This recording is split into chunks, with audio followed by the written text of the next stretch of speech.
for Henley Completed Homes. Now selling in Nicklum and Officer.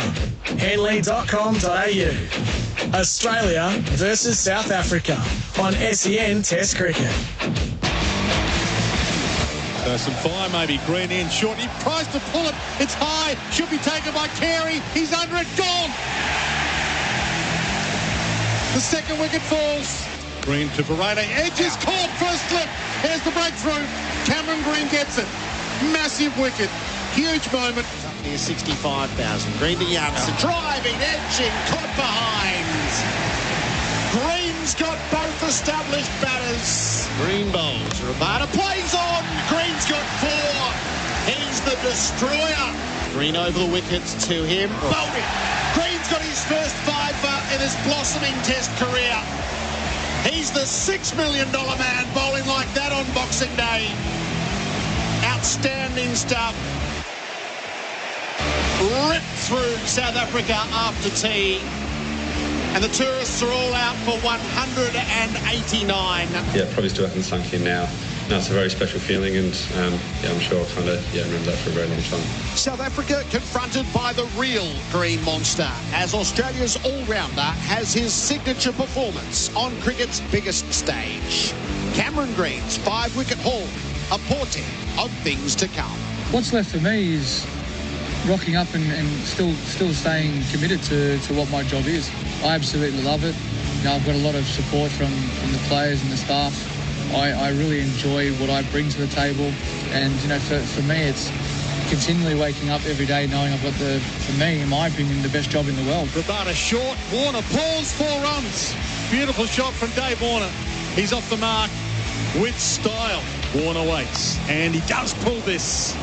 And he races away to the boundary. He bowls. Warner flashed at it. Big high edge. Down to third man. Runs for 4.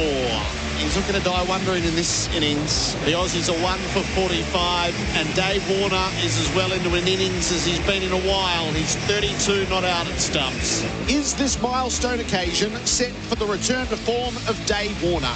Well established after a rapid-fire evening session, the veteran opener has the chance to celebrate his 100th test in the grandest style on day 2. This is SEN Test Cricket. For Host Plus, an industry super fund for all Australians. Welcome to SEN Test Cricket. So much to savour from Boxing Day 2022 for the 65,000 who came to the MCG. The heartfelt tributes to Shane Warne, the fielding of Marnus Labuschagne, but for whatever Cam Green is going to become, this will be a big part of his story. His image is blazed across the nation's newspapers, and the possibilities have been further revealed before us. We've been waiting for that signature moment, and a 5-wicket haul on the biggest day in cricket was very much that. It means South Africa all out 189, and it stumps Australia 1 for 45 with a big day of batting in extreme heat to come in front of us in Melbourne. Gerard Whateley with you. Simon Katich is with me. Hello to you, Cats. Good morning, Gerard. Good morning to all our listeners. And Damien Fleming. Hello, morning. Flem. Yeah, morning, Gerard. Morning, Cato. Morning, listeners. Very exciting. A lot to savour, wasn't there? Yeah, fantastic. And well, called with yourself and Dwayne there too, Gerard. But the call about Green, I mean, it's significant, isn't it? Also, the context of the match with Stark, we were unsure whether he was going to come back. And I've talked at times, sometimes I think he's a little bit too focused on his technique, batting and bowling. Looks a bit rigid. I reckon he just let himself go. He bowled fast and naturally bowled accurate because he had freed himself off. But, it's a real eye-opener, isn't it, that in an already potent Australian attack, that the number 6 can bowl over 140 kilometres an hour and get cheap fifers like that. And then hopefully today it's the Dave Warner story. Hopefully we're talking about that exclusive club of hundreds in your 100th Test match.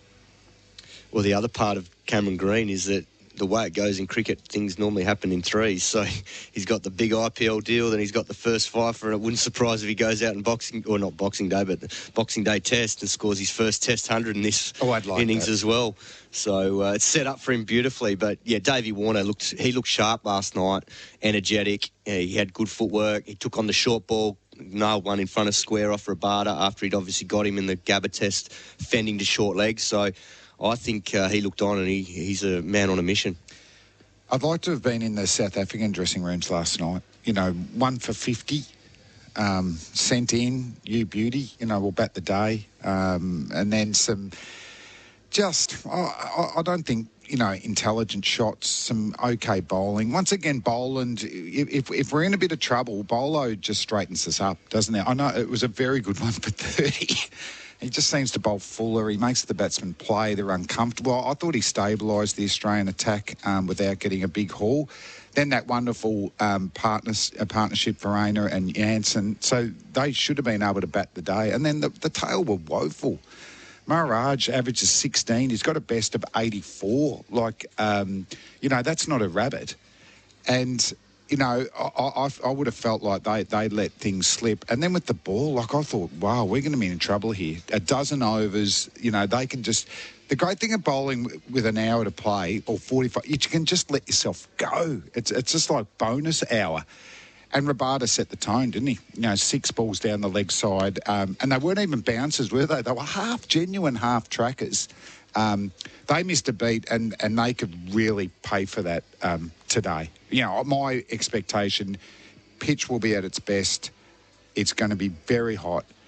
A hungry Australian team want runs. They could get buried today. That's exactly how I feel. In 37-degree heat. Like that, they are the architects of their own demise, but their circumstance is desperate today. If they can't get through before that blazing sun beats down, they may very well melt in front of our eyes. Yeah, and they'll try. That's one thing. The bowlers, they have a crack, but if they don't actually get through the Australian top order, that first hour, they're just going to wilt. I feel like with Cam Green, we all recognise what this is, and this is the most precious commodity in cricket. He's 18 tests in. I feel like the whole nation understands what this journey is. It's very rare you see an apprenticeship done in Test cricket, and we're seeing it sort of block by block, piece by piece. 750 runs so far. We're waiting for that day to come. 23 wickets. In the Ashes, he had a wonderful habit of taking that wicket. And then yesterday, the 4 wickets in 12 balls, 2 beautiful outswing outside edge, 2 set batters, 2 clean bowls. I mean, they're great wickets. Yeah, there's a confidence thing. Also, the way they utilised him in his first series against India, he didn't get a wicket, but I didn't think they used him well. He's to shock and bowl short. Whereas when I saw him debut for Western Australia, really fast, 7-8, but bowled outswingers. So this is the exciting thing. With him bowling fuller, that outswing is going to come into play even more. So, I could see a day where he's almost our most potent bowler. He's already our bounciest bowler. But, we just always... And was it last year or the year before? I did pose the question and no one answered it. In the history of Test match cricket, who's averaged over 40 with the bat and under 30 with the ball? And people were guessing Sobers, Keller, blah, blah. No one has. No one has. So what's our expectation? So like a Keith Miller average mid-30s, very low with the ball, 22. But I think if Greenie averages mid-30s, I'm greedy. I reckon he's got potential to do more than that. But he'll certainly average under 30 in the ball. So he could be one in Australian history, the most unique all-rounder we've ever had. Yeah. So how exciting is that? Yes, yeah. So I noticed in the international press he's referred to as a batting all-rounder. I don't feel that way. I'm with you. Is when he bowls like that at 140 and the bounce, he looks like he's nearly the perfectly balanced all-rounder. You can go either way on him. Hence the reason Mumbai paid so much for him in the IPL auction. It just shows. But talking about Test cricket, I think eventually he will be that batting all-rounder once he gets up the order, because that's exactly what he's done for WA. He's one of only 2 young batsmen in the last decade to average over 50 in Shield cricket. He's one, and the other one's Pekovsky. There hasn't been a lot, so that's why he's a rare talent. And to throw in the fact he can bowl, that makes him... There's 10 other Test-playing nations, or however many there are, 9 now, that would die to have someone like him in their team. So and he's that's where different from a few of the all-rounders we've seen. You know, compared to Flintoff, but Flintoff didn't have the batting technique. You know, he was eye-hand backed himself and won test matches, but you could think he could get out at any opportunity. I think so. Ian Botham had a good batting technique, but he obviously took them on big time as well. Whereas Cam Green, I remember watching his first few hundreds for Western Australia. Because I'd seen him as a bowler, I just thought, oh, well, he's going to get after the bowling a bit. But they were long hundreds, you know, and I went, wow, he's got a really good technique. He's got really good shots. And when he goes big. But no, he knows the art of batsmanship. Yeah, and he's learnt that by batting at 4, which at the moment he doesn't have that ability to do that in this team because it's obviously that's where the experience lies, and rightly so. But in time, I think he'll come up the order. Yeah, and that's an important call because I read a quote. He felt like a passenger against the West Indies. Yeah. So when you bat, it's sort of like, yeah, well, of course I'm trying. Of course I want runs, but it's not the be-all and end. He wanted the challenge. He deep down, he wants to bat 4, doesn't he? Well, having batted at 6 in Test cricket, it is a hard job. It's much easier up the top because you get more of a chance to get bigger partnerships with the established batsmen to get those big scores, which is how you get confidence at this level. 6 is a tough role because if you do come in and the job's done, there's less pressure and it doesn't sort of get you going. And then if you get caught with the tail, sometimes you don't get that opportunity to get a big score. And this is the apprenticeship aspect to it. This is why I think it's been so fascinating to watch. Is he bats as the extra.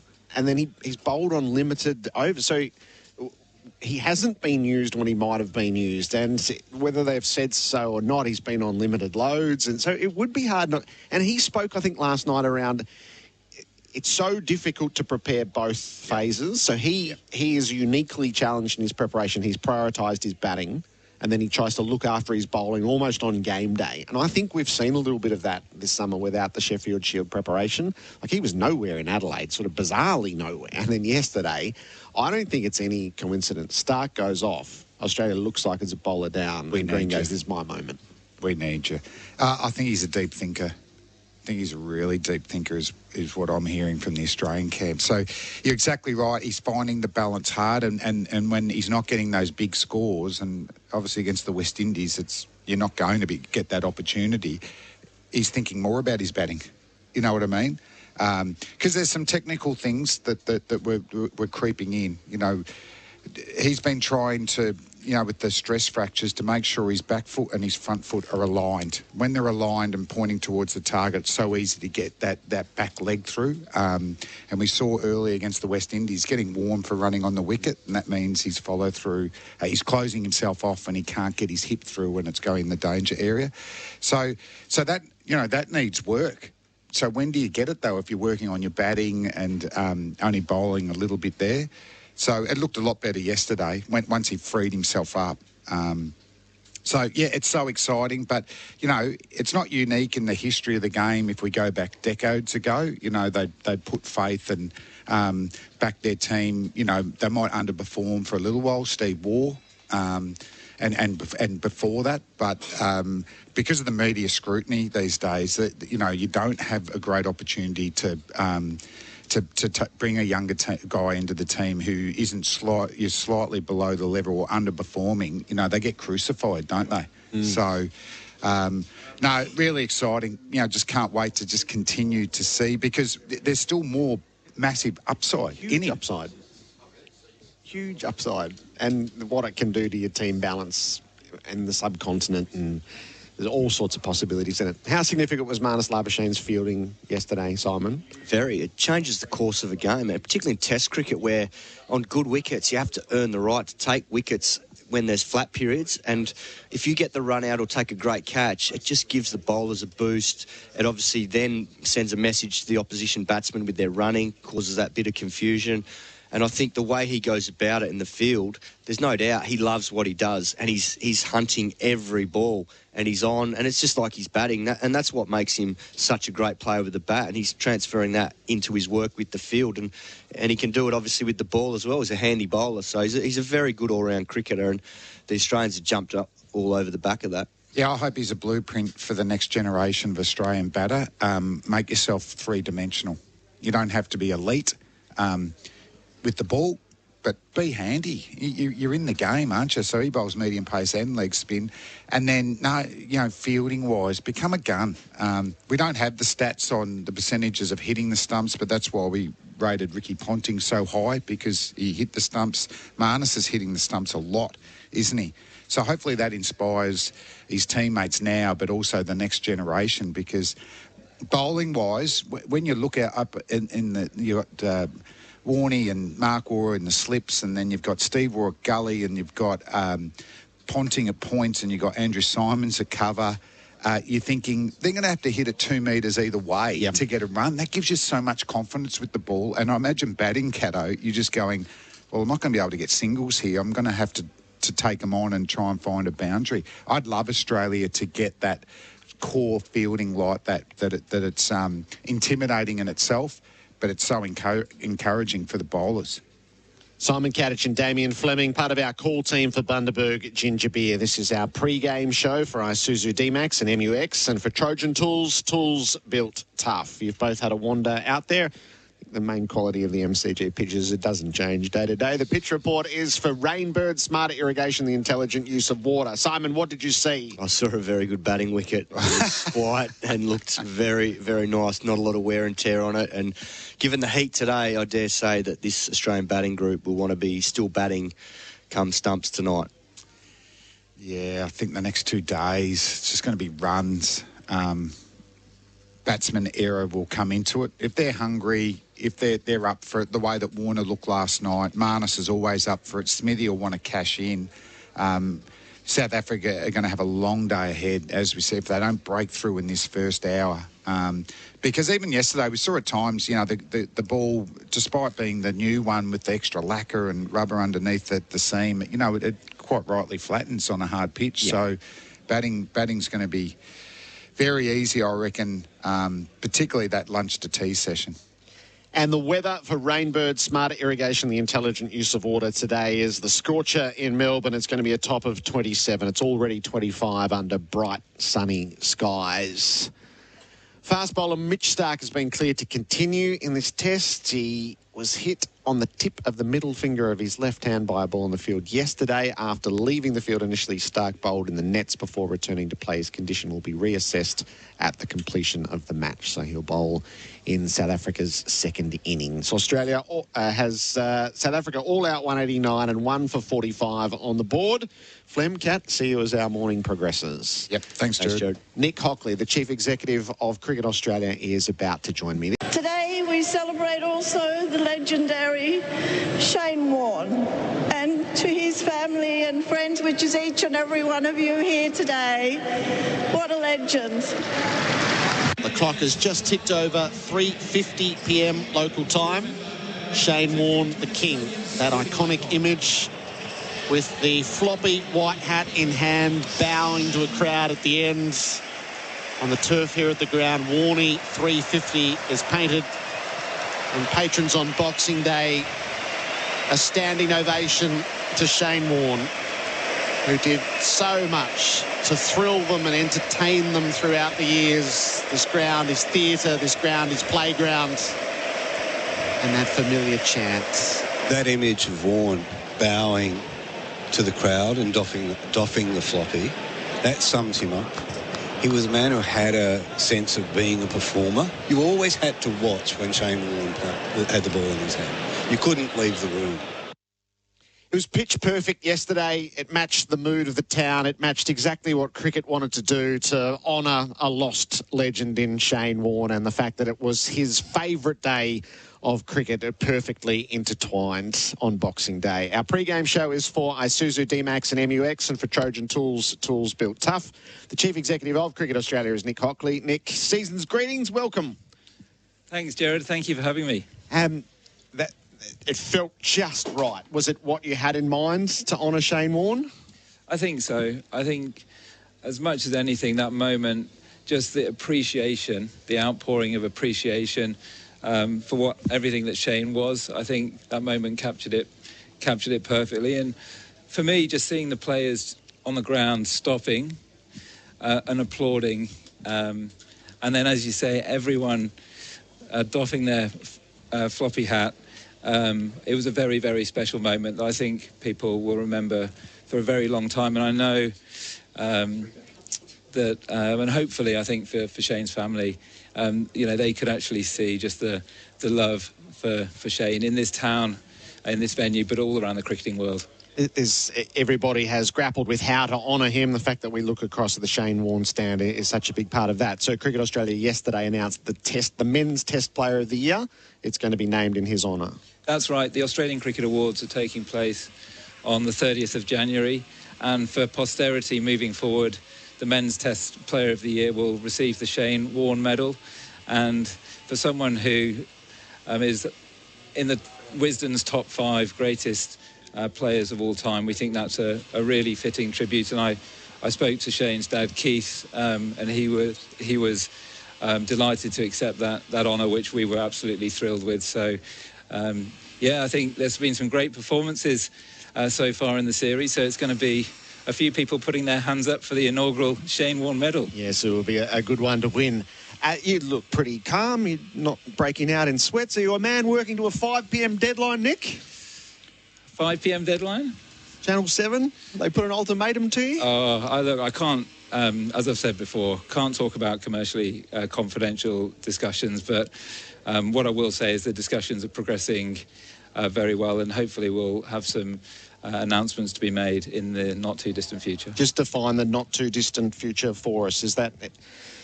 Yeah, I don't want to ask the same question, but are you working to a 5 p.m? Give us an answer. Again, I can't comment on confidential discussions. What I will say is that we're working to do the best deal that we can in the best interests of Australian cricket, and there's a lot to work through. So there's no fixed timeline, but discussions are progressing well. Are the spirit of those holding, or is it inevitable that as you get to the pointy end of these things, every sport would say, no, she gets a little bit cutthroat now? Look, again, I won't comment, but we've had really strong interest throughout the process from all parties, and I think what we saw yesterday, we've seen over 1 million people come through the gates to watch international cricket this year, and the interest we've seen and the spirit of the discussions is reflective of the fact that cricket is our national sport. It's our only truly national and international sport. And I think Boxing Day, there's no better picture to demonstrate that. And then, of course, after play, we lead straight into 2 fantastic last over finishes with the Big Bash. So the discussions have been really positive. Are you confident in your product? Confident in the breadth and depth of the product, and I think cricket is unique in the sense it's got 3 formats, and we've got an absolutely thriving women's game. So it's complex, but there's something for everyone. And people have talked for, I think, decades about the death of Test cricket, and we just see Test cricket thriving. We see the ratings going up and up. We've got a fantastic schedule ahead over the next 8 years. So there's a lot of confidence in the product, but there's I think, like all sports, there's competing interests for people's time and energy, and the main thing is we just want to see kids picking up a bat and ball, and ultimately they're the fans of the future. When we spoke on the morning of day 2 in Brisbane, I hadn't quite envisaged that's where it would finish, Nick. Were you disappointed with a 2-day test? Thrilled with the result. I think what we said at the beginning of the series is we want to see really great competitive cricket. I think the fact that it was a very fast-moving test is reflective of the quality of the pace attacks. I think we were a little bit nervous as well, losing 4 wickets in the second innings, even though we were chasing a low total. Clearly, we want to see a really great contest and balance between bat and ball, and I think we saw that here yesterday at the MCG. There was that great partnership, 100 partnership, and we so there are runs on offer. I think this pitch is going to get better and better. But ideally, we'd see tests go right down to the last session of the last match of the series, as we saw. We've seen a couple of times. We've seen it in India. I've seen it with a couple of the Ashes tests last season. So did something go wrong in Brisbane? Would you be of that view?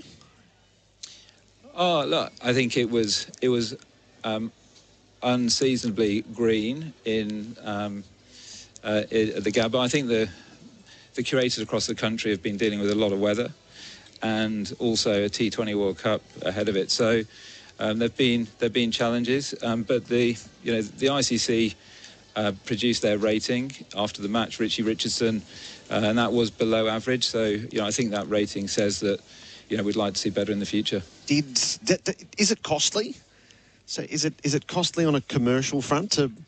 There are administrators who've said day 5 is costly, so not everybody holds the view that they want the test to go to the last session of the last day. But does 2 days leave a financial shortfall? We don't like giving refunds to the ticket holders that are bought on day 3 and 4, so there is a cost from that perspective. But as much as that, I think the fans miss out. That said, over the weekend in Brisbane, it was compelling viewing. You could not leave your seat, whether that was actually at the Gabba or whether that was sitting at home in front of the TV. I think those that came got amazing value for money. But as I said, we'd love to see tests go all the way. South Africa were last here for Boxing Day in 2008. Is the reality that this will be their last Boxing Day appearance, given the way the international calendar is shifting? We hope not. They're not scheduled to come again for Boxing Day during the next FDP, which was published in August. They obviously haven't been here for 14 years. So I think, we can't take away that this is a really special series. But, I think they're still, they're at number 3 in the World Test Championship table, and, clearly right up there in terms of Test cricket. And, it's remarkable that the last 3 series that they've played in Australia, that South Africa have won those series. So really hard-fought contest, a great rivalry, and we'd certainly hope to see them in the future. But I think in realistic terms, that future might be a number of years away. Yeah.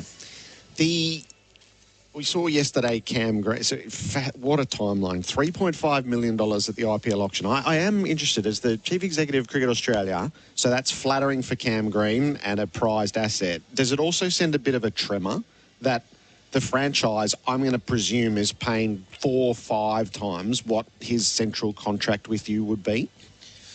I don't think so. I mean, I've talked very kind of openly with the players, and we talk about it a lot.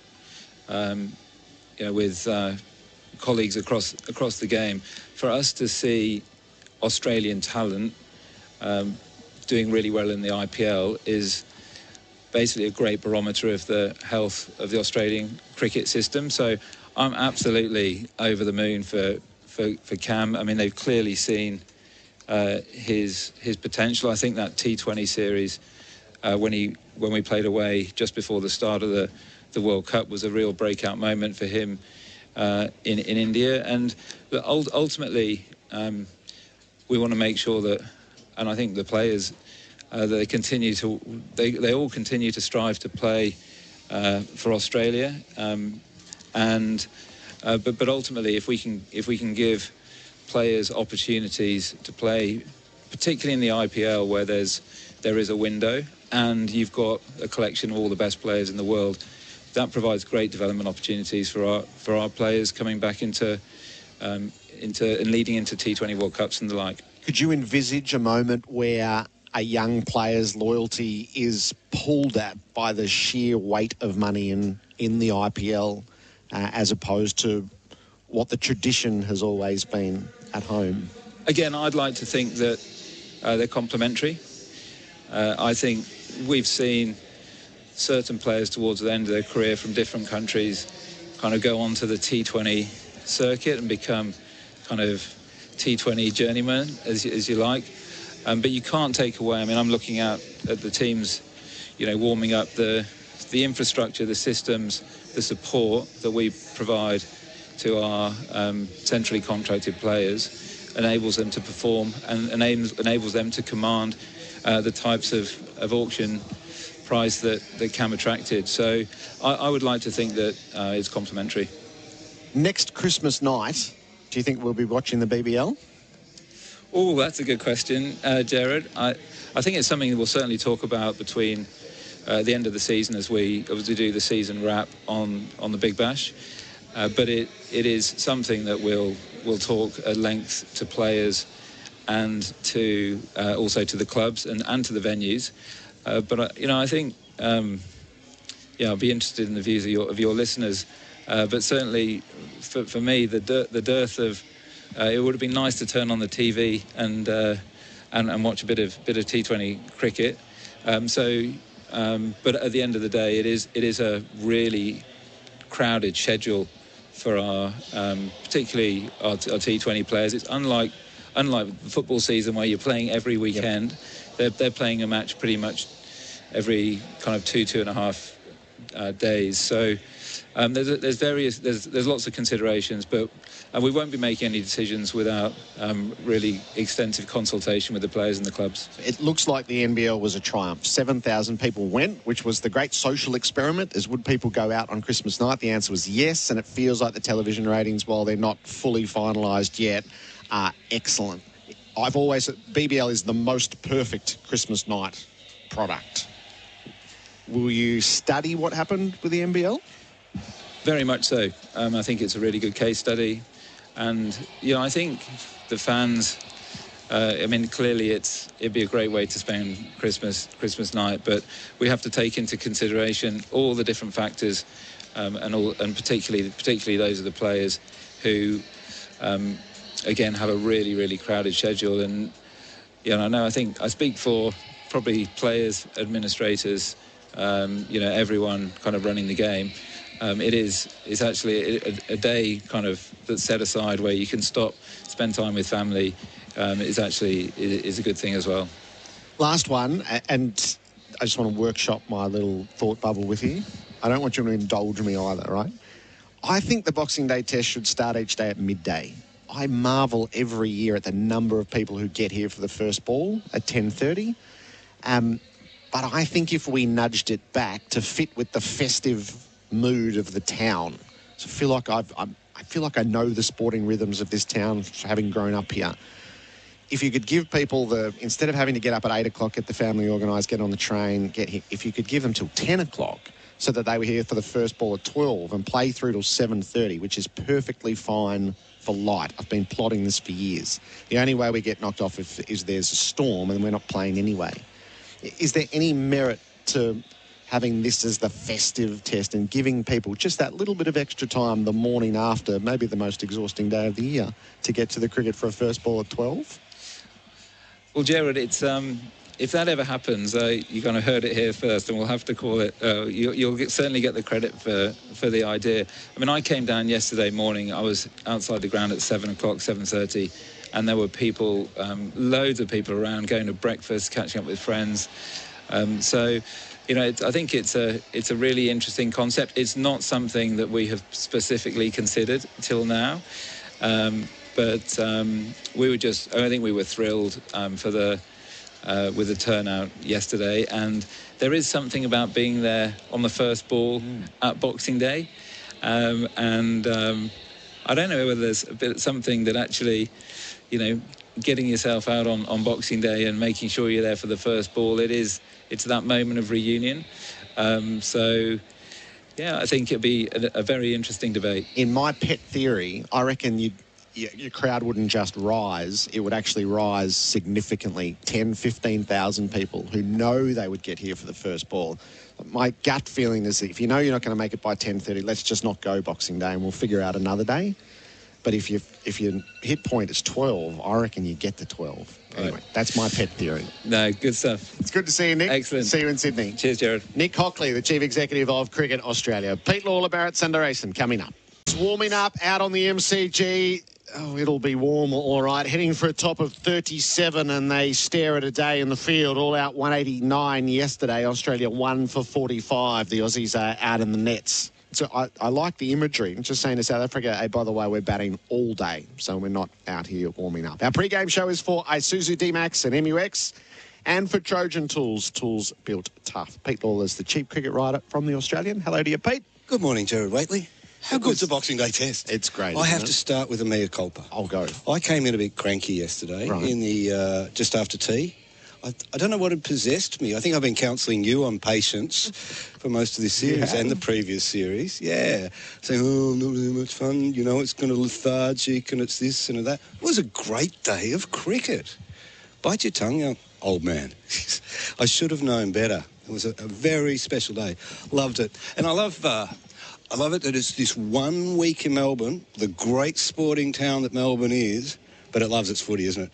So 360 days of the year, it's just footy, footy, footy in the paper. But today, it's cricket front, cricket back.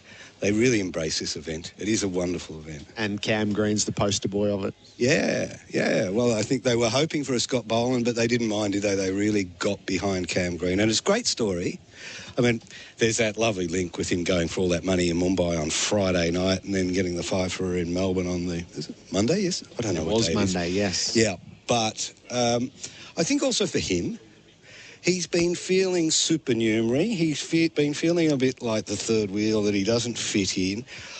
I've said it a few times. I reckon that Travis Head run out and Travis's reaction, I think that unnerved him. I think that upset him. I think he's a young man still finding his place. He's in his third summer with the Australian team, but you know, he's a bit part player and hasn't really got to sort of bang his stake in the ground yet. He hasn't got his 100, but now he's got his fifer, and it was spectacular. It was really good in the absence of Mitchell Starc. There's the other narrative, I think, that's developing. Tell me what you think. I think Mitchell Starc, well, he'll play, he will bat and bowl, but the words that worry me is will be reassessed at the end of the test match. Welcome now, Josh Hazlewood in Sydney. Yeah. Or, well, if they were going to do like for like, are they going to bring in young Lance Morris? I mean, that'd be a bit rude, wouldn't it, really, to do that? I don't know that they would. But I reckon that's it looked like a dislocation. But they went off for scans, which tends to suggest it's a break or it's... Have you heard of a thing called a mallet injury, Gerard? No, I haven't. Yeah, well, you look that up because I think that's when you get you tear the tendons up there and that's what pulls the finger down, like it was pulled down. So I reckon he'll be juiced up when he does bowl and bat, and they'll get him through the test. But let's see if he actually plays at home. I mean, in the big picture of things, it doesn't matter that much because there's a battery of fast bowlers in Australia at the moment. They're very blessed on that front. But, that's the other evolving narrative. Yeah, we read that exactly the same way. Yeah. And you think through what happened with Hazlewood and what happened with Cummins, and not a lot of information during the game, but just that line at the end. And if Australia has won the series 2-0 and knowing the workload to come, of course you wouldn't play him. No, I mean, I don't know how much more damage you risk unless it gets hit or something like that, but one suspects he might get a break, and that's not the worst of things, is it? Because there's plenty of cricket lining up. And there's one more sort of evolving narrative, isn't there? And it's David the Bull Warner in his 100th test. How dare I ever doubt David? Hey? How dare anyone question or write David Warner off? I mean, he looked as good last night as I've seen him last 18 months. He started off with that sort of swivel shot from Rabada. Wasn't a great... He was in position to play that short ball, and he was going to attack it, not defend it, which was where he got in trouble up north. Next pull shot was square, really in control, right through square legs, all the way to the boundary. But there were a couple of drives there that I really liked. Mid-on, mid-off. They didn't actually result in runs. First one through mid-off, okay, that's good, you'd expect that. But he really nailed one into mid-on. Unfortunately, it was fielded, but that's a sign of a guy who's balanced and knows what he's doing. And that was one thing that he was working hard on in the nets. And I'm sorry to steal Bharat's stick about the nets, but I'm talking about David playing that shot, that on drive yesterday. I love seeing that. Yeah, it was he could get knocked over first ball here, but he looked great last night.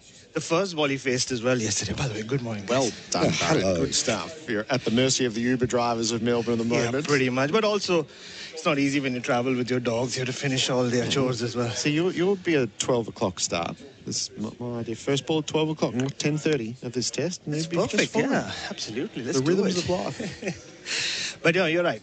The first ball he played as well. Short ball, and he climbed into the pull shot, didn't he? I'm a little He breathless. on it. swiveled on it, yeah. Unlike last week at the Gabba, where his bat was so far ahead of his body, people felt he was beaten by pace. He was beaten by the lack of it, because he was playing the ball in his head, not the ball that was coming at him. So that was a good sign. And just his body language. He just told you that he's enjoying the moment. Just even in that interview with me before the game, he was talking about it. He wants to own this moment. He's earned the right to play his 100th test. And I don't think he thinks he's done. And even just in practice, Gerard, David Warner spent more time in the nets this summer than I have seen in the last 4 or 5 years. Yep. So he wants it to happen. It just needs one thing to go his way, like it did. The top edge that just flew over the slips. Last week, maybe it would have gone straight to third slip. That's actually the thing that's worried me, him spending that much time in the nets. That tends to show they're trying to get it back. You know, you do tend to see that with older batsmen. I remember very well with Ricky Ponting in particular. More and more time in the net, more practice for less result, I think, you know. The only thing is, though, he's not been fussing over any technical changes. That's a sign.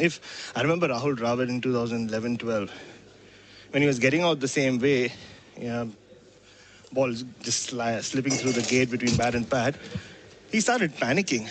Pete Lawler's bringing the press box down. That's not happening with David Warner. He is in a good space. He's just striking the ball a lot. He's just facing no balls. We'll let Pete head off to Channel 7 for his morning duties there. It feels like if it happens, it'll happen in a hurry, Bharat. That looks like the mode Warner's taken. Yeah. That I'm going bullet a gate at this. Probably the longer I'm out there, the closer I am to getting out. So I want those runs before that happens. Oh, I wrote a piece on him 3 years ago, Gerard, about just the way he was batting in Test cricket and across all formats. He'd just gone from being this brazen risk taker to a risk-free batter. And there was this whole thing I read about dopamine addiction, and then how to kind of starve yourself of dopamine. I used that analogy, and actually the scientist who did the paper got in touch with me and said, thank you so much. He's from Switzerland. He has no idea about cricket. He said, thank you so much for putting my name out there. I don't know what you're talking about, but it made sense to me.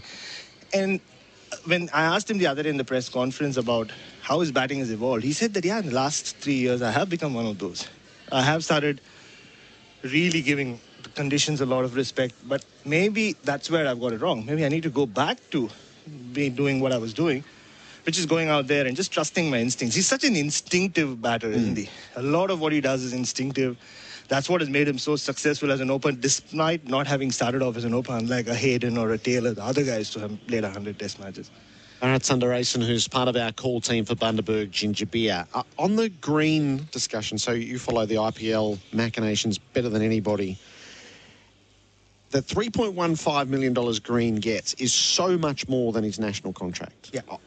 4, 5, 6 times what he would currently be on. So Nick Hockley says there's no long-term risk in his eye to that. You release the players to be part of the IPL, you get the benefit of them in that competition. I think there's a pragmatism to that. Yeah. And then they absorb back into the national system.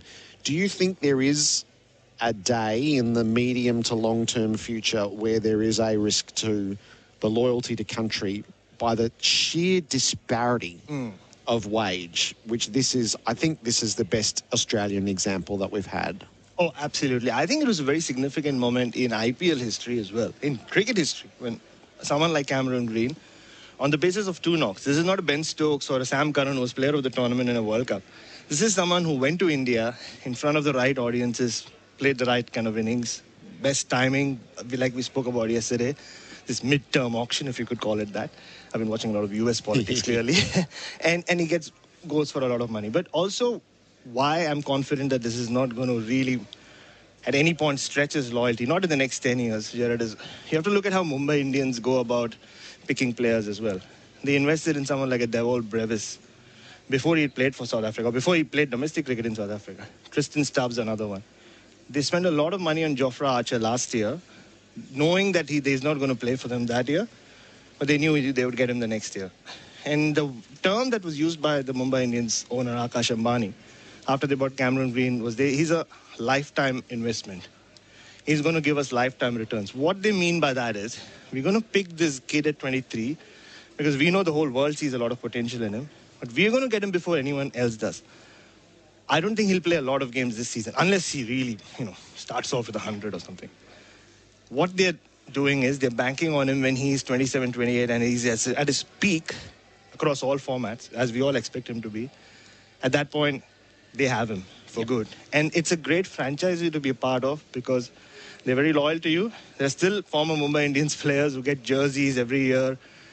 Or even if there's a celebration, they get invited for those events. And they take care of you, not just off the field, but even in terms of the physio stuff and everything. They'll take as good a care of him as Cricket Australia will. So that's a good franchise to be a part of. And I don't see, just looking at Cam Green, he proved to Australia, and I wrote a cheesy line in my piece. I said, whatever Mumbai Indians paid for him, he proved in his spell that he's priceless for Australia. Right? Just what he did in that period of play yesterday. And it's still early days, but just listening to him talk in press conferences. And the other day, there was this very cute little exchange between him and Manas. Gerard, you will love this. On Christmas morning, only two guys batting there. At one point, Cam Green just turns to Manas and says, "Hey, Man, how old were you when you made your debut?" And Manas goes, "Yeah, I was 23. It was in the UAE." And then Manas faces another ball. He's like, "I mean, you're 23 now, aren't you? Look where your career is." And also, full marks to me for impersonations there. And Cam Green just looked at him, smiled, and just had a moment with himself and then went back to batting. I don't think this has impacted him. I mean, the guys, Usman Khawaja especially, has been pushing him a little, but he's just taken it in his stride. And what he said in the press conference was very important. He said, "I did not earn my $3.15 million. I just put my name in the auction and it happened." So that's a good place to be. He's not one of those who's been swayed and he's saying that I deserved it. I expected that money to come my way. So I don't think Cricket Australia or Australian cricket have to be worried about Cam Green being swayed. Not for the next 10 years. I mean, who knows where we will be or where world cricket will be at that point. But great to get your insights. Thank you. Thanks for rushing in. Good man. Our pre-game show is for Isuzu D-Max and MUX, and for Trojan Tools, tools build tough. We're going to hear from Nathan Lyon from inside the Australian camp shortly. If you're coming to the test match at the G, make sure you download the SEN app before you get here, and you can experience SEN Stadium live inside the ground. You'll be able to listen to every ball. SEN's ball-by-ball coverage inside the ground with no delay. So whack the earbuds in that you'll have got for Christmas.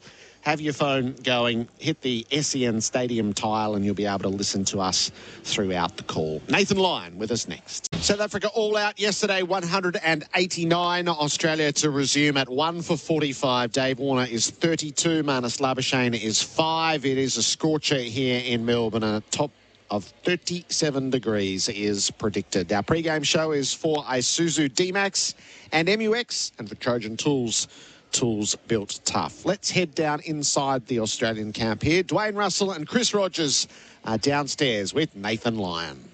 Nathan Lyon with us. Nathan, thanks for joining us pre the second day. Can we start with the start of the day yesterday, the decision to bowl first? How did that roll around in the group? Yeah, it was just a discussion between a few of the senior players and obviously Pat and Ronnie, just about trying to make sure we use the facility as much as we can and try and extract all the moisture out of that as much as we can. We know it's going to be hot over the next couple of days, so that was all the thinking behind it, and try and put them under pressure early. Did it play the way you expected to in that first hour? I thought it was a tad on the slower side. I thought it wouldn't be as slow as what it felt off the wicket. So all in all, there was enough there if we put the ball in the right areas, we felt. And then when they got to 1 for 50 odd, even had that 100-run partnership. But is there any thoughts that actually this is a surface that will probably fall apart? It started a bit drier than you thought it was? No, not really. With the drop-ins, we haven't seen many wickets really fall apart, especially with the amount of grass coverage on there. Yes, there's going to hopefully be footmarks there towards the late end of the game, but it's not one of those surfaces where we feel like it's going to actually break up and fall apart. Your thoughts on what it might do today? Hopefully it'll play all right for our batters. But saying that, and I've said this many times over the last couple of weeks, it's got the two best bowling attacks going at each other in my eyes in world cricket. So there's going to be opportunities. Hopefully our boys can knuckle down, do the basics really well, and bat for a long period of time. It's been a big few days for Cam Green, and he was the story of the day yesterday. How was he leading into the game with all the hoopla around the IPL auction? Obviously he's pretty excited, and he's copping a fair amount of grief off the boys. But as he said, it's an amazing opportunity and something that he's really proud about, and so he should be. It's hats off to him. But no, he's feeling good, and I was pretty pumped for him yesterday. Did that go around the group? The fact that he's had a great moment for his career, almost a career-changing moment, and then he's parlayed that into a fifer. I mean, the group must feel great about a moment like that for a young guy. Oh, yeah, definitely. He's probably tried pretty hard over this summer, trying to get the results that he's always wanted, whether that's with the bat or ball.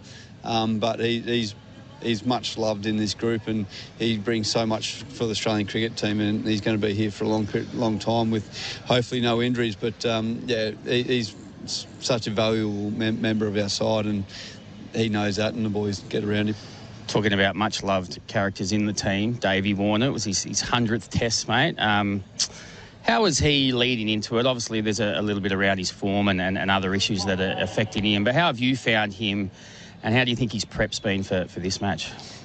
His prep's been unbelievable, to be honest with you, and he's very excited about this week, and so he should be. It's a massive milestone and something he should be extremely proud about, and I know everyone in that change room is extremely proud about what he's been able to achieve. And Buck, you've seen Davey, when his back's against the wall, he tends to find his best, so I'm expecting big things from Davey today. And confident you will have a good day. You mentioned the pitch, and the weather looks like being 38-ish. That's not going to make anyone afraid?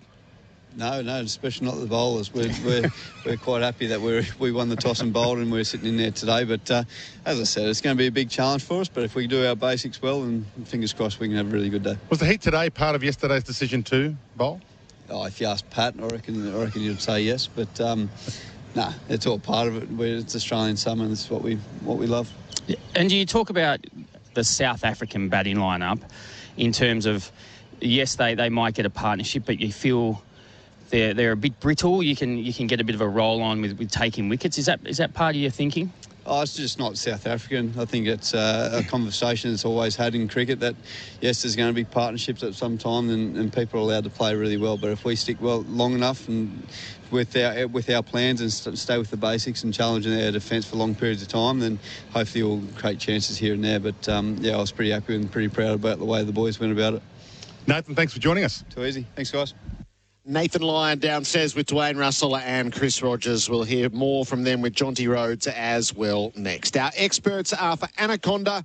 Hit summer for 6 with Anaconda's 10% price beat guarantee. SEN Test Cricket for Host Plus. That's a plus live from the MCG for day 2. We're not far away from the start of day 2. Beautiful, bright sunshine, perfect, iconic Melbourne day. 37, 38 degrees expected, blue sky, and there's something magical about a Melbourne day when you've got a public holiday for a lot of patrons to be able to come to the cricket or go to the beach and enjoy this beautiful weather. It's a rarity to get a day so hot, and it's got to cool down and maybe get some rain in the next couple of days. So let's enjoy it while we can. Always been enjoyable to have Jonty Rhodes to talk about fielding. We're about to do that. Chris Rogers is with us as well. Players going through their last preliminaries before Gerard Whateley calls the opening delivery of day 2. Jonty, firstly, welcome back to you. You've been out having a chat to someone who's trying to aspire to be as good a fielder as you. You were with Marnus Labuschagne a little while ago. Dwayne, good morning. Chris, everyone. I am pushing a bead already, and it's going to be a beautiful but warm day. And just interesting, standing there chatting to Marnus with Ricky Ponting as well. You know, he obviously was born in South Africa. His whole family moved when he was about 10. So he just reminisced about beach holidays. You know, he's from sort of interior Potchefstroom. So holidays were always for the beach, and diving around with, his dad throwing balls. that he could dive around on the beach. And Mel did ask him, did he do the Jonty dive, you know, through the stumps? And he said, of course, it was on the coin, you know, it was part of the official sort of mint and currency. So, of course, he had to do that. But the interesting thing for me, at the Gabba, he put in a great display. I mean, he didn't take a catch, he didn't get a run out, but he dived for everything. He chased the ball to the boundary, slid into it.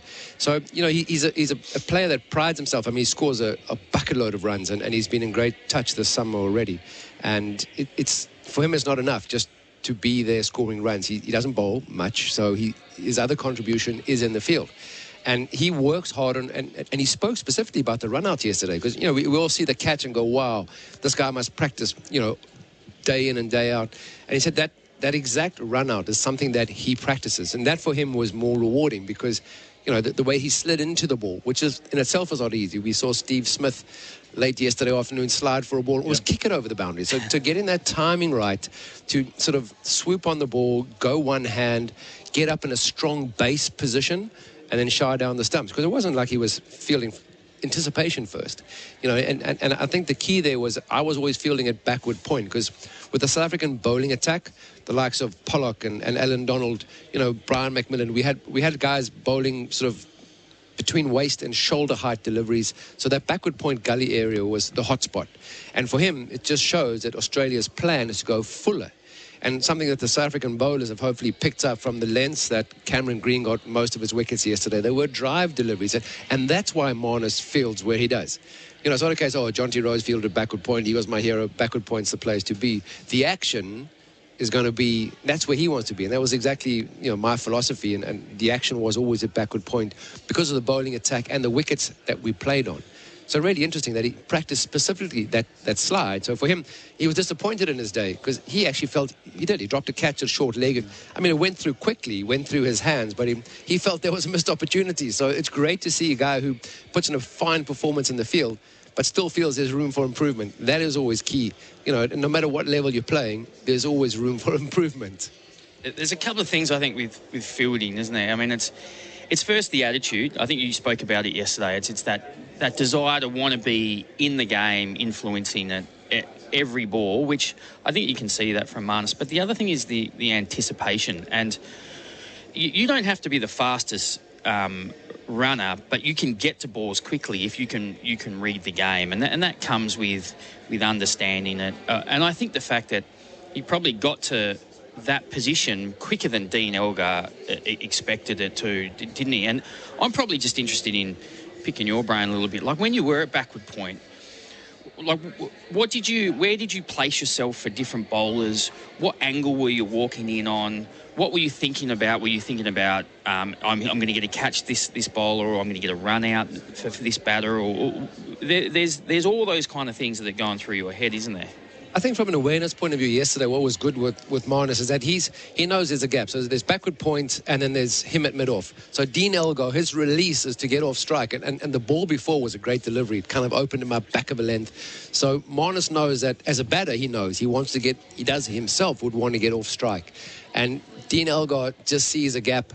And instead of just walking in on one line, I would tend to also try and it's not science. So you take a calculated risk where you anticipate, you know, and you think, okay, so also understanding the bowlers, what length they're looking to bowl, and therefore which delivery the batter's going to face, and where he can get that release or play that shot. So I think Marnus knew he was walking towards his right, and it's just understanding, because each scenario is totally different. I mean, I had Pat Simcox as an off-spin bowler in one-day cricket. That's the only time I would feel at mid-wicket, away from backward point. And the first 4 balls of the over, he would bowl a sort of back into the pad, you know, almost into the knee roll. So I would move from mid-wicket towards my right, knowing that the ball with the guys would play with the turn. But the last 2 balls of his over, Simo wanted to get out of that over. So he would bowl fuller.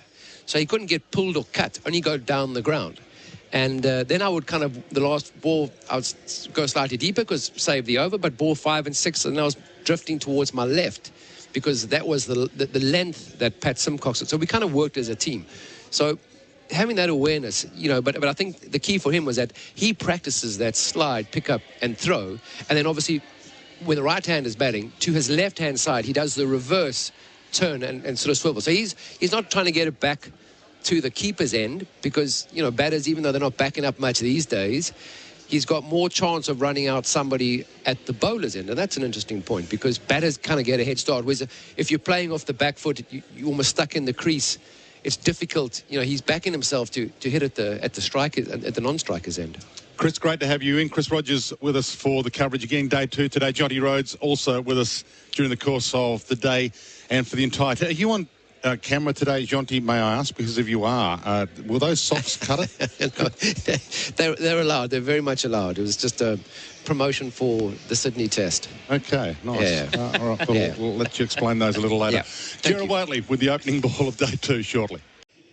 South Africa all out yesterday for 189. Australia shortly to resume, 1 for 45. Dave Warner is 32. Marnus Labuschagne is 5. Our pre-game show is for Isuzu D-Max and MUX, and for Trojan Tools, tools built tough. He might not be with us in person in the box, but in spirit, he's keeping all the numbers for Laurenex Cleaning. Google Laurenex Cleaning today. Adam Collins, hello.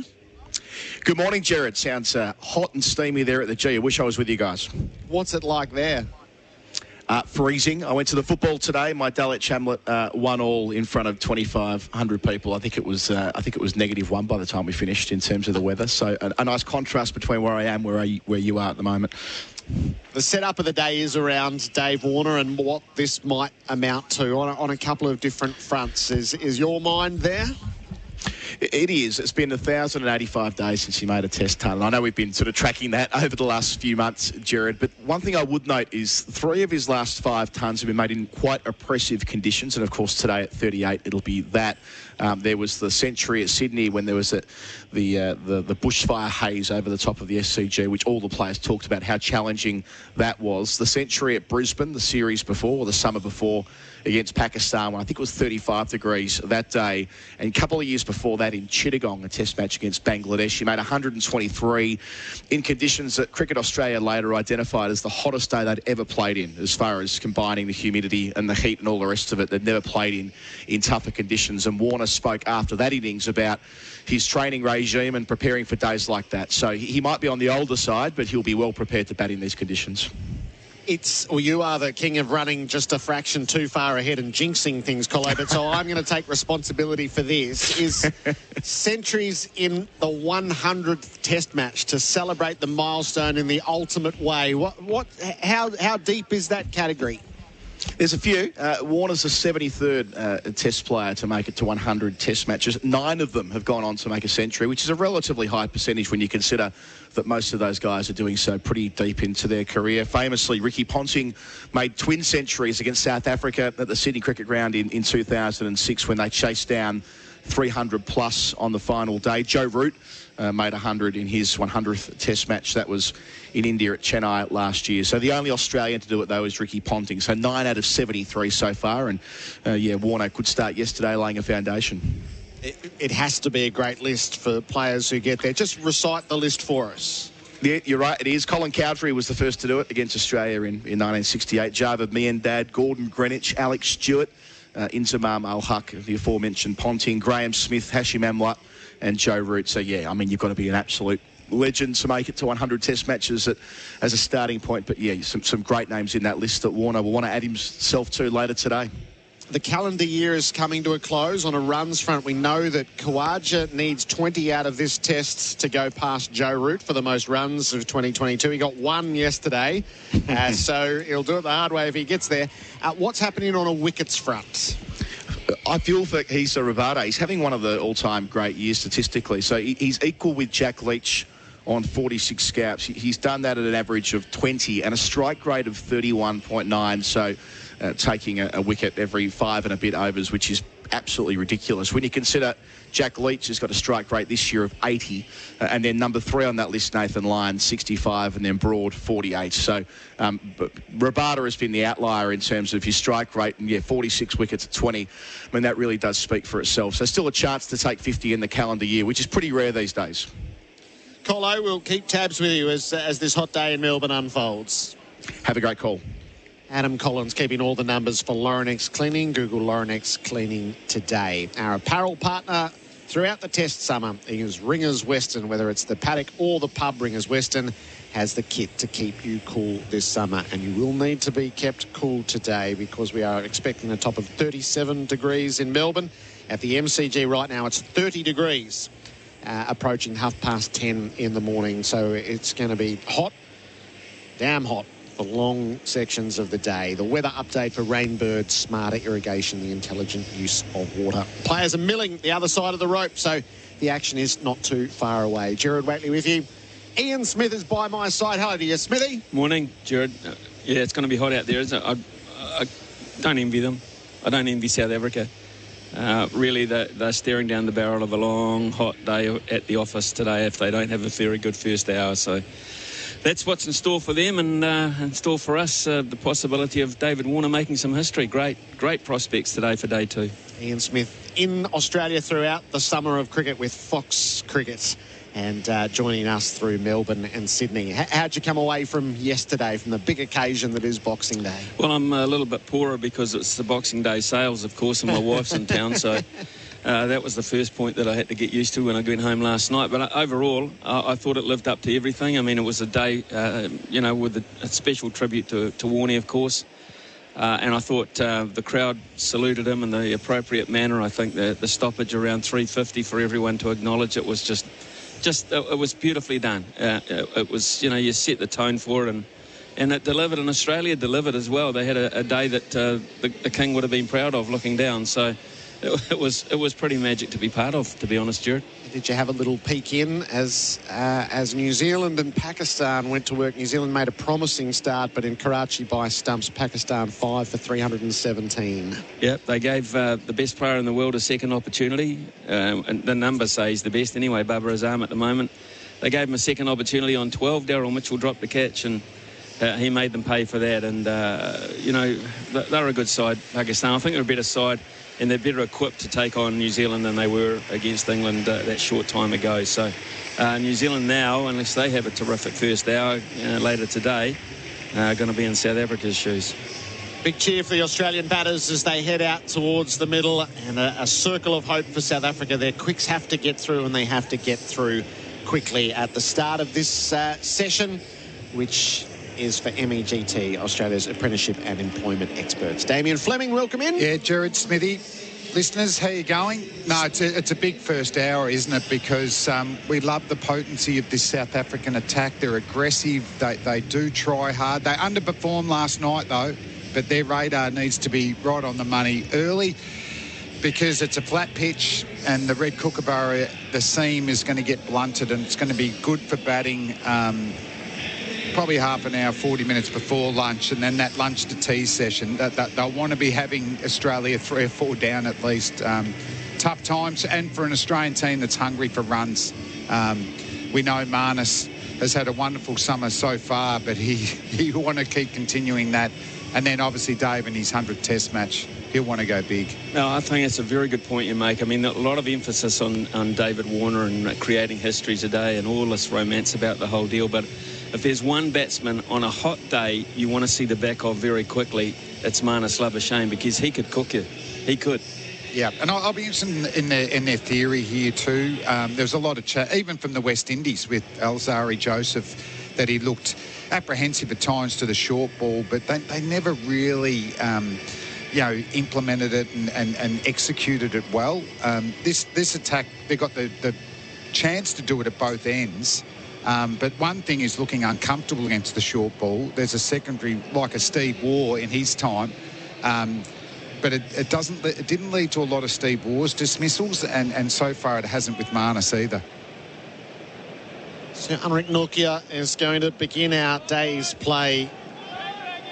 We did feel like they were slow to get to him last night, but they hand him the new ball from the worn stand end. Marnus Labuschagne to see the first ball of day 2, and he's cutting to point, no run. White floppy hats, not out of obligation, out of necessity today. 2 in the slip scored, 1 in the gully, 1 at point, and 1 down at fine leg to try to protect from the blazing Melbourne sun. Well, this guy's 150 plus when he gets it right, so it's important that if he creates an opportunity, they've got the men in the right positions to capitalise. They've got 3 slips in the gully and a backward point, so they're expecting a bit of pace.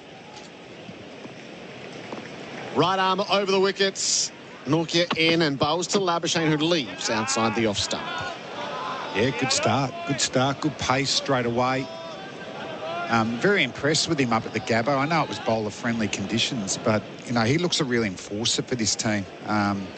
Change bowlers that come on that are bouncy and pacey and aggressive, you know, they're worth their weight in gold. Interesting phrase, that change bowler. I mean, I can think for a lot of countries around the world, he'd be taking the new one. Yes. Nortje reaches the top of his mark. A couple of stutter steps to get going. Strides out upright in his approach. He bowls and Labuschagne edges through the cordon and down to the boundary for 4. And the bowler's got his hands on his head.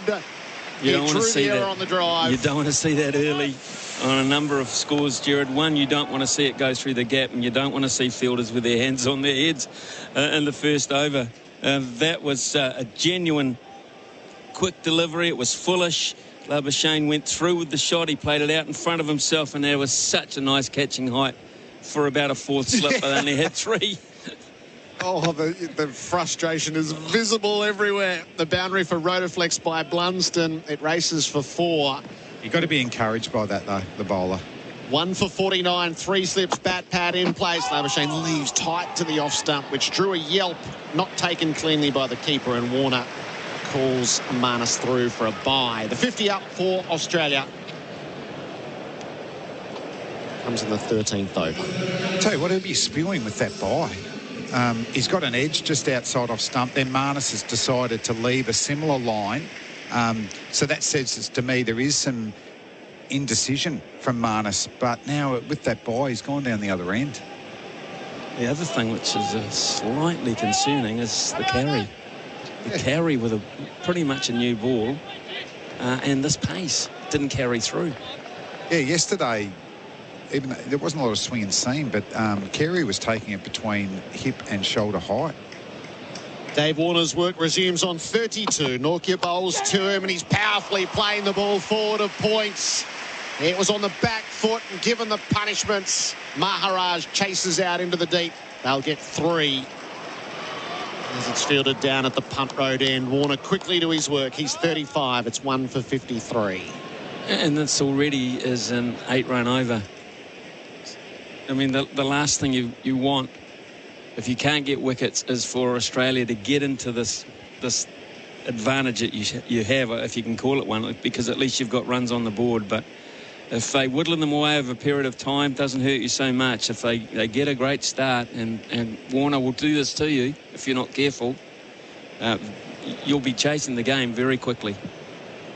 A left-right combination, so the cordon moves with each ball for the moment. Labuschagne faces up, and he's beaten past the outside edge. So twice Nortje has done him in the over. He has nothing to show for it, but 8 against his name. 1 for 53 on the GWM Ute scoreboard. GWM go with more.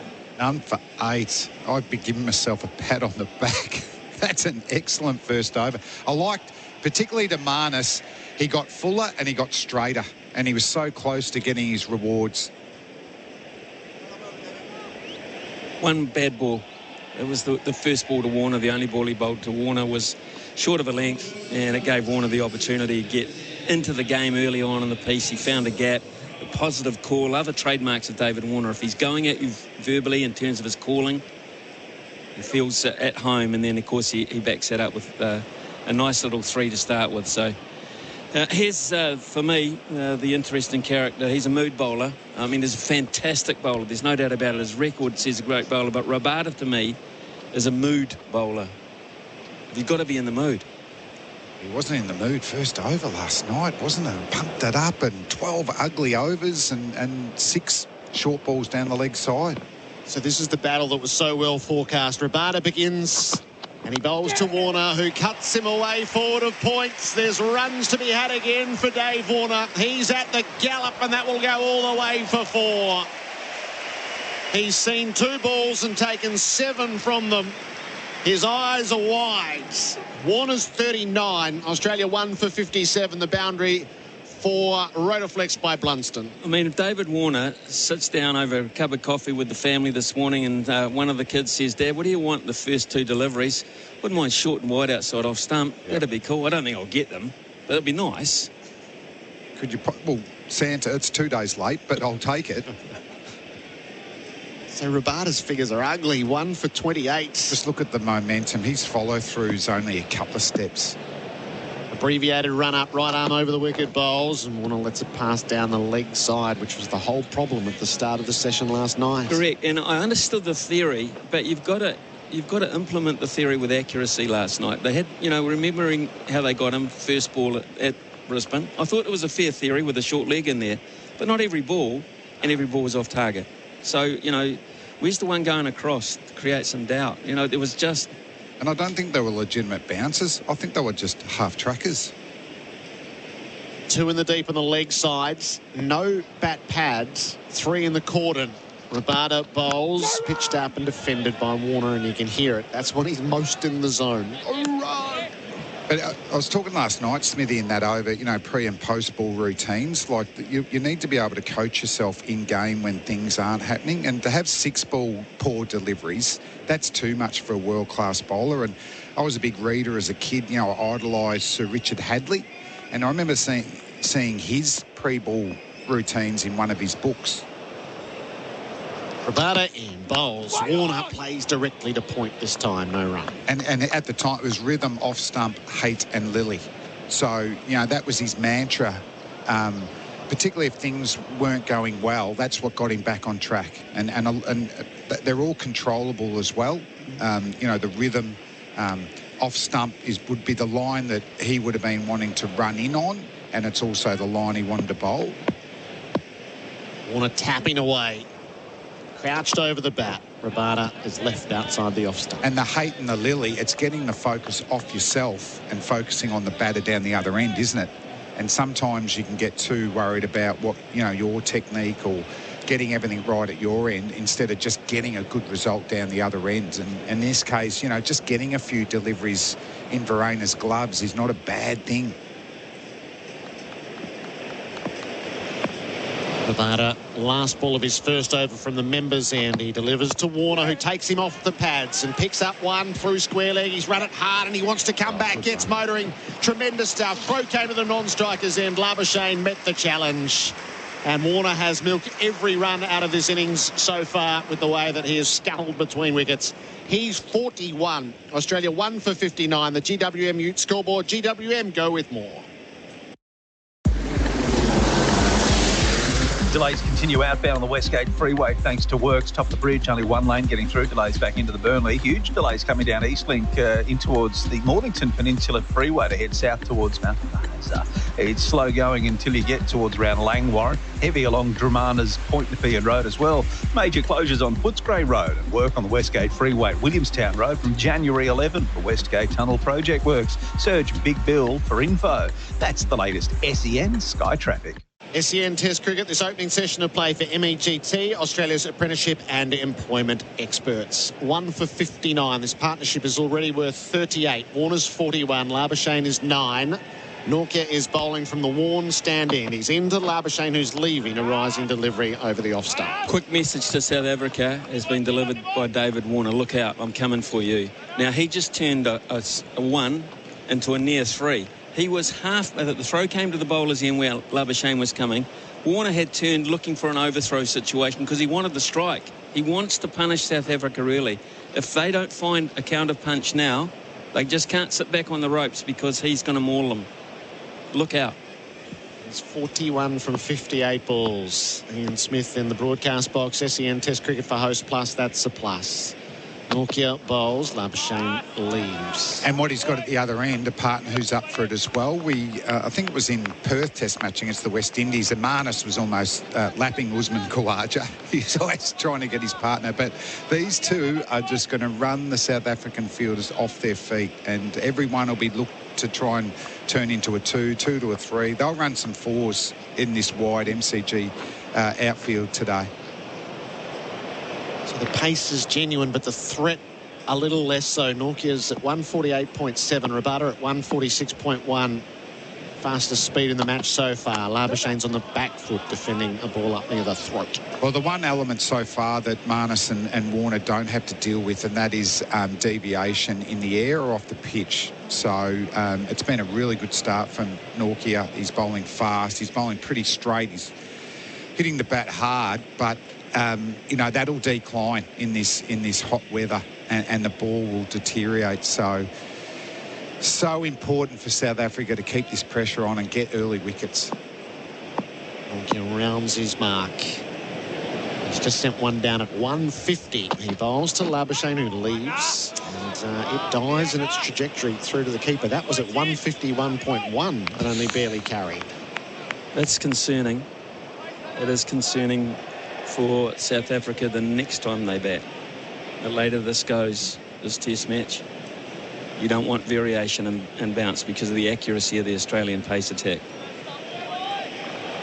And it's unusual. Yeah, it's unusual. The last 3 or 4 years, I would say it's been fast and bouncy throughout. So Nortje hiking things up. He bowls to Labuschagne, who's forward and defending to mid-off, no run. And then we had a couple of those horrible years, Gerard, didn't we, where it just didn't break up, it didn't keep low, there was no natural variation on day 5 even. So this is unusual. Wants a new bat, Marnus. Already. He changed it. In the time wasting yesterday, he changed it twice in the last 10 minutes of play, but in the first 15, he wants a new blade. Nortje's trying to tighten things up. His first 2 overs went for 14 runs in total. He's looking for a maiden here. He delivers into the pads, and he's denied that as it's clipped away ever so economically by Labuschagne. They race the first 2, and they'll come back for a third as it rolls down to the punt road end. And Warner was sort of in and out in a manner going, I'm coming back for 4 if you don't get this right. Great dynamic out in the middle. 1 for 62 at the end of the over. GWM Ute scoreboard. GWM go with more. The IKEA sale is now on with up to 50% off hundreds of products. Shop now to grab a bargain at your local IKEA store or online at ikea.com.au. The SEN app is now compatible with Apple Watch. Download it today.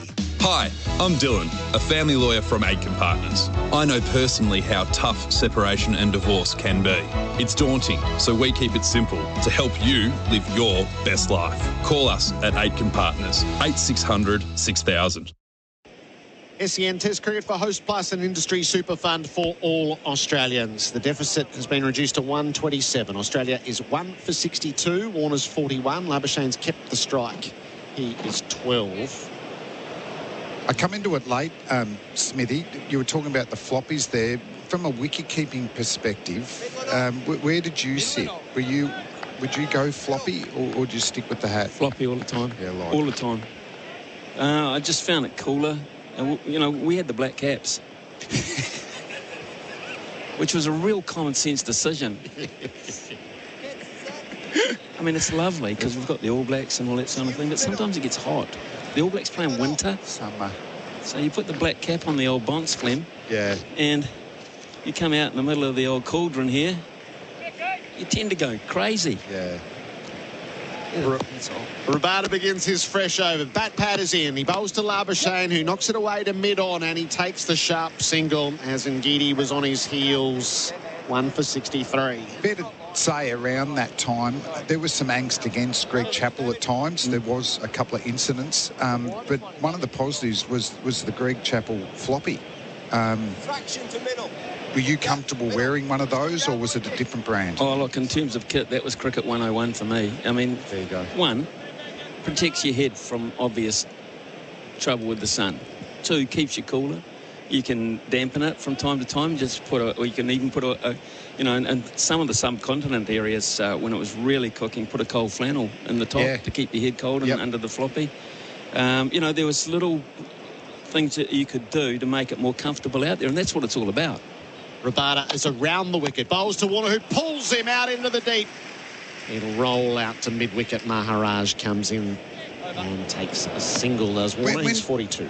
When did they come in? Because there was Terry Towlings, wasn't there? When do you reckon the actual big floppy I reckon they came in the sort of the early 80s, mid to early the early 80s. I'm trying to recall when I first played over here was Benson and Hedges time, and that was 1980, 81. I'm pretty sure Greg was wearing around about that time. So immaculate, and Greg always, of course, would have the long sleeves. Never see Greg Chappell play cricket in short sleeves. Everything was basically covered. Bharat to Labuschagne leaves outside the. Would you keep in short sleeves? Because that polarises wicket keepers. I did actually. A lot. I just felt comfortable with that, with the short sleeves, and also the wristbands on top of. So you've got the opportunity to wipe the brow with the wristbands on top of the wicket keeping glove as well. But it's like anything. You're a floppy hat guy. I was floppy. Yeah, I had a big nose though, so it just made sense. Could have got a bigger peak on your baggy green. Specialised. That's a fair call. Labuschagne leaves Rabada again. Into the breeze swing bowlers didn't, in the pecking order, we didn't have a big say within the team. In apparel? No? No. Just fall in line. I got the ball up. The raising for the ball for the FIFA. That was you? 2001 Ashes, the FBC. My next little one, at the next team meeting, if you bat 9, 10 or 11, you should be able to raise your bat for 25. Smithy? Steve Waugh didn't let that one through. Rabada bowls, Labuschagne defends the ball again to Ngidi. They've picked the weak spot in the field. Tip and run as he rolls it away to mid-on and advances the score to 65. Where do you sit on that? Imagine you and Chatfield. He never raised his bat. I don't even know if he got to 25, but if he did at number 11, I think that's a significant effort. And for him to have been able to raise the bat, Glenn McGrath, instead of once in his whole Test career, probably 6 times. Yeah. Often getting selfish batsmen to their own hundreds. So why couldn't 9, 10 or 11 just raise the bat for 25? There you go. I like it. 2 in the deep for Warner on the leg side, and he's turning down to one of those. Nortje down at fine leg. Warner can only get one this time, no matter how hard he runs it. He's 43, and that is the end of the over. 4 singles from it. The GWM Ute scoreboard. GWM go with more, 1 for 66. Great news, Melbourne's spectacular rooftop New Year's Eve fireworks are back and can be enjoyed from any city skyline vantage point. Search Melbourne New Year's Eve for details. The SEN app is now compatible with Apple Watch. Download it today. This is Ben Reid. Selling your home? To avoid costly mistakes, your essential holiday reading is Fatal Real Estate Traps Exposed. Download your free copy at ianreid.com.au. Ian Reid Vendor Advocate. Sell your home a better way. Go on, ring us. 21 runs in 19 minutes at the start of the day's play. SEN Test Cricket for Host Plus, that's a plus. The Prime Minister is in on what might be a memorable day for Dave Warner. He is 43, Marnus Labuschagne is 14. Ian Smith and Damien Fleming are in the broadcast box. And Ian Smith has a question to counter this for Damien Fleming. He's been thinking about it during the break. Part-time bowler in a Test match. Very, very part-time bowler. Throw him the ball, an absolute bonus, he gets 3 for... Can he hold the ball up? No.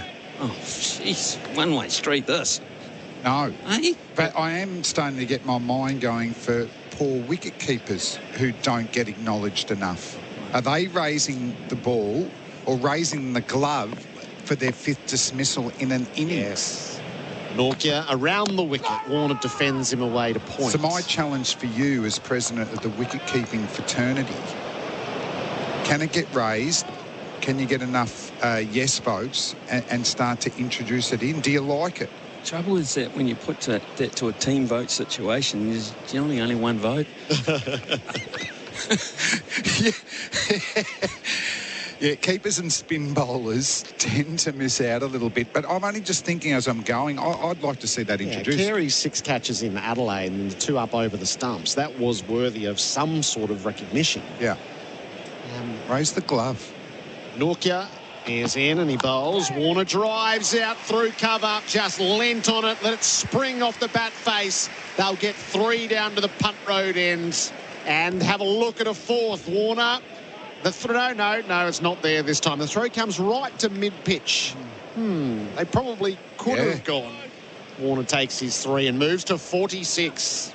This incredible rate of progress here for Australia, and while we're talking about the merits of individuals and the way they should celebrate. We're about to, I think, to acknowledge another David Warner half-century. It could be in this over. It's just happening too quickly for South Africa's liking here.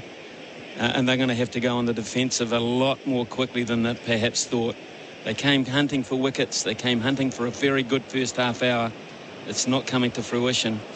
And that is quite scary for Algar and his troops. It really is. The one thing I've noticed, I think, about Warner this year is I feel like he's been a little bit inside the ball playing and trying to play it too fine. And we've seen those back foot punches square of the wicket right in the middle of the bat. I like it. We'll get to Labuschagne now, who defends the ball to the short leg. Just a subtle difference. You know, you're using more a full face of the bat. And that's a distinctive shot, those first two of the day of Dave Warner. When I think of those back foot punches, they generally go square or even in front of square. And we see this year he's been caught going at wider ones behind. He's dragged two on for wide ones as well. So it might be just a little tweak, but it certainly looks very good today. His last half-century was in Lahore in March this year. Nortje bowls to Labuschagne, who leaves the rising delivery, and that carried far better than the previous half. We actually, on that note of David Warner dragging on and feeling a bit miffed about, you know, his luck compared to, say, Labuschagne's luck in Perth. Yeah. He made two mistakes all out. He was mic'd up on Fox yesterday for all the day. Yep. And I think it was it the brain played on and the ball hit the stumps and Bales went dislodged? Oh, yeah, remember that earlier in the day? Yeah. David Warner, it slipped. That was me. Bales were coming off all the time. Nortje over the wicket, bowls. Labuschagne wraps. That's just about cut him in half. Missed the bat into the body. Yeah, that's funny. I reckon there's just some natural variance and bounce here. I mean, when you look at the pitch, there is thatches of greenish grass and then there's straw-coloured grass. So the ball will have to behave differently hitting those two different areas. And you do go out and study pitches, don't you? I mean, that's one of the things you do at the start of the day. Yeah? Like it. Yeah. Well, because it says so much, doesn't it? Also, I have empathy for curators. You know, there's a lot of uncontrollable factors that they have to deal with. Last ball of Nortje's over. Labuschagne defends back to the bowler. 1 for 69, the GWM Ute scoreboard. GWM, go with more. Winning in cricket is hard.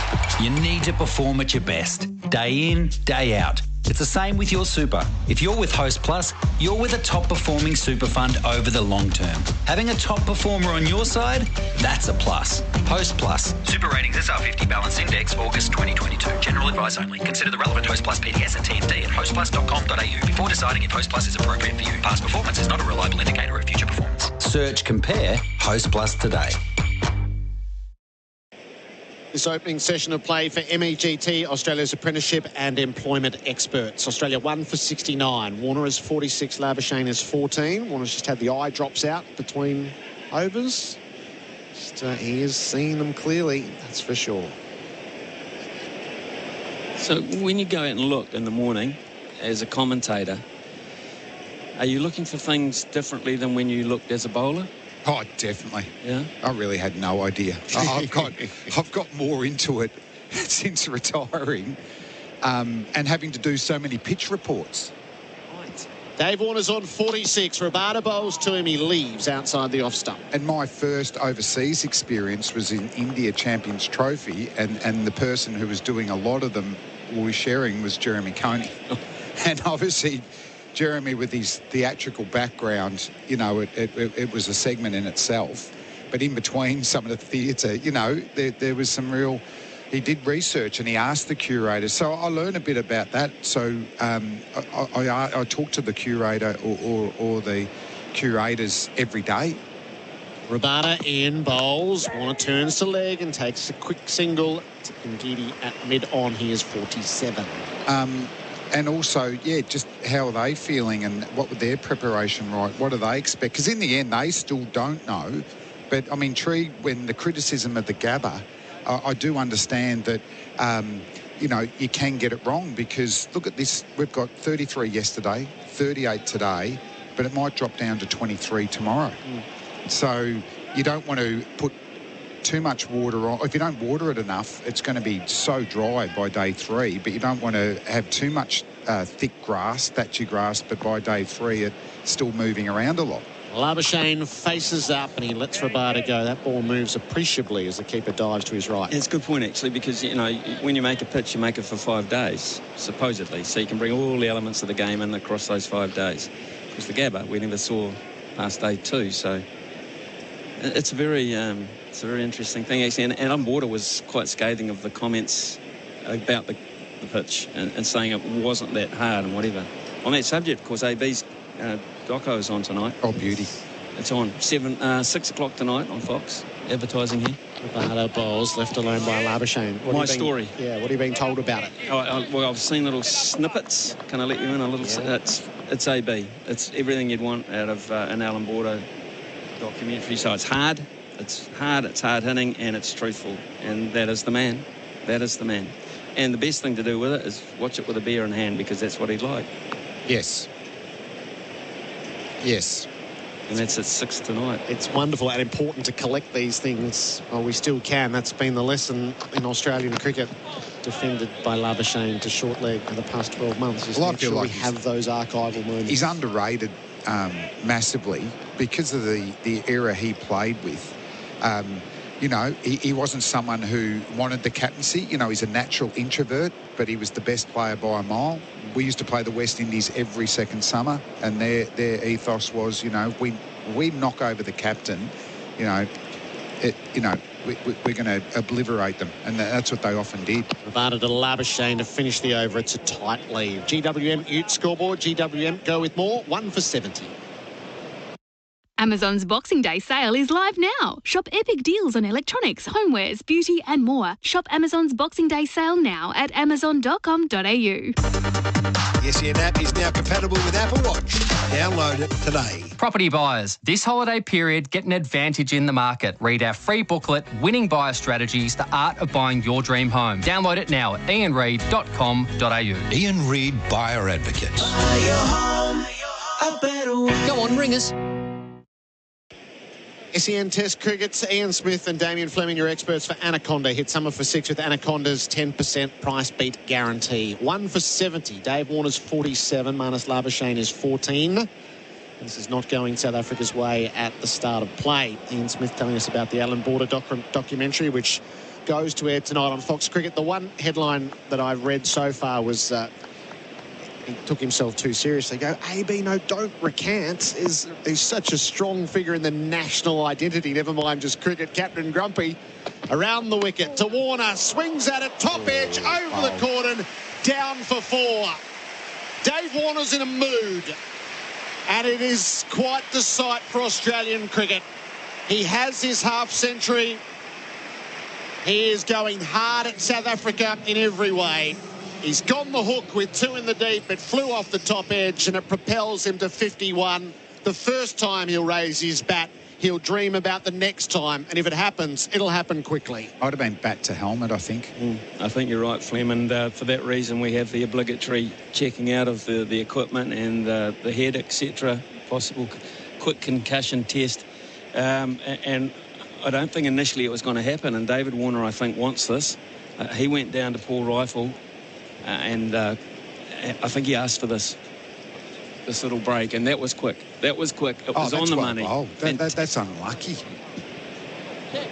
It was a perfect pace. It was a perfect line. There was no way he could keep that ball along the ground, was it?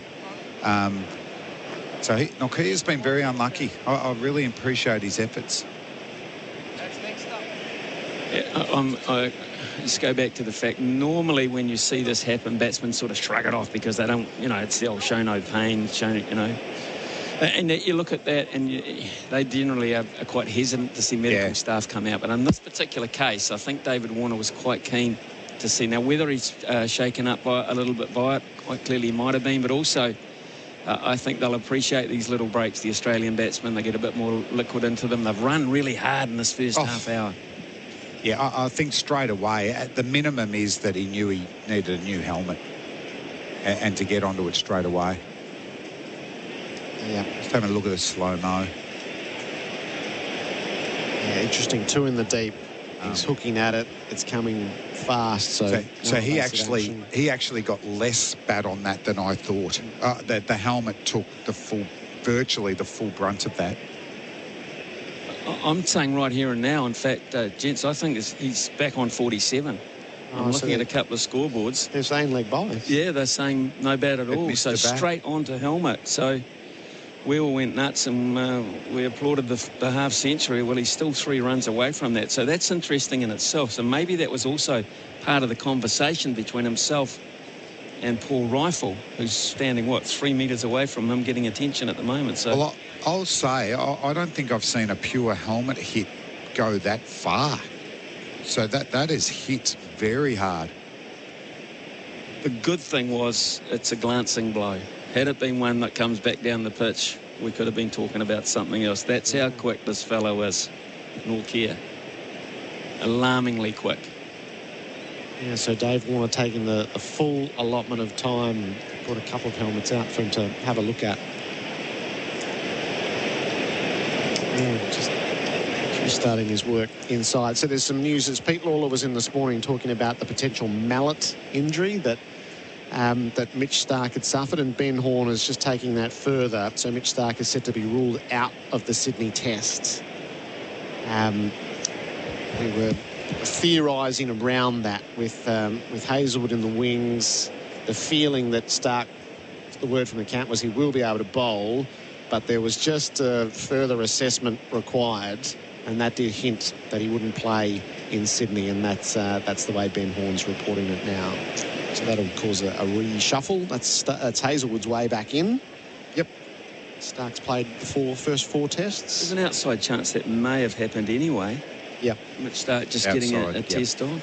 So now I've been forced into that, but I did see this morning that Josh Hazelwood was operating pretty rapidly in the nets this morning, so...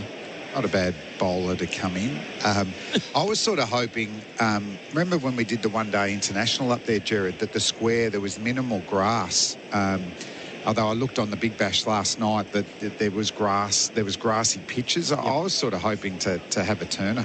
To play 2 spinners. We're going to India. Our batsmen would get opportunity playing against spin. I wouldn't have minded that. So Warner is going to just compose himself and get back to his innings after being struck on the helmet. He is back on 47 with the leg byes off the helmet rather than the top edge into the helmet. Smithy, I think you're due back on Fox Cricket, so we'll leave you be. I've had so much fun. This half hour's flown by. Tough one for South Africa. Great one for us up here, fellas. I've loved it. Just a little email to the wicket-keepers fraternity. 5 dismissals in an innings. Are we going to raise the glove? We don't do little emails, wicket-keepers, Flynn. What's that, We speak in words of more than 1 syllable. Okay. We're not quick bowlers. I'm putting an emoji. Smithy, not happy.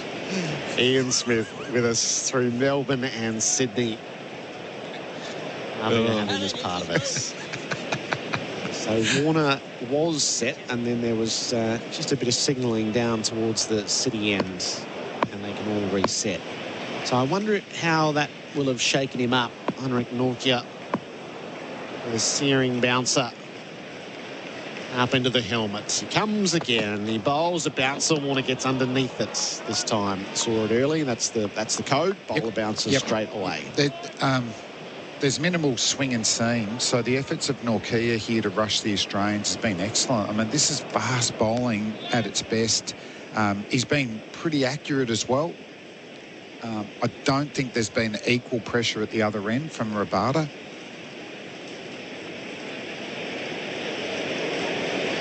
No, Rabada last night and this morning hasn't quite been what they will have hoped. Nortje bowling the heat. Warner plays to cover. Tip and run. Set Marnus a task. The shy comes in from Elgar. It misses. They're going to come for a leg break. Oh, no, shocking mix-up. Labuschagne at the non-strikers is out.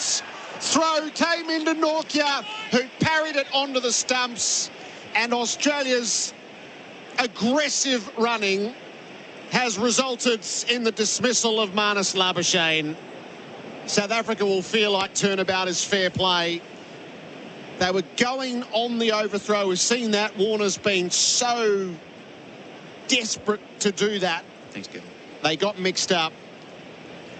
And Labuschagne, his fate is about to be determined on the replay. Nortje throws the ball, hits the stumps, and Labuschagne on the dive is out. South Africa needed a change of luck, and there it is. Labuschagne run out for 14. Australia 2 for 74. We might clear the decks, Flem, and let Dwayne, Buck and Bharat assess that next. SEN Test Cricket for Host Plus, an industry super fund for all Australians. Hello there, got some pretty big delays down Eastlink towards the Mornington Peninsula Freeway. She's shocking through Frankston down towards Mornington. Chock-a-block coming off the Faranga Freeway as well. Westgate Freeway is even more hideous from the city end out towards the top of the bridge, as there's only one lane open heading outbound due to roadworks. It's end of year madness at JB with crazy deals like over $1,500 off a Samsung 55-inch OLED TV. That is crazy. Only at JB. That's the latest SEN Sky Traffic. SEN Test Cricket for Host Plus. That's a plus. An industry super fund for all Australians. Marnus Labuschagne out, run out. They have been putting the pressure on South Africa with their running between wickets. Marnus Labuschagne and Dave Warner taking them on. And it's to their detriment in the end. Marnus Labuschagne scrambling back, couldn't get back in time. Dave Warner sending him back. And Australia lose their first wicket of the day. Started the day 1 for 45, now 2 for 75. So welcome Chris Rogers back to the microphone, and Bharat Sundaresan. Welcome to you guys. Hello, Dwayne. Hello, Bharat. Hello, Dwayne. That came from nowhere. Yeah, well, maybe the delay hitting the helmet. Things tend to happen after drinks, after a delay, after just pauses in mental periods of the game where the concentration has been epic really from both batters, but it was broken, and now the partnership's been broken, and Warner defends this to the offside defensively. He's on 48. He also got the 4 that we thought caught his bat off his helmet, taken from his tally. It was called leg by, so he's on 48 as opposed to bringing up his 50. His half century in Test 100. So a little bit of a change of events here in perfect conditions, bright sunshine and 33 or 4 degree heat as it's starting to heat up towards that expected top of 37. And Nortje is firing them in now. 145, his last delivery. He's into Warner again, and Warner plays through Coven. Okay, but not with the timing that he would have liked. He scrambles through for a single. So Warner at the moment 49, and Smith, a new batter, yet to get off the mark. Not a massive crowd in here. They are under the covers of the shade where they can be. 64,000 here at the MCG yesterday for Boxing Day. 31 runs so far in this session, 1 wicket. So there's been plenty of action. And Steve Smith now to face. And Nortje with his tail up has been sending them down like rockets. Short leg in, 3 slips gully, point. Steve Smith holds him up a second, just readjusts the pad. The histrionics continue, and now Nortje back at the top of his mark and in. Edge of the seat stuff. Smith waits and plays it defensively straight back to the bowler and kept that one out nicely. Scoreboard for GWMU. GWM go with more. Australia 2 for 76. Find the find of all finds and save at Savers during their one-day sale. Save 50% off all clothing this Thursday only at Savers. Doors open 8 a.m. The SEN app is now compatible with Apple Watch. Download it today. Get your groove on and experience the vibe, the style and the food at the Groove Train. It's a vibrant cafe by day that transforms into a wood-fired restaurant and bar by night. Enjoy with friends over great food, drinks and conversation. Find your nearest location at groovetrain.com.au. SEN Test cricket for Host Plus. That's a plus. Marnus Labuschagne, last man out, run out for 14 off 35. Just looking at that replay over and over again, and just the lead up to it, Dwayne and Chris. Rabada into Warner, who on 49 didn't time it, doesn't get a run, keeps it out though. A few things were playing on Marnus's mind. He was kind of unhappy with his guard at the end of the last over. A couple of leaves. He thought the ball was a little too close to his stumps. He kept remarking his guard, and even when David Warner was getting attention for the helmet, he ran up there, remarked his guard again. And even got Sarel Veer to check for him. All this just before that ball was bowled, just before the run out. I don't know how much of that was playing on his mind. And also at one point, did he sacrifice his wicket? I don't know. It did feel like he kind of felt, it's on me to try and complete this run. Yeah, or maybe he's thought it was his mistake going as Warner tries to cut this off Rabada and again doesn't time it. By the way, that's the 5th time Marnus has been run out in Test cricket, and the 2nd time this year. The other was for a duck in Karachi, thanks to Adam Collins for that. 2 for 76. Well, there's plenty to digest there, because Marnus actually had to follow through, because he was running to the danger end for the single. So he ended up about 5 metres past the stumps. Rabada to Warner, pushes it through cover, and there's the 50. You can hear the applause. And you do sense he might be halfway there to something big this afternoon. You sense there's a ton in this pitch for someone, if not a couple, if they can get it right. And Dave Warner in Test 100 brings up the 50. Steve Smith yet to get off the mark. And by the way, those stats, thanks to Adam Collins, brought to you by Laurenex Cleaning. Google Laurenex Cleaning today. And another thing that stood out from that replay was David Warner. Even after the direct hit was completed, just look at David Warner's body language. He was looking to see if there was a run there. So Smith on strike now, pushed back by Rabada defensively. So when Marnus turned around to come back, he was the one who hesitated. They started running, and he got to about the crease line, so he'd run about 5 metres, and then he kind of said, wait, no. And then at that stage, Davey Warner was 3/4 of the way down the pitch, and Marnus might have thought, yeah, I've got to go here. In fact, he wasn't run out by that far. So had he not hesitated... He nearly got back as Smith plays with the outside half of the bat between gully and point along the deck, and he'll get off the mark with a couple. They thought about a third, but they might be a little more conservative with their running. Not so aggressive just for the time being, but Steve Smith off the mark with 2. Warner's 50, Australia 2 for 79. I mean, who's at fault? It's hard to know, because Warner's, in some respects, you think he's running towards the danger end, because he's running to the stumps that are closest to where the throw's coming in from. But in the end, he had such a head start. He was making it hard for Marnus. Rabada to Smith again, who allows it to pass through to the keeper. End of the over, Australia 2 for 79. If you're unaware, South Africa all out for 189. That's the score for GWM Ute. GWM, go with more. Every time I enter a house fire to save life and property, toxins leach into my skin. Over my career, they've given me cancer. It's impacted my whole family. Fortunately, special laws allowed firefighters like me to receive medical help. But the Andrews government has trashed these laws, putting me and my family at risk. I'm asking Premier Andrews to reverse these changes to protect sick firefighters. Help the firefighters who protect you at underfire.com.au. Authorised P. Marshall, United Firefighters Union, Victoria, Melbourne. SEN Test cricket for Host Plus. That's a plus. 2 men out for Australia. Usman Khawaja last night for 1. Marnus Labuschagne today. Run out for 14. Nortje with the ball in his hand again, and Warner on strike on 50. And Warner pushes it along the deck to point. No addition to the score.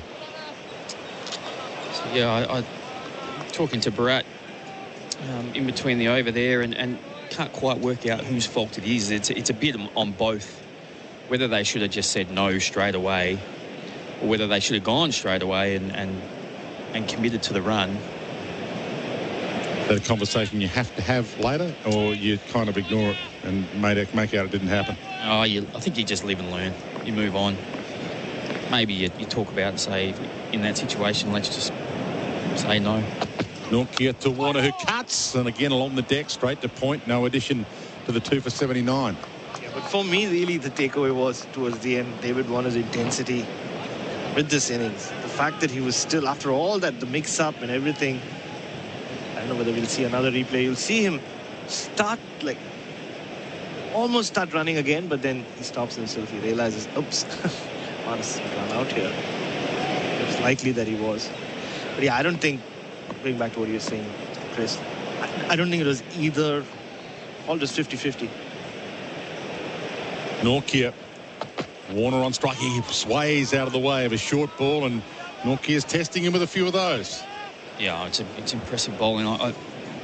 It's fast. The thing I've really liked about Davey Warner, though, it's just I was noticing him earlier and how he was really kind of looking over his right shoulder.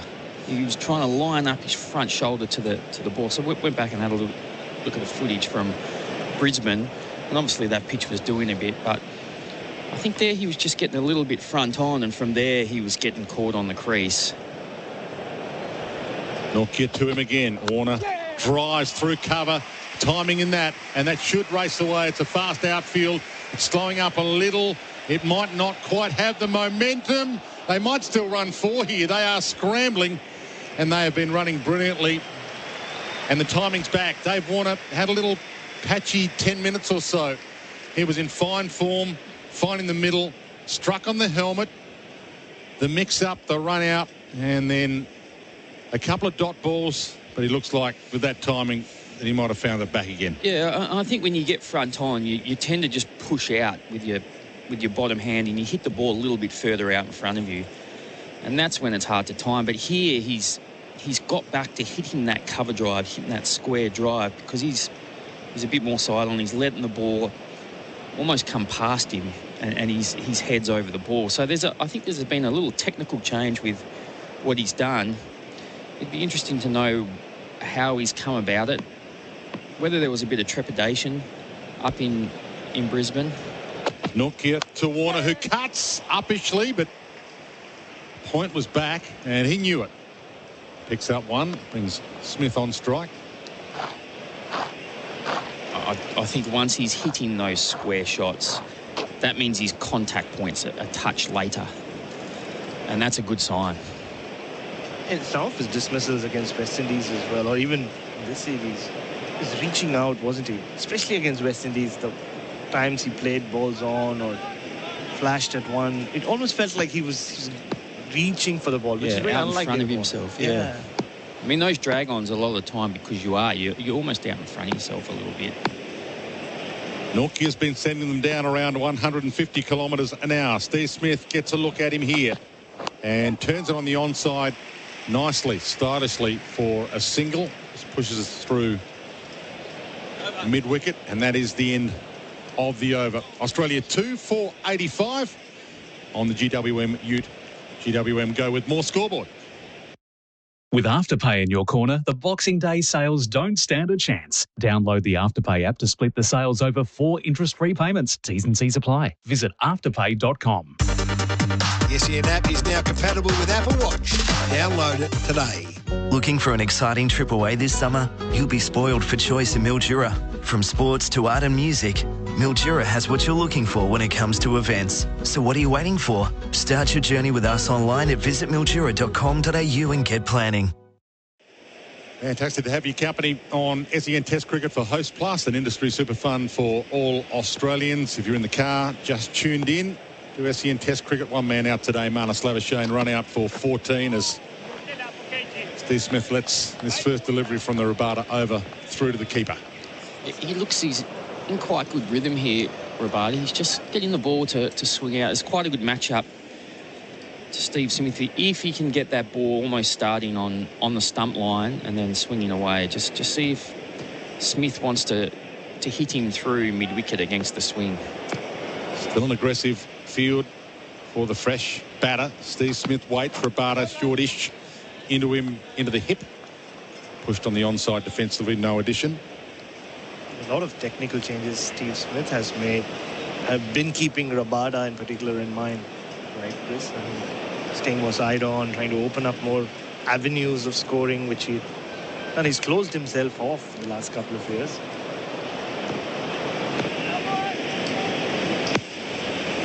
Three slips, Gully, point, short leg in, and Smith allows it to pass again, getting a good look at a few now. 2 for 85. The thing that I think the Aussie batters will be thinking about though here is Rabada can't bowl forever. It's hot, and he's a machine when it comes to his athleticism and his ability to bowl long spells, but it's just so hot out there. He's into Smith, who attempted a drive at a wide one and caught the bottom portion of the bat with no timing and no meat and no score. And I don't think that the other bowlers will swing the ball quite like Rabada is. Jansen will be interesting, but that's a different prospect because he's swinging it back into Smith. All dots so far in this Rabada over to Smith. And he drives this one beautifully through cover. And it races away. 4 runs. Boundary for Rotaflex by Blunston. Stability meets the freedom to move. He had a little bit of a sider with the last delivery of that over, and that was sweet. That's a class shot. Brilliant.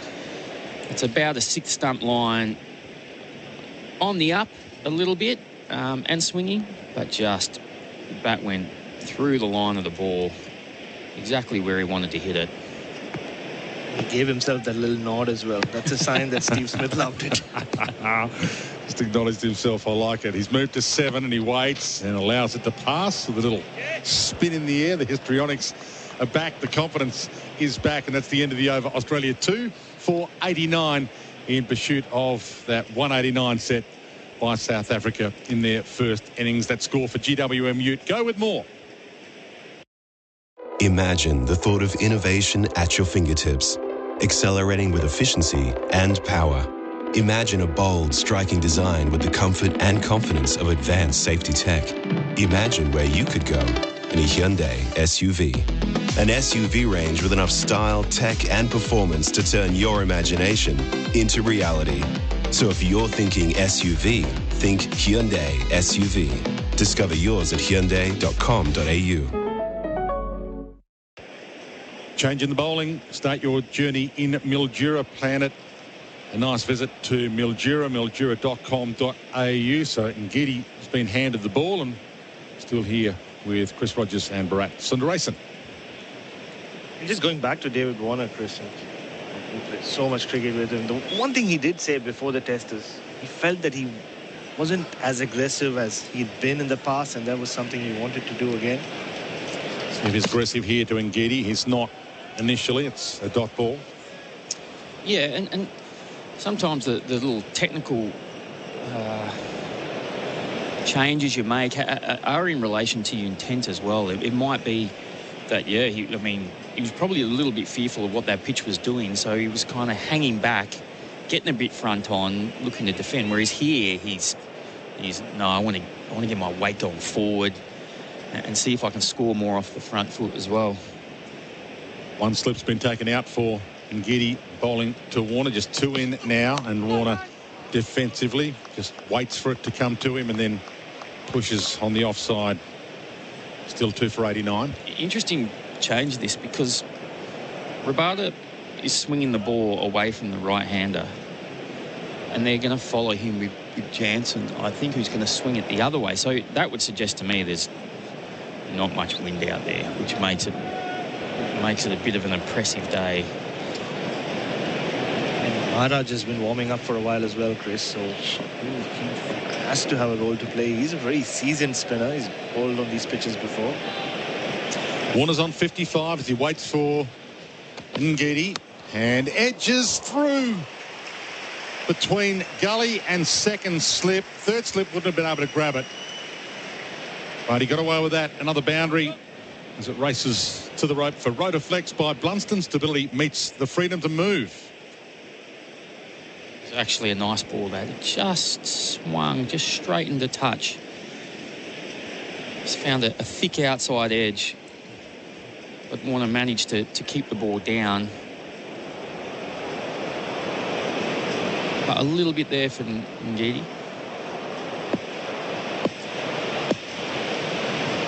So Gully moves a little closer to second slip. Still a big gap there. Warner waits again, and Ngidi, Warner just pokes it through point defensively, but he knew that point was way back. In fact, way back to a backward point, and adds another to his score. He's 60. Warner, Smith 7 now on strike. Australia 2 for 94, still trailing by 95. Sometimes he can be difficult to bat with, Davey, because he's trying to run so hard. He pushes his partner so hard. Whereas that, I mean, I'd know a lot of batters. I mean, Darren Lehman comes to mind, who literally would hit that out to the sweeper and walk down the other end, thinking I'm going to conserve as much energy as possible. He has to be the fastest runner between the wickets playing his 100th test. Virat Kohli is the only one who I can think of. Steve Smith on strike on 7. Labuschagne, the man out today, run out for 14. As Steve Smith turns this on the onside down to mid-on for no run. But he looks like he's seeing them okay. I remember we did a 2K time trial, because that's the kind of fitness standard in one of them. And Davies' strength is not in his long distance running. And I remember Farward was in the squad then as well. And Farward came second last by a long while, and there was Davey practically walking and he just kept running past the finish line straight into the nets. Final ball, the Ngidi over, and turns Steve Smith front on, who can't find bat, hit the hip, and it's the end of the over with a dot. 2 for 94 Australia for GWM Ute. GWM go with more. So, Santa was too square to give you what you really wanted? No problem. Starting Boxing Day, Sexyland has up to 70% off Australia's biggest range of sexy costumes, lingerie, couples toys and fun gifts and games for adults. Sexyland, something real sexy for everyone. 11 stores in Melbourne and Geelong, open till midnight 7 days a week. Or shop online for 2-hour delivery. Take me now, hot, cool man. Take me now, Sexyland. Sexyland.com.au. SEN Test Cricket for Host Plus, that's a plus. And Chris Rogers and Bharat Sundaresan did pick we were going to probably get another bowling change. Start your journey in Mildura. If you'd like a change, plan it down at mildura.com.au on the web. If you'd like to head down there and see what Mildura has to offer. I will be heading to Mildura after the Sydney Test. That's the easiest way to get back to Adelaide, driving with the wife and the dogs. Yes. Jansen been handed the ball. It is a nice place. Probably when it's under 40 degrees, I reckon. But you'll enjoy it regardless. Jansen to Warner, who's on 60. So a bowling change. Will it bring about a fortune change? Warner clips it off his toes with ease down to fine leg for a single. A few things that the Australians have been doing in preparation for this series, Chris, is one, of course, they've nicknamed Daniel Vittori Marco. So every time he gives them throwdowns, he's referred to as Marco, as in Marco Jansen. The other thing is some of them, not David Warner, have been using the light indoor ball, the yellow one, and getting them to wang it at them so that they get used to the extra speed. Yeah, right. Just zip that comes off. Manas started doing it. Pat Cummins has done it. Steve Smith did it for the first time before this test. Smith to see Jansen for the first time today. Jansen in. Smith turns it off his hip, but no chance of a run. I also had a great line from Andre Adams at the Gabba when Manas was facing those yellow balls flying at him. He said, mate, once you're done with this, it'll feel like autumn leaves coming down on you when you face the red ball. Train hard, play easy. That's the logic, isn't it?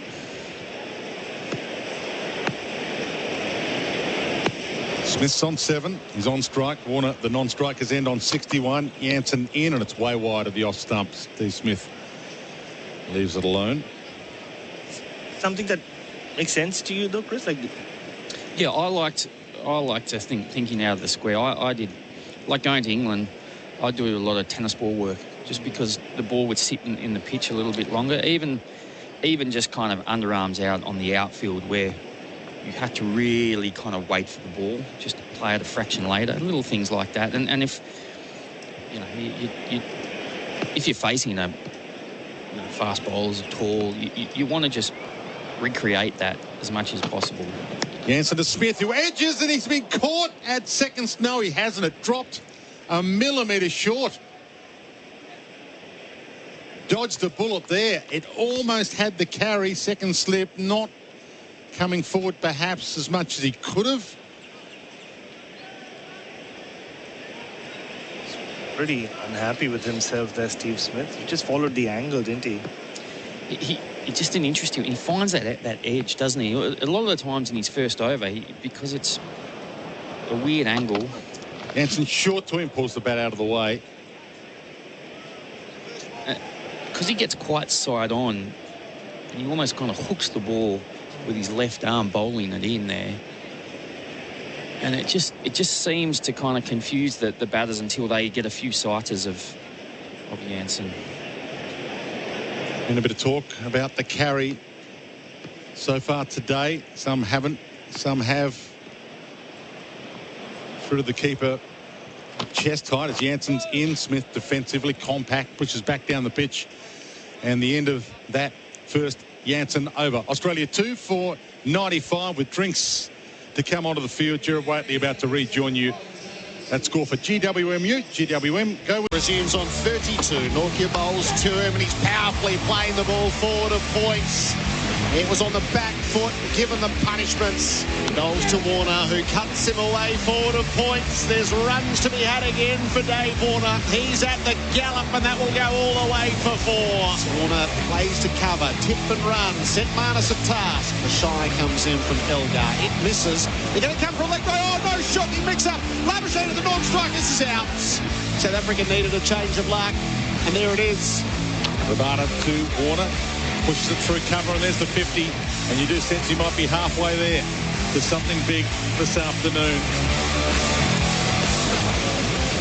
The action to the drinks break for Bundaberg Ginger Beer, the great Australian brew. Australia 2 for 95. Labuschagne the man out for 14 in the run out with Dave Warner. Warner is 61. Smith is 7. SEN Test cricket. This opening session for MEGT. Build your best workforce with MEGT.com.au. Just before we get back to the action, this will be a slightly longer drinks break given the weather. Pete Lalor, welcome back. Hi, Gerard. I'm the bearer of bad news. Your intuition on Mitch Starc has borne out. Yeah. Yep. He's out for 6... Well, he'll play this test in great discomfort, but it's at least 6 weeks recovery. I believe it's tendon damage to that middle finger. It's a bowling finger. Dwayne's just telling us now how he's done exactly the same injury and had an operation on it. There was no talk of operation, but I hope there isn't need for that. So disappointing for him not to play the Sydney Test. There was always a possibility that he wouldn't play it anyway, that they'd give him a break. But you don't like to miss your home test, do you? Watched him bowling in the nets this morning. He looked in great discomfort.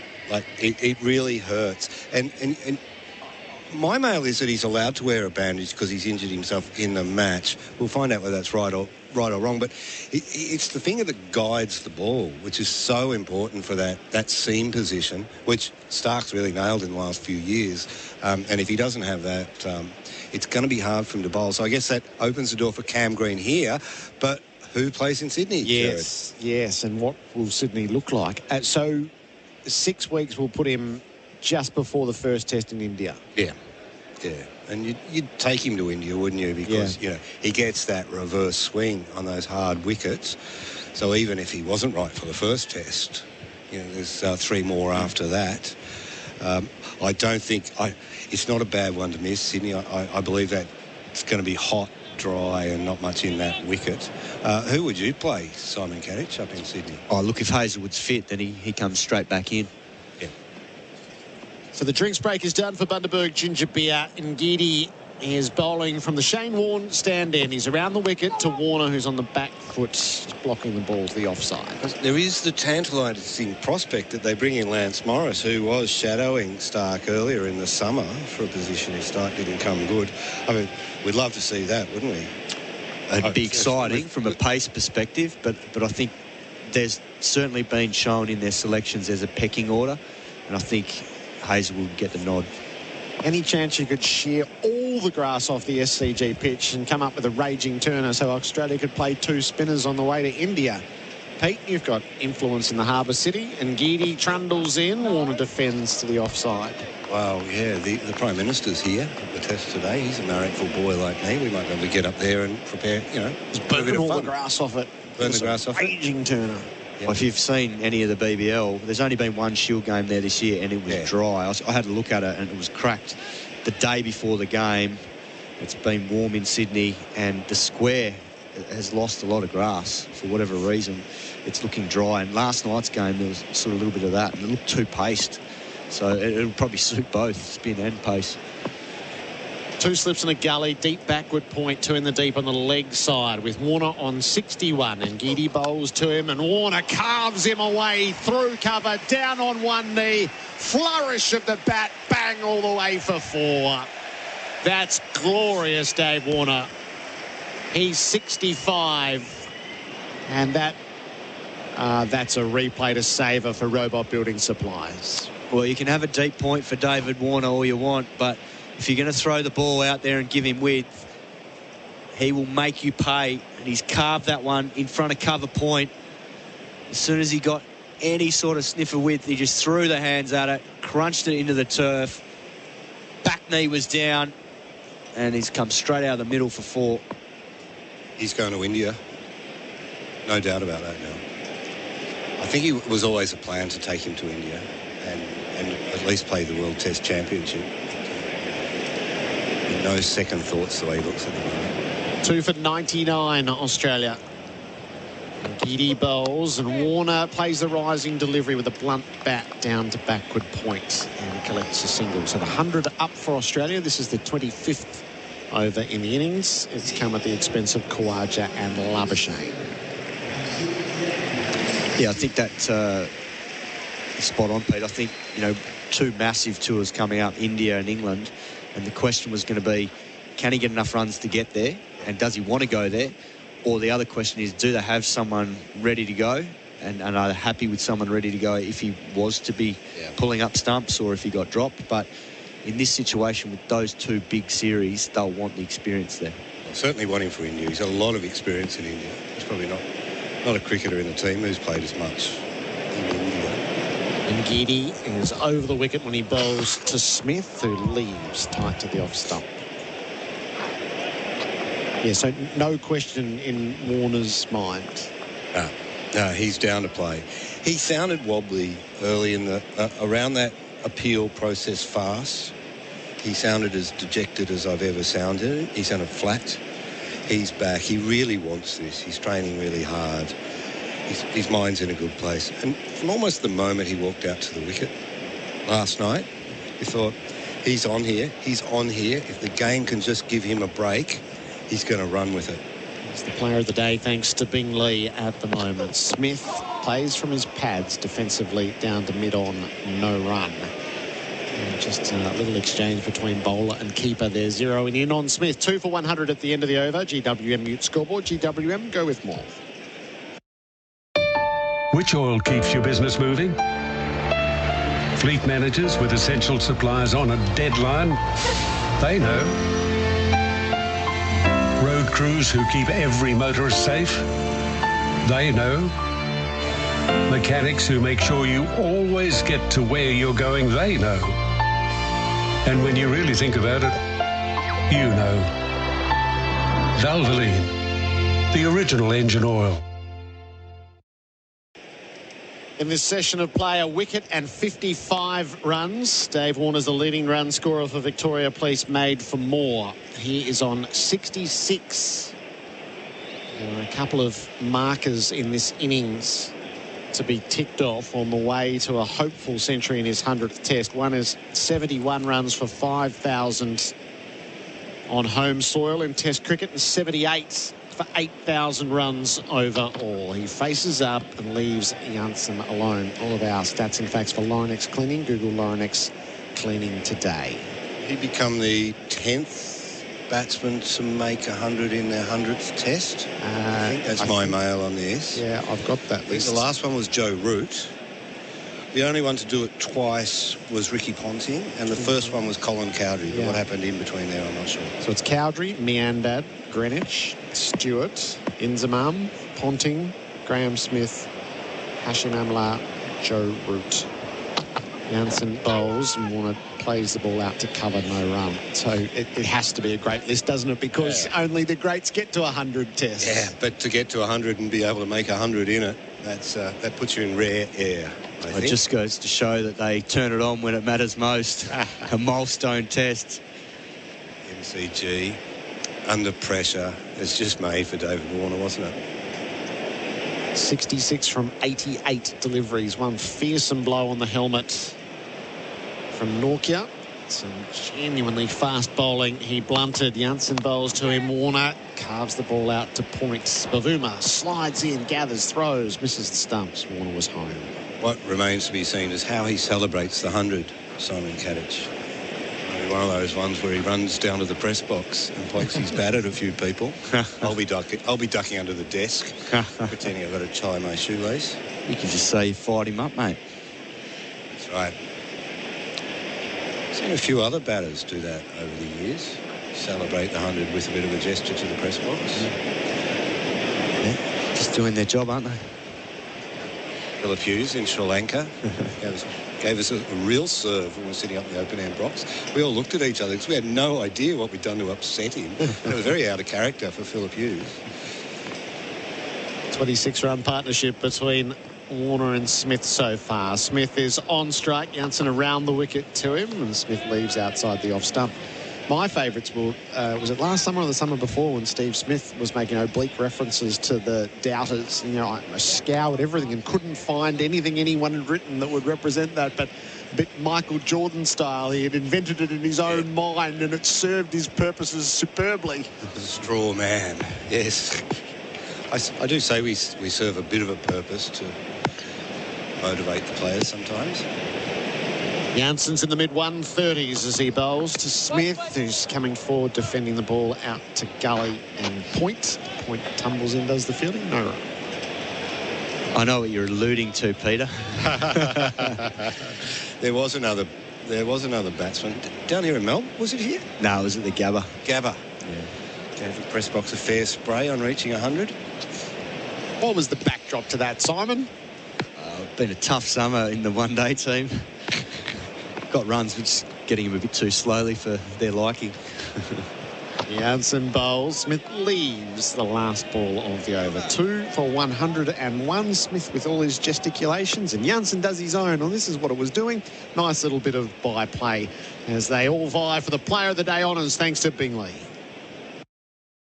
The Aussie summer and country racing. It really is the perfect combination for friends, family and the kids. That's right, the kids will be covered all summer long with free entry, free Kelly Sports Supervise activities and a free merch backpack with a discount sports power voucher. So go on, support the locals. There's entertainment with fantastic hospitality packages and all the up-close racing action. Summer and country racing, stronger together. Book now at country.racing.com. SEN Test Cricket Hour Apparel's partner, Ringers Western. Whether it's the paddock or the pub, Ringers Western has the kit to keep you cool this summer. Warner faces up to Ngidi, drops it to the leg side and shouts. No run.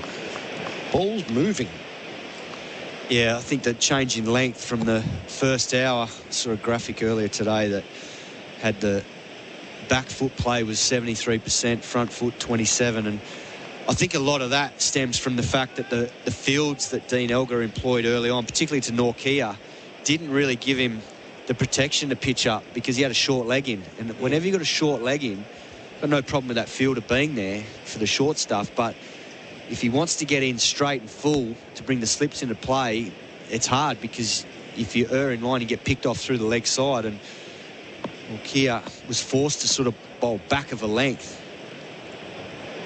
Geedy in from the Warner end. He bowls to Warner, who lets the shaping ball pass outside the off stump. Whereas when you look at the fields employed now in this second hour of play, particularly now with Ngidi and Jansen, they've got the cover in place.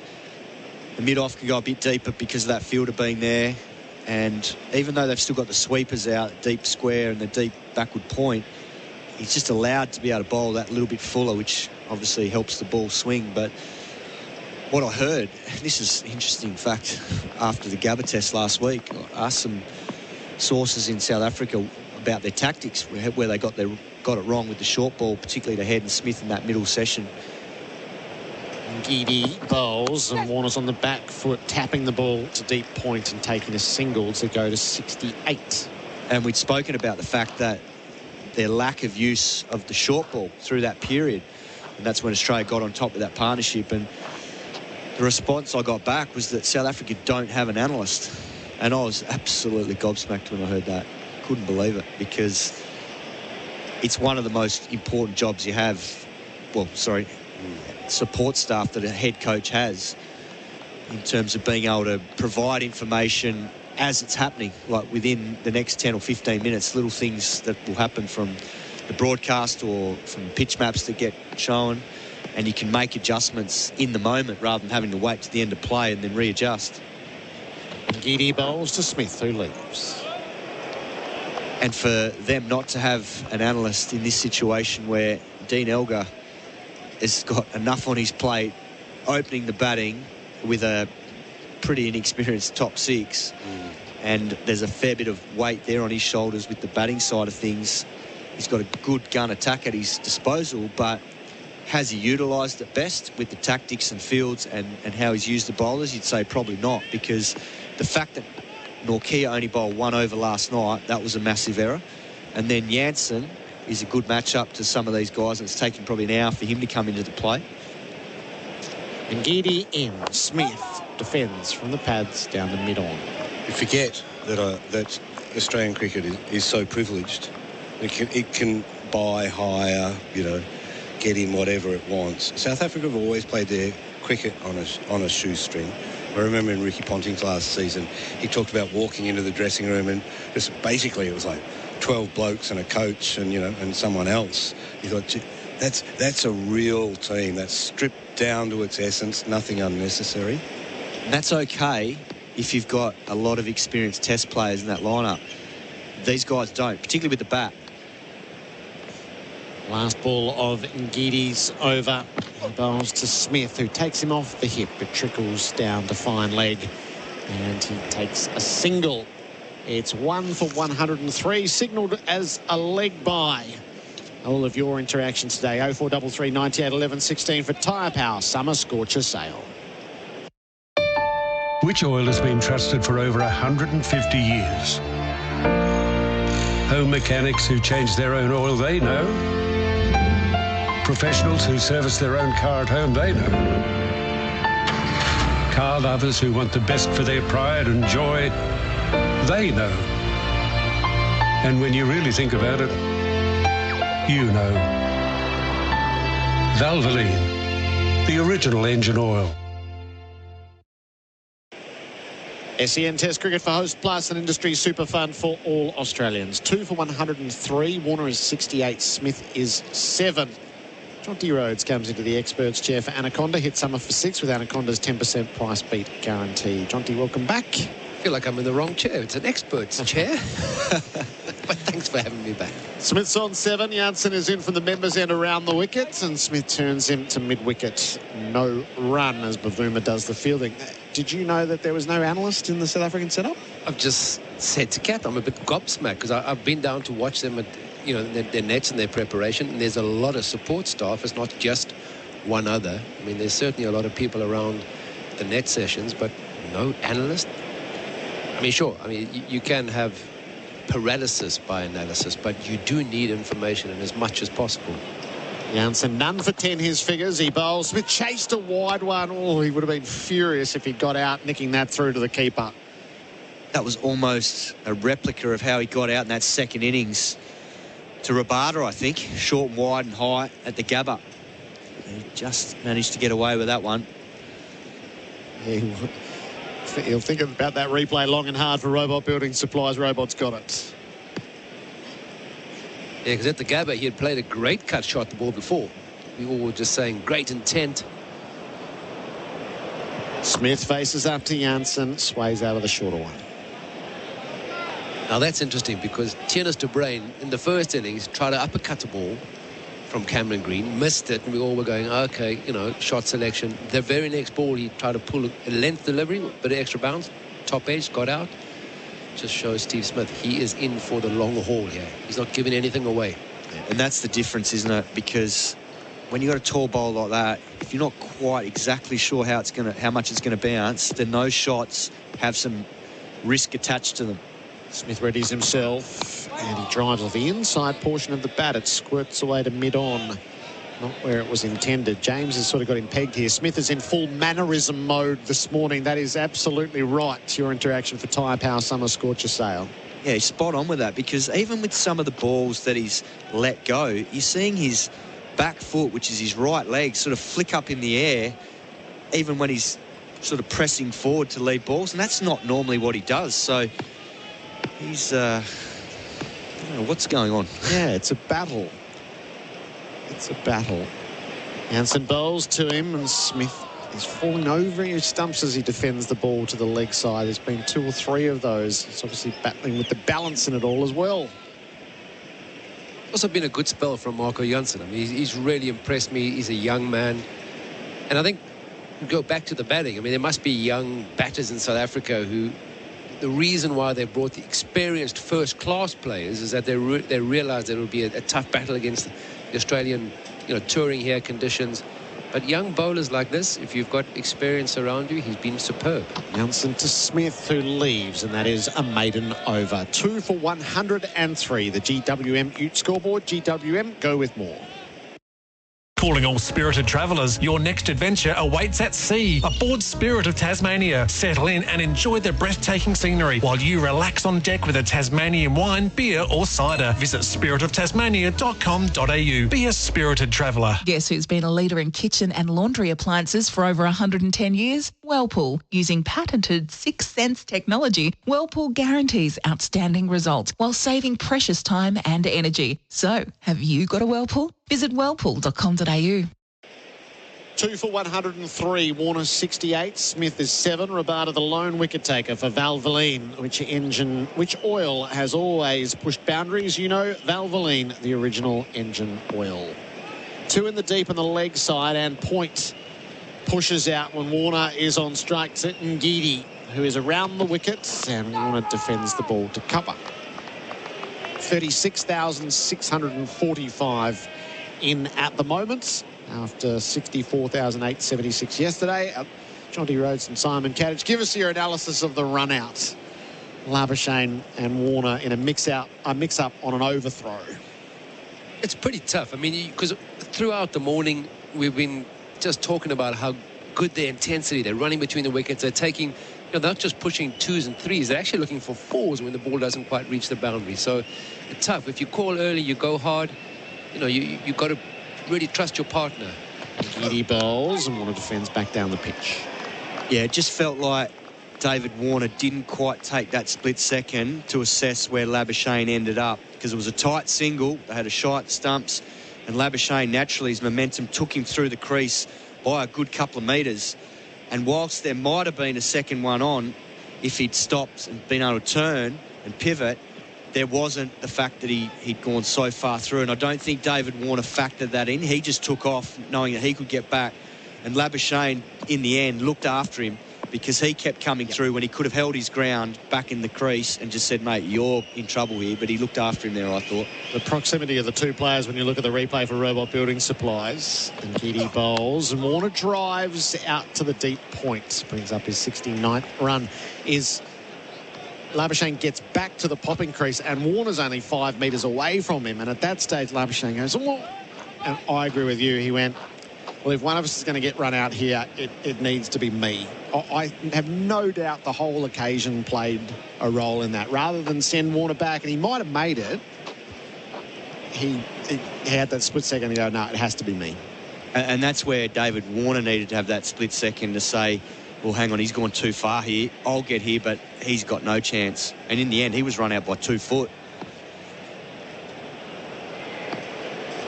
He has a way, Marnus, with run-outs, both affecting them and being involved in them.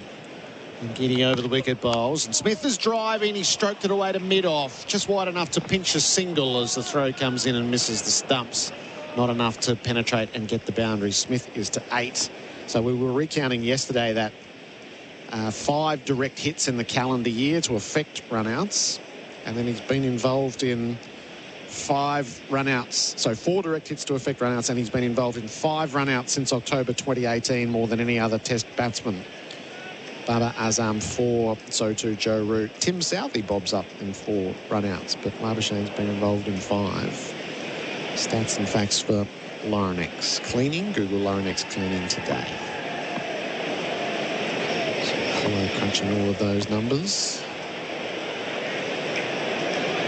Dave Warner's on 69. Ngidi bowls to him and he leaves outside the off stump. I remember one of those run-outs because I was in Pakistan for that series, and it was in Karachi. I think it was on the first day, and the wicket was flat. Yeah. And he hit one, smacked one straight to mid-off off the left-arm spinner. Took off down the other end, and he got direct hit run out from mid-off. I think it was Sajid Khan got him. And it was a great bit of fielding, but he was filthy because the Karachi wicket was an absolute road. So he did himself on that occasion, but it's one of 2 things. Either he's got to work on his pace, or maybe his teammates are selling him up the river a bit. But on that occasion, he did himself in. All a little bit of judgment in that. And Ngidi bowls to Warner, who runs the ball to gully, can't pick up a run. So the Labuschagne run out went to the DRS. Biz cover, business insurance made easy, but you knew live, and he knew live, that he was out. 2 for 105 at the end of the over. GWM mute scoreboard. GWM go with more. So, Santa was too square to give you what you really wanted? No problem. Starting Boxing Day, Sexyland has up to 70% off Australia's biggest range of sexy costumes, lingerie, couples toys and fun gifts and games for adults. Sexyland. Something real sexy for everyone. 11 stores in Melbourne and Geelong, open till midnight 7 days a week. Or shop online for 2-hour delivery. Take me now, hot, cool man. Take me now, Sexyland. Sexyland.com.au. SEN Test cricket for Host Plus. That's a plus. Simon Katich and Jonty Rhodes still with us. Great to have you with us wherever you're listening to SEN Test cricket. And another attempt at a drive, mistimed slightly again, and instead of going on the offside, it rolls its way on the onside to get Smith down to the other end, but he didn't know a lot about that. 2 for 106. Yeah, Steve Smith just driving at one that was not quite there from Jansen. It's been a good spell. He's bowled a fuller length. And I saw a pitch map earlier today, Jonty, where early on in that first probably 45 minutes to an hour, South Africa had bowled 73% of balls for back foot play and only 27% on the front foot. But this second hour, they've definitely gone fuller with Ngidi and Jansen. Jansen getting it to move a little. Warner on strike, pushes him back down the pitch. Nicely timed, middle of the bat. Might not quite get to the boundary, but they will scamper through for 3. And they'll be content with 3. Just pulled up about a metre from the boundary. So not a boundary for Rotaflex by Blunston. Stability meets the freedom to move. He did strike one toward the boundary, and they ran 4 earlier today, Dave Warner. But it is getting hot. Certainly is. What about that piece of work from Rabada there, Jonty? What an athlete he is. He's just picked it up, turned around and put it straight back over the stumps from the boundary line. With a flick. Just a mere flick. Yeah. Great athlete from below us here. Smith back on strike. He's 9. Warden's 72. Australia 2 for 109. Smith. Jansen's eyes light up. He attempts the pull shot. Did he get any glove on it? I think he might have. Yep. Jansen's hands go to his head. It's been put down by the keeper. Verena hasn't gloved it, and Smith gets a life. That was a tough catch. One hand low to his left, but as a wicketkeeper, those kind of catches on this kind of wicket against this sort of batting lineup, you want to be taking them. You got a full hand to it. Glove by Smith down the leg side. devastation for South Africa. Yeah, Wicket they've been working towards. He should have taken that because he had a good side of it. Jansen in again to him, and this time outside half of the bat defensively, pushing along the deck to Gully. No addition to that, 2 for 109, but he's lucky to still be there on 9, Steve Smith. Yeah, very. I think because it was so far down leg, keeper got a good look at it, and he'd already moved that way because he knew it was heading down that way, straight off the bottom of the gloves, and that took pace off it as well. But he just didn't get it neatly into that left glove of his. Edge one to second slip that fell short a few overs ago. Jansen in, and he allows it to pass cleverly. Lets a dot ball go past him just to settle himself down, Steve Smith. It's also key moments, though. South Africa have been building towards this. You know, they've taken that run rate. David Warner came out like a house on fire. He and Marnus really well. I know they were involved in a run-out, but that intensity in the field. Now South Africa slowed it down. They built a bit of pressure, and that's exactly what they were building for.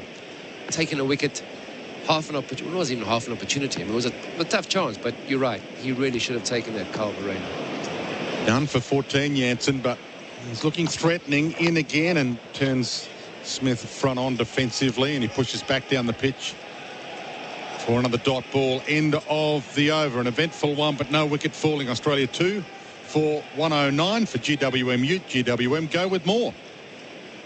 Spoil your family and friends this festive season with Oz Design Furniture and save 25% off almost everything. Hurry, sale ends midnight at Oz Design Furniture. T's and C's apply. The SEN app is now compatible with Apple Watch.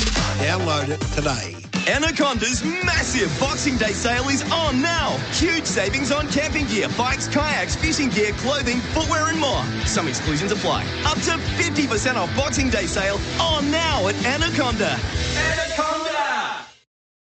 Simon Katich and Jonty Rhodes with us for SEN Test Cricket for Host Plus. That's a plus. 2 for 109. Bright sunshine. Heating up here in Melbourne. Expected top of 37-38. It'll be warmer than that in the middle.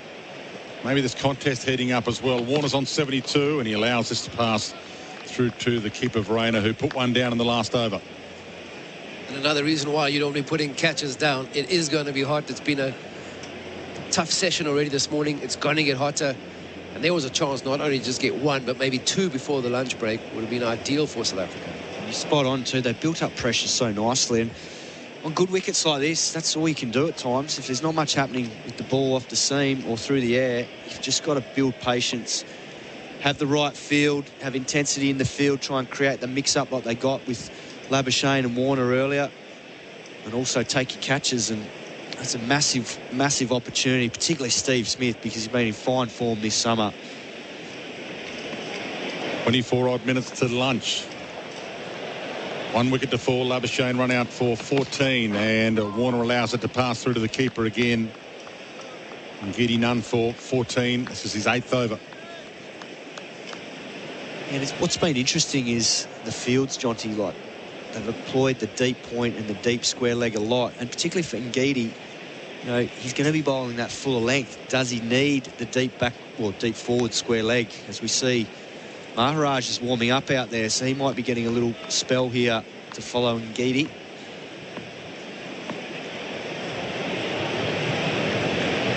Warner on strike, on 72, watchful, and tries to drive and got an edge. That was lucky to race its way to the boundary to find leg. And Ngidi head in hands, he's down on his knee. He knows that was another big opportunity missed, and Warner takes the score to 2 for 113 and moves himself to 76.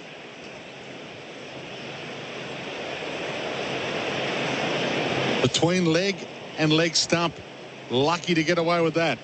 Just to your point with the field, I mean, you want to set a field where your bowlers are given the opportunity to get the players driving. Every time there's been a bit of indecision or ball past the bat, it's been on that fuller length. If Warner wants to rock back and pull a good length delivery, well, you know, there's a bit of extra bounce, especially from Ngidi. You saw what happened in the first dig with tennis to brain. It does go up in the air. Well, and the other thing too is square leg coming up.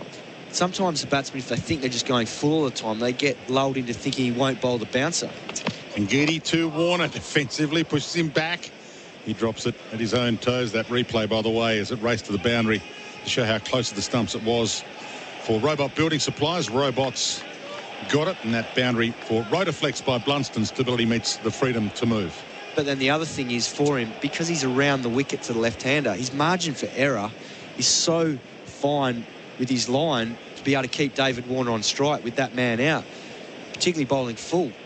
But that was a beautiful ball that got inside edged. David Warner just got stuck with his front foot and unfortunately didn't chop it onto his stumps.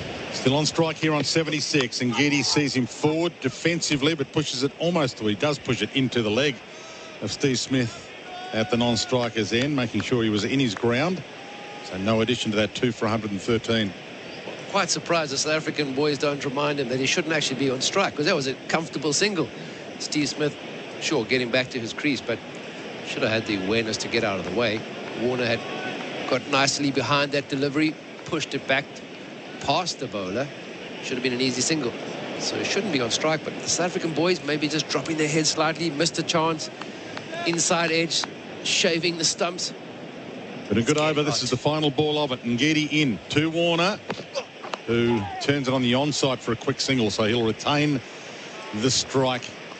End of the over. Australia 2 for 114. Warner up to 77. Steve Smith not out 9. The man out today. Marnus Labuschagne run out for 14 for GWM Ute. GWM go with more.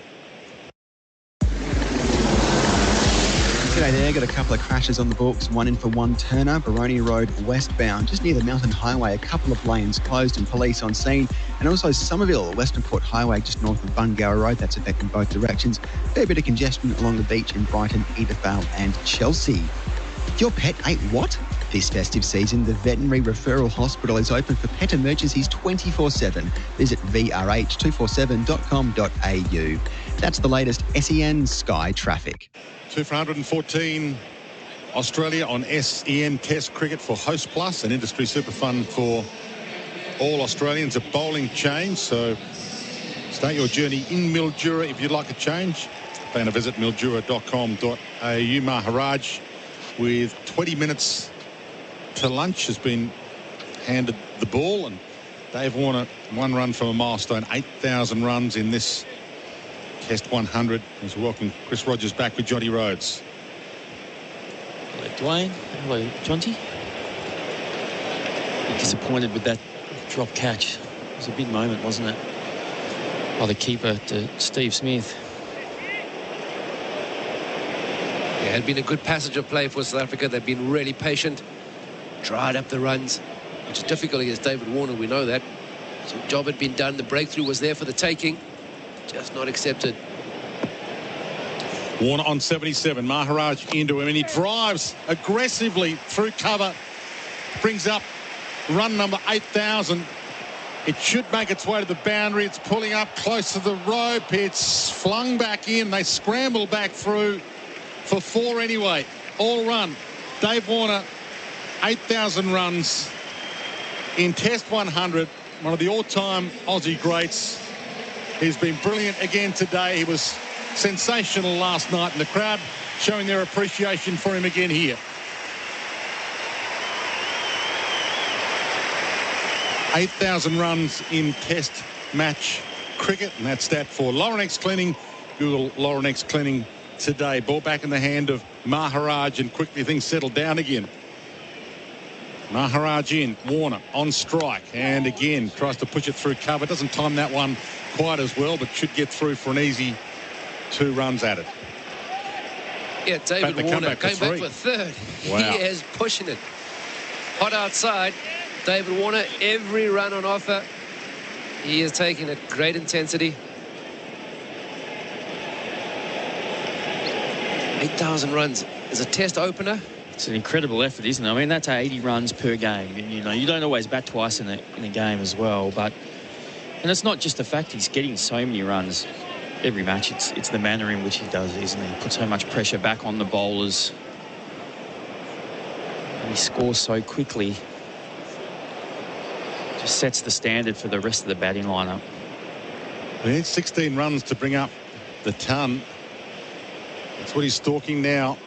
And he's been running hard all day. Maharaj into Smith this time with a short leg in. Smith defensively pushes to cover. No addition to that. 2 for 121. Australia now trailing by only 68. It's funny how champions find those moments, isn't it? Smith waits for Maharaj, dances down, drives to long on for a single, brings Dave Warner back on strike with still a couple of deliveries left in this Maharaj over. Under pressure for your spot, and you're in your 100th game and you pull out this kind of innings. It says a lot about him and his skill. And also his self-belief. I don't think he's been in bad touch this summer. He's had a couple of chop-ons, but he's got a few starts as well. Warner on 84, waits, defensive, watchful, cautious.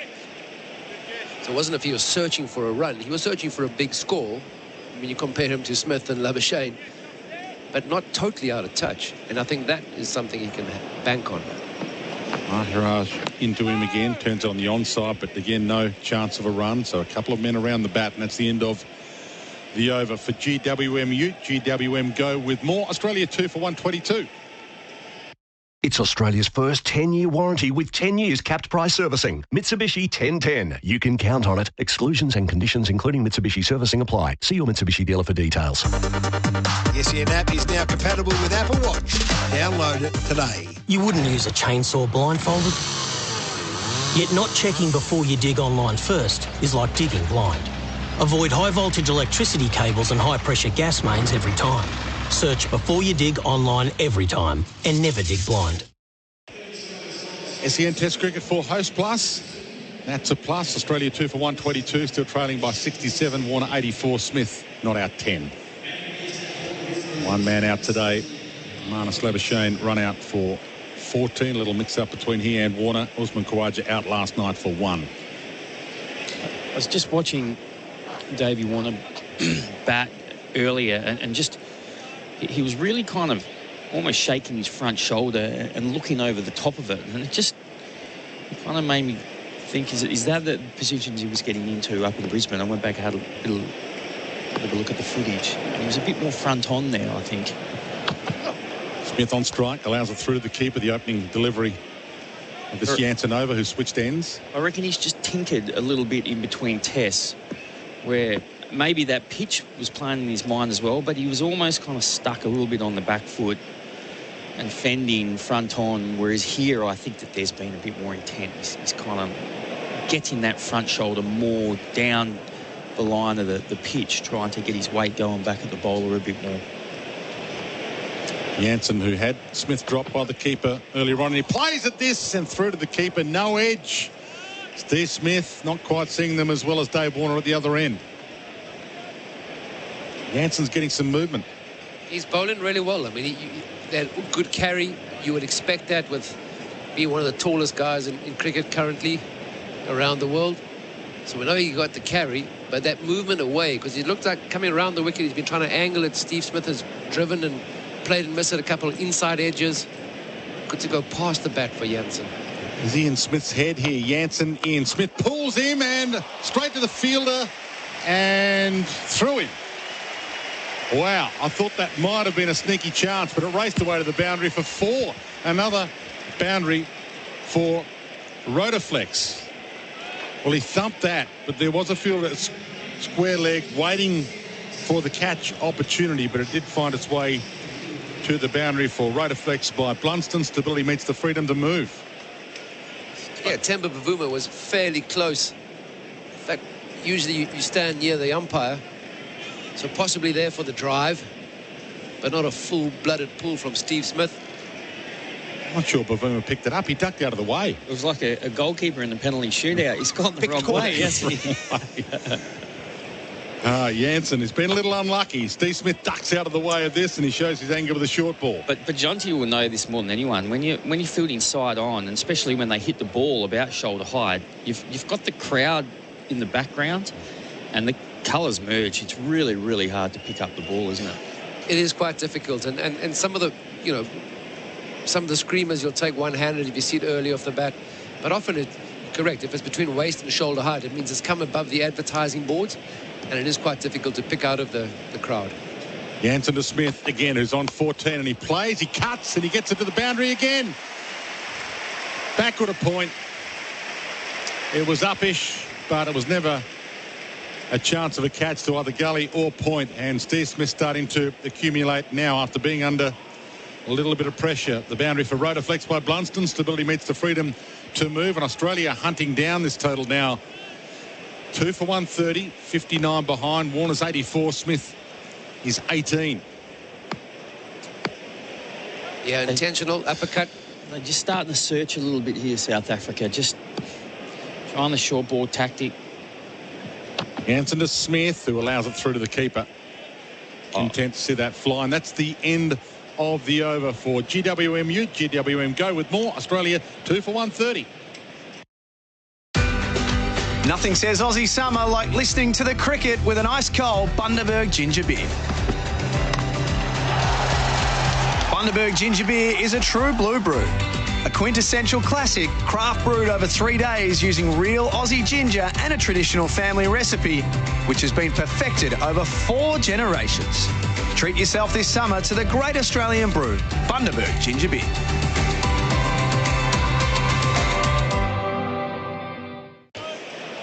SEN Test cricket for Host Plus. That's a plus. Maharaj about to send one down to Dave Warner, who pushes on the onside to long on for a single. Jonty Rhodes and Chris Rogers still with us.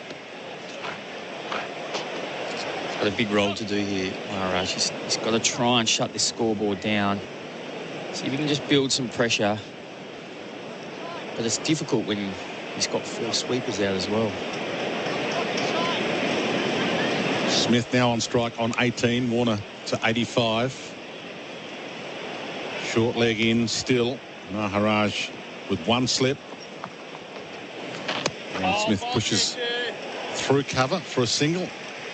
Slight misfield. Maybe wasn't going to be there, but now Warner back on strike on 85. Smith to 19. Yeah, I think at this stage, Maharaj, he's got mid-on and mid-off, 3 quarters of the way to the boundary. You know, you almost want to invite him at this stage. Take a risk, take me on, rather than just push those easy singles. Yeah, I'd think about bringing mid-off up, enticing that one. Maharaj to Warner.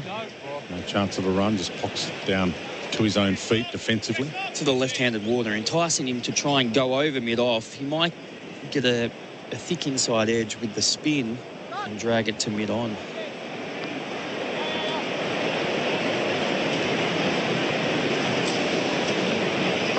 Warner waits. Maharaj in. Warner, big step down the wicket defensively to push it to cover. No chance of a run.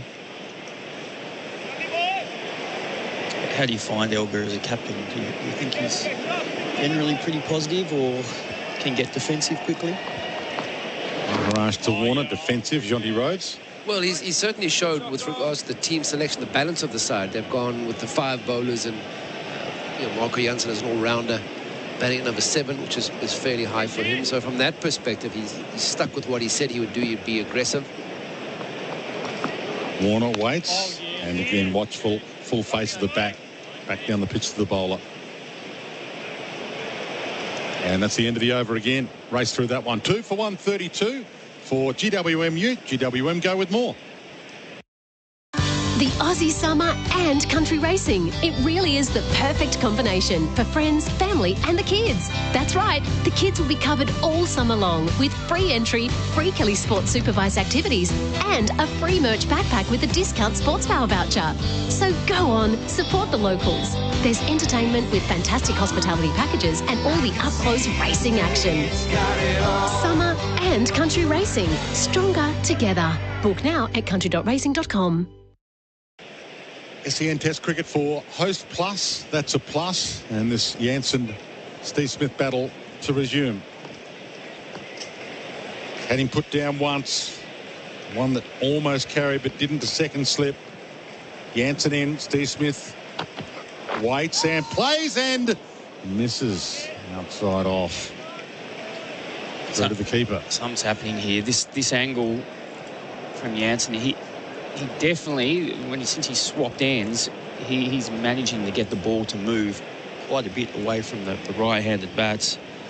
when he hits that length, I think he's right in the game. I think that length is so important, because back of that length, you've got time on the surface to adjust to it. But you're right, you come around the wicket, you just have to straighten the ball to make it feel like it's going away from the right-hander. 2 slips in the gully in. Steve Smith vulnerable. That's too wide outside off. In fact, it's called wide. That's how wide it was.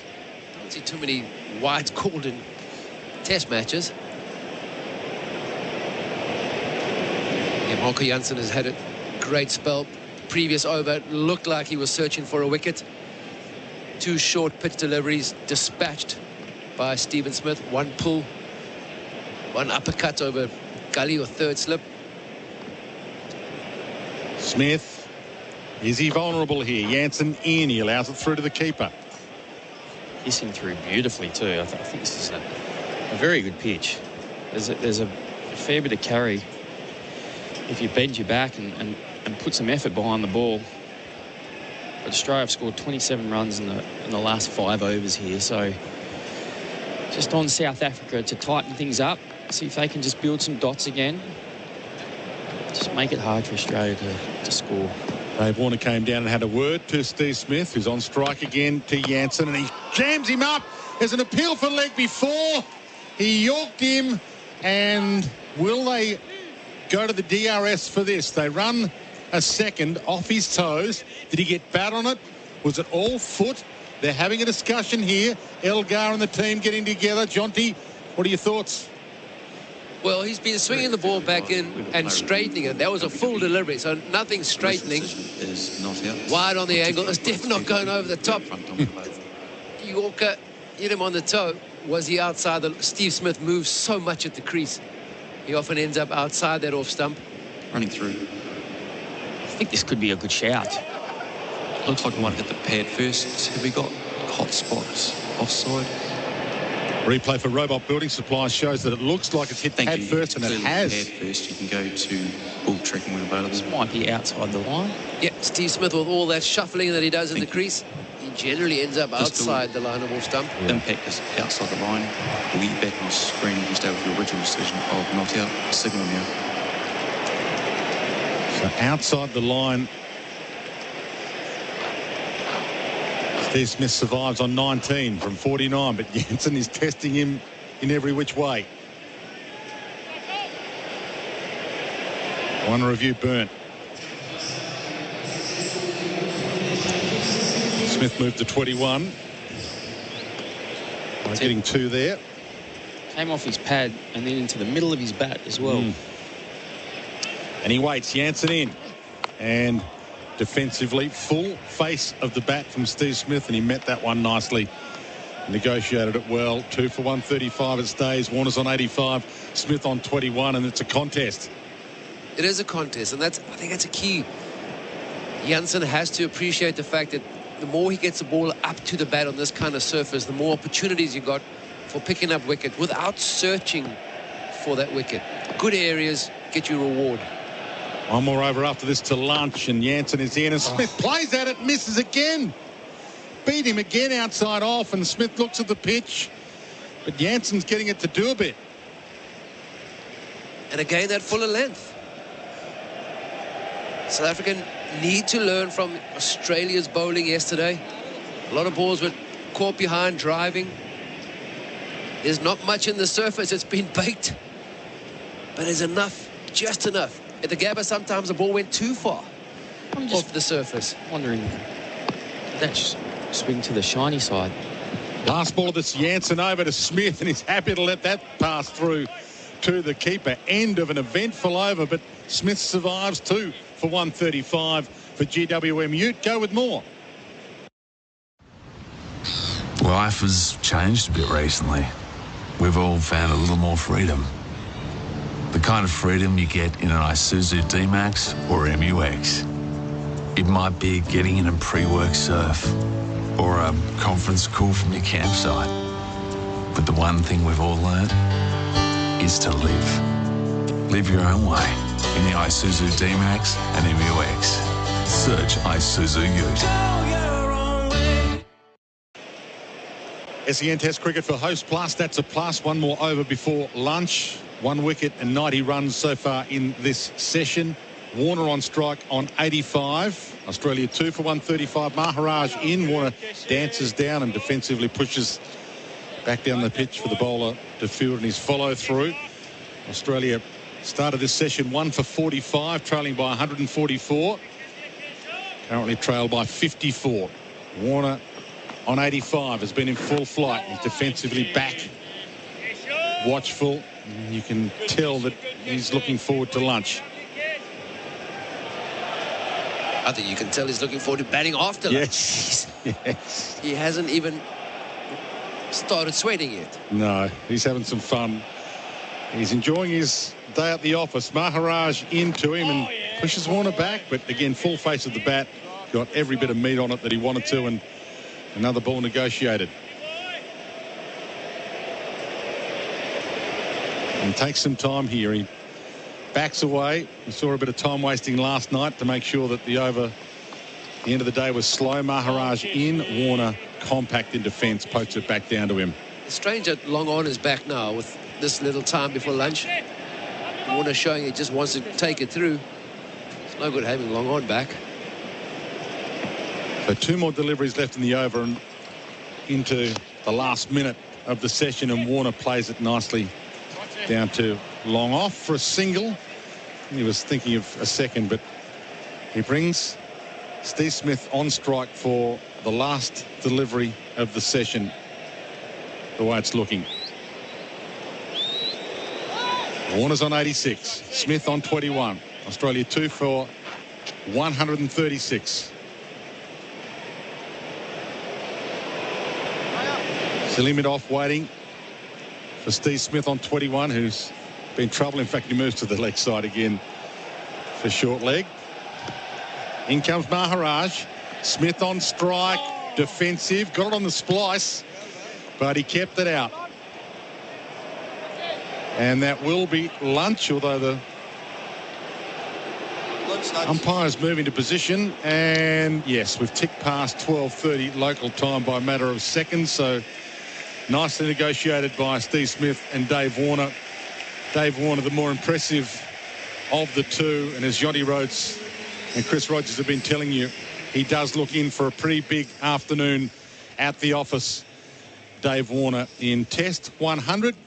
He wants at least 100. 2 for 136 at lunch. Australia. Warner not out 86. Smith not out 21. A partnership of 61 between these two. The man out earlier today, Marnus Labuschagne, run out for 14 off 35 deliveries. A mix-up between he and Dave Warner, and Usman Khawaja out last night for 1. Australia starting the day 1 for 45. Great to have your company on SEN Test Cricket for Host Plus. That's a plus. Hello, it's Albert Sanusa from State Transport. With leading industry rates and ongoing training, State Transport are the best employers for local couriers, heavy rigids and semis. Apply today. statetransport.com.au/drivers. Hi, I'm Dylan, a family lawyer from Aitken Partners. I know personally how tough separation and divorce can be. It's daunting, so we keep it simple to help you live your best life. Call us at Aitken Partners, 8600 6000.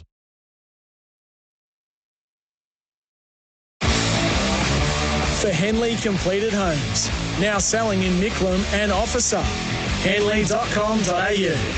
Australia versus South Africa on SEN Test Cricket. To him, and he's powerfully playing the ball forward of points.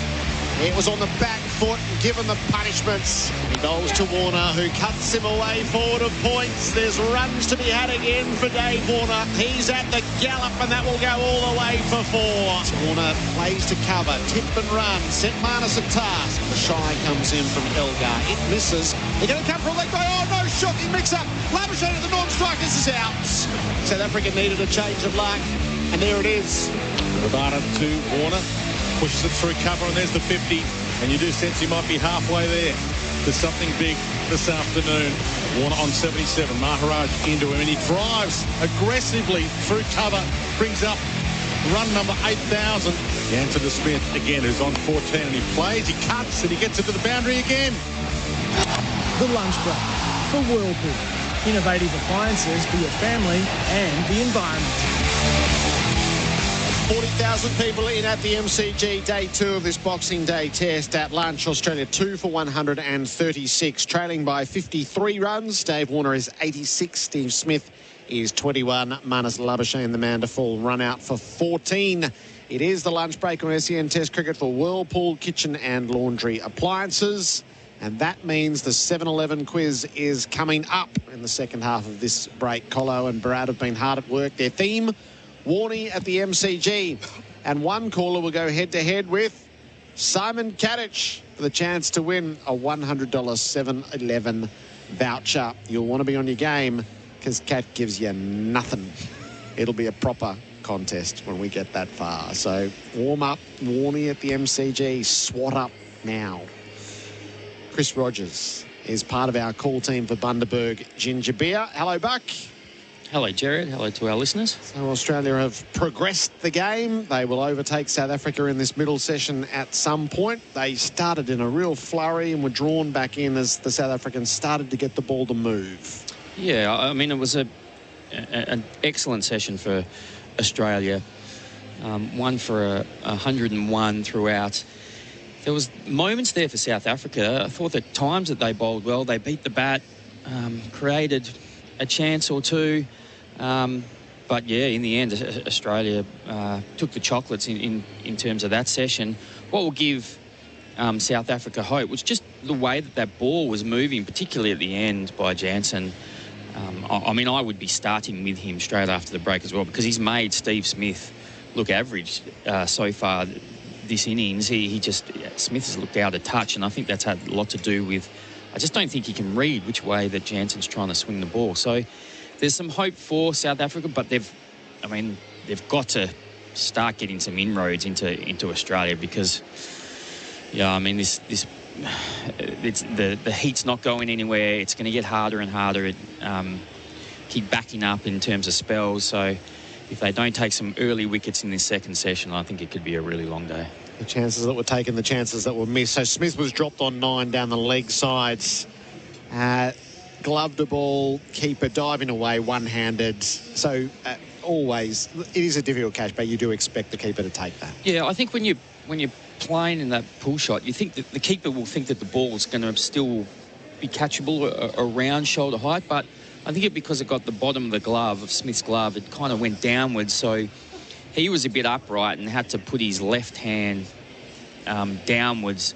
It just didn't hit the middle of his hand and he knocked it into the ground. So, but it's a big miss, right when Jansen was on top as well, and I think that would have just given them a little bit of momentum.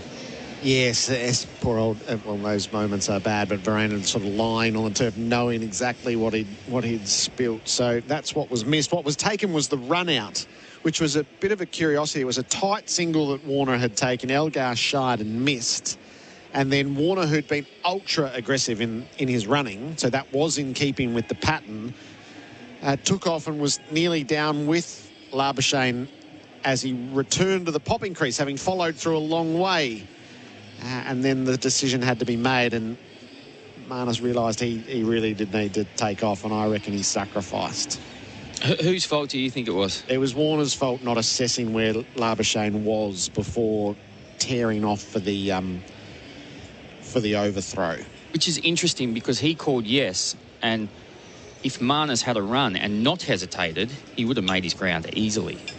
So he could say, well, I judged it that, Marnus, you could have made that, mate, but you hesitated. So I'm not sure. I'm a bit 50-50 on it. I just think it was a mistake, and maybe in hindsight they'll sit there and think, well, if we get in that situation again, let's just take the cautious approach and make sure we don't make a mistake.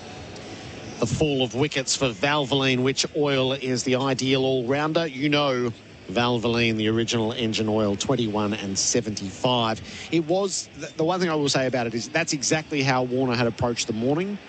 Incredibly aggressive with his running, looking for overthrows, as Ian Smith called it a couple of times.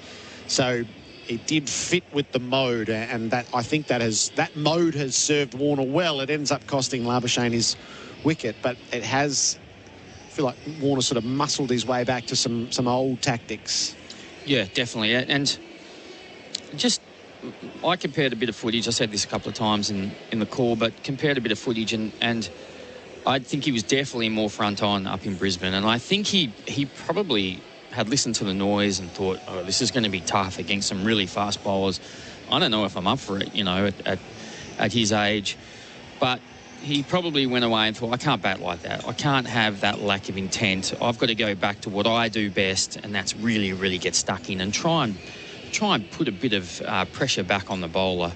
And with that, I think he's got himself into better positions. He's more in a power position. He's more with his right shoulder, his front shoulder, going directly down the pitch back at the bowler. And because of that, I think he's hitting the ball later because he's allowing the ball to come in underneath his eyes. And with that, he's hitting those square drives like he's done for the majority of his career. So just a little tinker there with his technique and his mindset. And I think 100 tests, he's right up for this. And he wants to show a lot of people, just, remind them how good he is. And actually what I've loved is, someone who batted with him and almost at times felt like I was embarrassed by him because he's scoring so quickly.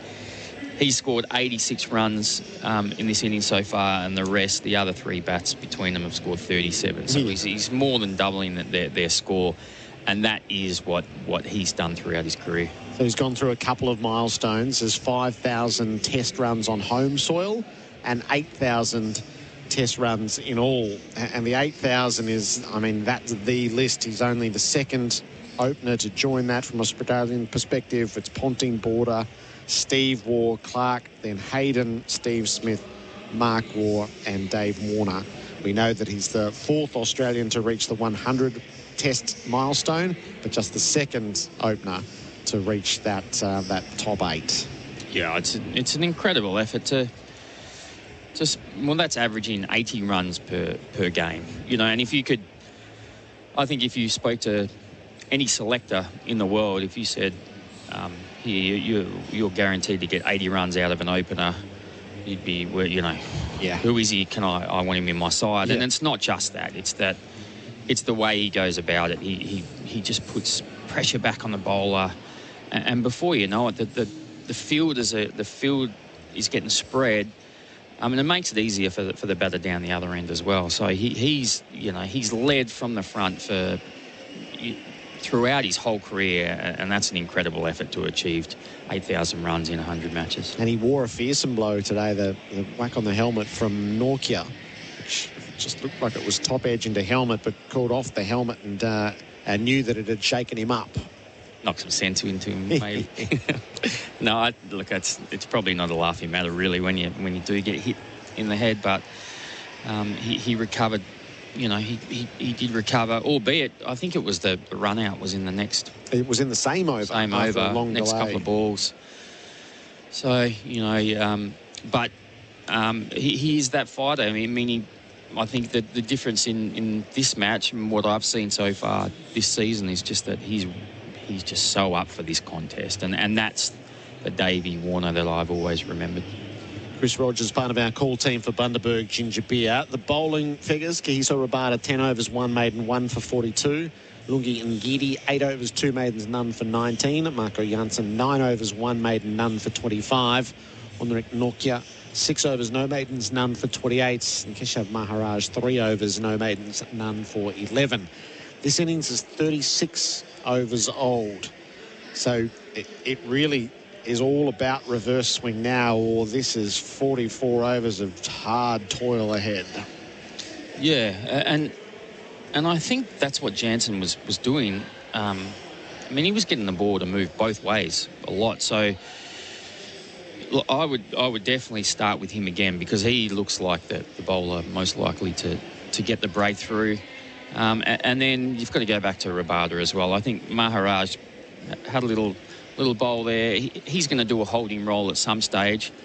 But this next half an hour, I think, is so critical for South Africa. If they don't take 1-2 wickets in the next half an hour, this game's probably gone for them. The other little factor, they've only bowled 24 overs in that first session. Now, it is hot and they've used the quicks, but that is a mile behind. If they stayed on that progression through the day, Elgar will be suspended for Sydney. Yep, and that's something that they've got to be acutely aware of as well. So it's hard because you're trying to urge your bowlers. You've got to get back to your mark quickly and do these kind of things. But then it's hard in this heat. So he is going to have to bowl a lot of Maharaj at some stage. But yeah, I think this next 20, 30 minutes is too critical to waste. Our local knowledge, what's your gut feel on this pitch 4 sessions in? I think it's been excellent, just because some of the carry on the ball, I mean, the keeper, particularly if we saw from those last few overs from Jansen, was taken kind of shoulder height. And so there's real pace in this wicket. And the MCG, the issue that they used to have was that I think that there was just no pace. You know, we'd see the first over of a match here complaining that the ball would be bouncing twice to the keeper. So when you see that pace, you think Matt Page, the groundsman's done a really, really good job. I think too the thing that they've that's helping them here as well is that pitch next door. It's the T20 World Cup pitch that just didn't recover for some reason, and it's so dry and barren that when the ball hits in there, it scuffs, and that's going to get this ball to reverse swing. So that's helping the cause as well. And do you think, so Smith is all mannerisms today, is he giving the indication that it's not that easy to bat on? Yeah, I don't think it is. I mean, if you look at the strike rates of Labuschagne and Smith, it's 40 and 41. And that suggests to me that, because these are good players, obviously, that it's not that easy. And Davey's just doing what Davey Warner does, and he's going at 73, which he can do. But if they could get Warner out, I reckon they could shut down the scorecard, the scoreboard, and go to work and make it really, really tough for the batters to come. Obviously, Travis Head's going to come out and throw the bat a bit, but I think if they can get Warner, this pitch is not as probably easy as we suspected it would be on day 2, and then it could be a bit of an arm wrestle. It's the lunch break on SEN Test Cricket for Whirlpool Kitchen and Laundry Appliances. Australia 2 for 136. So pick me a couple of players here. Who's had the free-thinking play of the day so far for Liberty? Loans for free thinkers on and off the field. You've got me here, haven't you? I'd say probably the run out, I guess, was the moment. I'm copping stick on the text messages saying I'm kidding myself. I don't know what I'm talking about with who's at fault there, but so be it. But must be that throw from Maharaj in the deep then, I guess. So Norkia got it back onto the stumps, which was a good piece of work. Liberty, loans for free thinkers. We love free thinkers on and off the field, liberty.com.au. And GWM Ute is up for the challenge. Who needs to be up for the challenge in the next session of play? It has to be Dave Warner, who has this milestone within his grasp. Yeah, and champions have a way of finding those moments to do incredible things, don't they? And it'd be quite fitting for Davey Warner's career to score 100 in his 100th Test match. He's on 86 right now. GWM Ute is up for the challenge, a 1-ton payload and 3-ton towing, backed by a 7-year warranty. Today's local club legend for Traveller. Like beer, drink Traveller, is Jock Grant from the Crow's Nest Rebels. Carrying the Rebels to a grand final win with a century, Jock is the first one to arrive on Saturday morning to set up, and the last one to leave after the conclusion of the post-match festivities. All-round great bloke that Rebels are truly grateful for. Traveller, low carbs, mid-strength, great taste. All right, the quiz. You're going to have to win it, I'll tell you that. Simon Katich is your opponent today. The lunchtime quiz. on our lunch break for Whirlpool, designed for the environment. 1300 736 736. The lunch break quiz for 7-Eleven. 1300 736 736. For 7-Eleven. Start with mobile quality fuel at 7-Eleven. Call now on 1300 736 736. It's a lunch break in SEN Test cricket for Whirlpool Kitchen and Laundry Appliances Australia. 2 for 136 at lunch on day 2. Warner 86, Smith 19. Adam Collins with you. Bharat Sundaresan down the line with me. It's time for the lunch break quiz in SEN Test cricket. One contestant head-to-head with Simon Katich. Got the caller in. It's Lenny from Brisbane. Do you read us? I'm here. How are you? Oh, we're great to have you down the line. Lenny, your buzzer is simply Lenny. All you need to do is get in ahead of Simon Katich. You there, Kat? I certainly am, Colo. And Lenny, Right. just warning for you. Simon has his hand, finger, leg, everything on the buzzer, so be careful. Simon, as ever, the competitive Croatian, ready to roll. So you're going to have to get in quick. This is a lunch break for 7-Eleven. The quiz start with mobile quality fuel at 7-Eleven. $100 voucher to give away. 5 questions, and the winner head-to-head gets the chocolates. Right, let's start. Question number 1, I'll ask it, Bharat. Warney took his 700th Test wicket on Boxing Day in 2006. How many scalps did he finish with on that day? Simon. 5. 5 for 39. Strauss, Peterson, Chris Reed, Simon Harmison and Monty Panesar. 1-0 to Cat. Baz, you're next. Yeah, now you know what you're up against, Lenny. All right. Warney finished his career with 2 seasons at the Melbourne Stars at the beginning of the BBL. In 2013, who did he get in a finger-wagging Simon. Marlon Samuels. The most competitive bloke in cricket goes 2-0 up. We need a Simon Katich versus Marlon Samuel someday. You're going to have to move very... I'd suggest, Lenny, you're going to have to jump in preemptively here. We'll see how we go. Okay. This might be one. I have faith this question might stump Simon. Technically, Warney's final one-day international was at the MCG in January 2005. What was very unusual... Lenny. Was it against the World 11? Good enough. It was for the World 11. It was the Tsunami match. And weirdly, it had one-day international status. And predictably, Warney was in the wickets, 2 for 27. Right, 2 questions to go. We've got a couple of minutes to get through them. Baz, it's your favourite theme, the West Indies Test side. You can ask it. It indeed is, Lenny. Are you ready? Warney took 7 for 52 to announce himself as a Test star against the West Indies in the first MCG Test. Who did he bowl with a superb flipper in that? Simon. Oh, it's Lenny. Lenny's got in. Who did he bowl the flipper to? Yes, he did. 2-all. The comeback is on. It feels like we're at a Davis Cup tie. Stefan Edberg and Pat Cash in the mid-80s over in Melbourne. Right. Last question. Last question.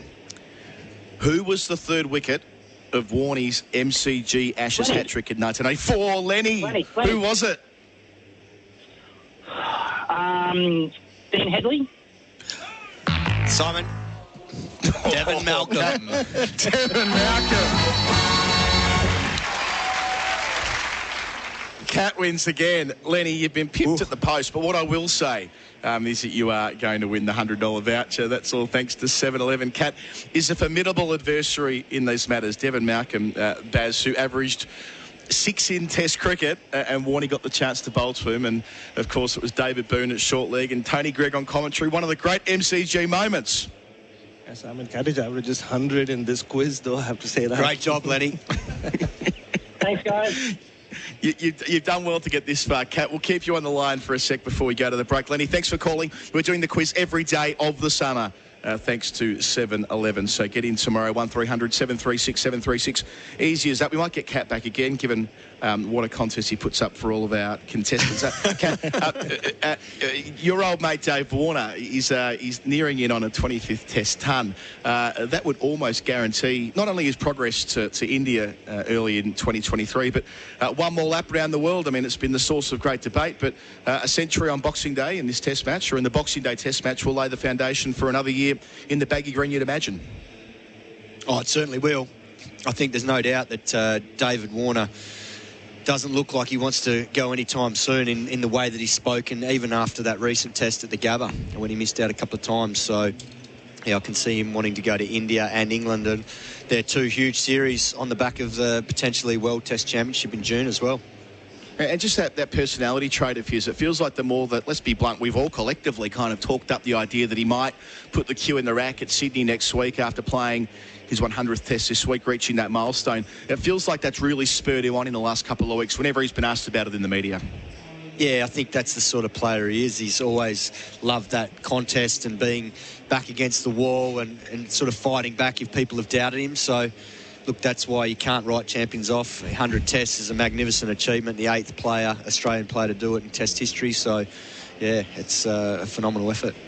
And down the other end, he's got Stephen Smith for company on 19. He averages 85 at the MCG. These two could put a big dent in South Africa in the middle session. They could. I mean, Steve Smith's had a fair bit of luck today. I think the South Africans have bowled pretty well to him, and he probably should have been back in the sheds by now, but he's had a couple of chances and, well, the one chance down the leg side and then played and missed a couple of times that could easily have been nicked. So, yeah, he hasn't looked himself today. He's looked a bit fidgety and really cat on a hot tin roof, but he's managed to hang in there, and as you rightly say, Colo, this is his hunting ground, so South Africa better be on their toes straight after this break, otherwise this partnership could go long into today. All right, thanks, Kat. Have a well-earned cup of tea after winning the lunch break quiz for 7-Eleven. It has been the lunch break on SEN Test Cricket for Whirlpool, designed for environment. Australia resuming after the break at 2 for 136 with Warner on 86, Smith on 19. Gerard Whateley will be on the call for that in just a moment. Australia 2 for 136, trailing South Africa by 53 runs. This session of play is really all about Dave Warner, who is on 86 as he sits down in the dugout waiting to walk back into the furnace that is the middle of the MCG on a scorching Tuesday afternoon. Steve Smith is on 21 as we prepare for it. I just want to share this message from Vic in Marupna, who's a loyal listener of ours. Can you please pass on my thanks to the team? I love listening to the radio coverage.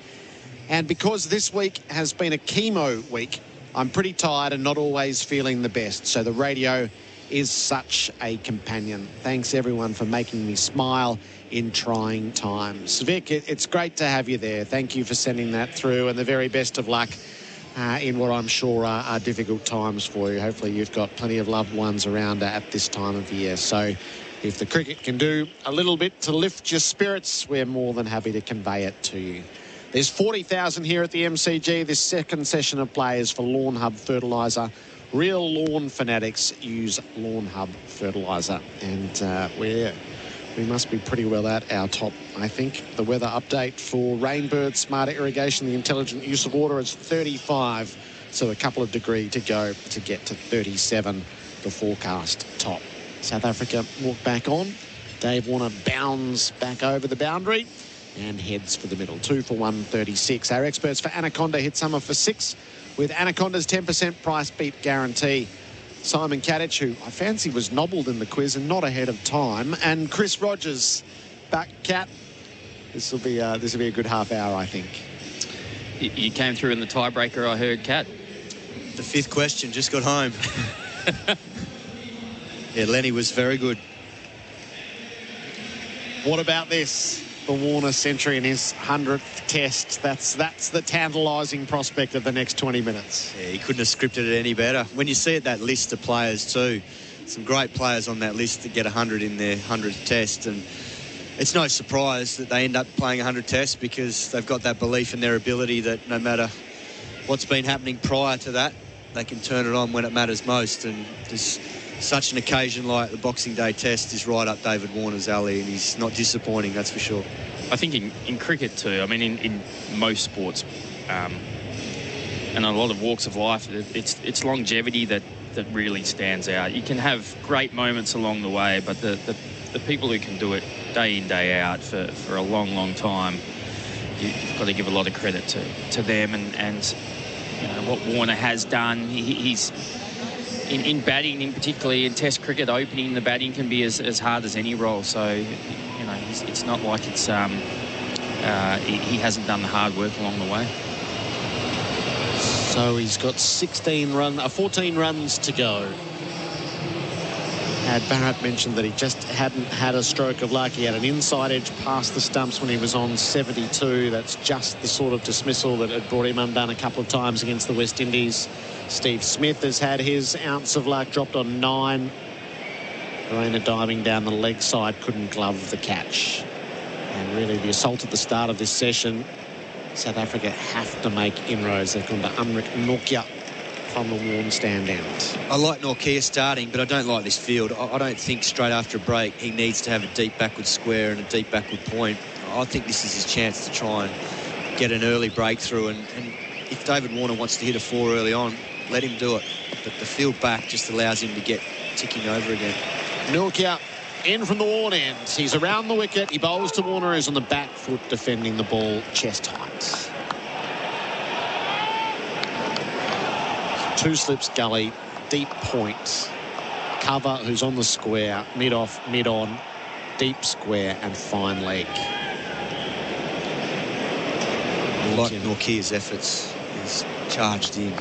Thought he was good in the first. He's pretty unlucky first over today. He could have easily had Labuschagne out. How that went in the gap, it was just good luck. And then he played and missed the last ball that set as well. Just missed the outside edge by a fraction. Hit Warner a fearsome blow in the helmet earlier on. Nortje bowls and Warner tucks him away all the way across the turf to deep square. And brings up run number 87 in this innings. I mentioned earlier about the square leg coming up. And we saw an example of that before the lunch break. And I think it was off Ngidi against Smith. And he crunched one. It went in the air. And Zondo, I think, or Bavuma were at square leg. Quite a straight square leg. Went to the left when they should have gone on the right. It was probably catchable. I just think at venues like this where there is a little bit of variable pace and bounce, particularly at this sort of pace, square leg's in the game for a catch. And we saw it yesterday with David Warner when Rabada was attacking him upstairs. He got a beautiful pull shot away, but it went in the air just forward a square in front of the umpire.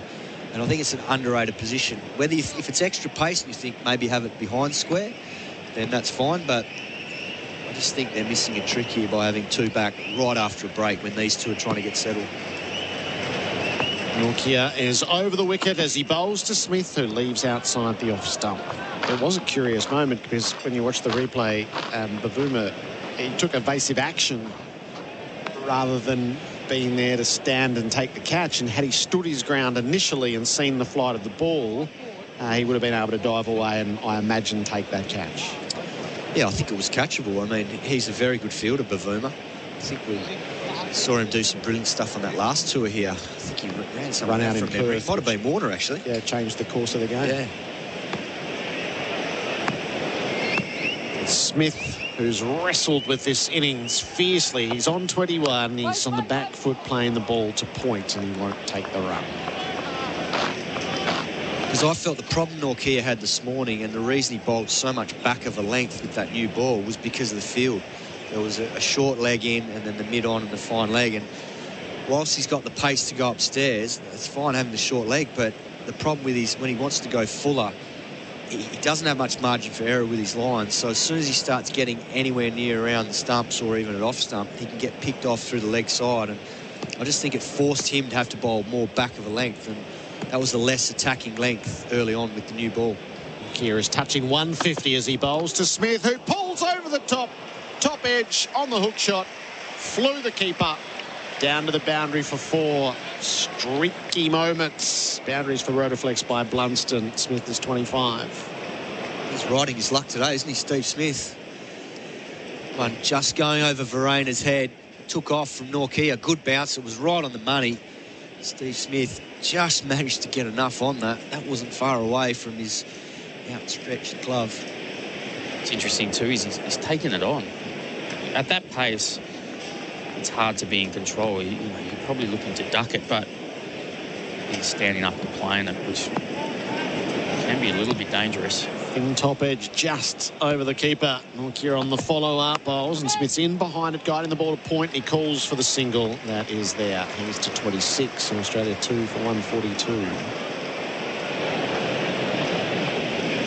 What I don't get too, they've got their premier quick, Rabada at backward point, and Zondo, one of the top 6 batsmen, with number 5, is down at fine leg.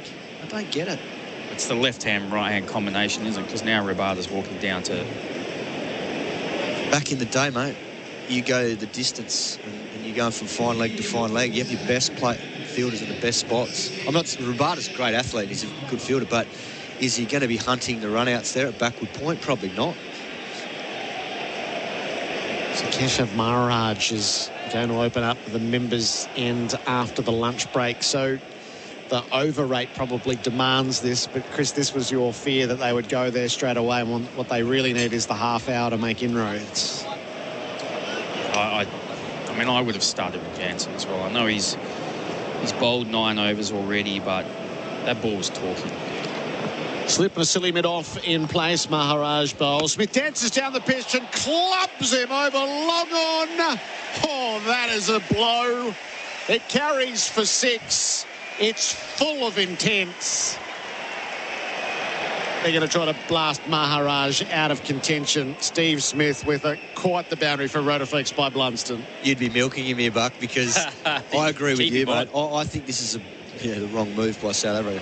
Maharaj again. Smith covers his stumps and defence. If you ask Steve Smith who he wants to face, he's facing Maharaj every day a week compared to Jansen after what we saw before the lunch break. And that 6 is a good indication. Maharaj around the wicket. Smith stays at home. Defence.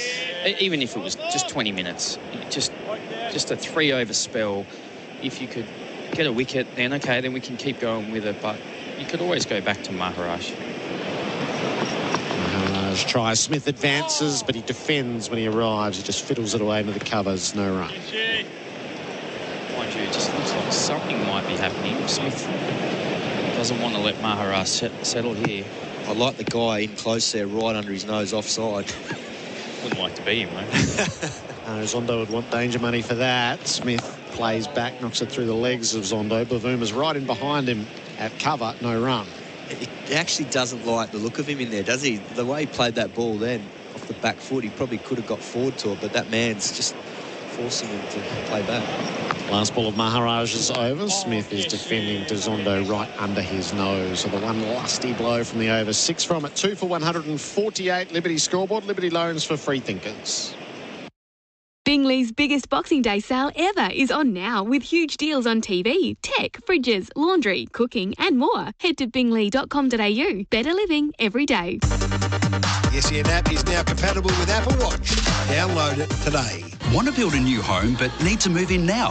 Henley has fixed price completed homes and townhomes ready to buy with premium inclusions in the best locations. Get the Henley Everyday Advantage. Buy a completed home and move in now. Henley.com.au. This middle session on day 2, Real Lawn Fanatics use a Lawn Hub fertiliser. 2 for 148. Warner is 87. Smith is 32. Kia is bowling from the worn stand ends. Still the field square of the wicket is well spread.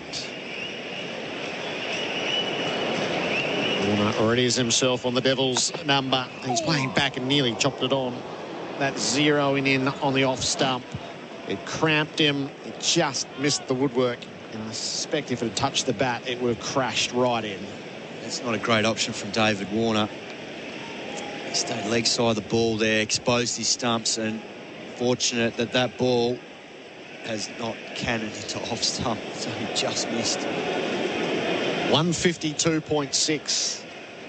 That's when Nortje's got his speed up to. It's the fastest ball of the test match.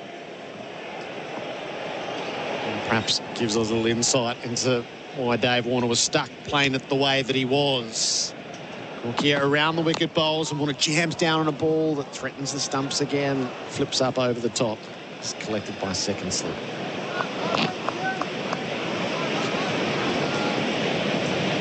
Something's happening. You can sense that even in the last over, Smith wasn't completely comfortable, and here Warner's probably not enjoying this pace.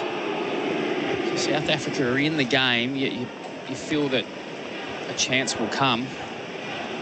It's not good enough to take it. Yeah, they'll feel like they need to knock these 2 over before Australia get to that first innings total. Otherwise, there's going to be some serious strife.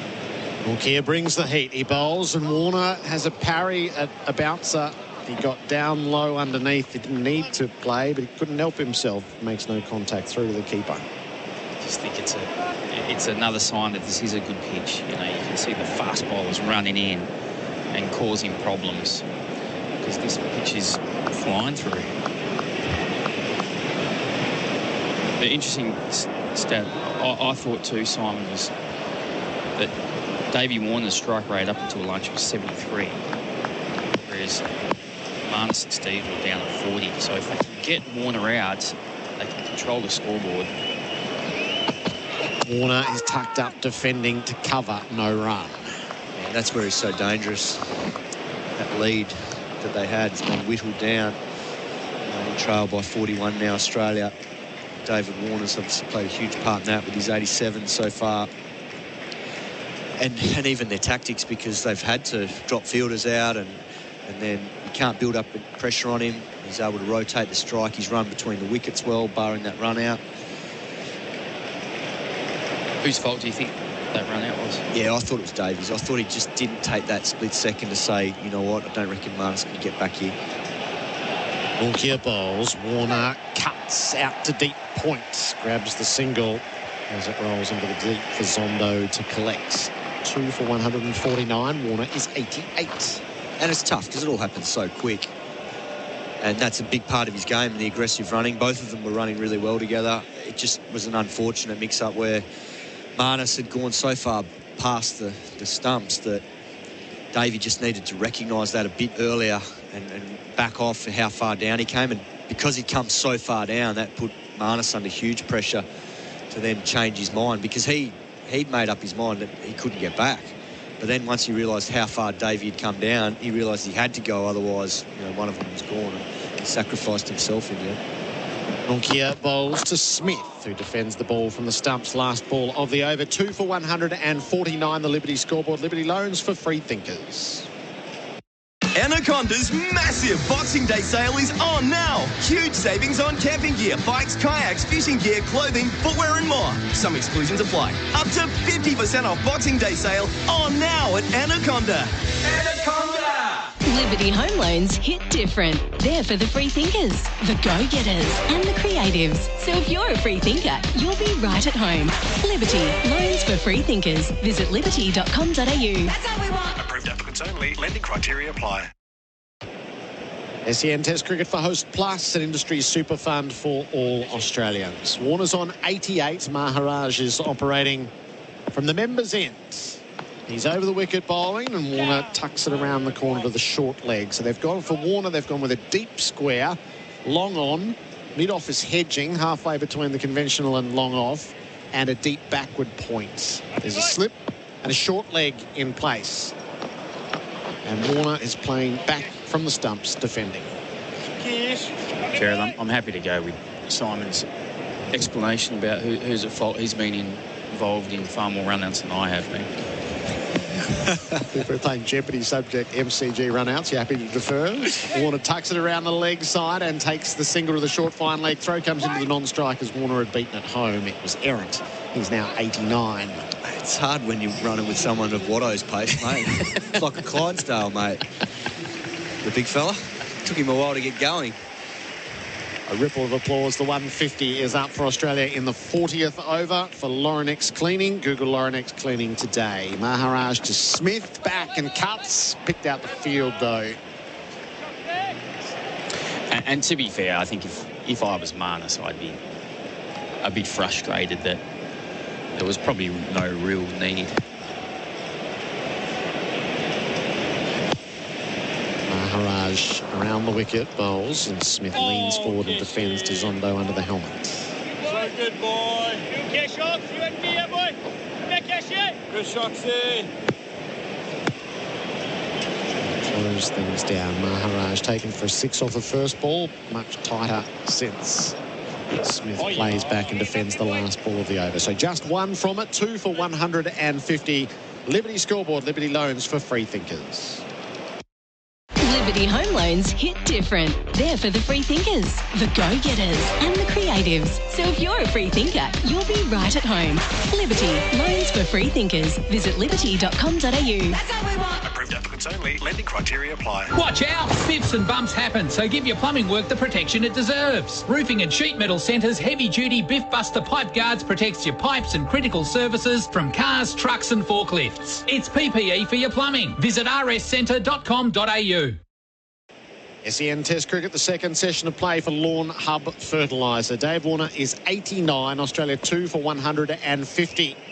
Henrik Nortje is bowling from the Warren stand ends to Warner, who defends inside edge somewhere near the stumps, kept out. This pace from Nortje it's worrying Warner.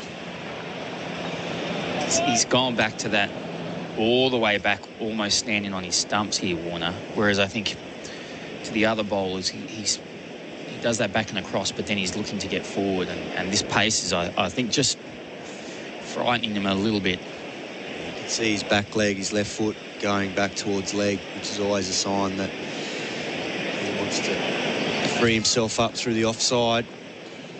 It's just run down off the blade of the bat into the back toe, which kept it out of the stumps. Nortje again. Warner cuts, but there's a deep point there for precisely that. Zondo fields and keeps it to 1. He's on 90. He's down the other end having a look. And that's what he's after, is he just wants any kind of width to knock it out to that deep backward point for a single, get down the other end. Nortje, it just has to be at the stumps. And that's why I said earlier after break, I think he needs his square leg up. And if he hits him for 4 through square leg, good luck to him. But he wants the offside. If you force him to go that way, he might play across the line one and expose, the stumps. But at the moment, he just wants to carve offside, and he's clearing that front foot. Pauses for a moment at the top of his mark. The right-hander on strike. Steve Smith readies himself for the pace that's coming. It's way down the leg side. We've had the auditors in. Simon Katich was run out twice in Test cricket, both celebrated incidents. In fact, all his run-outs he was involved in were celebrated incidents. So both times run out for naught. Well done. Adelaide 2010 is what we all know of and default to, don't we? The other is 2005 against the World 11 at the SCG. Yeah, I ran into Murali. He got him away, and I banged into him, and then I was out of my crease. So that was, a bit stiff. Yes, yeah, there were mitigating factors there. There is a but here. Smith faces out, Nortje, and tickles him away down to fine leg. In fact, Bharat gets across and does the fielding himself. One more for the total, 2 for 152. Chris Rogers was run out 3 times in his Test career, including twice in a series in South Africa in 2014. Yeah, but I said involved in, Gerard. I didn't say run out. The amount of times I've heard Kat talking about run-outs with Shane Watson, I thought it must have been in the double figures.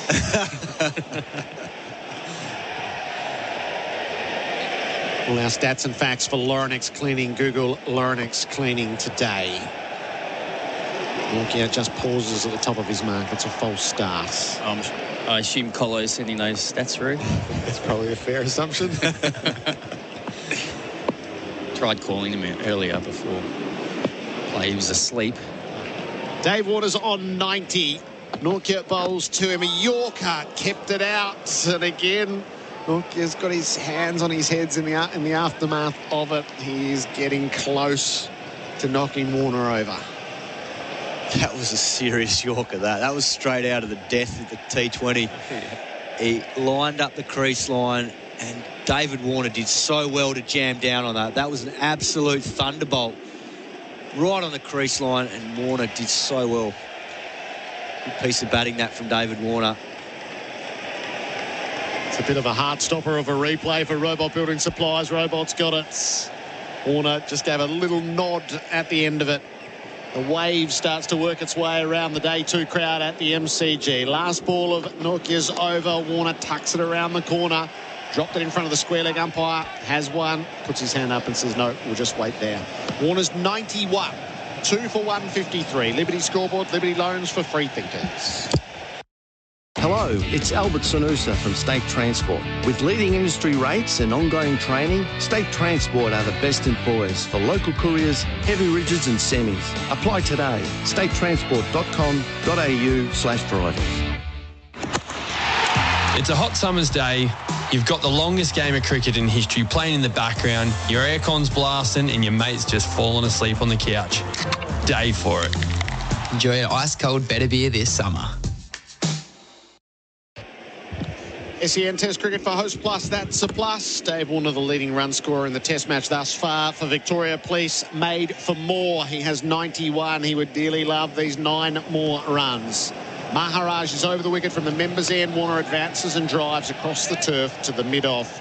Rabada fields a single taken, and Warner creeps his way to 92. Not quite at the pace that he was going at the start of the day, and maybe there's probably 2 elements. The magnitude of the moment that's approaching and the fact that there is just sheer heat coming from the other end. And never mind scoring, he's just got a mind to survive it for the moment. The deficit is 35.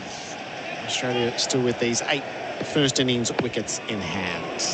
Maharaj, none for 19. He bowls and Smith leaves the ball that spins outside the off stump. Rogers is in the experts' chair for Anaconda. Hit sum up for 6 with Anaconda's 10% price beat guarantee. We spoke about Maharaj starting after lunch. Maharaj bowls and Smith covers the stumps, defends the offside.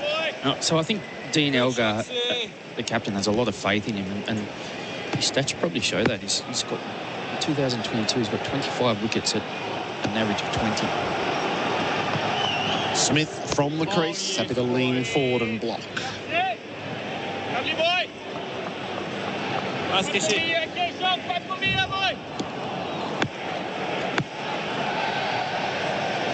It's worthy of respect for the moment. Smith is defending to Zondo, who's under the helmet at silly mid-off. And actually, he has a better career average and strike rate than Lyon since 2016.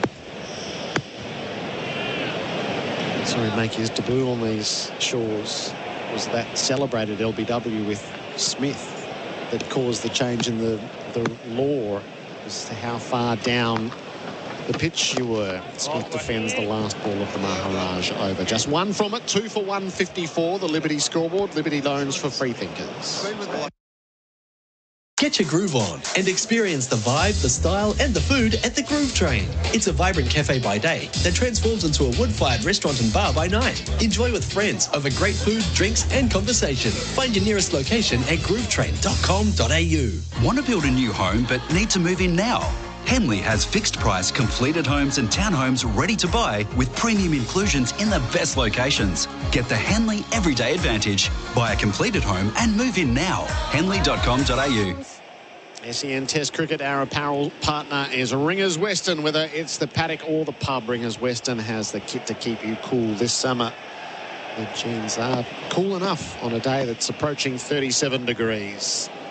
Unrik Nokia bowls, Dave Warner back, tapping the ball to the offside. Can't find the run that he's after. So they've gone with 2 slips and a gully. There's Zondo at deep backward point, and then Bavuma sort of crept from a close cover tighter to point to block that tapped single. There's mid-off, mid-on, and deep square and fine leg, and Nokia is repeatedly in the 150s here, 150.9 that previous. Yeah, I mean, the mid-off, mid-on, almost a little bit out of the game because he's just trying to get on the back foot to give himself as much time as possible. But you've got to have it there just in case he bowls a genuine half volley. Nokia in. Warner drives a ball past the bowler, but collected by Elgar at mid-off. Precisely that, so save the run, keep him on strike. He's 92. But it wasn't timed because he's almost hitting that off the back foot. Just Nokia here, and he's 4th over since lunch. It's the fact that Maharaj is getting through his overs so quickly and not giving him much of a break between overs just to recover. So in this heat, I wonder if I was Davey Warner, I might be thinking this might be his last over. Just get through this. Yep. You might have one more, but that's probably the most. Nokia bowls, bouncer, Warner kept out of it, it flew the keeper. It races down for 4 byes. Warner was low and swaying back, and it just took off. Not at all dissimilar to what was happening at the ends at the Gabba. So a boundary for Rotoflex by Blunston. Stability meets the freedom to move. 2 for 158. I know he's bowling rockets. I just don't think I've seen the MCG this fast for a long, long time. Yep.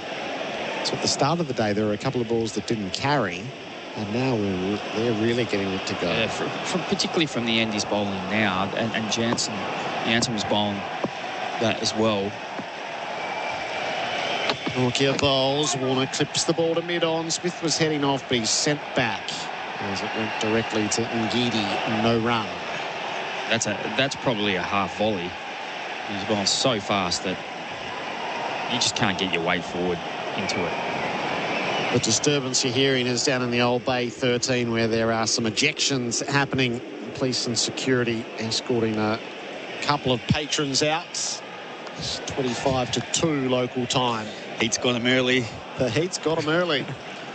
Norkia's previous ball is 155. Wow.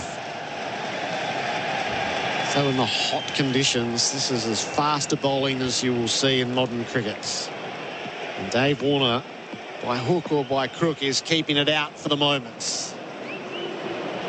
Nokia tries again, and Warner drops it to the leg side as he leaps up, takes a single, moves to 93, creeps ever closer, 2 for 159. He, in fact, has the fastest ever recorded delivery in the IPL, Nokia, and that was 156. Right. Well, he's hitting that level. He's right on that, 155 flat. In a searing spell after lunch. And it's little wonder that Warner's jumping around and doing all he can.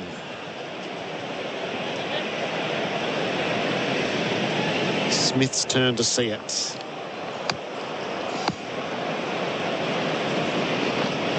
Looked a little earlier on, took a thin edge, cleared the keeper by the barest of margins. That replay for Robot Buildings Supplies. So both batters having their troubles, and well they might. Nokia had a word to his captain, Dean Elgar. Now he's in and bowling. No, didn't get there. He leapt into his delivery stride and didn't land as he'd hoped. You don't want to be wasting those 20-metre sprints, Gerard. That's a good point. A bit of interaction between he, Warner and Paul Rifle together at that worn end. It's just so exciting to watch, though, isn't it? It's a raw pace. Just how uncomfortable it makes the best batters look. Smith ducks the bouncer. Flinch reaction. Saw it early, got down underneath and sees it off. End of the over. 2 for 159. Liberty scoreboard, Liberty loans for free thinkers. Amazon's Boxing Day sale is live now. Shop epic deals on electronics, homewares, beauty and more. Shop Amazon's Boxing Day sale now at amazon.com.au. The SEN app is now compatible with Apple Watch. Download it today. G'day, Damien Fleming here. To open the bowling on your career, talk with MEGT. Their one-on-one jobs and skills coaching, resumes and job interview tips make you a very employable all-rounder. Call 13MEGT or visit MEGT.com.au. There's a momentary break in play. Do you need a break? Head to Mildura next long weekend. As Dave Warner called for the medical staff, they are inspecting his left hand and his index finger, which is clearly causing him some pain. Flinching as the physio was just pressing at it to assess the damage. It was a ball that struck him in the glove from Nokia. And at that pace, jamming on the bat, that'll do some damage, Chris Rogers. Oh, absolutely. I mean, that's... Ouch. That's his index finger flush on. He can... I mean, it probably could have been worse. It could have hit his thumb, which is like pointing at the ball. But no doubt that's going to hurt. So he gets it strapped up. He's on 95 SEN Test Cricket for Host Plus and Industry Super Fund for all Australians. On 93 from 138 balls. I don't think he's retiring hurt. He's been belted in the helmet on 47. Took a lengthy period of time to just get himself right. And now he's worn one on the finger. So Nortje has shaken him up, but he's still there. Medical staff leave the scene. And Dave Warner comes back. So what's Nortje got left? If you're Dave Warner in your mind, are you thinking probably got to survive one more, or that might be max? But I wonder whether he's done. He's given everything for 4 overs. Yep. It's hot. He's not getting much of a break between overs. I wouldn't be surprised if Rabada came on. Maharaj to Warner, who sweeps across the turf, hit it sweetly. Janssen covers the ground on the angle. He slides in and saves the boundary. Keeps it to 2. Warner is 95. 2 for 161 on the Liberty scoreboard. Liberty loans for free thinkers. Jared, you're 1 hit away. One hit. I mean, there's a lot of batters who wouldn't think that, but there'd be a few, and Davey Warner might be thinking it. And the other bloke's bowling at 150 plus. Is take it from the spinner. 95 for Warner. Maharaj bowls to him and he's conservative. He goes back on the stumps and defends. I don't see anyone warming up, so might be one more over. They might think so close to 100. Let's go for it. Maharaj to Warner. He was going to come and then changed his mind and blocked. They aren't great warmer-uppers, I found, in Brisbane. You really couldn't tell who was coming on to bowl. You don't need to warm up in this heat, do you? I think they probably suffered for it. Maybe a little bit of that Test cricket craft we were talking about. Maharaj to Warner. He leans forward and blocks. It's good discipline here. Just happy to just calm himself a little bit.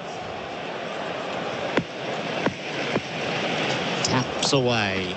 Maharaj delivers off the pads, turns it away to long on. Has one. No, won't come for the seconds. Warner advances to 96. 2 for 162.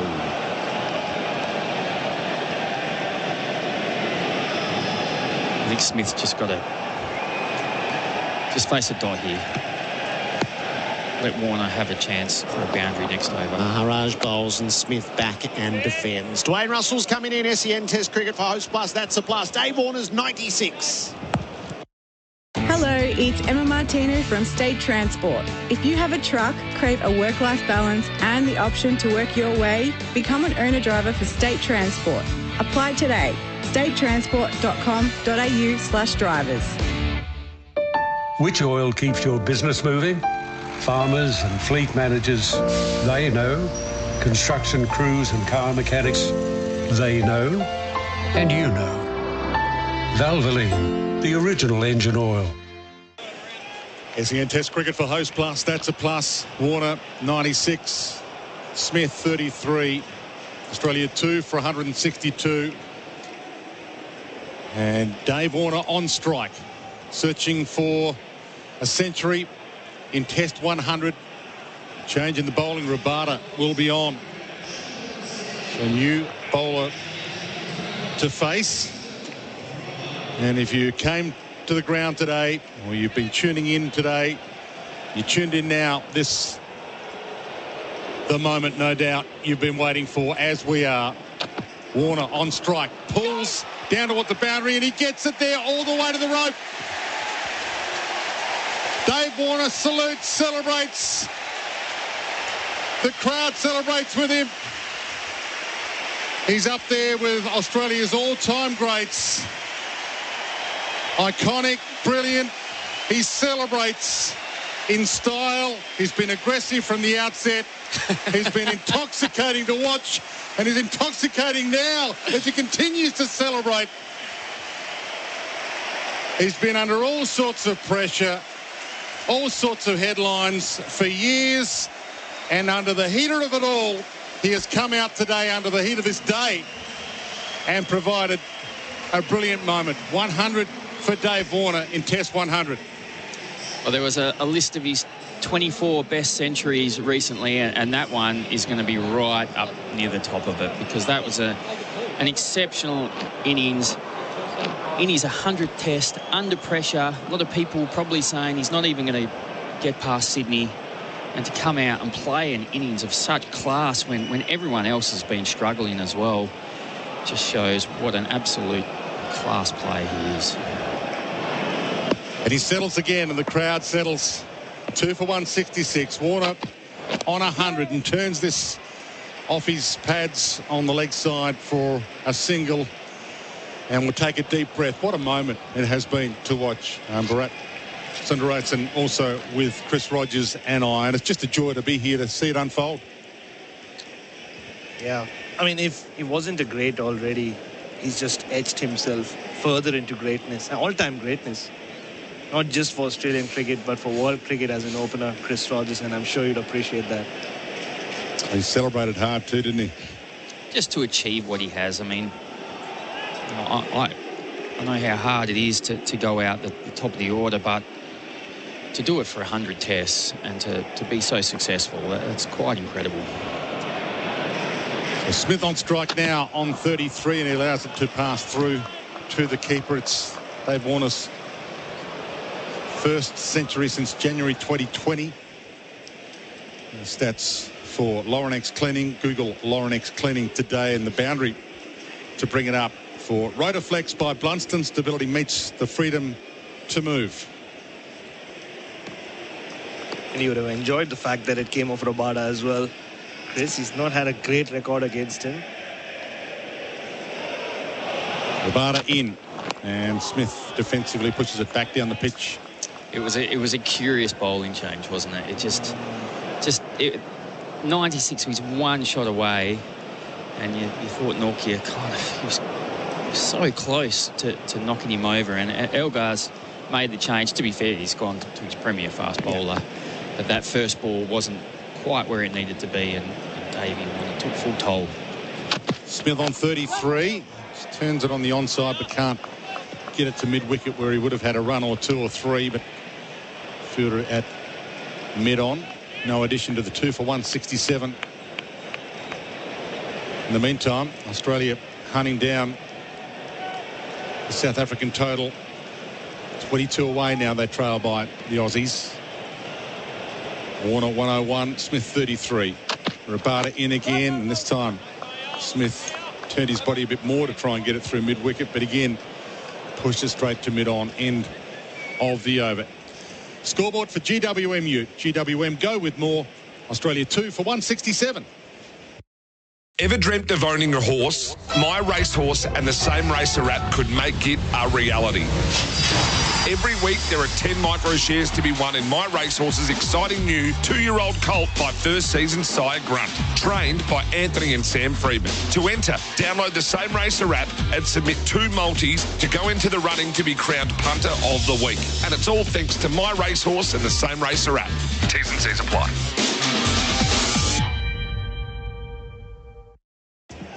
SEN Test cricket for Host Plus. That's a plus. 2 for 167 thanks to Liberty.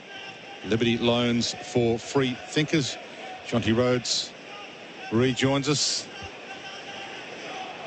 And Jonty, it looks like being a large number that the Australians will post in advance of South Africa's first innings total.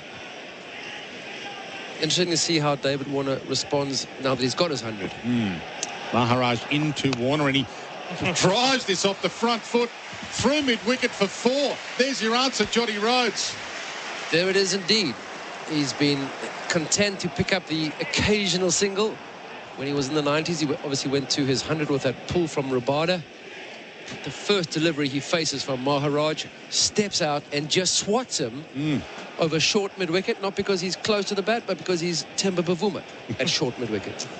Boundary for Rotaflex by Blunston. Stability meets the freedom to move, and Warner's got the stability and the freedom to move now that he's got the ton up, and he turns this on the leg side for a quick single. They run through.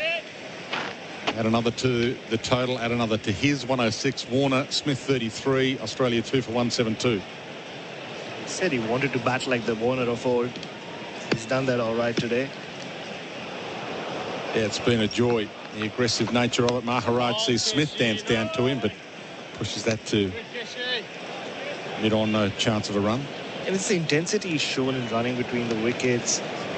Might have let to run out, maybe, but still just the hunger is back. He's felt it throughout this innings. Maharaj in. Smith, watchful, compact in defence. So Warner's first Test century for 1,087 days. 25th Test ton, pulling ahead of Greg Chappell with 24. And you talk of iconic names, it's a great list. Maharaj in. Smith pushes out on the offside, no addition. 19th in Australia, Test century for Warner. 5th against South Africa. 3rd at the MCG. Last Test ton was 3 weeks before WHO declared COVID an emergency of international concern. That's how long ago it was. Thanks to Adam Collins for those stats, and those stats obviously for Lauren X Cleaning. Google Lauren X Cleaning today. End of the over. Australia 2 for 172 for GWMU. GWM, go with more. Which Oil has been trusted for over 150 years. Managers and operators running a fleet of B-doubles, they know. Drivers who need to make on-time deliveries, they know. And when you think about it, you know. Valvoline, the original engine oil. Guess who's been a leader in kitchen and laundry appliances for over 110 years? Whirlpool. Using patented 6 Sense technology, Whirlpool guarantees outstanding results while saving precious time and energy. So, have you got a Whirlpool? Visit whirlpool.com.au. 2 for 172. SEN Test Cricket for Host Plus. That's a plus. That score for Liberty. Liberty loans for free thinkers. And also, just a celebration, Jonty. I'm sure you would have enjoyed us blowing kisses to his family, lovely wife and his daughters. They've been through a lot as well in the last few years, in the last few months, in the last few weeks. It's not just what they've been through recently. I mean, they sacrifice so much as a family for an international cricket player. Rabada in. Warner turns this through mid-on for a couple at least. They'll think about 3 the way they've been running. It's a genuine 3 with an opportunity at 4, but he takes the 3rd. It's hot, 37 degrees, but he continues to push it. Australia continues to push toward the South African first innings total. They trail by 14 now. They trail by 14 and only 2 wickets down. Big concern for South Africa. If they can't get the breakthrough, they're going to have to ensure that Australia don't get away from them. It is the hottest part of the day. This next session for South Africa vital. If no wickets, then no runs either. Smith on strike. Rabada into him, and it's into the body, and Smith fends it to the onside for a quick single. You're right. I mean, he knows better than we do about the pressures on family life, relationships when you're on the road all the time. It's not just international cricket these days. There's the IPL. He's played pretty much every IPL in the last 10-15 years except one. Yeah, I think for a long time, unless you were playing county cricket, you know, as a Southern Hemisphere player, if you had the winter off, you had at least 3 or 4 months in the year where you weren't doing any cricket. Sure, you were doing pre-season training, but as a family, you were together and you had time to spend quality time with your family. Warner on strike this time and watchful in defence. Also, Bharat, you spoke about his intensity. You know, it hasn't just been plain sailing. He's got to 100, but there's been periods of play where he's really battled. Nortje had a great spell against him. And that's the mark of a man. That's the fighting guy. It's not just because his back's against the wall and he scored runs. It's periods of play within the innings that he's overcome. You know, South Africans, we get great or good starts, 15s, 20s, into the 25s. You know, and then shot selection goes awry, wicket, partnership broken. Rabada into Warner, who turns this on the onside. Didn't get a lot of bat on it. It was either splice or glove, and the keeper was able to scramble and stop it from being a run. Yeah, David Warner took a nasty blow from Henrik Nortje onto that bottom hand of his, and again you can see ball hit him on the glove, that bottom hand. He shakes his hand. It does hurt, and not just when the ball hits. When the ball hits the bat, the whole bat reverberates. So gutsy bloke, we know that. He's on 109 facing, and defensively pushes back down the pitch. So in essence, that'll hurt more tomorrow. won't it? Or as the afternoon grows as well. Well, he's got a solution. He can get out and go sit in the dressing room with his team. So I'm quite happy for There's that. a nice bucket waiting for David, him. there's a place that you can go. Doesn't look in a hurry to Everybody get there. knows your name. No, not at all. Looked in a hurry to get to 100. Cheers bar here.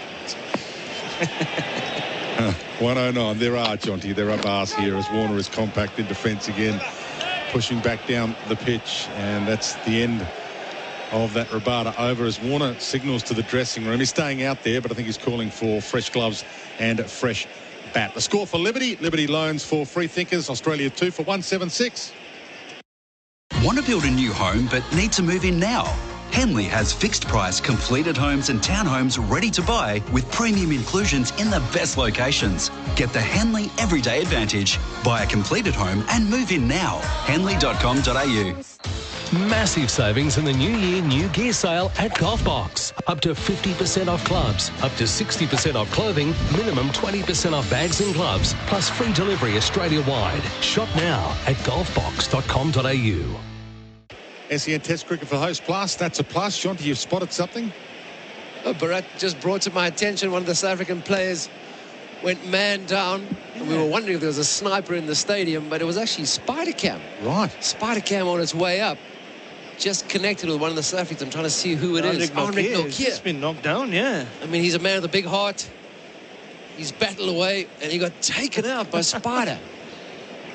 Wow. Well, not the first visitor to be taken out by a spider in Australia. But very true, that. Very nicely done. Bharat Sundaresan with us. We've got some big ones and we've got some venomous ones. So play about to resume here, but that could have been a lot nastier than it was. Smith on 34. Maharaj to continue to him with a short leg in, and Smith drives through cover, but there's a man long off waiting for that to roll to him. A single added, 2 for 177. the South African physio actually ran out. He was rubbing his left shoulder, but I think he's fine. He didn't have a smile on his face. Just coming back to South Africa, Jonty, the problem has also been that Maharaj has not given them any pressure from his end. That's his job. That's his role on these kind of pitches. He's done it successfully over the years, but he's held one end up. But they've just been scoring so freely off him. But is that Maharaj's issue or is it the captain's issue? Because from the outset, he's had long on, he's had long off. David Warner is set, yes, but he's got pressure. He's got voices in his ear, David Warner. Had he been not given those easy ones, maybe he would have played a rash shot. Maharaj to Warner, who reverse sweeps through square leg, and they will get a couple. I want to have a chat to Steve Smith as they passed for the second run, suggesting that might just about do us, and it does. Warner moves to 111. Australia 2 for 179. That's a bizarre reverse sweep, wasn't it? Yeah, early on the shot, he chalked the cube. But again, since he's got his 100, and if he, he'd been forced to make the play in the build-up in those 90s where he got easy singles. Ball, boy. Or he was content to work the singles because there was space. Now, had South Africa and Dean Elgar brought in those individual players to prevent the single, maybe he would have gone to the reverse sweep or hitting it over the top earlier on. Maharaj in. Warner plays it straight back down the pitch along the deck to him. He fields. Yeah, you're right. Especially when you have a spinner playing in his 47th test. Someone who's captained South Africa and other formats, you need to show him that confidence, that respect as well. Australia trail by 10. Maharaj in. Warner turns it around the corner, but not fine enough to be able to get a run out of it.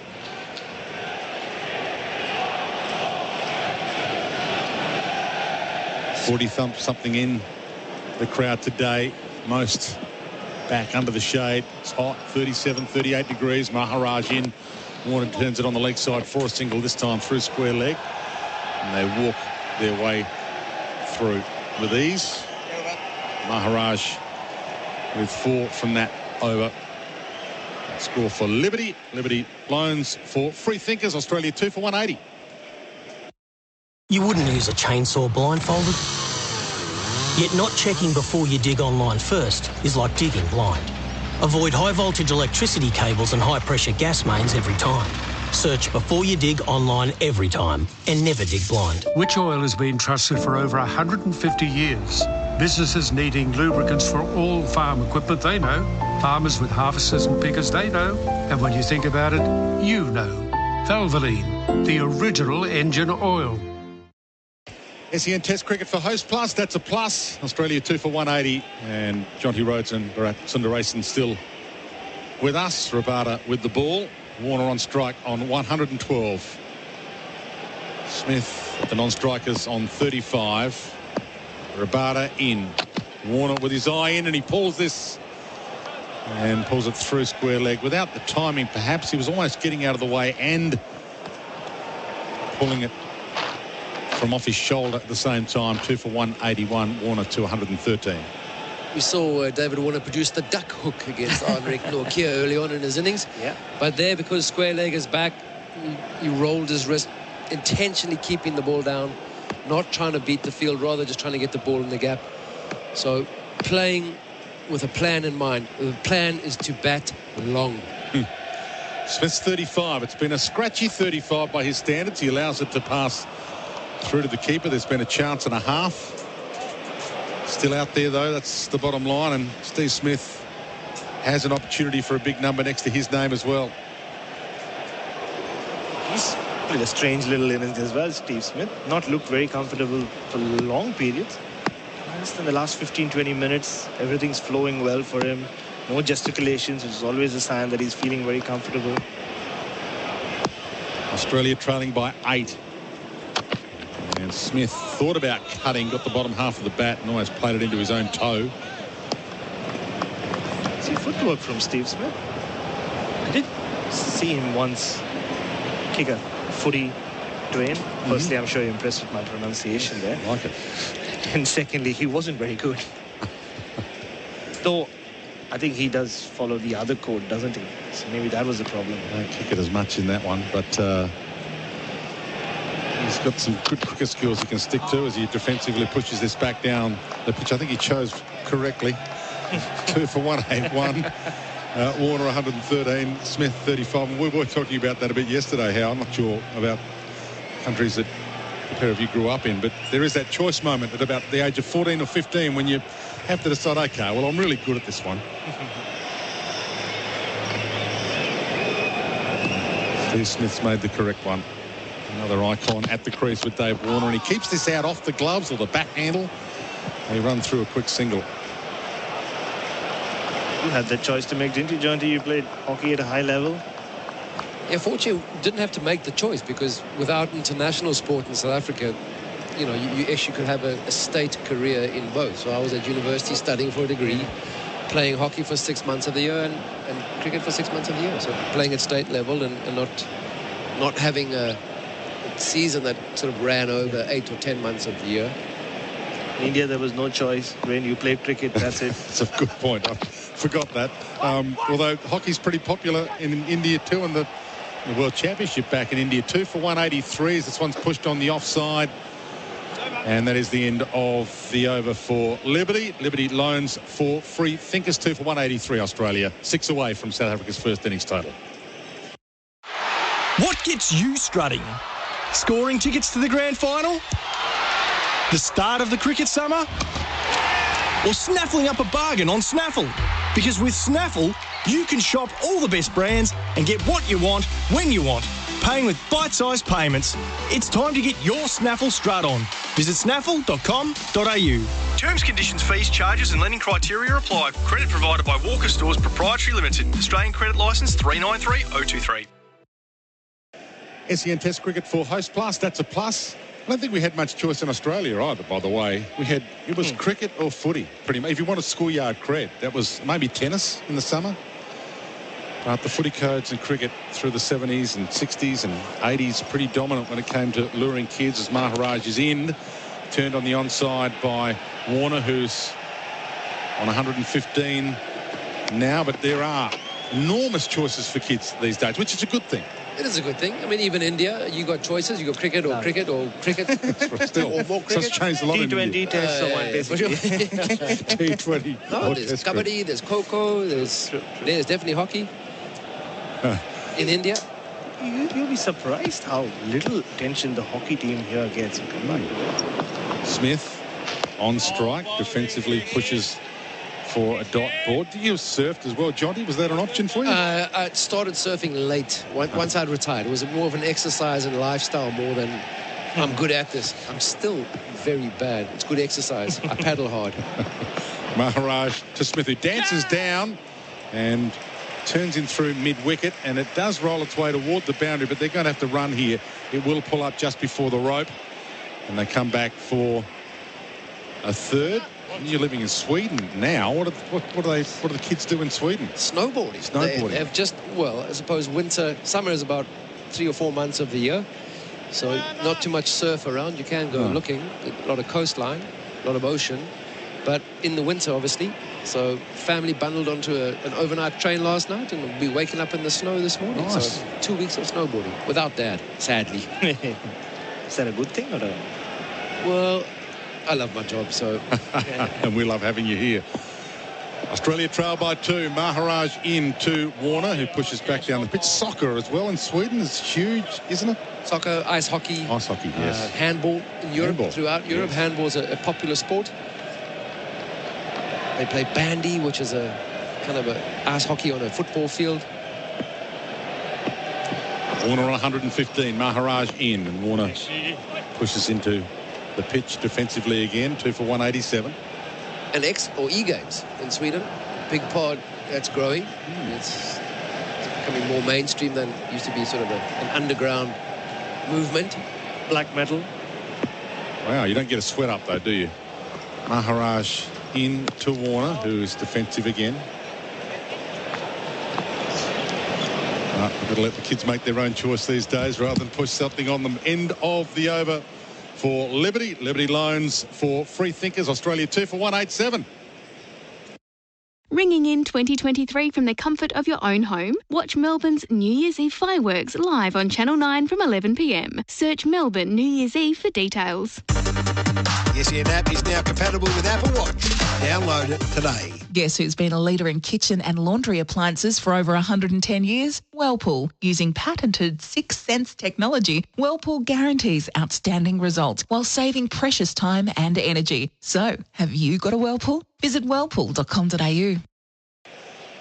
SEN Test cricket for Host Plus. That's a plus. Rabada in, he hits and he's out.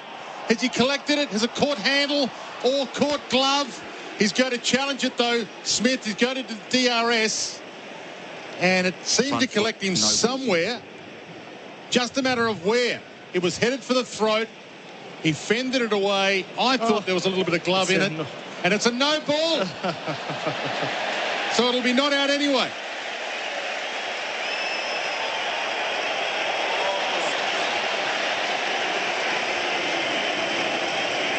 Well. In fact, you could see Dwayne as no ball was signaled. Cyril O'Veer walked up to Steve Smith, and Steve Smith was pointing at his bicep.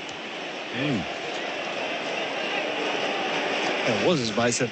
He went for the DRS immediately. Yeah. He almost was annoyed that he was given out. Very close to glove and very close to throat. Rabada zeroes in. Smith drives straight back past the bowler. He'll like the sound and the feel of that. It'll race its way toward the rope, but not quite get there. And they come back for a third. The boos because it wasn't a boundary. For Rotaflex by Blunston. Stability meets the freedom to move, but we've seen plenty of boundaries for Rotaflex today. Smith moves to 42. Warner 115, and Australia has taken the lead by 2. 2 for 191 in response to South Africa all out for 189. So here we go. What kind of advantage will Australia take before South Africa bat for a second time? Drink's not far away here, by the way, in 37-degree heat, and boy, I bet they need it as Warner pushes back down the pitch defensively, and no addition to the score. Just seeing the replay there, Dwayne, Steve Smith, not surprising, was right. The ball missed everything, just caught him on the bicep, his left bicep, kind of lobbed into the wicketkeeper's hands, which is generally a sign.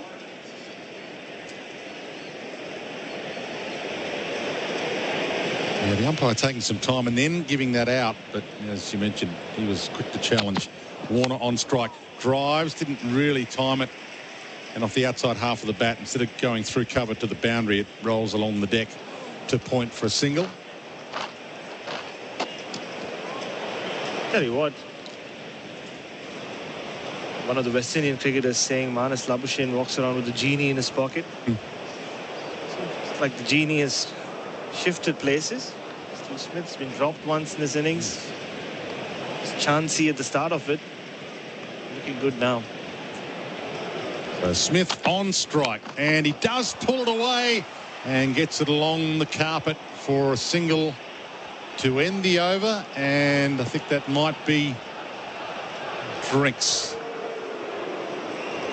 No ball, so one more delivery to come in this over, given that he was given out, even though it wouldn't have been out, off a no ball, and that's the beauty of technology. Still two to come.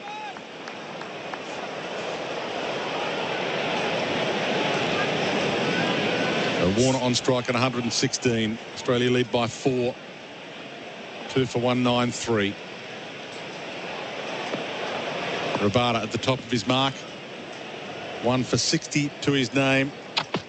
And Warner pulls this stylishly, carefully off the meat of the bat to square leg for a single. Gets to the other end, and now it'll be up to Steve Smith to negotiate the final delivery before they have a well-earned break. Never not a good time to take a wicket, Dwayne, but just think if that wicket had come now in this over, they would have just marched towards the reserves to get a drink now. Shoulders slouched maybe. And Smith allows it to pass through to the keeper. Swayed out of the way of it with ease, and that is Drinks for Bundaberg Ginger Beer. Bundaberg Ginger Beer, the great Australian brew, and boy, have we had a few of those over the course of the last 2. Me especially, probably a couple too many. And while I'm giving the plugs, gee, the Ringers Western linen shirts have done us a treat over the course of these hot days as well. Great to have Ringers Western on board for SEN Test Cricket for Host Plus. That's a plus. So Australia 2 for 194 at Drinks. Warner not out 117. Smith not out 43. We'll tell you more about it shortly. G'day there. Most of the traffic seems to be at the beach today, and a lot of congestion around Brighton, Edith Vale, Esplanade and Chelsea. Similar story at Mount Martha and Safety Beach. Pretty full getting to the beach on the Mornington Peninsula Freeway southbound from Eastlink into Rosebud, and the Frankston Freeway southbound through Frankston. Arrowscar's Boxing Day sale is on now with up to 60% off all homewares, and Manchester up to 40% off all electrical and up to 50% off all clothing. Exclusions apply. Shop now. That's the latest SEN Sky Traffic. What does it take to be a real Aussie energy provider? For starters, it helps to be Australian-owned. At Red Energy, we're 100% owned by the mighty Snowy Hydro.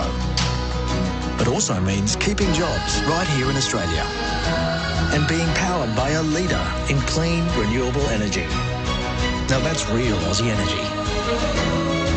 Red Energy, 100% Australian electricity and gas.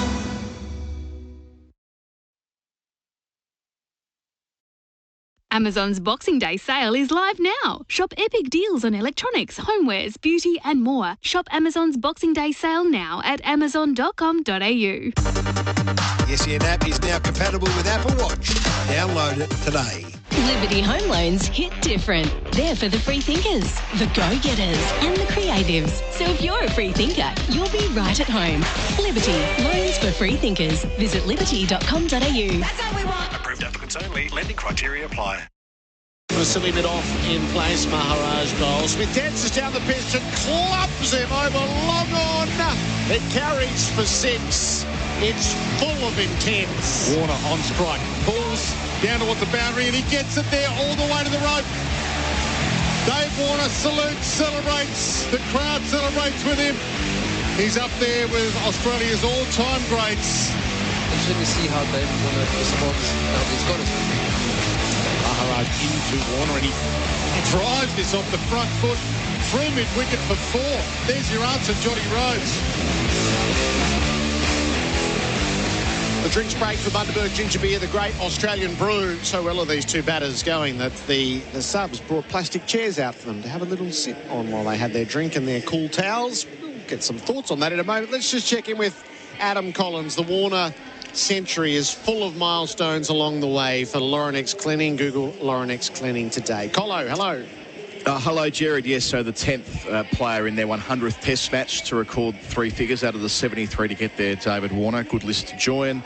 He's also overtaken, since posting 3 figures, Mark Waugh in his 8,029 Test runs. So he's now 7th on the list for Australians in Test cricket, behind Ponting, Border, Steve Waugh, Clark, Hayden, Smith, and now Warner, coming in position number 7. It meant the world to him. So, yes, there's 5,000 Test runs on home soil, 8,000 Test runs in total, drawing clear of Greg Chappell and the number of Test centuries and overtaking Mark Waugh. Colo, thank you. Sleep well. I will. 2 for 194. Warner is 117. Smith is 43. Our experts for Anaconda hit Summer for 6 with Anaconda's 10% price beat guarantee.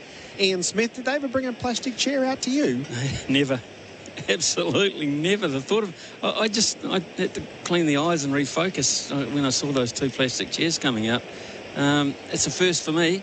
What's next? Simon Katich, a plunge pool? Oh, yeah, correct. It's probably something like that on the boundary line now. The job of the 12th and 13th and 14th men now is just quite remarkable what they get up to. It wasn't that difficult back in the day. It was just maybe a towel and gloves and a drink, but now it's gone to all levels. They're aspiring young kids are part of this at the moment, as Buck was telling us yesterday about a hot AFL prospect who's in the cricket system as well, and he's on duty. So I think this is kids taking the initiative to their elders, their celebrated elders. Here, I've never bought you a chair before.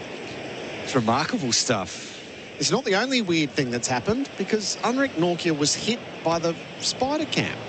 It was very, very fortunate that it got him in the shoulder, because if it had got him in the head or near the temple, it could have been fatal, because that thing was travelling at good pace. I don't know what it gets up to, but it would have absolutely stunned him, which it looked like from far. So I've seen the vision from the camera itself, but so you see the shudder and the moment of impact, but you can't see Nortje. So I'm looking forward to the bootlegged vision, which will do the rounds, I'm sure, on social media. After the drinks break, Bundaberg Ginger Beer, the great Australian brew. Maharaj to Warner, stands up and clips the ball down to long on for a single. 2 for 195. Warner is 118. If you look at a cooking process, Gerard, I think now that we've reached the halfway point in terms of time in this particular day's play, Australia have marinated at this point. They've marinated South Africa, and now I think they're going to put them on the grill. It's a scorching grill too. Around the wicket, Maharaj. Smith on the advance, slices it off an outside edge. It doesn't reach the backward point. That's how badly it was miscued. Goodness me.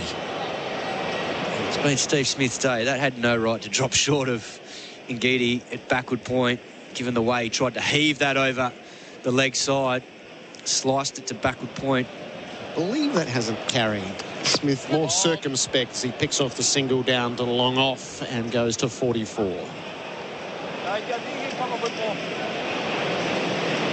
He should have been caught earlier down the leg side off Marco Jansen. Verena turf to catch. He's a fair bit go his way today, Steve Smith, but he's hanging in there. Given out on 39, it was a Rabada no ball, which took everything else out of the equation. Warner defends on the back foot. Was there anything on Snicko that would have had that decision upheld? Interesting one to look at, actually, Gerard. There was a registration, but when you marry up the registration with the passing of the ball past the body or the bat, it didn't look close. It didn't look close.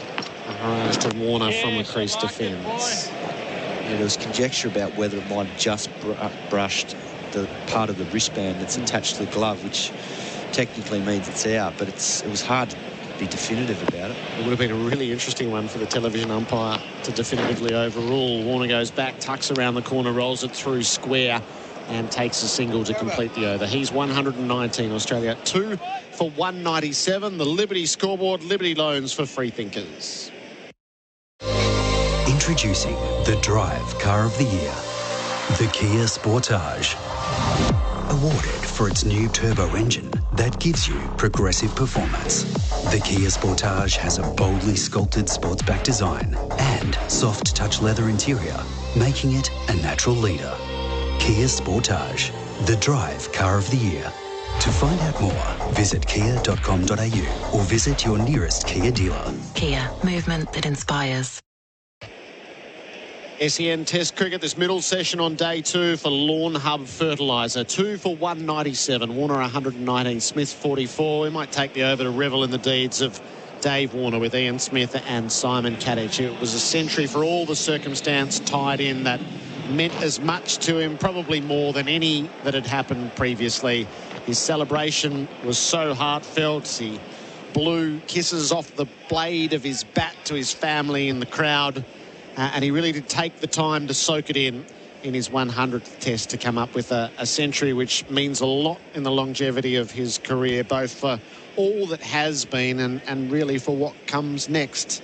Felt like a real legacy moment, Smithy. Well, it did. It was like a fairy tale comes true, really, isn't it? I mean, if he could have, and I'm not sure whether these days he's played so much cricket, but whether he lays in bed and envisages something happening great for him going into a test match. I know a lot of players do. They envisage and try to plan in their head what they would like to happen. That would have been it. There's no doubt about it. And it came to fruition. And to be honest, it was almost destiny. Last night he came out to bat a good deal sooner than he probably thought he was going to, because South Africa rolled their last 5 wickets, I think, in 26, 27 minutes. So he batted probably a lot earlier than he thought he was going to at one point yesterday afternoon. But he came out with that aggressive stance, and it was, I think, the calling. You know, the running between the wickets and the calling was symptomatic of where he thought he was heading. Ngidi back into the attack. He bowls down the leg side to Warner, left alone. And from that point onwards, I think it was almost just a fait accompli. You know, the mix-up with Labuschagne, that'll be a sad moment. And for about 10 minutes after that, he looked affected by it. And they got stuck into him. South Africa got stuck into him. He looked uncertain. And then he regrouped. Steve Smith came out, obviously, just rejigged where he was at, and you know, it was just a question of when, I thought, not if. But Gatto might have a different opinion of it, but in the old days they'd have called that a Roy of the Rovers moment. Lovely. Out of the comic book. Ngidi around the wicket. Warner drives to cover no run.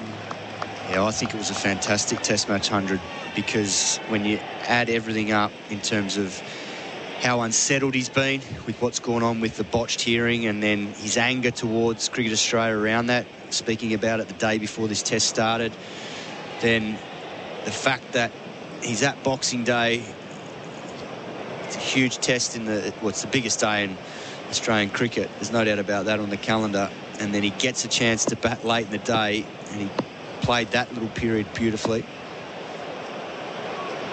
Ngidi bowls to him and Warner's defending. Got through, as Smithy rightly says, that tough little period after the run out with Labuschagne. But the big challenge for me was that spell by Nortje just after the lunch break. That was pure speed from him. And he bowled Yorkers, he bowled quick and short. He tested him from around the wicket. He was exposing all 3 stumps at stages, given how quick it was. But he weathered that storm, and then it was a thoroughly deserved 100 in his 100th test. And I don't think it's a coincidence that the men that have done that, there's 10 of them in history, are all absolute champions. And Ngidi rolls the shoulders. He's in and bowls, and Warner cuts him to the deep point. Zondo is in position, saving runs there. Warner goes to 120. It's 2 for 198. Yeah, it's almost like they get to that 100th milestone and they say, like, this is my time to make it even more special than it already is by celebrating with a ton. And they've got the ability to do that because of the class that they're in. And that's why they've gotten to that mark in their career.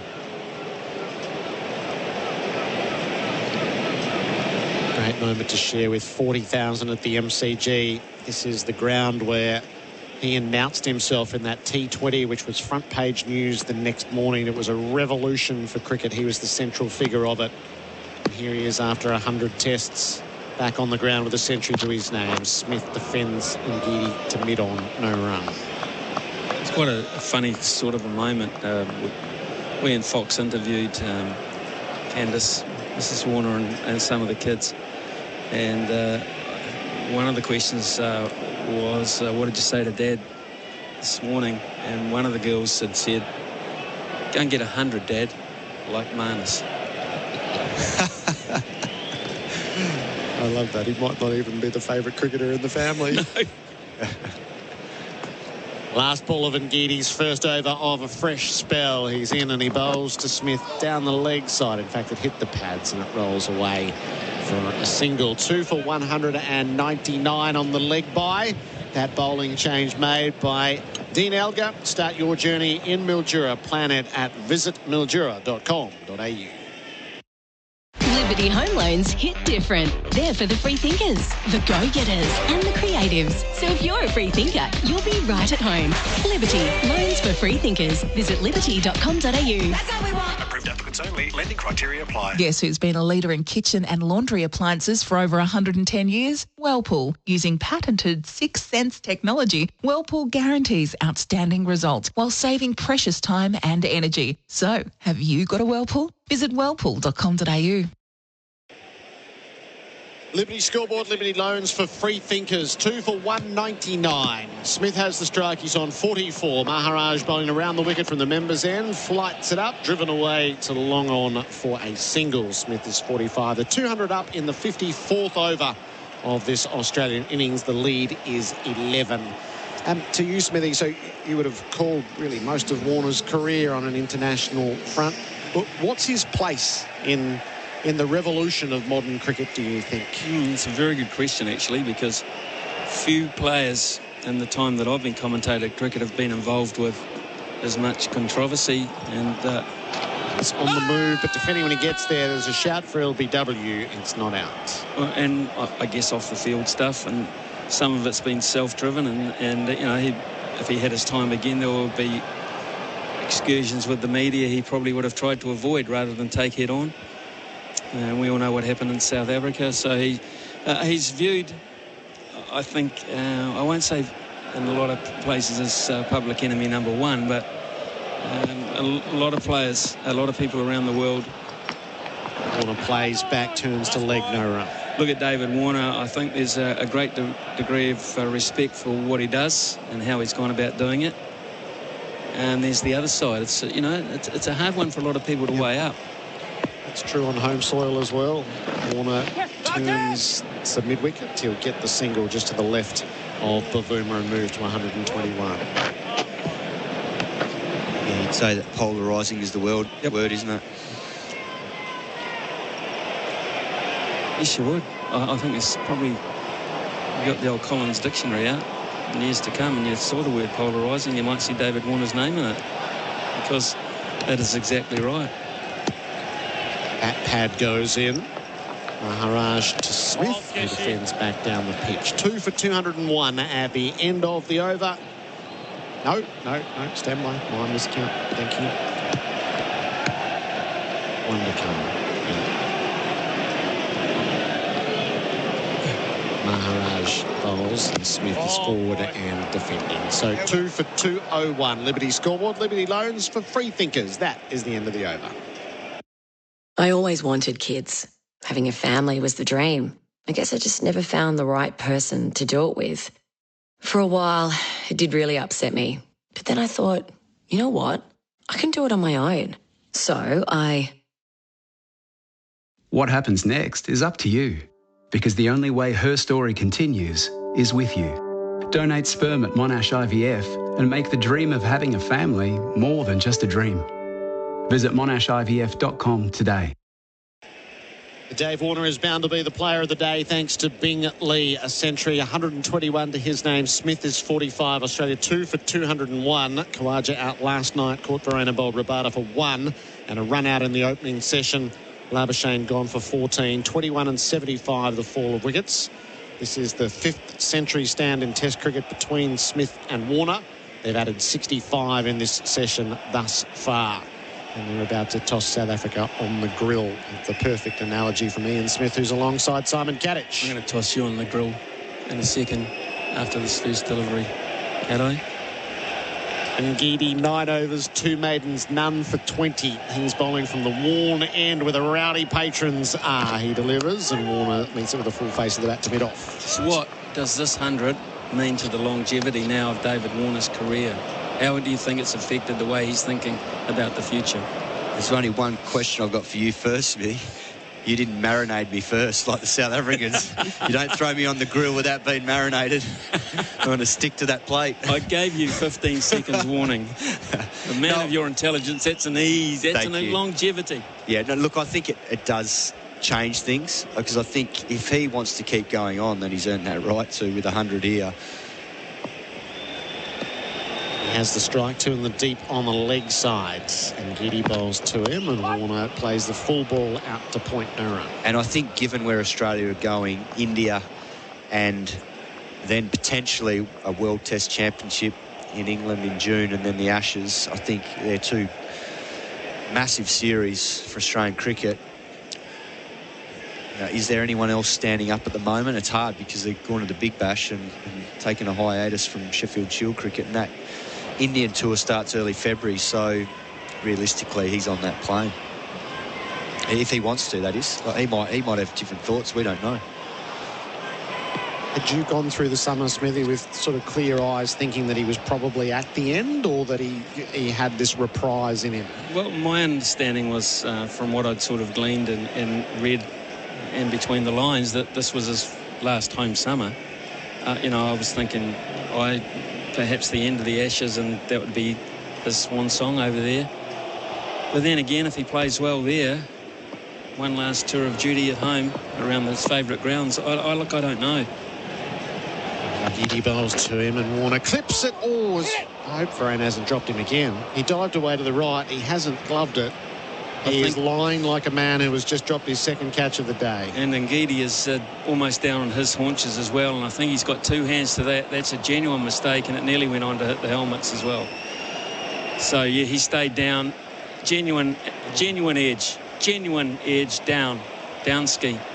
No wonder. It's another critical catch. Smith earlier, and now this one. Whilst Varane might have batted well, he's found it tough behind the stumps here. You've got to get those. You must get those for your bowlers on a day like this. You just simply have to do that. He'll be gutted, and Geedy, it's taken him forever to get back to his mark. Have to catch those with 2 hands. And the follow-up is forward defending. Although the replay might suggest it's just brushed his thigh pad. I haven't seen a snicko yet. Whether there was a little bat before it. We're 120 yards away. I'm just looking at the reaction of the players. Yeah, no, I agree. It looked like it was out. You tend to do is you look at the reaction of the players. And to me, that is one of guilt from Frodena. Certainly the body language would suggest that. Warner forward defending Ngidi. And even, I think the way Warner has responded circumspect in the aftermath suggests that he knows he's been given a life as well. So the flip side of the Warner discussion is that now he has the right to choose his own time. India and England have been so difficult for him. He has a century in neither place. His last tour of England was a disaster.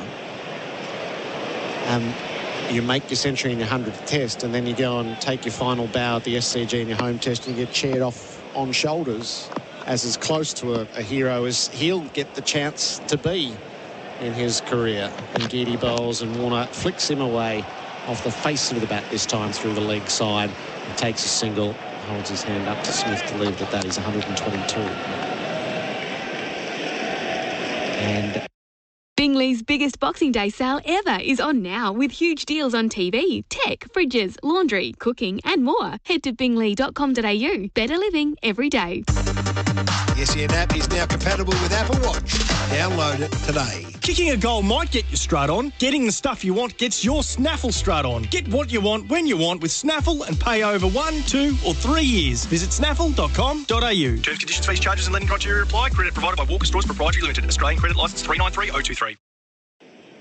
2 for 202 Australia has. Dave Warner on 122 and Steve Smith on 45 as the subs have run onto the field. The only wicket taker remains Kagiso Rabada, 1 for 61 from his 14 overs. I imagine it will soon be his return to bowl again. They're taking it in turns from the Warne end while Maharaj bowls from this members end. The leading wicket taker for Valvoline, which oil has always pushed boundaries. You know, Valvoline, the original engine oil.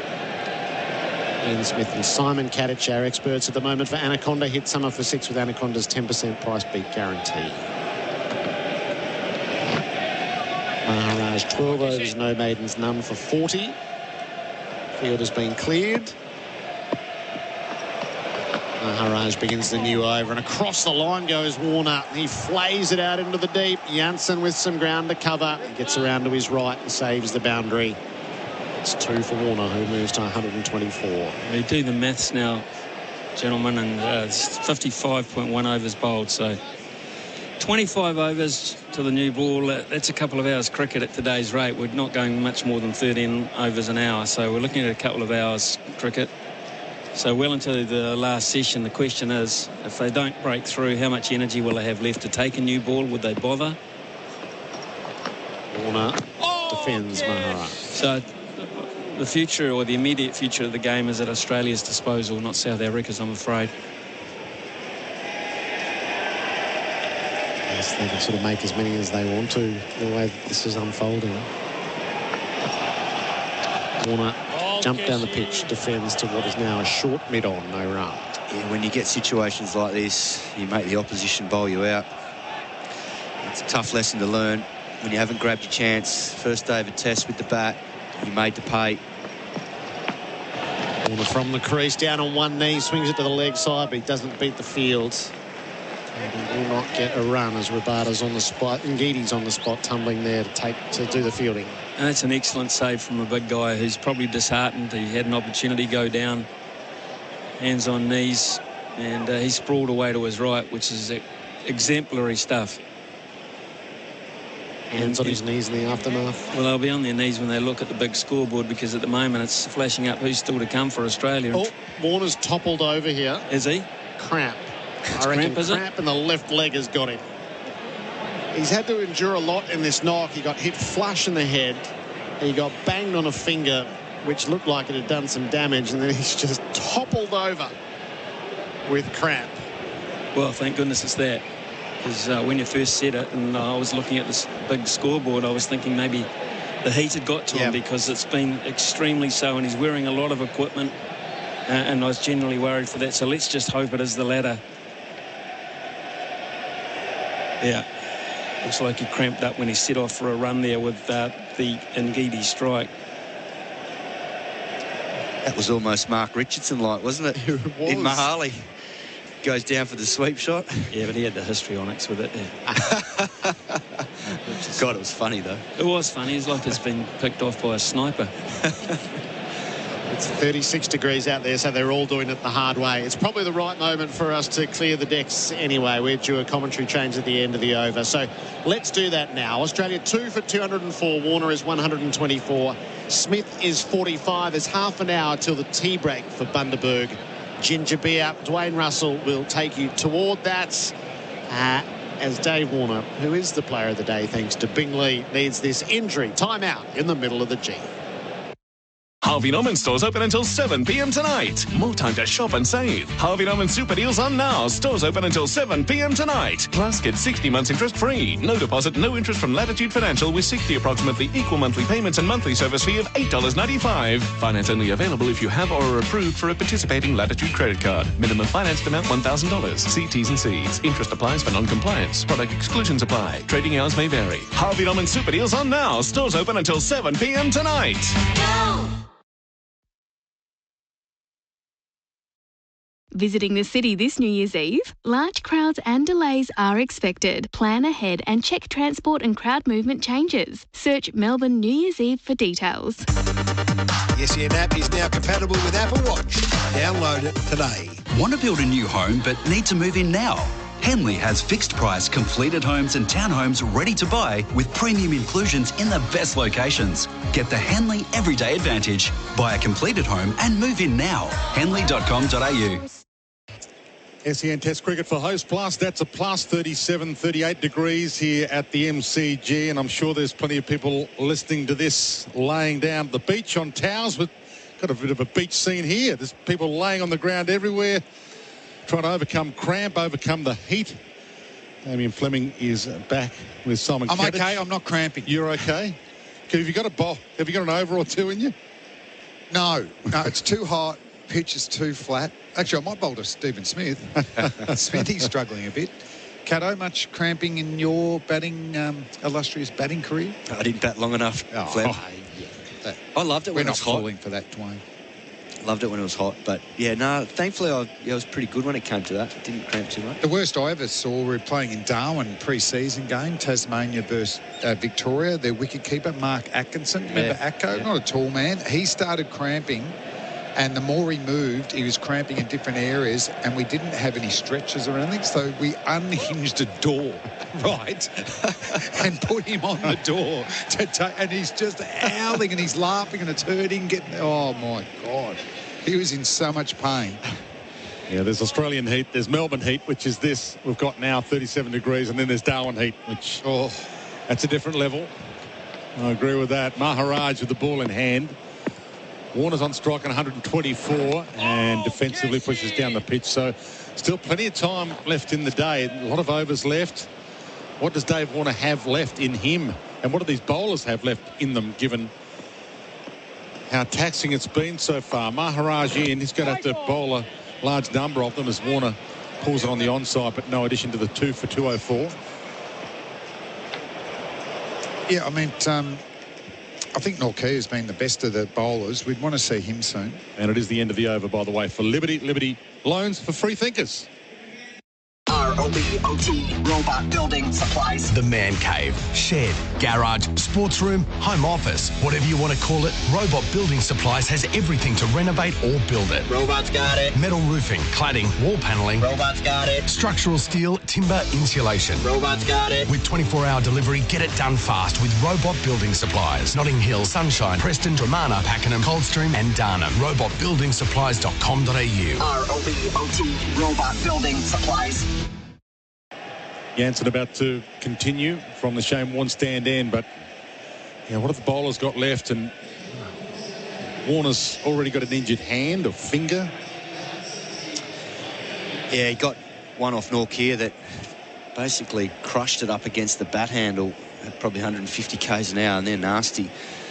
But just watching Dean Elgar with his bowling changes, it's like he's got the broadcast roster where the bowlers stick to a set rotation. And I find that amazing because on any given day, certain bowlers can be looking more dangerous than others, and you've got to go with the flow and be really instinctive and flexible.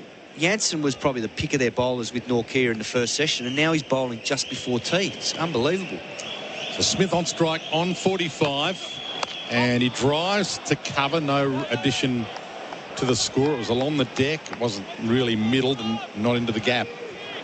And the same last night. Like, there's 9 minutes left in the day and he brings Nortje on for 1 over. It's like, I don't know whether he's had any sort of thought process or planning behind it, because there's not enough time for him to get multiple overs. You're not going to bowl your premier 150k bowler for 1 over with the new ball. You need to give him at least 20 minutes to half an hour to settle into a spell and do some damage. Jansen did trouble Smith from this end earlier in the day, and Smith allows it to pass through to the keeper. Just totally agree. I can't see. Nortje has to open the bowling for the rest of the tour. That's one.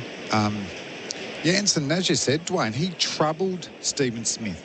Had him dropped, actually got the outside edge. Stephen Smith just lost where his off stump was against the big left-hander, and this is the first time he's bowled in this session.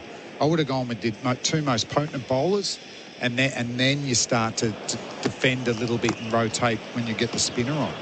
It's almost as if Smith found a bit of form, and now Jansen back on to try and stop him from bringing up this 50 and working it into a ton as he turns it on the onside to add another to his tally. Steve Smith, 46 now, 2 for 205. Warner, 124. Well, I think of that Norkia spell, and that's one of the best spells I've seen without getting a wicket in Test match cricket. Constantly bowling 150, hostile, accurate as well. If Jansen's bowling at the other end and with a different angle, you know, they could have got multiple wickets.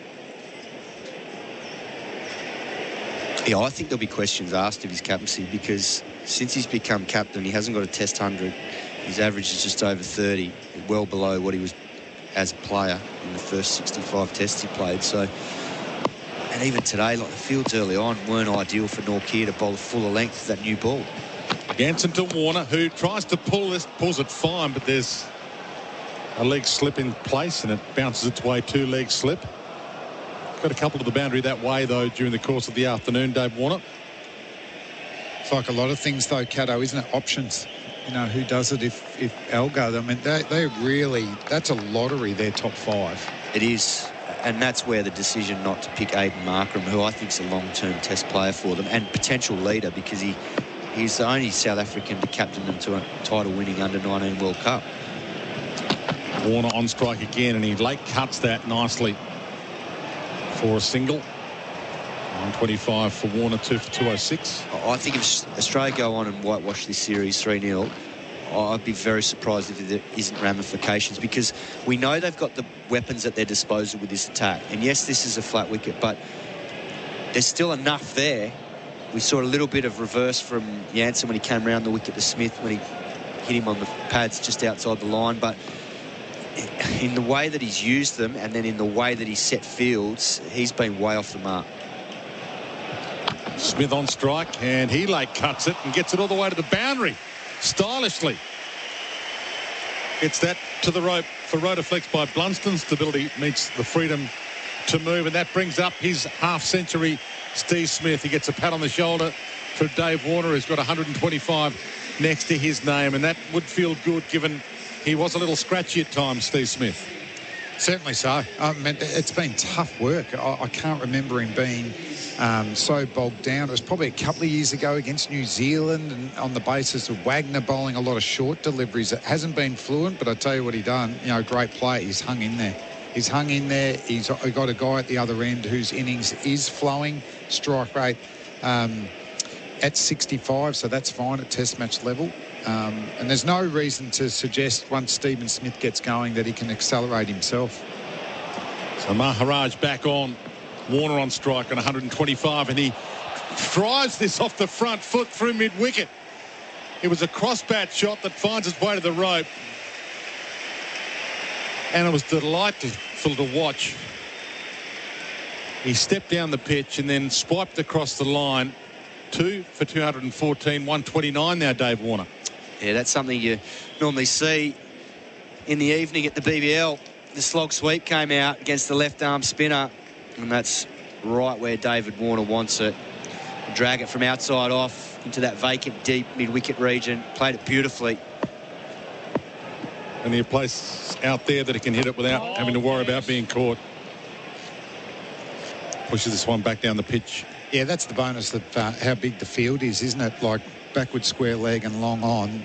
Looks like about 150 metres between them. Maharaj in. Warner with the look in his eye again, although he pokes it out on the offside. No chance of a run. Shows that one a little respect. Yeah, it's a great sign for Steve Smith that he's not at his best, but he can still get a Test match 50, and he's still there. Maharaj to Warner. Watchful off the back foot. Australia lead by 25, 2 for 214.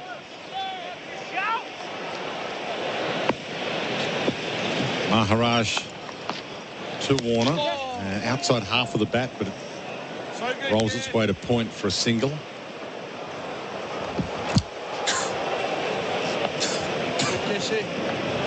Still a bit of batting to come for Australia as well. So this lead could end up being a large number by tonight. Maharaj. Final ball of this over to Smith, who just laps it with a sweep around the body nicely from off stump or just outside almost, and got creative, and it worked to his advantage. Adds another one to his tally. He's 51, Warner 130. Australia 2 for 2, 1-6 on the Liberty Loans for Free Thinkers scoreboard. Guess who's been a leader in kitchen and laundry appliances for over 110 years? Whirlpool. Using patented 6 Sense technology, Whirlpool guarantees outstanding results while saving precious time and energy. So, have you got a Whirlpool? Visit whirlpool.com.au. Purchase a double the value Lobster Cave gift voucher and you can use it on our Christmas takeaway seafood platters, in-house dining and set menus. And you'll go into the draw to win $1,000 worth of seafood. Offer extended to New Year's Eve. lobstercave.com.au. T's and C's apply. SEN Test cricket for Host Plus. That's a plus. 80 runs in this session so far. No wickets have fallen. Warner 130, Smith 51. Damien Fleming still with us. Bharat Sundaresan also joining us. And it'll be Jansen again from the Shane Warne stand end. For Smith on 51. Talked about it a little. He's troubled him a few times. If he gets it to move, Smith behind this full face of the bat and middled it defensively. Bharat, how are you going? Good afternoon. Good afternoon, Flip. How have you been? The day has been all right for you? Nobody's knocked you down? No. No. Well, I'm not on the field, am I? The way things are going, you never know. Today at the MCG. Smith looks a bit more sound, doesn't he? He does. Against Jansen. It'll be late in the day. Dave Warner can put one up here towards us. Smith pulls this nicely around the body, middle of the bat, square leg for a single. 2 for 217. And you've dabbled with your wrestling fandom in the past. That looked like a illegal object being used to knock Amrik Nokia out. Yeah. Yeah. No holds barred match. I'll be on report. Did they show it on the television coverage? On 7. Oh, no, I think on both, I think. Yeah. He got lucky there. Oh, yeah. He just turned the wrong way at the wrong time. I would have hit him on his face. Spider cam we're talking about. The collision. 2 for 217.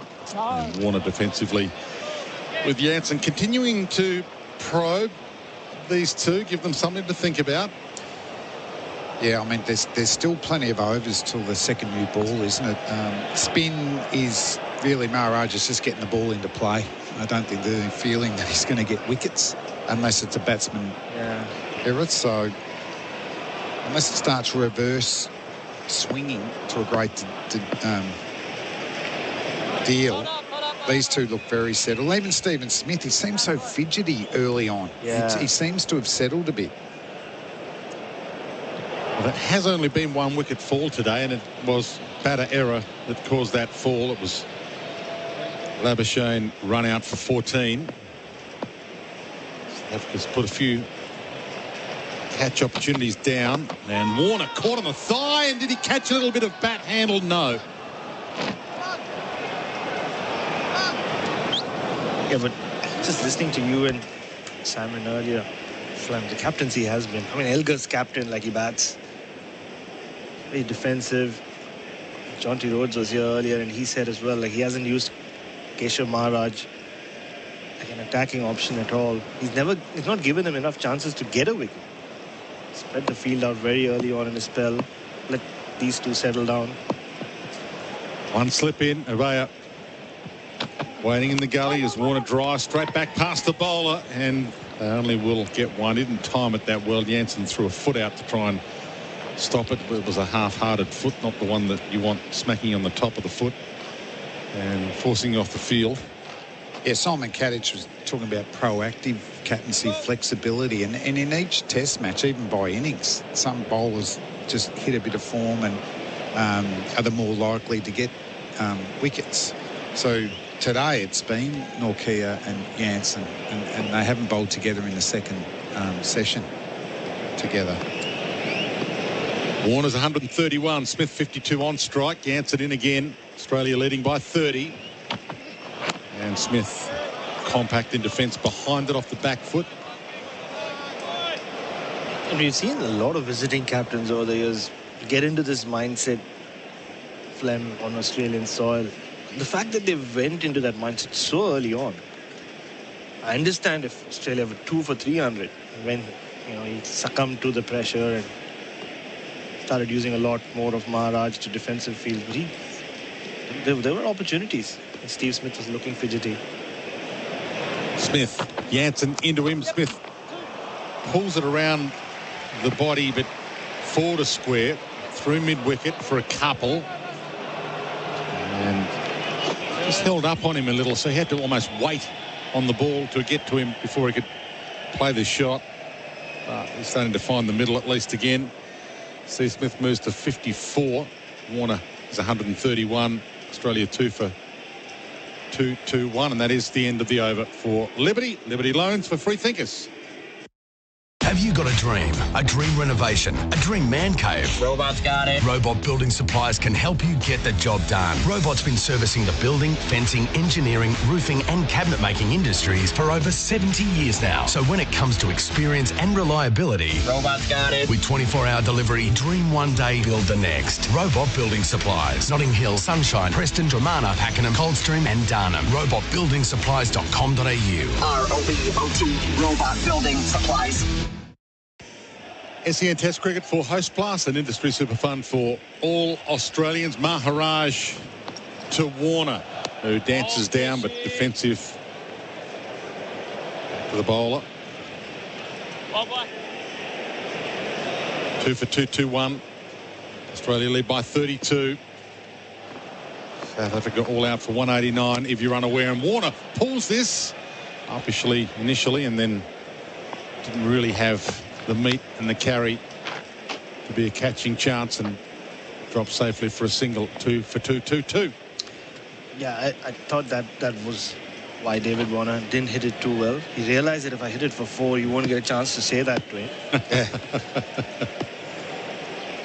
Maharaj to Smith this time, who pushes back down the pitch. Almost yorked himself there, Stephen Smith. So that's sealing it off that he doesn't like. Yeah. Maharaj in, Smith watchful, but yeah, close in catcher. Better there than on the leg side. I'd change it up. Okay. I'd change it up. Ball for ball. No, maybe not that much.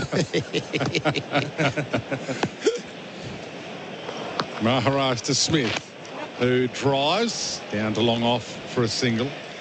2 for 2-2-3. Great to have Damien Fleming and Bharat Sundaresan with us. So they're changing up Stephen Smith, getting down the other end. Warner on strike. No close in catches. Almost spread, hoping that Dave will get himself out with fatigue. And he thought about cutting it. He gave himself some room, and he's starting to be a little creative now with some T20 kind of shots. Over ends, Australia 2 for 2-2-3. Spoil your family and friends this festive season with Oz Design Furniture and save 25% off almost everything. Hurry, sale ends midnight at Oz Design Furniture. T's and C's apply. The SEN app is now compatible with Apple Watch. Download it today. Liberty Home Loans hit different. They're for the free thinkers, the go-getters and the creatives. So if you're a free thinker, you'll be right at home. Liberty, loans for free thinkers. Visit liberty.com.au. That's how we want. Approved applicants only. Lending criteria apply. SEN Test Cricket for Host Plus. That's a plus. The score for Liberty. Liberty Loans for free thinkers. Australia 2 for 2-2-3. Started the day 1 for 45. Only lost the 1 wicket today. Marnus Labuschagne run out for 14 after facing 35 deliveries. Warner 132. Smith 55. And Smith on strike to Jansen. Can he start to get it to move again and trouble Steve Smith again, who waits, pushes on the offside, no opportunity to run. Yeah, also brought up pro wrestling for a reason, Flem. Just found an interview that we did together many years ago, and I remember you telling me about Slam Punk Mania 2001, a mixture of WWE and mini golf. Yep, it was a one-off tournament. Glenn McGrath, Michael Castridge, Jason Gillespie and myself. We're very bored. Jansen to Smith, who allows it to pass through to the keeper. Mini golf in pro wrestling. I mean, nobody has thought of that. Not even Vince McMahon has thought of that before. I'm an ideas man. I also created a sport called, we used to play, the Nerds and Julio's warm-ups, AFL, rugby league, soccer. And I was hopeless at soccer. I thought, how do I bring myself in here? And Gaelic's obviously a popular sport, mixing almost AFL rules with a soccer ball.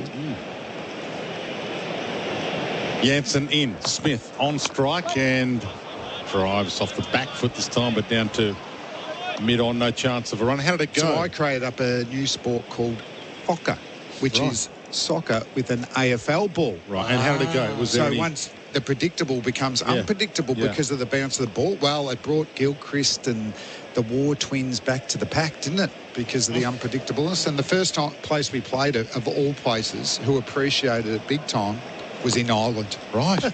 So they thought it was a legitimate game and they got into it because they've got hurling and, those type of hybrid sports. Sure, years ago they didn't realise that Aussie rules was a legitimate game until they started to come here and play it.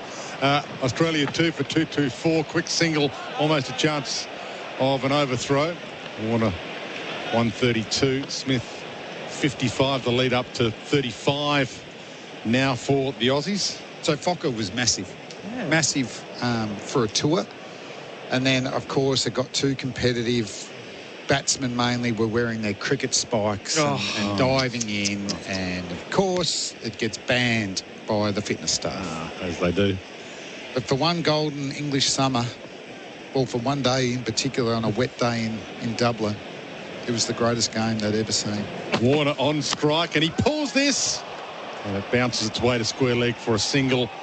He didn't quite sell it to ESPN. The Ocho has all different sports like that. If you turn into the Ocho... Do you like it? Because it's so unpredictable. I like it. I can see myself watching a bit. I watched the Stone Skipping World Championships a while ago, which was intriguing to me to watch. Yeah, well, there's only one ball left in the over, so you've got plenty of time to sell it.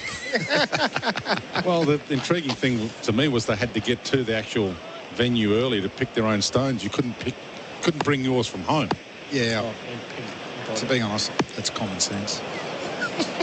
2 for 2-2-5. Smith's on strike and they're starting to rack up the runs now. And Smith's enjoying himself as the afternoon unfolds. End of the over for Liberty. Liberty Loans for free thinkers. Australia 2 for 2-2-6. Warner 133. Smith 57. Thought we were going to go to an ad break as a breaker from that conversation, but apparently we don't have to. So if you can come up with something new for ESPN, by all means, continue to probe away, Damien Fleming. Well, I do have the rights, so I'm happy to sell it there. And as I said, it was the Nerds and the Julios. Every game that we played, 10-pin bowling included, was very competitive and none as much as Fokker. It was massive. Introduced it to the academy when I was a coach there as well. The boys enjoyed that. No government grants for that? No. Maharaj to Smith on 57, and he drives it down the long off for a single. And now, Bharat, they can't play any sort of physical, isn't it? So it's a lot of volleyball, football and non-contact sports. Yeah, before this game, I saw Warner, Smith, Labuschagne and Khawaja play spike ball. That's what it's come down to. And they were trying to be very competitive with that, but it's in their clause, it's in their contract. Warner on strike at 133. Maharaj about to send one down to him. No men crowded around the bat for Dave Warner. He's defensive and pushes it back down the pitch. It could be an ugly last session for South Africa, couldn't it? 8 wickets to get. The lead's building for Australia. It's currently 38. Maharaj to Warner again. He dances down just to get a sider, but decides that defence is the best idea here. You know how Travis Head feeds on bowling attacks like this. Tired, hot day. Warner waits again. Off the back foot this time. Pushes on the offside for a single. It's actually, sorry. 2 for 2, 2-8. It's actually a challenge for Cam Green. We know Travis Head doesn't matter. He's just going to score fluently, whereas Cam talked about in those West Indies tests feeling like, well, I'm just an extra here. You know, we were so far ahead of the game when I walked out to bat. But it's a skill you'd like to get better at because it means your team's in a good position, for one, but also, you know, you can accelerate when needed. Maharaj into Smith. And they're watchful at the moment. I'll get to tee. Good. Even though he got out early on, the 3 boundaries he hit at the Gabba with the Cam Green of old. Maharaj to Smith, and again watchful, pushes it out on the offside, but no chance of a run. And Maharaj collects his hat and sunglasses. End of the over 2 for 2-2-8. Bharat Sundaresan still with me as Damien Fleming departs. Try and write down a few more ideas for some new combine sports. I hope he comes up with a couple. South Africa at the moment will be pretty disappointed with their afternoon at the office. It's been hot, 36, 37 degrees right now. Only the 1 wicket.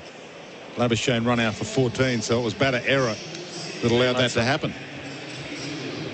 Yeah, one that Marnus Labuschagne, looking back on a few times today, you would realize left a few runs out there. He looked very, very good while he was out there. Some of those unfortunate things. David Warner has battled away, blows to his body. I don't know, can you get high on pickle juice? He's had many bottles of them in the last few hours. I think you can, otherwise it probably would be banned, but depends on your definition of high. It obviously is going to be able to make you feel a little better, otherwise it's a waste of time using it. Warner on strike, and he, well, doesn't really hook it, doesn't really pull it, he just whips it off his hip for a single to square leg. Yeah, no, it does give you a hoarse throat. I've spoken to some cricketers at the end of the day after they've had a lot of pickle juice in similar conditions. You'd think they've been out celebrating or at a party, but no. All right. Pickle juice, yeah. You think it's a nightclub thing as well? If you're heading for Maybe it should be in some cases. I've seen it. Pickle juice and vodka as a mixer. 2 for 2-2-9. Smith on strike on 58. Ngidi into him. Jansen's been taken off, and Ngidi has the ball in hand and doesn't trouble Steve Smith here. Whether the weather's going to trouble them, fatigue is going to trouble them. They've been out there for a while now. These two coming together at the fall of Marnus Labuschagne's wicket. Dave Warner starting the day 32 not out, and right now 135. Dean Elgar and David Warner catching up for a chat. Elgar did say before the game, Dwayne, that they've known each other a long time, played under 19 cricket against each other. Okay.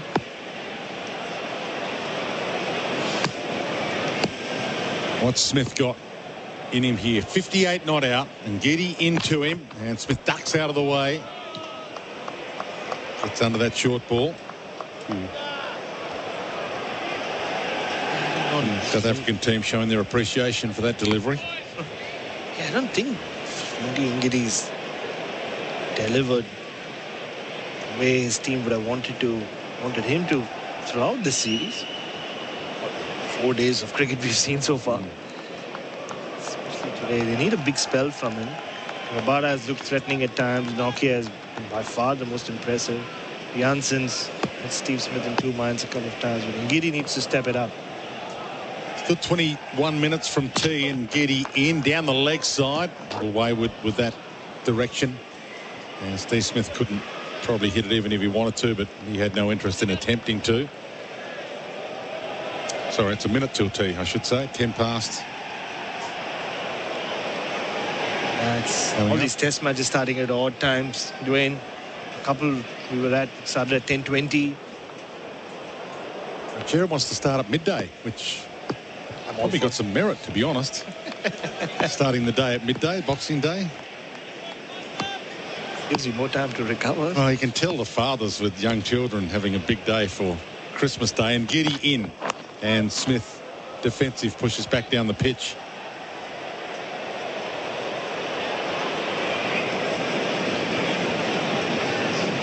2 for 229.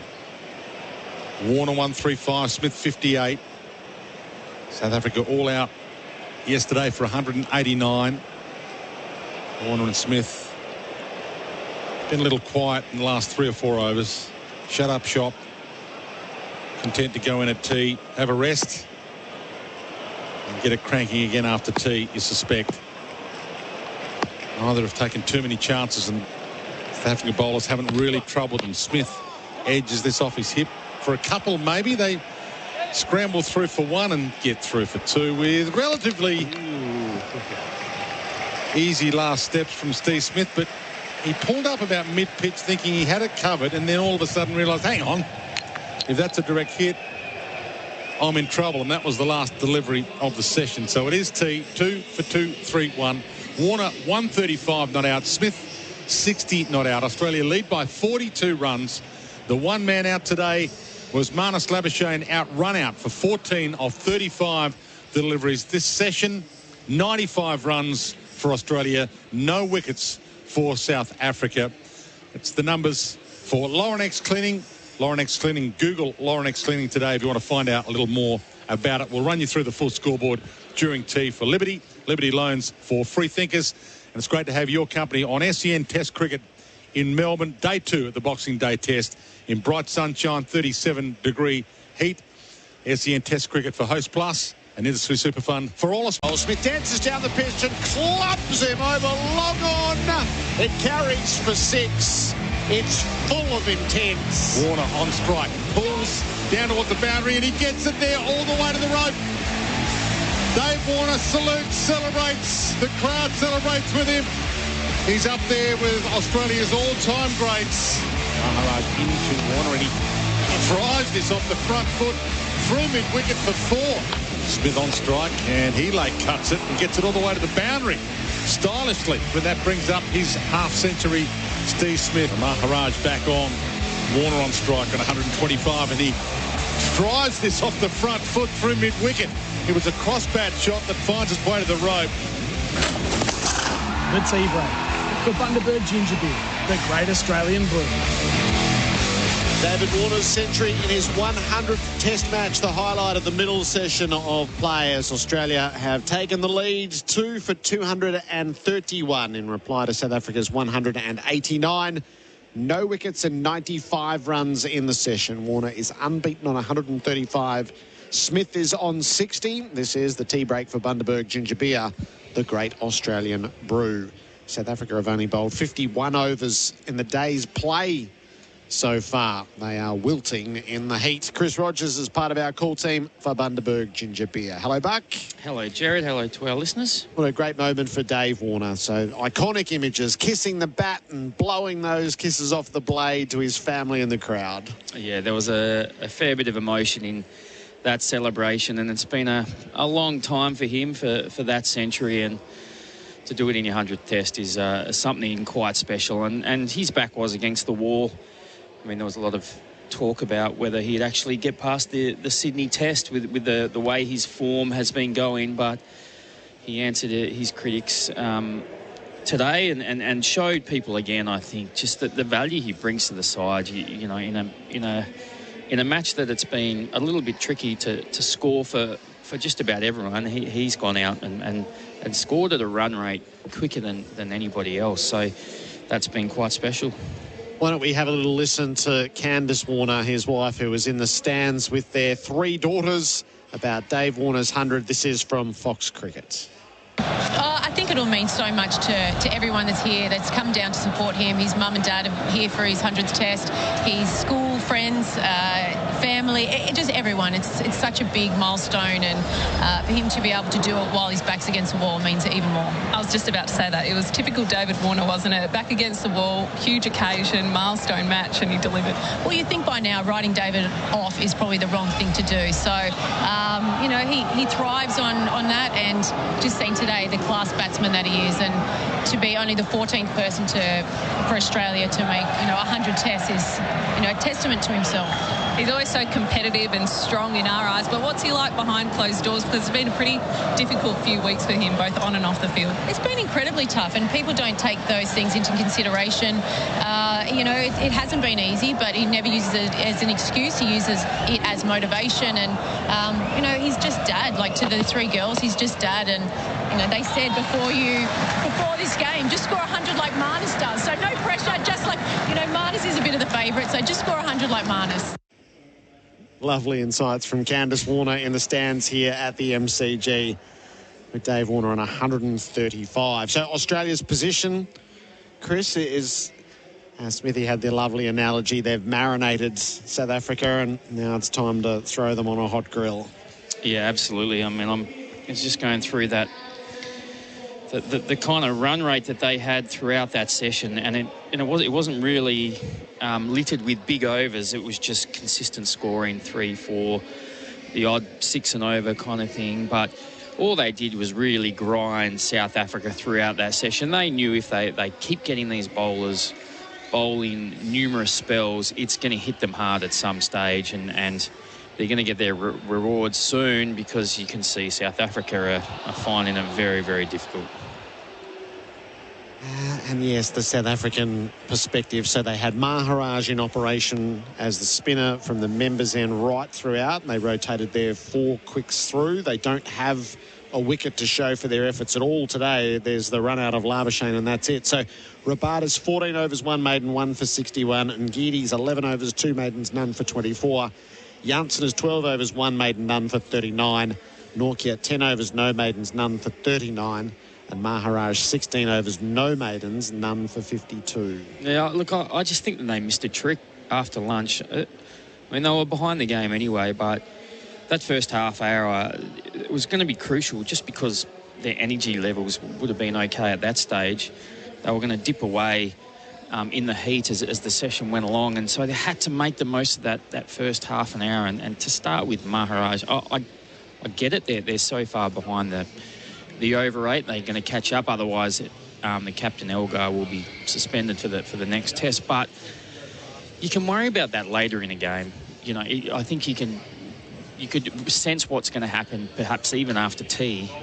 But that first half hour was crucial, and I thought Marco Jansen was getting the ball to do all sorts, and he had particularly Steve Smith. He had him all over the shop. Yeah. Looked like he could have got him at any stage. Had him dropped as well in the first session, and I thought that they had to start with him because he was getting the ball to move. And then after lunch, they went with Nortje, and he bowled a good spell, but he didn't really move the ball. And the other end was Maharaj, and that they didn't take any wickets. So I think they missed a trick.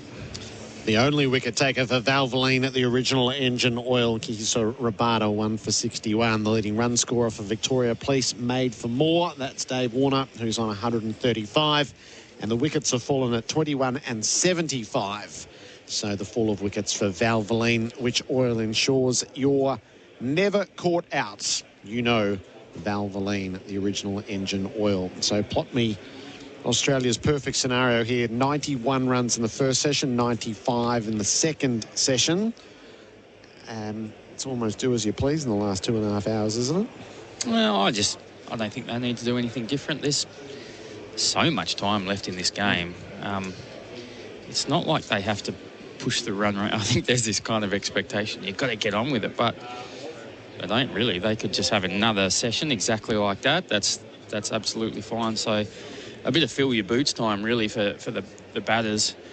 Once you get in on this pitch as well, it's going to get a lot easier. So just a really good opportunity for these two batters to go big. I wonder whether the efforts Davey Warner's put in throughout this innings are going to catch. I always remember playing on this ground is actually, it can be quite challenging because you have to run so many 3s and even 4s because of the size of the boundaries that it can catch up with you. So we'll see how fit he actually is. Chris Rogers with his thoughts at the tea break. Australia 2 for 231. The tea break is for Bundaberg Ginger Beer, the great Australian brew. Australia leads by 42 The final session of day 2 is pending on SEN Test Cricket. Dave Warner 135, Steve Smith 60, Australia 2 for 231 with a 42-run lead in this Test match, entering the final session of day 2.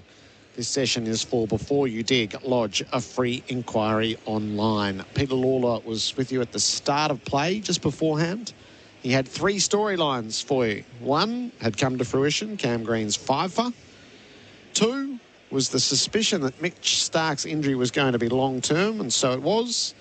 And 3 was that Dave Warner would get his century in his 100th tests. Pete Lalor, it has been a day for scribes.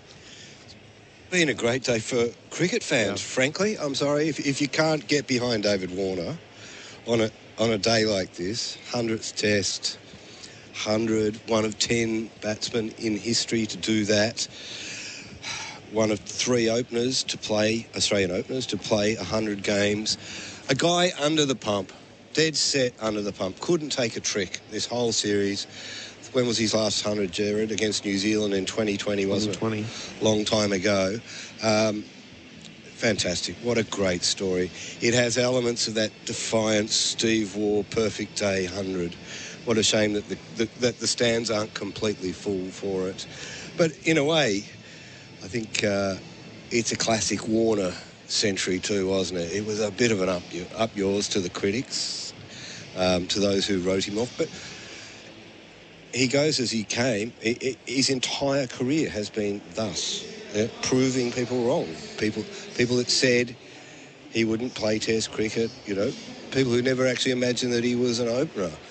Even those people who, and I reckon there's a vague snobbery around it, Gerard, who kind of resent him.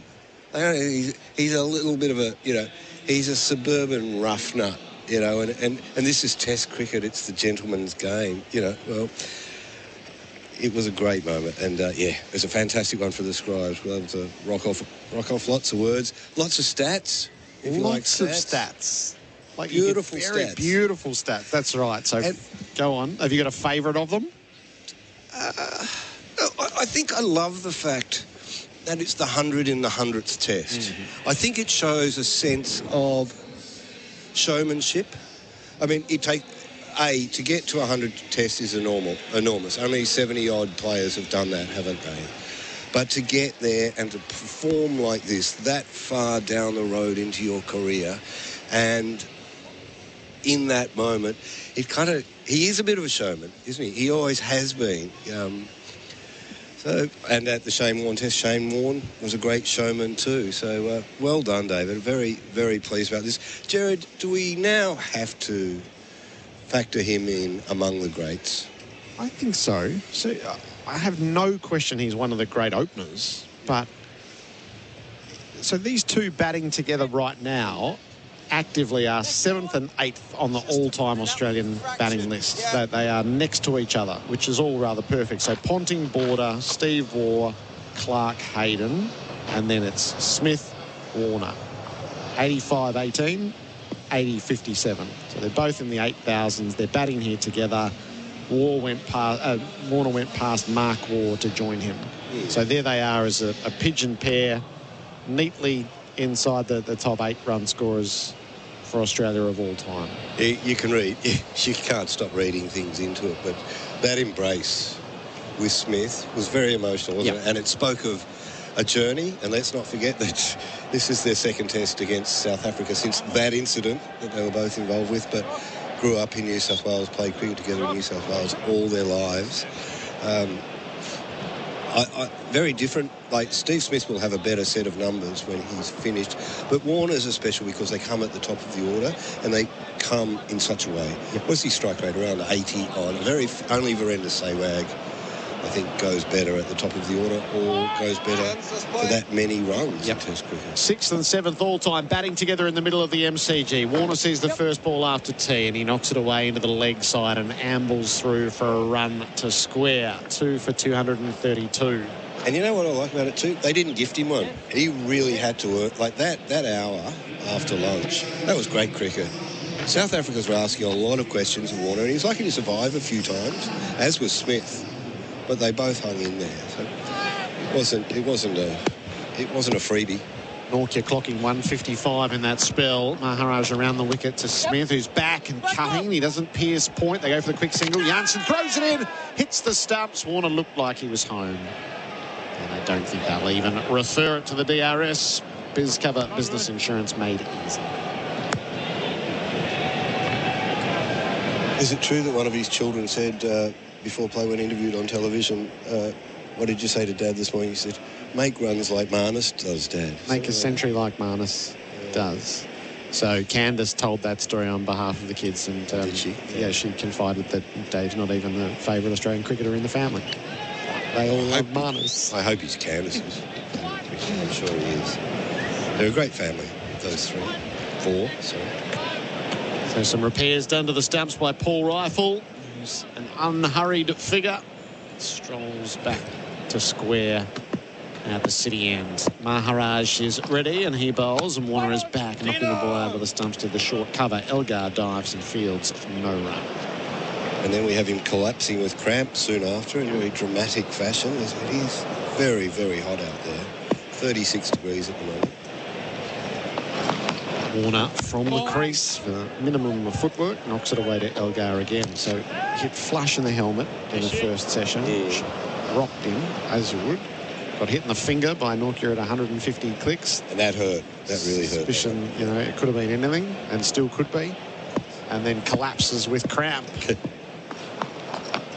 Warner thought about coming and then thought better of it. Just jabs the ball away to backward point and takes a single. He goes to 137. And credit to Norcia for bowling that fast, consistently. So what was it, a 4-over burst? And it did look like Warner was counting the balls to try to get through them. Janssen was asking a lot of questions too. Yeah. Smith from the crease defends the ball to the short mid-off. So 3 singles from the first over after tea, 2 for 234. Mate scoreboard, make the switch to Mate Mobile. We're just looking at some numbers with Buck. There's been 1 maiden over bowled for the day.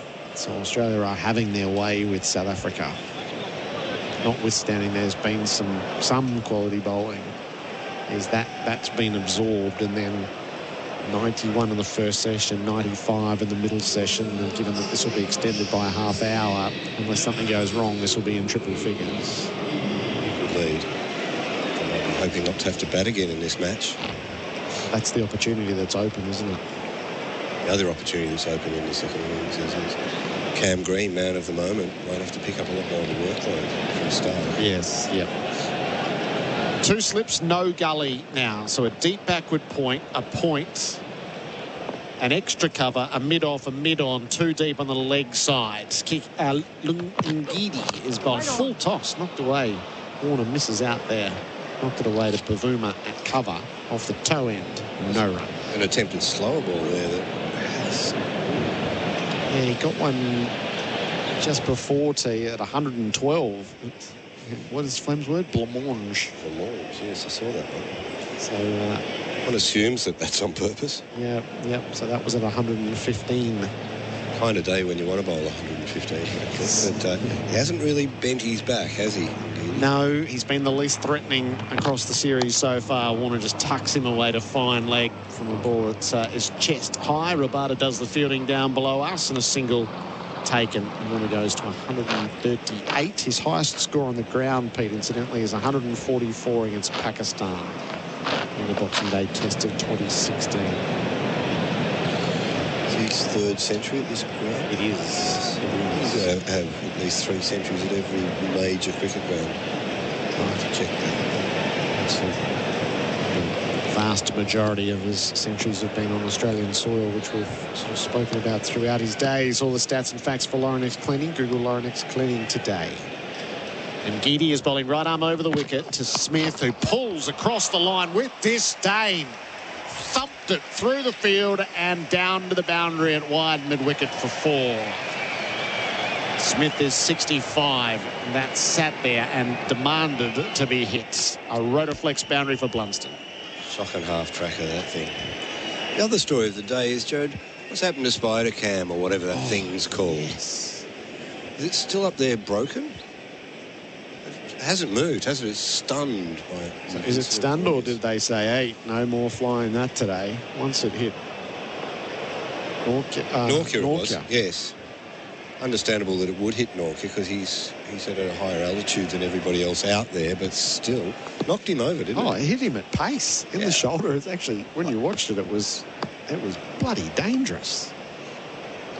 Smith faces up and Giddy bowls to him. Oh, that leapt and ripped the glove. Ouch. So the previous just sat and asked to be smacked, and then the ball gets its revenge on Steve Smith. Dug in short, spat at him, hit the thumb on the bottom hand. It's one of those ones that's jammed it into the handle, hasn't it? Yeah, forces the thumb back. Maybe the most painful of the lot, that replay for Robot Building Supplies. Robot's got it. At his glove accusingly, but that one will be changed in about 4 balls. How many sets of gloves do you reckon that bloke has? He must bring 30 to the ground, I think. Smith in occupation at the MCG, and he carves a ball through backward point for 4. It's 1,000 runs on the MCG for Steve Smith at an average of better than 90. And he's got a sniff of it. He's 69. Well, this could get very, very ugly for the South Africans. They've done their best for 2 sessions. It hasn't been good enough. It's hot. They're getting tired. And these two are starting to see the ball very well. David Warner on 138. Smith on 69. Pulling away. Smith just raises a hand to the applause, which is met as it's flashed up on the scoreboard. This is his 16th innings in Test cricket on the ground. 1,001 runs at 90.6. And Giddy bowls to him, and Smith drives a bit hollow this time to mid-off. And that is an expensive over. 2 for 243. The Mate scoreboard make the switch to Mate Mobile. At Blunston, we put thousands of hours into our revolutionary new Rotaflex series.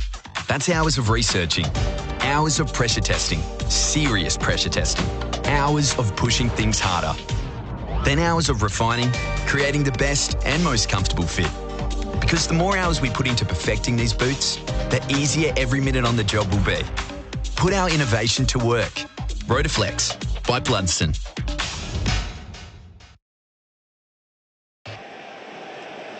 SEN Test cricket for host Plasten Industries Super Fund for all Australians. Dave Warner is on 138. Maharaj bowls from the members' end, and he's turned effortlessly away through square for another single. 2 for 244. The lead is 55. Pete? Yes, Gerard? So just an open-ended Pete, is it? I'm going to say, life's much better when you're a member at the MCG, isn't it? When you're part of the MCC. Look at it, they're all sitting there in the shade this afternoon. Yes. Yep. Smith plays back, knocks it out of the stumps, away to cover Bavuma Fields. No run. Not exactly packed, but still a good, healthy crowd there. Pleasant conditions down, a little bit of a breeze, but you look over there in the Shane Warne stand. The sensible people are gathered in the shade of the first deck. With blocks. The rowdy bunch have been thinned out a little bit through that middle session. It got quite raucous quite early. The ejection started before 2 p.m. and it's thinned out considerably. Smith is forward and defending either people tired of it, people tired of sitting in the sun, or they got rid of a critical mass. I'm astounded at all those men over there with their shirts on. I know. It's a throwback to the 80s. Smith is working by the numbers here. He nibbles a ball out to cover. No run. Yes, it reminds me of the days when I was a boy and I'd come up from Bendigo and sit over there in the old southern stand. Yep. Nobody wore a shirt in those days. That one of the most startling time capsules of all those old World Series games is the crowd in the days before the true risk of skin cancer was known. A drive from Smith is fielded at short extra cover. No run there. 1 from it. 2 for 244. The Mate scoreboard make the switch to Mate Mobile. Amazon's Boxing Day sale is live now. Shop epic deals on electronics, homewares, beauty and more. Shop Amazon's Boxing Day sale now at amazon.com.au. SEN app is now compatible with Apple Watch. Download it today. Just a hose with holes in it. No way, Jose. This is Poke Drip Ease. Deceptively clever irrigation that drips drops precisely, so there's less water wasted. And it's made right here in Australia. SEN Test Cricket, this final session of play for Before You Dig Australia. Just rounding out where Smith finds himself in the history of the ground. The highest run scorer here is Jack Hobbs, 1,178 runs. It's Warner who has the strike. He's on 139, and Giddy bowls to him. It's wide, and it's dabbed away ever so deftly to third man, where it beats the dive of Zondo and goes for 4. Rotoflex by Blunston, boundary. It was wide, and Warner was clever. He just waited on it and played the angles like you might on a snooker table. Yep, had to lean over, didn't he, to get to the cue ball, but ran it down there very cleverly. Those shots probably you learn in the T20 to run those down. Little effort. Yep. He's run 3 4s in this innings, at least 3. Yeah. More. Yeah, his running was the first marker last night that he was on. Every indication last night he was on. Yeah. The moment he walked to the crease. More than 100 in the day's play, and Giddy bails out on his way in. So, yes, as the history here at the MCG, Pete. So this is all for Lauren X Cleaning. Google Lauren X Cleaning today. Jack Hobbs, 1,178 runs, 5 centuries. He averaged 69.29. So Smith is up to 1,001 runs. He has 4 test centuries here. You'll remember that stretch. 14, 15, 16, 17. He was imperious here.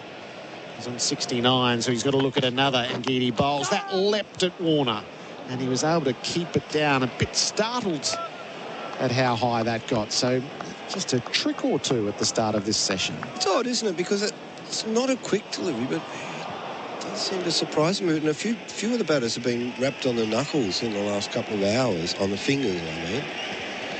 Wrapped on the knuckles is what Sister Eileen used to do to me in grade 6 at St. Teresa's. Very good. Very good. She didn't like me, Gerard. The devil looks after its own, Peter Lalor, she said one day. Never forget that. Devil looks after its own. Yeah. Did she ever give you, you'll never amount to anything like Pete Lalor? And here you are as the beer editor of the national newspaper. And Giddy bowls, and Warner takes it off the hip as he rolls it away past the square leg umpire. It goes to 144. Actually, I will read this message. This is a good message we've got for Tyre Power, your trusted tyre experts. This is Frank, who's here. I'm sitting in the Shane Warne stand, and it's a joke that the top deck isn't open for patrons to sit in the shade.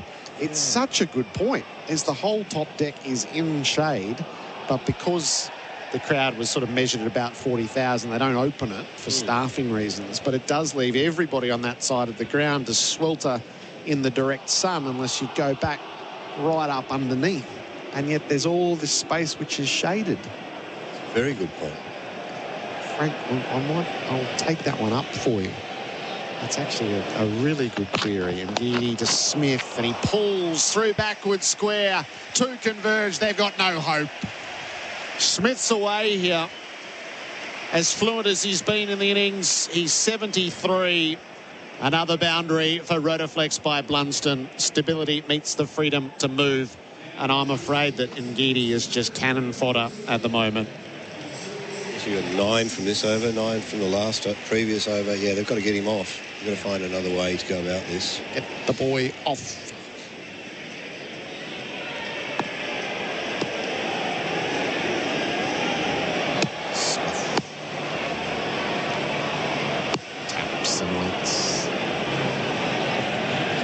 Bowls to him and is in behind defending. It's been curious. I mean, they bowled really well after that initial spell in the morning where they were way too short. Once they started to put that ball up, they did get some movement in the air that wasn't as apparent when Australia bowled yesterday. I don't know if that's the pitch has got a little bit harder and maybe helped the swing. But Smith really had to earn his runs today. He looked patchy early on. Survived a few moments. He's dropped on 9, wasn't he? And then dropped again later, just before the break. He bowls to him and he knocks it away to the leg side. He can't get a run to the short mid-wicket. So 9 from the over. 2 for 253. The Mate scoreboard make the switch to Mate Mobile. Major building projects for the trade or a DIY home reno. Robot Building Supplies is the Australian-owned family-run business you can trust. Robots got it. Robot's product range is vast and world-class. And when it comes to product knowledge... Robots got it. Next-day delivery in Metro Melbourne. Robots got it. Over 70 years' experience and reliability helping Melburnians. Robot Building Supplies. Notting Hill, Sunshine, Preston, Dramana, Pakenham, Coldstream and Darnham. robotbuildingsupplies.com.au. ROBOT. Robot Building Supplies. Australia 2 for 253. Warner's 144. Smith is 73. He's gone past 1,000 runs at the MCG. The full list reads Bradman 1,671 at 128.53. You'll be shocked to know he's the outlier, as Bradman. He is in every statistical category in cricket. Warner is back and cutting from the stumps out through cover. Elgar sets off in pursuit down to the city end. They have 2 and 2 will do. So when Bradman wasn't advising Prime Ministers, he was scoring runs, wasn't he? That's provocative. 1,671 at 128.5, 9 centuries. Ponting, 1,338 runs at 58. Steve Waugh, 1,284 runs at 53.5. Alan Border, 1,272 runs at 38.5. Maharaj bowls and Warner is back. Knocks the ball through a gap on the leg side. Takes one down to the long on and will come back for the second. There's a misfield as well. Arvea went one-handed at it, fumbled the ball. 2 more for Warner. He's 148. So Border was 4. Chappell's 5, 1,257 at 46.5.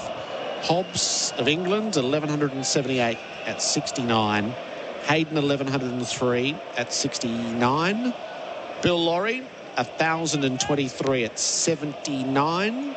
And Smith, more than 1,000 at 91. It's turned to the leg side by Warner. A dot ball. We'll bring Simon Katich back in for Anaconda. Hit summer for 6 with Anaconda's 10% price beat guarantee. Welcome back, Kat. Good afternoon, Jared, Peter and all our listeners. There's a bit of do as you please after tea here. Warner defends from the stumps. Maharaj unthreatening. Yeah, Dean Elgar as skipper has been pretty uninspiring, really. It's been run-of-the-mill stuff, even with the fields. Warner lifts it up over mid-wickets. It lands safely between 2 fielders. Janssen tried to keep it in. I don't know whether he did or not. Arvea right against the Toblerone, flicked it back. Maybe they did save the boundary. It'll all be reviewed. These things typically are for BizCover. Business insurance made easy. It'll be Warner's 150. And it's a boundary, I reckon, on first blush. Dave Warner raises his bat before it's sort of fully recognised that is the 150. It is now. So the next milestone in an innings full of them. Dave Warner salutes the day 2 crowd at the MCG with 150 to his name, and that is going to be signalled as a boundary. So now the full appreciation for it. Warner's 152. It's a knock that's required an awful lot so far. He's met every challenge. 2 for 261. Warner turns to the leg side and he pinches another single. This is his highest score on the ground, having previously eclipsed his 144. That is the end of the over. 2 for 262. The Mate scoreboard make the switch to Mate Mobile. Good afternoon. We're seeing massive delays on the Westgate Freeway. That's due to the works on the bridge. Currently down to 1 lane outbound and delays all the way back to Montague Street. Also a crash on the Pakenham bypass outbound at O'Shea Road with the left-hand lane closed there. And another in Yarra Glen, Melba Highway at Hillsville Yarra Glen Road roundabout, delays both ways. Barbecues Galore Boxing Day sale is on now. Save up to 50% off big brand barbecues, outdoor furniture and more. Up to 50% off now in store or online at Barbecues Galore. That's the latest SEN Sky Traffic. Drinks run out to the two batters in the middle. There are going to be 2 drinks breaks in this session, such as the oppressive conditions. The session for Before You Dig Australia, 2 for 262. Simon Katich, Pete Lalor, the 150 of Dave Warner. Well, it's been a masterclass in all attributes, really.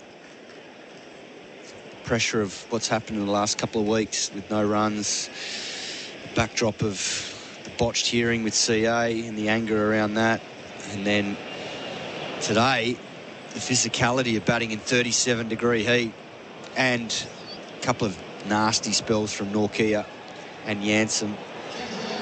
It's been magnificent, and he doesn't look like he's done just yet either. He looks like he's in for the long haul, the way he's going about it. Well, I've got him for 180 in the sweep, so I hope he's got 30 more runs in him.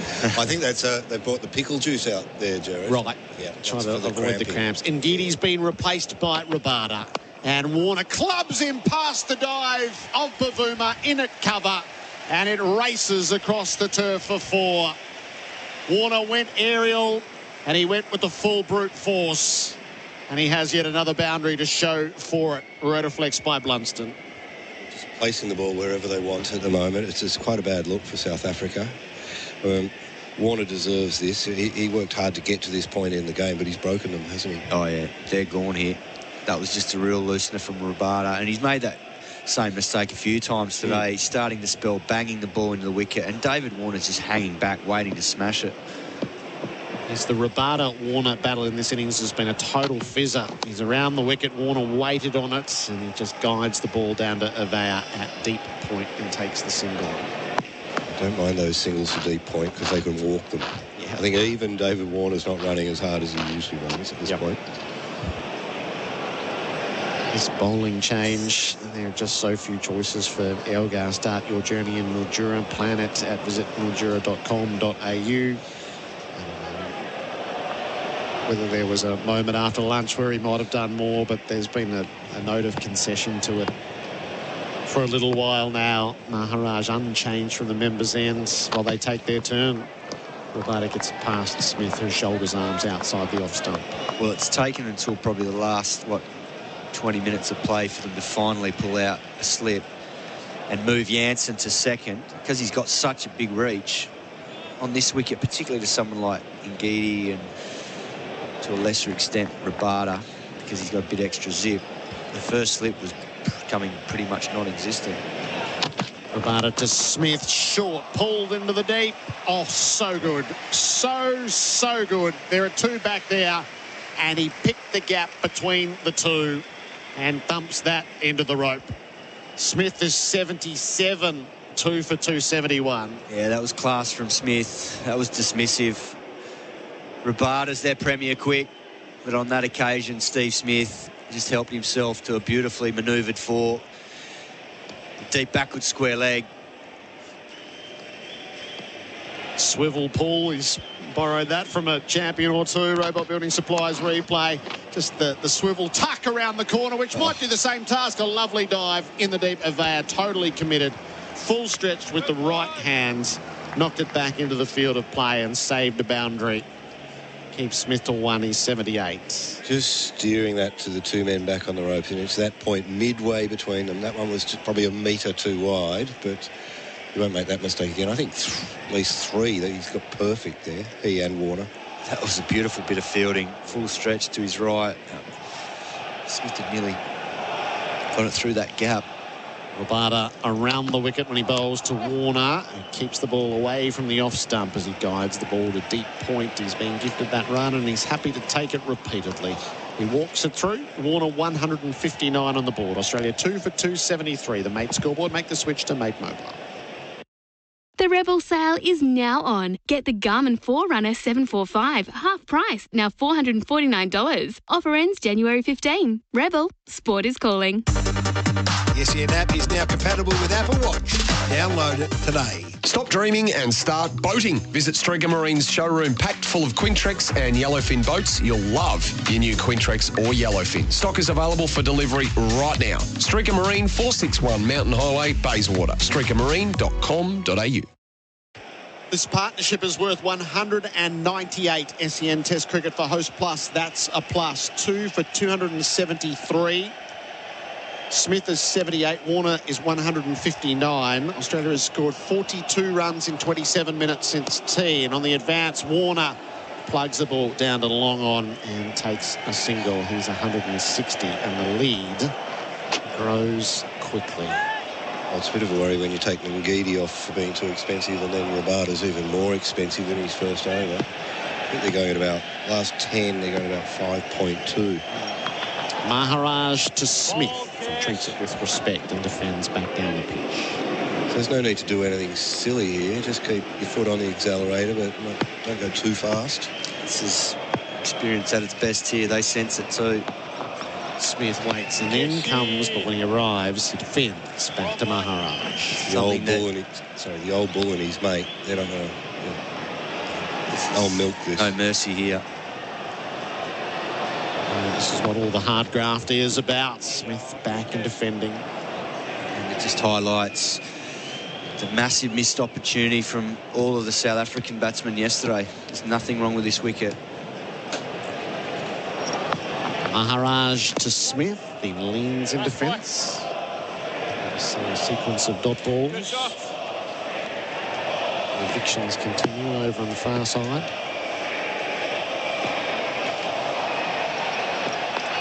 Last ball of the over. Smith clips the single down to long on. It's the 200-run partnership between Smith and Warner here at the MCG.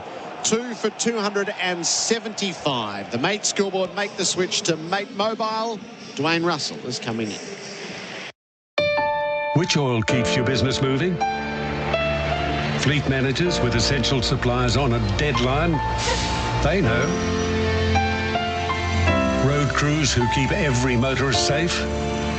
They know. Mechanics who make sure you always get to where you're going? They know. And when you really think about it, you know. Valvoline, the original engine oil. SEN Test Cricket for Host Plus, that's a plus. Gerard Whateley will be back to call Dave Warner's double century later on this evening. 160 right now. Smith 79, stalking another ton. And Rabada bowls to Smith, who allows it to pass through to the keeper. Great to have your company wherever you are listening to SEN Test Cricket around the land. Pete Lalor still with us, and Simon Katich is with us, and might be an interesting last phase of this day coming up here. Don't sell him short, Dwayne. He might be on 250 by stumps. There's still 2 hours to go here. He's got them at his absolute mercy here. He goes into T20 mode, it'll be good action. Well, they only look like getting themselves out, perhaps through fatigue, maybe, or running themselves out. It's the only wicket to fall today as Smith pushes on the offside through cover and gets himself a single, but the bowlers don't look like getting either of them out, even though they did trouble them a few times earlier. 2 for 277. Yeah, just highlights how difficult it is in these oppressive conditions. When you're in the field, you've got to make the most of it early in the day, because if you don't strike, this is what class test batsmen do. They wear you down, and then late in the day, the physical factor comes into it, the fatigue factor, and you're spot on. The only mistake now is through batsman error from tiredness. And what could happen tomorrow if they are still there tomorrow? Those South African fielders at the moment look like a farmer who's been in the hot sun all day. The body language isn't great, is it? They're staying stooped. They're stooped and suffering a little bit from the heat. Pitch looks good. Day 3 might be another delightful day to be batting, as this one's jammed in to Warner on 160. He tried to flick it away off his hip, but it caught him on the hip, and that one troubled him. So Rabada might take something from that. Yeah, he's persisting with banging the ball into David Warner, hoping that there's a little bit of variable.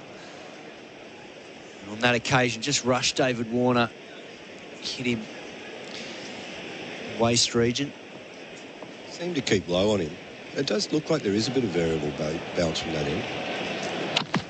Warner waits and he scoops this over the top of the bowler's head, and it rolls its way down to the boundary for 4. It wasn't a full-blooded drive.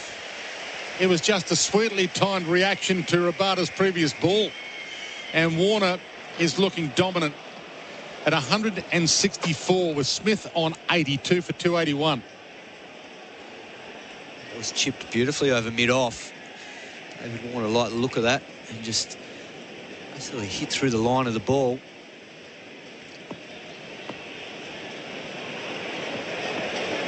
One slip gully in field spread. Rabada, 1 for 78. Takes a little bit of extra time at the top of his mark. Warner sizing him up again, and cuts, but jammed him a little. Cut too late, cut too close to his body. No addition to the 2 for 281. Gee, if Australia bats till lunchtime tomorrow, it's going to be some big numbers by the batsmen's names, isn't it? Well, Cam Green may not get a bat again. By the way they're going, they could bat deeper than that if they want. You reckon Travis Head's itching to get out there? Or is it too hot? I'll start again tomorrow. Maybe not with 3 overs to go tonight, but certainly tomorrow, and who knows. As Warner scoops this one over the top of mid-on, all the way to the boundary. It's slowing up a little. It doesn't quite get there. But he's just flicking them now as opposed to full-blooded driving them, and he's picking them off. Almost enjoying himself and enjoying his own work with the repertoire. 166 for Warner now. Yeah, that was just held back by Rabada on that occasion. 116 k's an hour slow ball, and Warner picked it. Just heaved it over mid-on. Rabada in, and Warner pulls this stylishly along the ground down to fine leg for a single, and that is the end of the over. So he'll retain strike on 167, Dave Warner. Smith not out 80. Australia 2 for 284 on the Mate scoreboard. Make the switch to Mate Mobile. Good afternoon. Absolute chaos on the West Gate with freeway works kicking off today. It's currently down to 1 lane outbound and delays are crawling all the way back to Montague Street. Those works will be running until January 4, so make sure you plan accordingly. Also a crash in Yarra Glen on the Melba Highway at Hillsville Yarra Glen Road.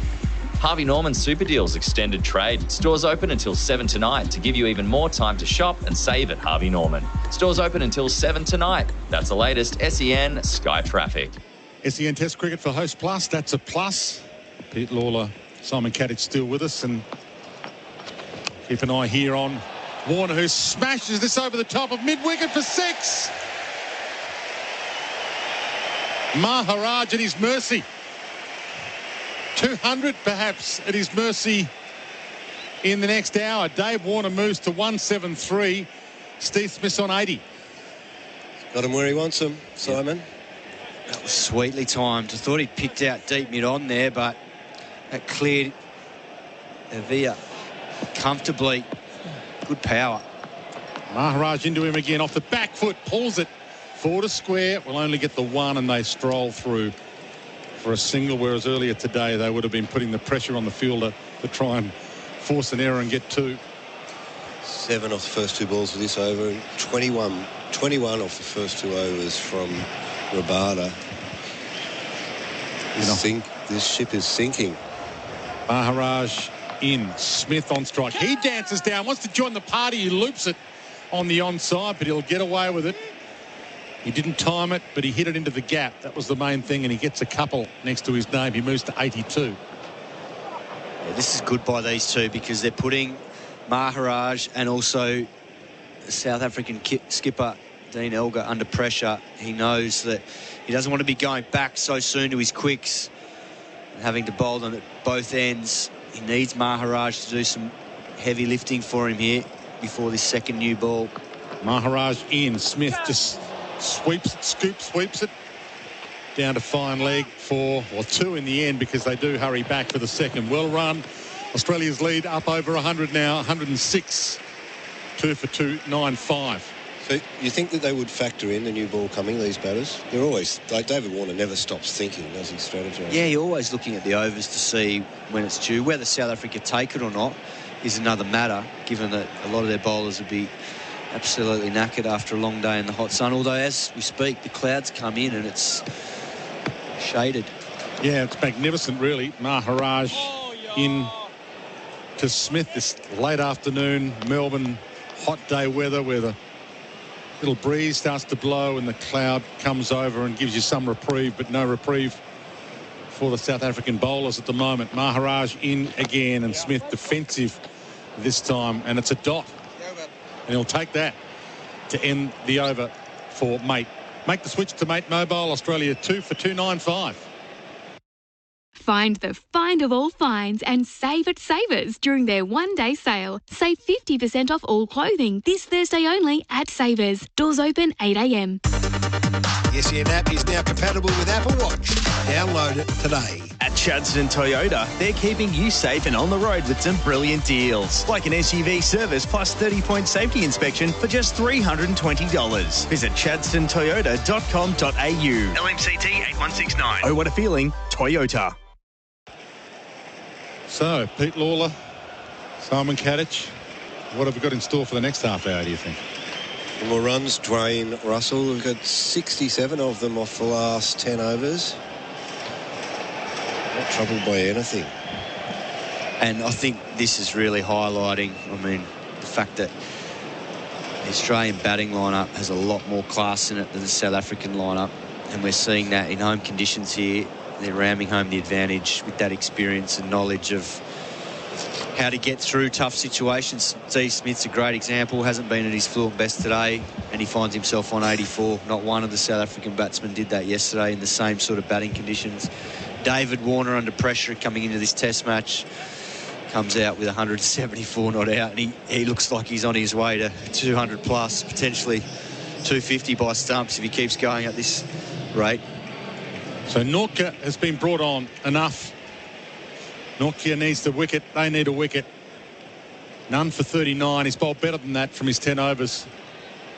He was flinging them down at 150 kilometres an hour earlier today. Let's see what he's got as the shadows from the clouds above hover above him. In he comes. Warner on strike, and he jams him up off the back foot. And that's the first time Warner's looked troubled for a little while. 146.2 kilometres first delivery. He just looked like the villain out of a costume drama, doesn't he, with that big mo? He's been brilliant. Hasn't been great.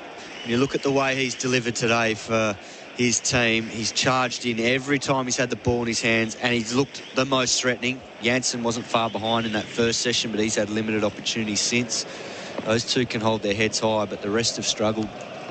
Intriguing battle this. A fresh Nortje in, and Warner tries to pull it. Do you get a bottom edge? Big appeal for caught behind.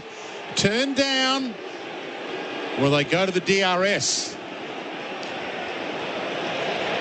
And they do. Keeper Varena's put a couple down today. He held that. Direct the third umpire. We have a play review for caught behind. Original decision is not out.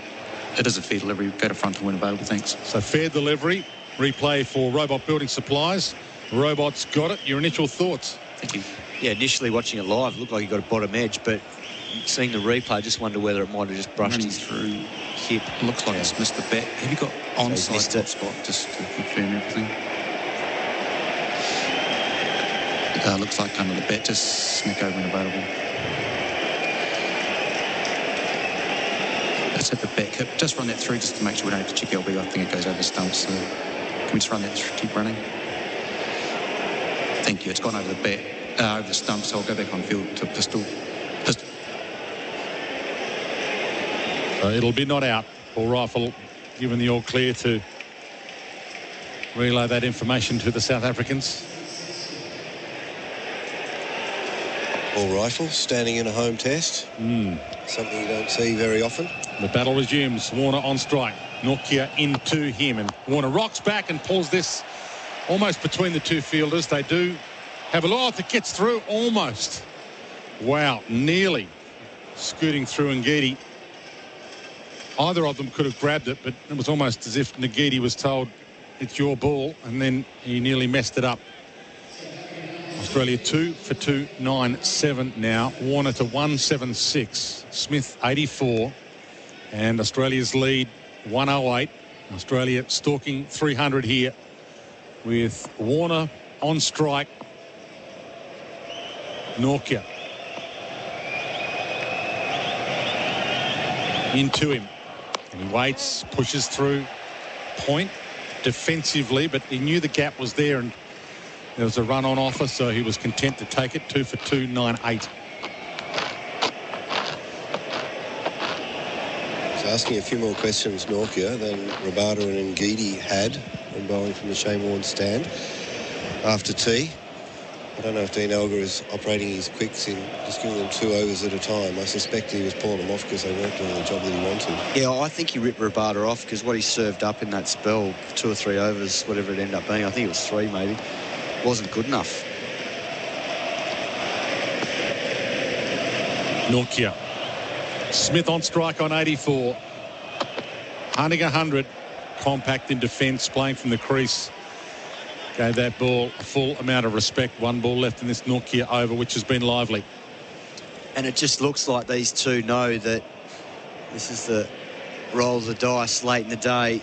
They'll sit on Norkia, respect him because he's charged in and bowling with extra airspeed. So they'll try and weather the storm for 3 or 4 overs and then know that they'll be able to fill their boots against the rest when they're coming back, albeit potentially against that second new ball.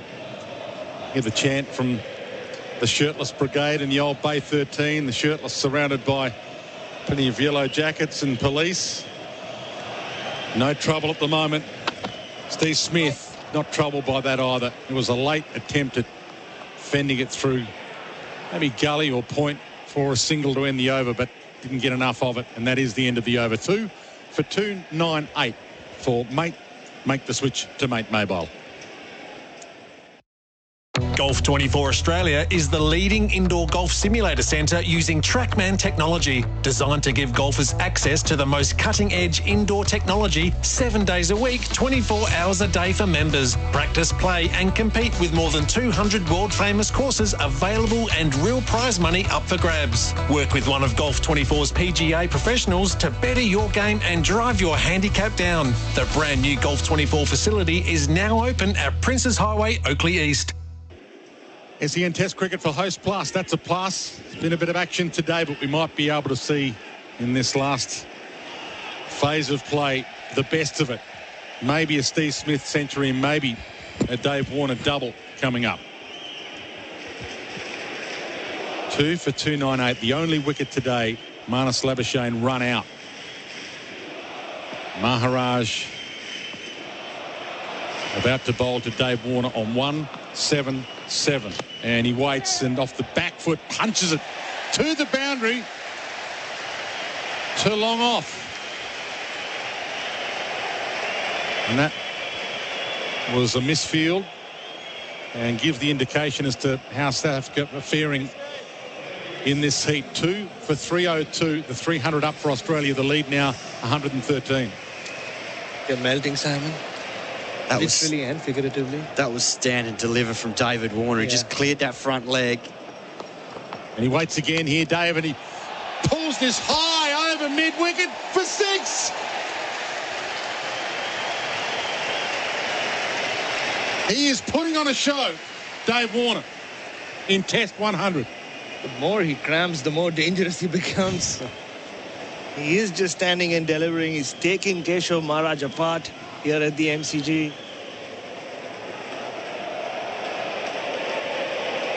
He's realized there's no point putting his body through any more agony. Just unleash it on South Africans. This is phenomenal to watch, and it's hard to know what South Africa can do. They've dropped catches, they've had their chances, and Warner sees Maharaj coming in and he's seeing them like grapefruits right now. Dave Warner pulls this down to mid-wicket along the carpet, and it is carpet. What a beautiful surface it is, and adds another to his tally. Moves to 188. Australia 2 for 309. Just hobbling in between the wickets. He looks in a lot of pain. Over to you, Steve Smith, on strike on 84. He dances down and tries to pull it high and long and straight. Didn't get any of it that he wanted to be able to do that. And now admonishing himself for not being able to strike it as well, and only a single down to long on. Yeah, both of these two are treating Maharaj with absolute contempt now. 4, 6, 1 and 1 from the over so far. Warner backs out, gives himself room, cuts it through point, and they come back for a quick run second and just get there in time. But that's the beauty of these two. They are putting the pressure on and still taking it on. That second run was necessary. A better throw, Simon, and I think he was out. Yeah, that second run looked tough work for Warner. His legs wanted to go, but they couldn't. They couldn't find another gear. They're that heavy. All the lactic building up, the cramping. Yeah, the brain knew he'd get there normally. You're spot on, Simon Katich. The body gave him some trouble there. Final delivery of this over, and again, Warner gives himself room, cuts for at least a couple, but this time it'll be an easy couple rather than a scramble. They even look at each other mid-pitch and think, well, is there a third on here? End of the over. Australia lead by 125. 2 for 314. Warner 192. Smith 85 on the Mate. Make the switch to Mate mobile scoreboard. Spoil your family and friends this festive season with Oz Design Furniture and save 25% off almost everything. Hurry, sale ends midnight at Oz Design Furniture. T's and C's apply. The SEN app is now compatible with Apple Watch. Download it today. Want to build a new home but need to move in now?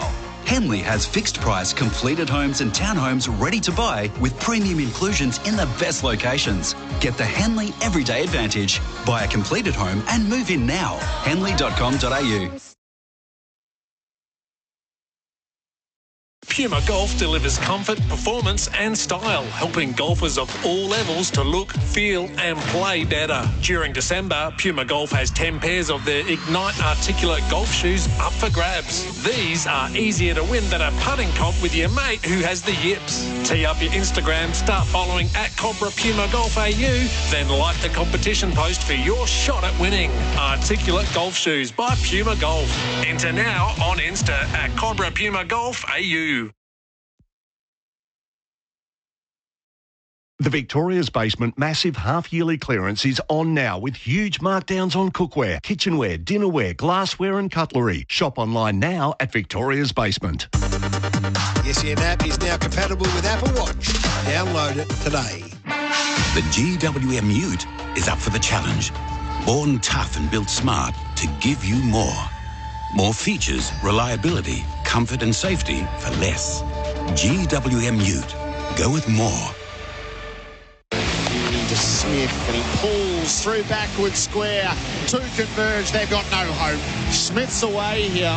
Warner lifts it up over mid-wicket. It lands safely between two fielders. Janssen tried to keep it in. I don't know whether he did or not.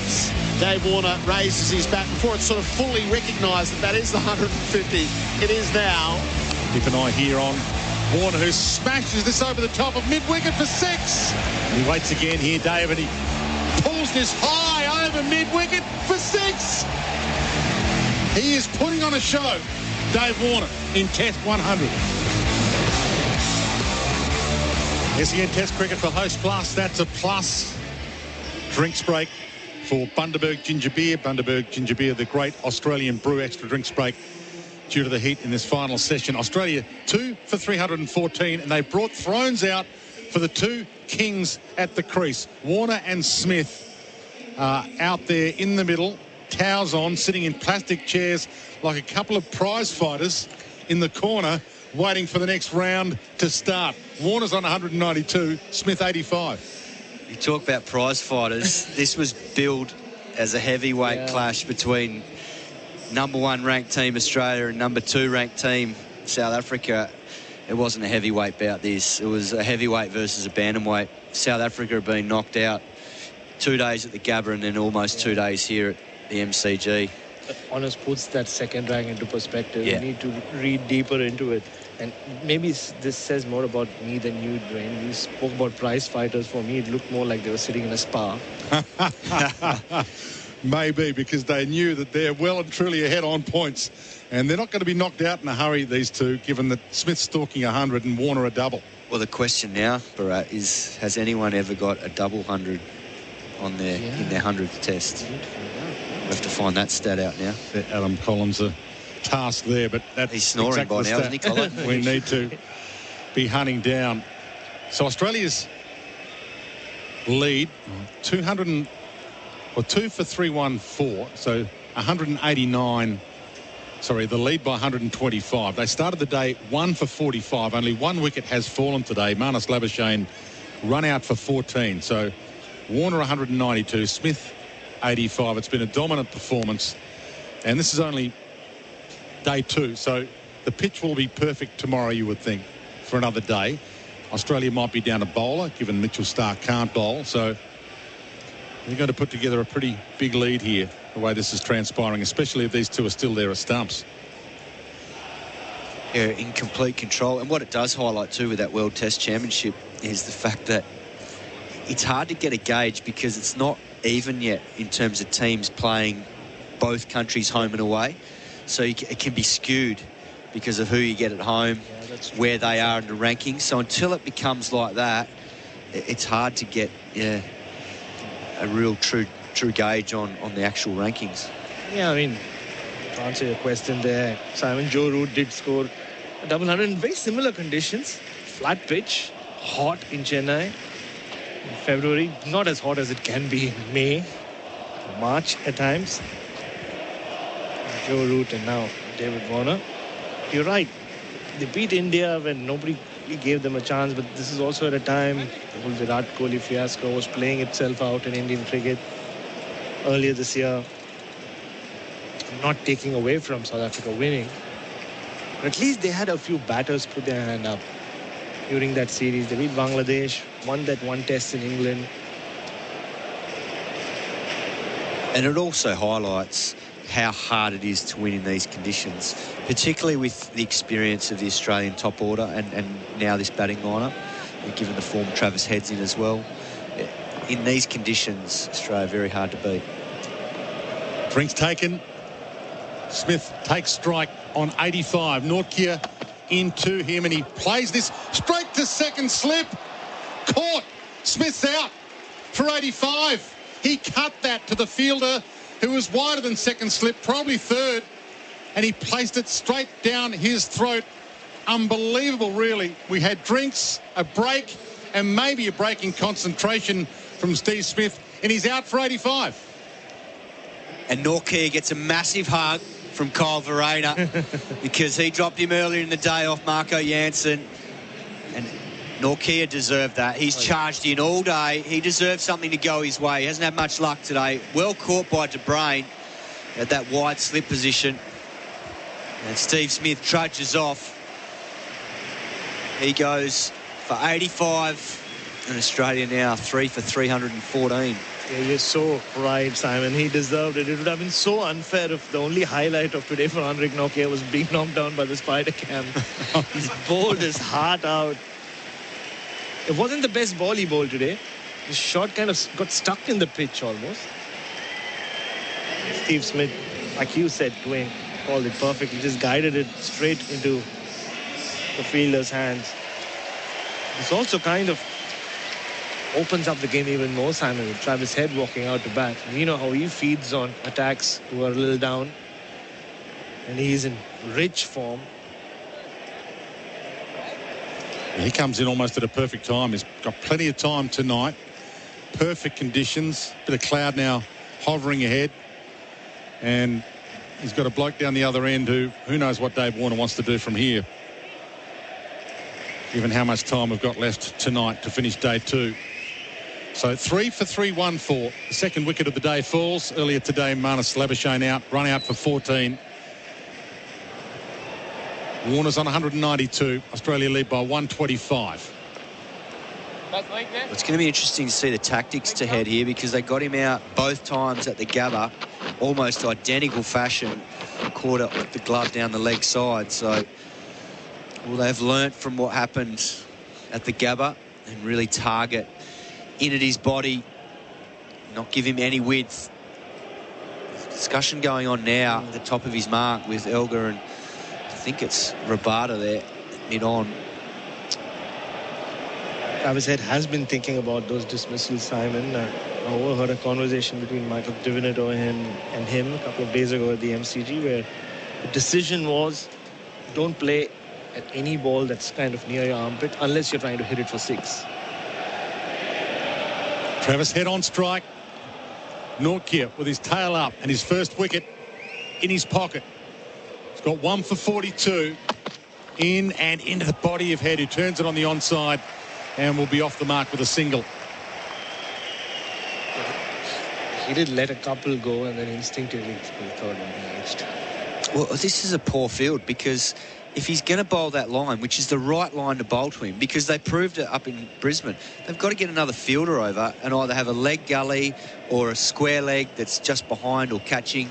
But they've got 2 out in the leg side. He's not going to pull Nortje bowling 146 k's an hour. Like, they haven't done their homework at all, and they're just not reading the game. It's poor tactics. Elgar's captaincy has been exposed today. Oh, honestly, he's been woeful. So the new batter gets down the other end, and that brings Dave Warner back on strike. Nortje into Warner, who rocks back, flies the bat at it, and missed it completely. Luckily for him, he could have chopped it on. He could have headed it through to the keeper. He stays on 192, but Nortje starting to fire here. He's rifling them in at 150. David Warner trying to cut a ball that was way too full there. He's giving himself room. He's backing away. You can see all 3 stumps, so won't surprise if Nortje comes in and targets those stumps with a Yorker or a fuller length ball. Try and see if he can chop one back on. In a hot day in Melbourne, and it's fever pitch right now. South Africa know that they're a chance to grab a couple of wickets before the end of the day's play. Warner knows there's a chance to grab a double century. He's on strike. He waits for it. Fends it away defensively. Shows that delivery respect from Nortje, who all of a sudden right now is looking very, very threatening.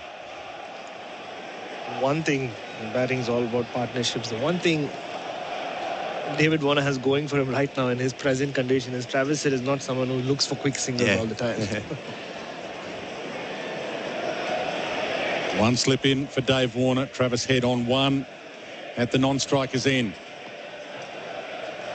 Nortje, the 5th delivery of this successful wicket-taking over into Warner, who cuts late through cover. Not sure that was the intended stroke when he started playing it, but was able to craft his way through the delivery and get a single from it. 3 for 316. Warner moves to 193 in Test 100. Tough love from my wife. She's sitting somewhere in the stands there, Simon. She messaged me earlier. Said, really unfair that you sit in an air-conditioned box and write about people who have to play out there in the heat. You should be out there. What do you know about what they experience?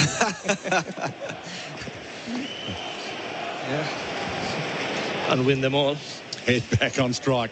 They know what they're signed up for, these boys. 2 slips in, waiting for this final ball of a lively Nortje over, and he ducks out of the way of it. Sees it through to the keeper, and that is the end of the over. Gerard Whateley about to return. Australia 3 for 316 with Dave Warner not out, 193. Good afternoon. Significant delays on the West Gate due to the freeway works. Currently down to 1 lane on the bridge outbound. Delays crawling all the way back to Montague Street. Also significant congestion around the beaches in Brighton, Edithvale, Aspendale and Chelsea. And a crash on Yarra Glen Melba Highway at Hillsville Yarra Glen Road. Lombard party stores are open every day, including New Year's Eve. Shop New Year hats, costumes, noisemakers and balloons. Shop MYE in-store, lombard.com.au. That's the latest SEN Sky Traffic. SEN Test Cricket for Host Plus. That's a plus. This final session on day 2 for Dial Before You Dig Australia. Dave Warner's on 193.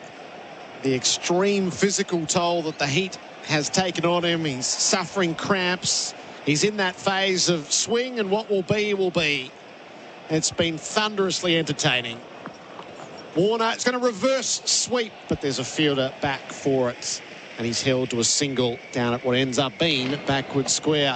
He's 194. Only Joe Root has posted a double century in his 100th Test match. So the batting royalty that Warner has taken his place alongside this afternoon, he could sit alongside Joe Root by the end of it. Chris Rogers has come back into the experts chair for Anaconda. Hit summer for 6 with Anaconda's 10% price beat guarantee. Hello, Buck. Hello, Jared. Hello, Brett. Yes.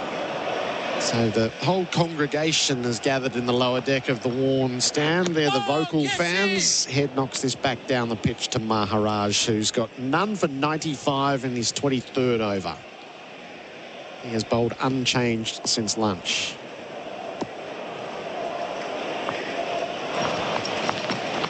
Head is back, turning the ball to leg and helping himself to a run out to deep mid-wicket. Feeds the strike back to Warner. You postured whether he might go from 94 to 100 in one go. I think there's every chance he goes from 194 to 200 with one blow because he doesn't have too many left in him. No, well, they'd actually scored 80 off the last 10 overs before that wicket. So Maharaj bowls. Warner stays back, knocks it into his own foot as he tried to pull the ball into the leg sides, under edge into his boot. But if he does do that, it'll be a perfect ode to Virendra Sehwag, the man who spotted the Test cricketer within David Warner before he himself did. He got to a 300 famously with a 6. Maharaj around the wicket, bowls. Warner stays home, drives back to the bowler on the bump. Joe Root has the highest score, doesn't he, for his 100th Test at 218. So a little bit of history between those two as well. There is. Maharaj to Warner. He turns to leg and just helps himself to one. He's 195. And that's 3 singles from the over. 3 for 319. The Mate scoreboard make the switch to Mate Mobile. The fantastic sale is on now. Don't miss great savings across sofas, dining, mattresses and heaps more at Fantastic Furniture. Shop in-store or online. Find your fantastic. The SEN app is now compatible with Apple Watch. Download it today. This is Ben Reid. If you're preparing to sell a property early in the new year, now's the time to speak to an Ian Reid vendor advocate. Call 9430 0000 or visit ianreid.com.au. Ian Reid Vendor Advocate. Go on, ring us. David Warner is the leading run scorer for Victoria Police, made for more, and he wants just that little bit more out of this milestone innings. 3 for 319. He's 195. Nortje been taken off. Lungi Ngidi comes back into the attack. He was listless in his last spell. Ngidi around the wickets. Bowls to Warner, who's defending back down the pitch. Nortje didn't bowl that many overs, 2 did overs. Oh. He bowled 2 overs. And he's bowled, of all the quicks, I think he's bowled the least. He's bowled 12, along with Jansen, Nagidi's at 13 and Rabada 16. Only thing I can think of is maybe second new ball, 4 overs from now. Yeah, well, that has to be it, I suppose. So Ngidi's been bumped down the pecking order because he started after tea and he was cannon fodder. He bowls to Warner, who drives. He picked out the extra cover. Bavuma fumbled. Warner threatened to go. He doesn't. There have been moments over the past 40 minutes where it brings to mind Dean Jones in India, the extreme physical toll that the conditions are taking. When he was sat on that chair with his eyes closed, I actually felt whether he should actually be continuing this innings. A little stroll away to square leg between balls. He's about to see his 253rd ball of this epic innings. Ngidi bowls to him. Warner reaches for the wide one. He blunts it down to deep point. That's 196 on the single. I think it is a bit of a fall down the pecking order too, Jared, for Ngidi, because he opened the bowling in the first innings of the first Test. So that's where they had him at that stage. But now, he's kind of being used as a bit of a filler here, really. I mean, he doesn't want to bowl a part-timer. I mean, I think the only one would be Bavuma. who's done a bit of damage on these shores before, but so he had to use one of his quicks, and it's probably the number 4 quick you're using here. I could see him getting dropped for Sydney in a recalibration of team balance. None for 43, Ngidi. He bowls to Head, who cuts him away for 4. When they get hit like that from Travis Head, they stay hits. Rocked onto the back foot, had the width that he feasts on. It's his first boundary for Rotoflex by Blunston. He's 6, 3 for 3, 24. Cuts for 4 is all over the Travis Head bingo card anyway. Yeah. You find it anywhere you look. Just poor bowling, really. And as soon as that ball raced the boundary, Ngidi just kind of threw his hand up as if to say, push a point back to deep point. But as a captain, you want your bowler to be able to put the ball in the right area and create pressure. Ngidi in bowls, Head off his pads. Tucks it away to deep mid-wicket and ambles through for a single. 1 left in the over for Warner. And then you have a deep square and a deep point, so it just makes it hard to stop those singles. The last 40-odd minutes, like you said, Chris, the 80 runs that they've scored in the 10 overs is really pacing the game up. Australia is so far ahead now. The lead's 136. It'll nearly be 200 by stumps. Not yet at the midpoint of this session. Dave Warner on 196. Ngidi in bowls to him, and Warner, it leapt at him. He got it away through the cordon and down for 4. Down to his knees. This is the innings of a champion. A bullet-a-gate double century. Full of all his dash and dare, and complemented by courage and cunning. He's doubled over with the physical exertion of it, but he may as well take a bow. Those here at the MCG have seen a truly epic deed. Every ounce wrung out, and now he stands with bat and helmet raised to fully let it wash over him. Chris Rogers, what a thing to see. You can just see how much that means to him. He's actually giving himself cramp in that celebration. That's how much it does mean, and you know, it's been an epic innings. It's just, it'll be one of his all-time best, I think. I think he'll look back on this one with so much fondness. The fact that everything that was happening outside the game with him as well, to be able to come and deliver and score 200 in your 100th test, that'll be a memory he'll never forget. He's called for the medical staff again. I don't know whether he can go any further. Yeah. This is the full body cramp. And his commitment to everything about being David Warner. He got down on his knees and he was punching the air and celebrating, but he realized, no, it's not the David Warner's greatest hit still, until the time he jumps up and punches the air. And it's on the landing that I think he did most damage. But he's going off here. Yeah. That's as far as Dave Warner will be able to go physically. He can barely limp from the field. He's going to need to be assisted. It'll be the longest standing ovation ever, I think. I know. He can't yet leave. He's going to have the cramp stretched out to be able to hobble from the field. They do have a motorised cart here. He'd be the first cricketer to be driven off the MCG. They could drive him around the boundary to fully soak it all in.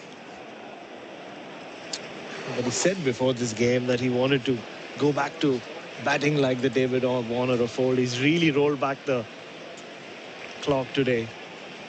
He has.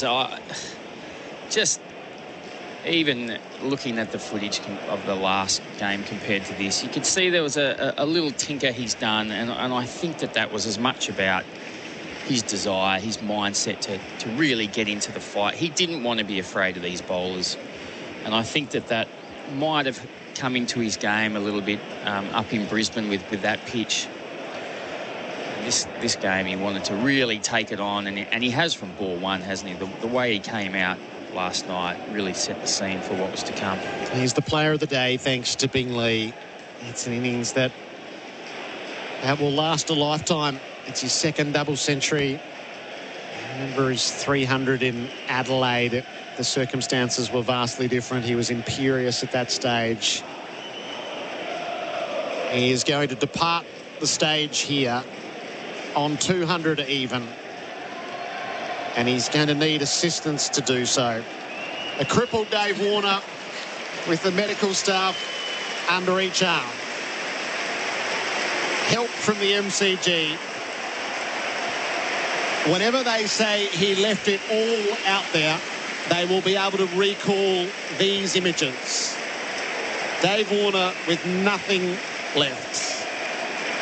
He has been assisted from the MCG with a double century in his milestone tests. An innings that has meant so much to him, to his family, and it might soften a few hardened hearts, I think.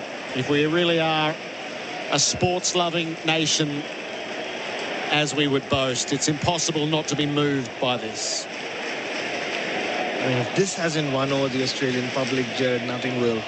This performance of his, like you said, Chris, everything that was going on behind the scenes coming into the summer. So a standing ovation from 40-odd thousand who have lived the heat in the shade of the stands. Dave Warner has done it out in the middle. He hobbles the last couple of steps on his own. No helmet, no gloves, no bats. And collapses on the other side of the rope. As theatre goes, it's right up there with what this ground has seen.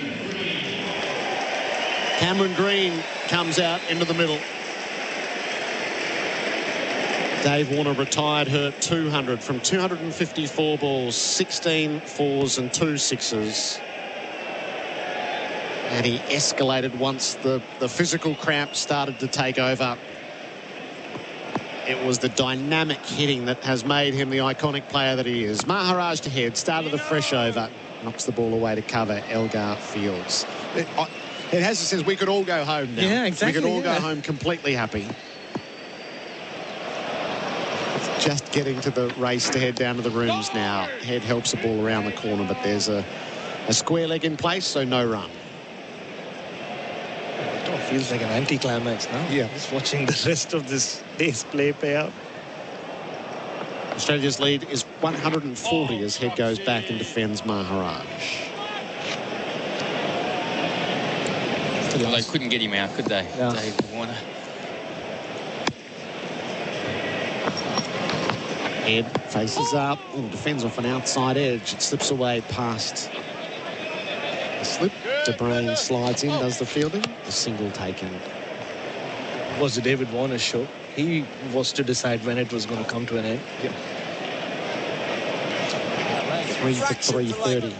What about 40 minutes of Cameron Green banging him into the seating bowl? That'd be okay. This is a little encore.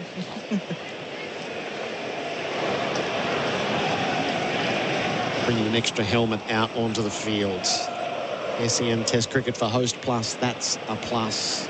It's happened in such a hurry in this session. So 99 runs in an hour and 16 minutes. And keep in mind how much of that has been lost in stoppages. So it's probably an hour of cricket. What's the fewest overs ever bowled in a full day's? Yes, that is. We're going to be right there, aren't we? Maharaj around the wicket, bowls to Cam Green. He strokes the ball back to the bowler. Right, we haven't even got to the second new ball yet. Well, Cam Green's going to come out for the second. Yeah. Maharaj bowl. No, he didn't bowl. Just winging the fingers. Something went awry in his delivery.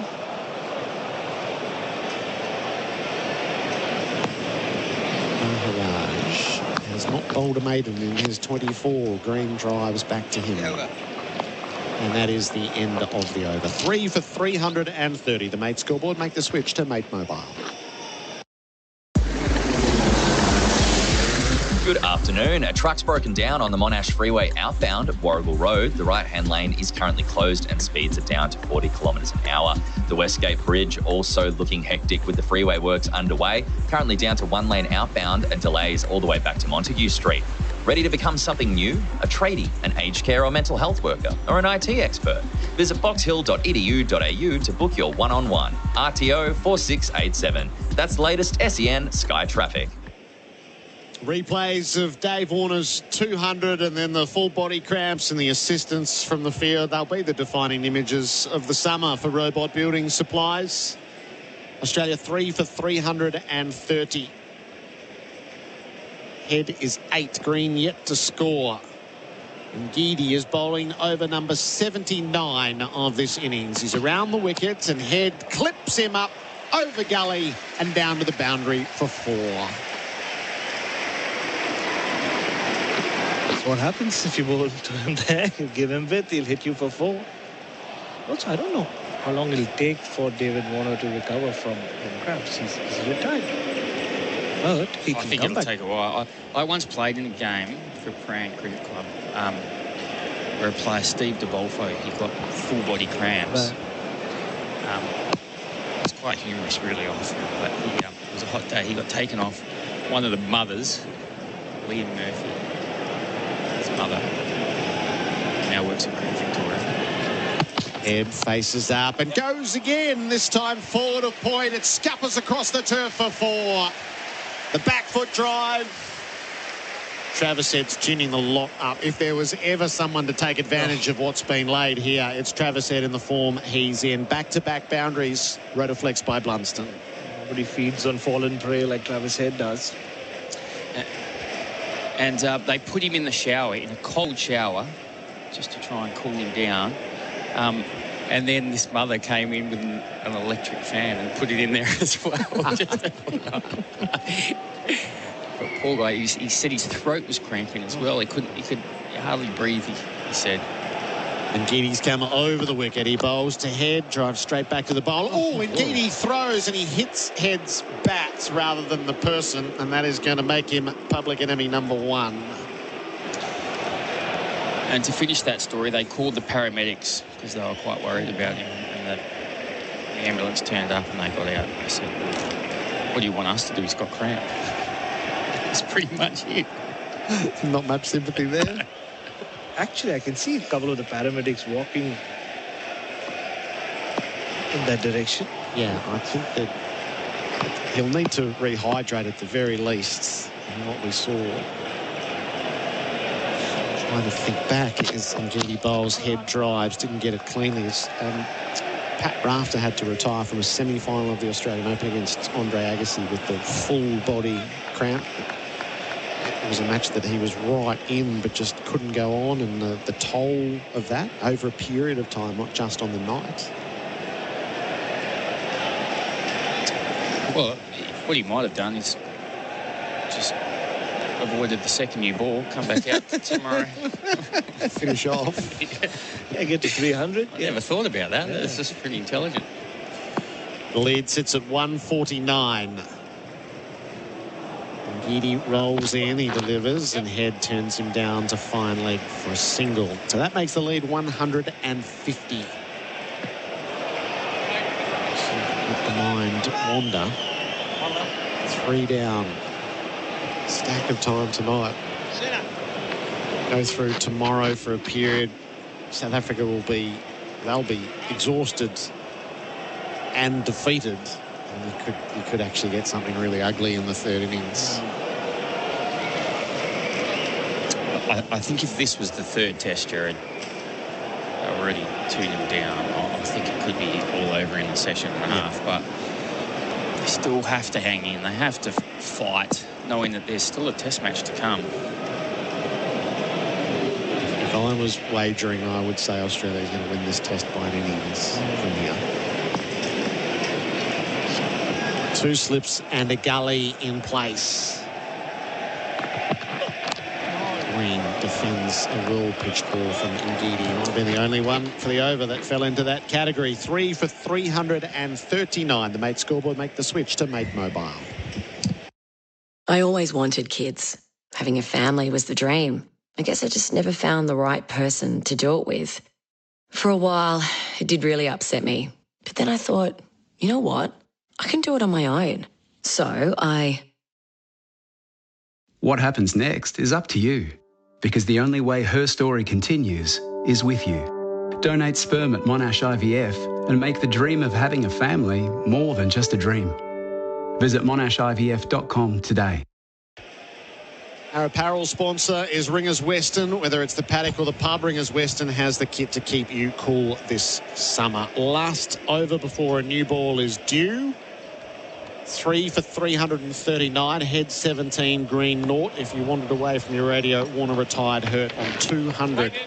Around the corner goes head, but there's no single as Maharaj begins the new over. Our experts for Anaconda hit summer for 6 with Anaconda's 10% price beat guarantee. Jonty Rhodes, welcome back. Well, I know where I'm going. It's not the paddock after this day's play. Maharaj to head, defence. Rehydrate, been inspired by David Warner. What a knock. I know you've spoken through it, but incredible. Share your thoughts with us. Really incredible. Jonty. Maharaj bowls and head knocks it to leg. No run. Just think a massive thing for me is that we've spoken about how he fights and in the build-up to this test match, but periods through this actual innings, he didn't just flow off the bat, the ball. Head plays back. He cuts. He put it through cover. That might beat the wilting fielders, or it might pull up just inside. It's a close run thing. Janssen tried and failed. It's a boundary. Yeah, I think it was actually Henrik Nokia chasing the ball. There was a camera on the ground, four-wheel drive camera. He'd been knocked out earlier on, or clipped on the ear with spider cam. He ran all the way, but you're right, he's had a long spell in the field. He's bowled his heart out, though. Nothing but 100% with the ball in hand. Totally committed on the boundary. Just couldn't hold it in. Dane living dangerously. He'll take the new ball, we imagine, in a few moments' time. So retreats to deep point. Head is 21 in no time. And he's driving Maharaj down the ground. There's a long on in play. Surveyor does the fielding and keeps it to 1. What do you expect the fight to be? I know it's a long way away, but in the second innings, I mean, I guess the one good thing for them coming out in the second innings is that they've got to put their head down. They've got to get stuck in, bat for as long as they possibly can. Take that question up at the end of this over. Green is back and defending the last ball of it. 3 for 344, the Mate scoreboard. Make the switch to Mate Mobile. I'm a professional Victorian firefighter and I proudly protect you and your family. But it's reached a point where our safety is being put at risk. This means your safety is at risk too. The Andrews government has kept outdated fire trucks on the road and our training facilities are well over capacity. And now we're having to fight for a fairer workplace agreement. We willingly fight fires and save lives, but we shouldn't have to fight the Andrews government for the equipment to protect you. Help the firefighters who protect you at underfire.com.au. Authorised P. Marshall, United Firefighters Union, Victoria, Melbourne. So one of the leading wicket takers, Henrik Nokia, is going to take the new ball. It looks from the worn end. So he has a wicket for Valvoline, which oil ensures you're never caught out. You know Valvoline, the original engine oil. He removed Steve Smith for 85 in this session. So 1 for 44. And he has bowled fast today. He has bowled fast and he'll be relishing the new ball back in his hand. He committed to a dive on the boundary. He chased, not only did he dive on the boundary, but he chased about 40 metres across from deep backward point to the extra cover boundaries and seemed to be stretching his calf at the end of that. So from a cramping perspective, we saw a lot of that in David Warner. So South Africa will be hoping that there's no issues with Henrik Nokia because he has been superb. But just to come back to your question about can South Africa come out and bat, you know, they were possibly surprised about being put in to bat here at the MCG on day one. And what we've seen in the past from them is that they haven't put many partnerships together at all. You know, some of the players have got starts and then got out. So hopefully they've learnt and have watched how Warner not only hit the ball to the boundary, but he went through some tough periods. And that was kind of the point I was trying to make, was that Warner didn't just fly to 200. There were definite periods where South Africa were on top with the ball, and he battled through them superbly. Nokia with new ball in hand. He bowls to Travis Head. It's a bouncer first up. Head quickly down underneath. Of course it's a bouncer first up. Certainly an area where they try to exploit at the Gabba. Different surface for sure, but from a length point of view, Travis Head seemed to have problems down that leg side, the shorter deliveries. We know any width he creates it outside that off stump. He loves to cut, and he will cut all day. So South Africa will be looking to bowl a lot straighter, Nokia a lot shorter. So yeah, so hopefully South African batters have just seen what it does take. Test cricket is called test for a reason. It's not a hit the ball to the boundary and it's going to be nice and easy all day. Yeah, right arm over, bowls and heads, hurried in the defence, blunts the ball back down the pitch. But if you had to ask me who would be the players to do that, currently on form and technique, not a lot of guys are putting their hands up. Temba Bavuma is certainly somebody who can occupy the crease, so he doesn't get rattled very easily. There'll be definitely a lot of verbal, because South Africa are so far behind the game here. They'll feel the pressure throughout the innings. 2 slips in a gully in places, a deep point, 2 deep on the leg side. Heads, bat raised. Nokia bowls to him. He drives off an outside edge. It flings down to backward point. Bavuma does the fielding. A single taken. 3 for 345. The better number is Australia's lead is 156. What about Josh in Malvern East is a little bit of a sadist. 0433 98 11 16. Your correspondence for Tyre Power, your tyre experts. Loving the coverage today. Radio has been the best I can negotiate with my wife with a 3-month-old, and have had the headphone in all day. Could Australia be ruthless and send South Africa in for 30 minutes tonight? Would be opportunistic. I wouldn't put that. No, that's not something that I see happening, I must confess. I would love to see it. Cameron Green has the strike. Yet to score. Nokia bowls to and beats him past the outside edge. It is currently 37.1 degrees in Melbourne, and it'll be hotter out in the middle of the G. It certainly will. Nokia has toiled. He's been consistently above 145 into the 150s. The other thing I think that's been so impressive has been his line. I think Ngidi, for one, has sprayed it, as has Rabada. A little bit offside, leg side, but he just looks like he has a really simple method. It looks a little bit robotic with how he bowls, but it all works together and everything's going straight at the target. He doesn't miss too often, does he?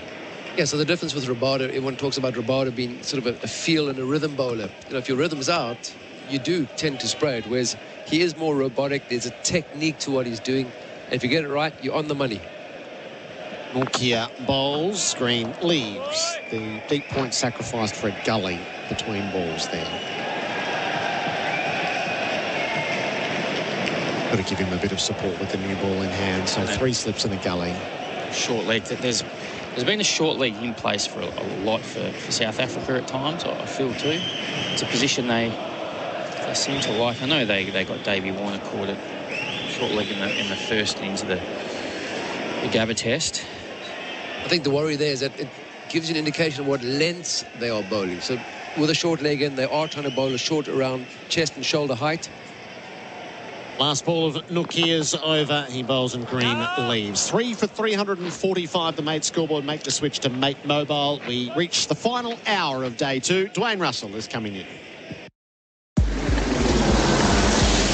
Good afternoon. A truck has broken down on the Monash Freeway outbound at Warrigal Road. 2 right-hand lanes are closed outbound and the right-hand lane also closed inbound. Speeds down to 40 kilometres an hour and slow in both directions. The Westgate Freeway works also underway, causing significant delays back to Montague Street with only 1 lane open over the bridge. At BWS, there are big, wonderful specials for New Year's Eve. Get a 4-pack of White Claw Seltzer pineapple cans for $19. Hurry, ends Saturday. T's and C's apply. Choose to drink wise. That's the latest SEN Sky Traffic. Australia 3-4, 3:45, led by 156. Head 23, green. Yet to get off the mark, both out in the middle after Dave Warner retired hurt on 200. And who knows what's going to happen tomorrow. Still got a big hour to come tonight, but tomorrow does loom large if they can't make more inroads into this Australian batting lineup as well. Head looks like he can see a large number next to his name, the way it's transpiring. It's still 38 degrees out there right now. They just put the temperature up. So still very, very warm despite the fact that it's 5 o'clock local time. If South Africa want any positive statement out of today, they've got to utilise this new ball. Jonty Rhodes and Chris Rogers still with us as Jansen is into Head, who allows it to pass through to the keeper, and that did fly through. Just I think there'd be a few tremors amongst the South African top order when they see that swung and bounced and carried through to the keeper. If you can get this in the right area, it's actually going to be tough, I think, here from Jansen. It also just goes back to the whole South African psyche with regards to opening the bowling. If you got Nortje and Jansen with the new ball, I just think they don't give you any free hits. They make you, put the ball in good areas, do get lateral movement. Jansen to Head, who tries to sweep this off his toes, and he does it successfully. That was beautifully timed and sweet and crisp, and the delight to watch. Effortless. Absolutely effortless. You see David has been struggling through. Not many people have hit the ball off the front foot, but it was a leg stump half volley. Here I'm singing the praises of Marco Jansen. His second delivery, it's a leg stump half volley. Travis Head has not missed out.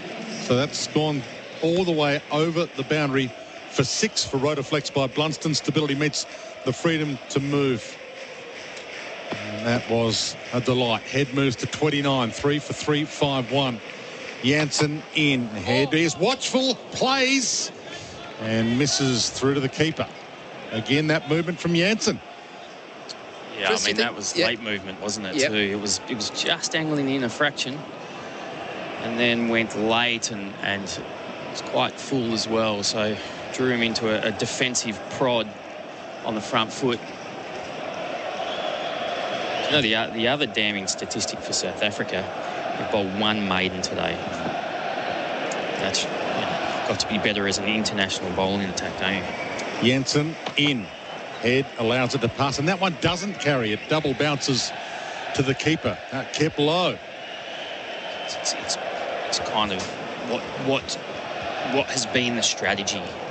Is there been a period where the captain and the bowlers got together and said, okay, we're just going to bowl 5th stump line, good length, set a strong offside field, just hang in there for a bit, see if we can build some pressure. But their bodies of Bay 13 of old at full voice at the moment as Head is watchful, pushes back down the pitch from this Jansen delivery. Yeah, I think there must be a lot of runs scored today, sort of hip high, which is a nothing delivery, just angled towards the vacant mid-wicket area. Easy rotation of the strike, and that is actually, it's quite a damning statistic, that, with regards to. Well, I read Cam Green's comments around what he'd learnt from Pat Cummins and just bowling it through to the keeper. Jansen to Head again, who's on 29, and he sweeps this over mid-wicket nicely. Just picked it up, clipped it off his toes, and delivered it to the rope. And he has his sights set on a huge number, given that he's got all day tomorrow if he wants it. 33, he moves to Australia 3 for 355 with a lead of 166 on the Mate scoreboard. Make the switch to Mate Mobile.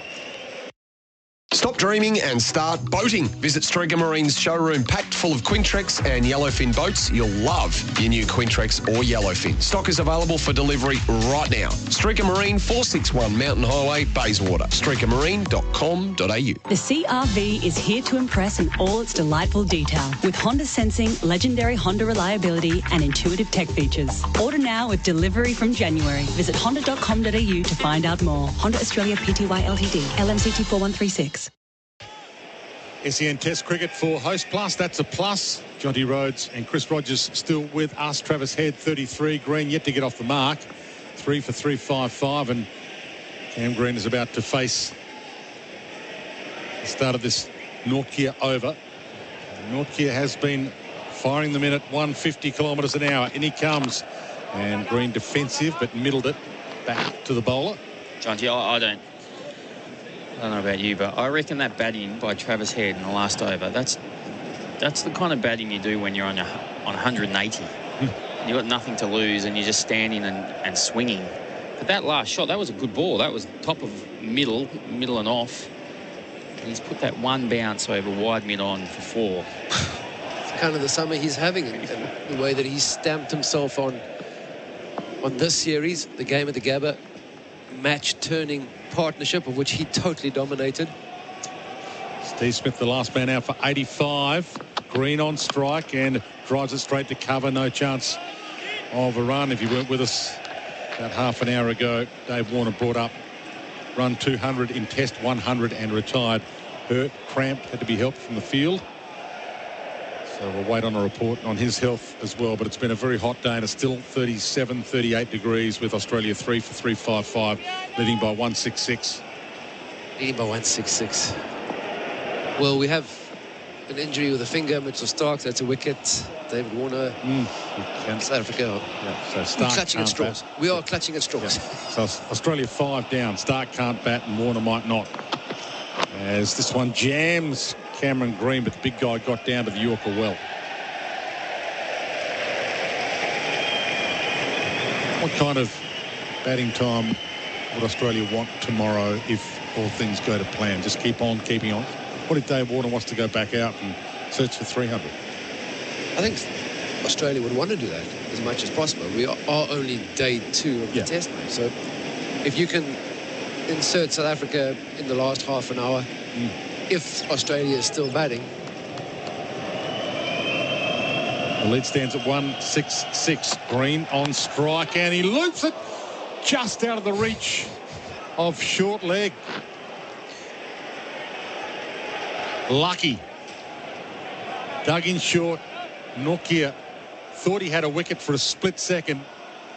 Thought he had his second. And just out of the reach.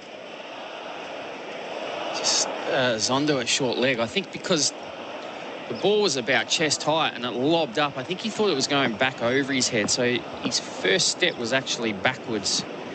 If he'd been able to move forward, I think he might have been able to reach that. Nortje in. All dots so far on this over. And Green dries, but the 5th dot for the over so far. Delivery at 143 kilometres an hour. It's good from Cameron Green because the ball before certainly rattled him. Short pitch delivery. Good follow-up, good length delivery. Cameron Green stayed nice and still at the crease, offered a really straight bat. I think with him, you want to be about waist high because he's so big, he loves to get forward. Puts that front foot down the wicket. So if you just bring that length back a bit, nick him off from about waist high. Nortje in and Green does drive this for runs on the onside. Back of the square. Caught the inside half of the bat. Just turned it off his hip nicely. Off the front foot. And he'll be happy to get off the mark with a couple. Australia 3 for 357 on the Make the switch to Mate Mobile scoreboard with Smith takes strike on 85. Nortje into him and he plays this straight to second slip. Caught. Smith's out. And Geedy in bowls to him. And Warner, it leapt at him. He got it away through the cordon and down for 4. Down to his knees. This is the innings of a champion. A bullet-a-gate double century. Full of all his dash and dare and complemented by courage and cunning. He's doubled over with the physical exertion of it, but he may as well take a bow. Warner back in the sheds, but retired hurt at 200. Australia 3 for 357. An iconic moment it was. Dave Warner in Test 100 bringing up the 200 and then having to be carried from the field. You'll see that replayed for a long, long time to come. Earlier today, Marnus Labuschagne was run out for 14. Steve Smith out for 85. Travis Head out there at the moment on 33, not out. Cameron Green with him on 2. Australia's lead 168, 3 for 357. As Jonty Rhodes continues with us on SEN Test Cricket for Host Plus, that's a plus. Dwayne, concerns for South Africa with the new ball is that Travis Head, the way that he likes to strike the ball, I mean, he's going above a runner ball he had in Test cricket. And the danger for us, from a South African point of view, is that if he bats through to the close, it's going to be a pretty imposing total. I think they were able to, with Warner struggling a bit physically, the way Smith was batting, South Africa could tighten things up somewhat. But they are in danger here if Cameron Green gets going and backs up. You know, you always get a left-hand, right-hand counter-punch from these two. The South African bowling attack has looked a little bit, not clueless, but certainly without a game plan other than plan A. And it hasn't been able to adapt to the different conditions, to the different batters. So from that point of view, they want to see wickets falling before the close of the play. So the new ball taken, but Travis Head liking the way it's coming onto the bat so far. And it'll be Jansen to take it again with Head on strike. As play's about to resume, there was a wicket that did fall. First ball after drinks. Last time drinks were taken, and more drinks being taken today because of the heat conditions. That was when Steve Smith fell for 85, almost as if he'd resumed play without thinking that there was a guy there, and why would I play it there? It was catching practice. Travis Head looks like he's got his head well and truly screwed on here for a full evening and then maybe a big session or two tomorrow. Jansen's been moving it though, and in he comes. Head turns this on the onside off his pads to square leg for a single, and that brings Cameron Green back on strike. Yeah, I think it'll be a good contest. Marco Jansen, the previous over, he went for 8 runs, 2 boundaries, two bad balls that he bowled.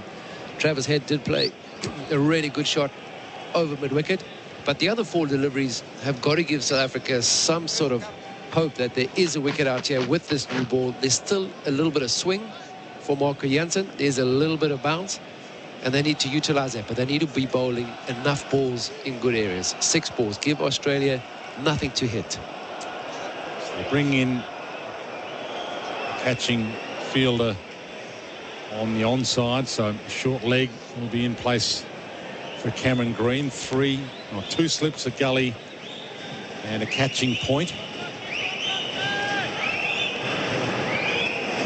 Green has a good look at the field and then has a good long look at Jansen, who's at the top of his run. Green on strike on 2 and waved the bat at it, and then it flew through to the keeper, and again good carry to Verreynne. Yeah, South Africa just need to persist with that. Talking to Dale Steyn earlier today, one of the tea breaks, and he spoke about his performance here at the MCG, picking up 10 wickets. A lot of the wickets were either bowled, caught behind. He said the guys caught really well, but also caught in covers and caught in point, and it wasn't a place that many of his wickets were taken. Jansen to Green again, who allows it to pass outside off. Watchful again as he scratches the crease. I think of Cameron Green picking up 5 wickets yesterday on day 1. Most of them were on the drive. So certainly if you've got that extra bounce, the MCG surface does assist you. There's some decent pace, there's a little bit of swing. And if it doesn't swing back at Cameron Green, the one going across him that Jansen has, then your slips and your gully are in play. But if you're not driving at it, you can leave it alone. It's quite comfortable. Sondo in its short leg, his shadow almost touching the pitch. As Green fends this away. 3 for 358 it stays. Australia lead by 169. Seeing some replays for Robot Building Supplies. Robot Building Supplies. Robot's got it. Dave Warner heading off with some help after bringing up his 200th run in the first innings. Hopefully only cramp, nothing more dramatic than that. Jansen in short and never really troubled Cameron Green. Misdirected. New ball in his hand, needs to make the most of it. He's been given the responsibility. Yeah, he hasn't been given much opportunity with the new ball in the build-up to this. We've been talking about South Africa's bowling attack and how good they are and the variety that they have. And he's a Marco Jansen, tall, fast, left-arm bowler who does swing the ball, get a ball in the right area, and he is a handful. Last ball of this over. Into Green, and Green drives nicely off the meat to the long off boundary for 4. So heads 34, Green moves to 6, Australia 3 for 3, 6, 2 for Mate. Make the switch to Mate Mobile. It's time to wake up to sleep at the 40 Winks Boxing Day sale and save up to 50% off store-wide. Right now, you'll get an extra 10% off our already reduced prices on leading brand mattresses, including My Side, Serta, King Cole Chiropractic, Sealy Posturepedic and Temper, as well as bedroom furniture, kids' beds and more. Exclusions and T's and C's apply. But hurry, the extra 10% off ends New Year's Eve. 40 Winks, serious about sleep.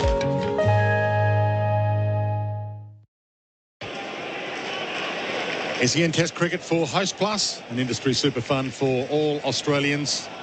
Jonty Rhodes still with us. South Africa great. He's thrown in a couple of wheeze during the commentary today, which we've enjoyed. Still sticking with his guys. So hard to become a they.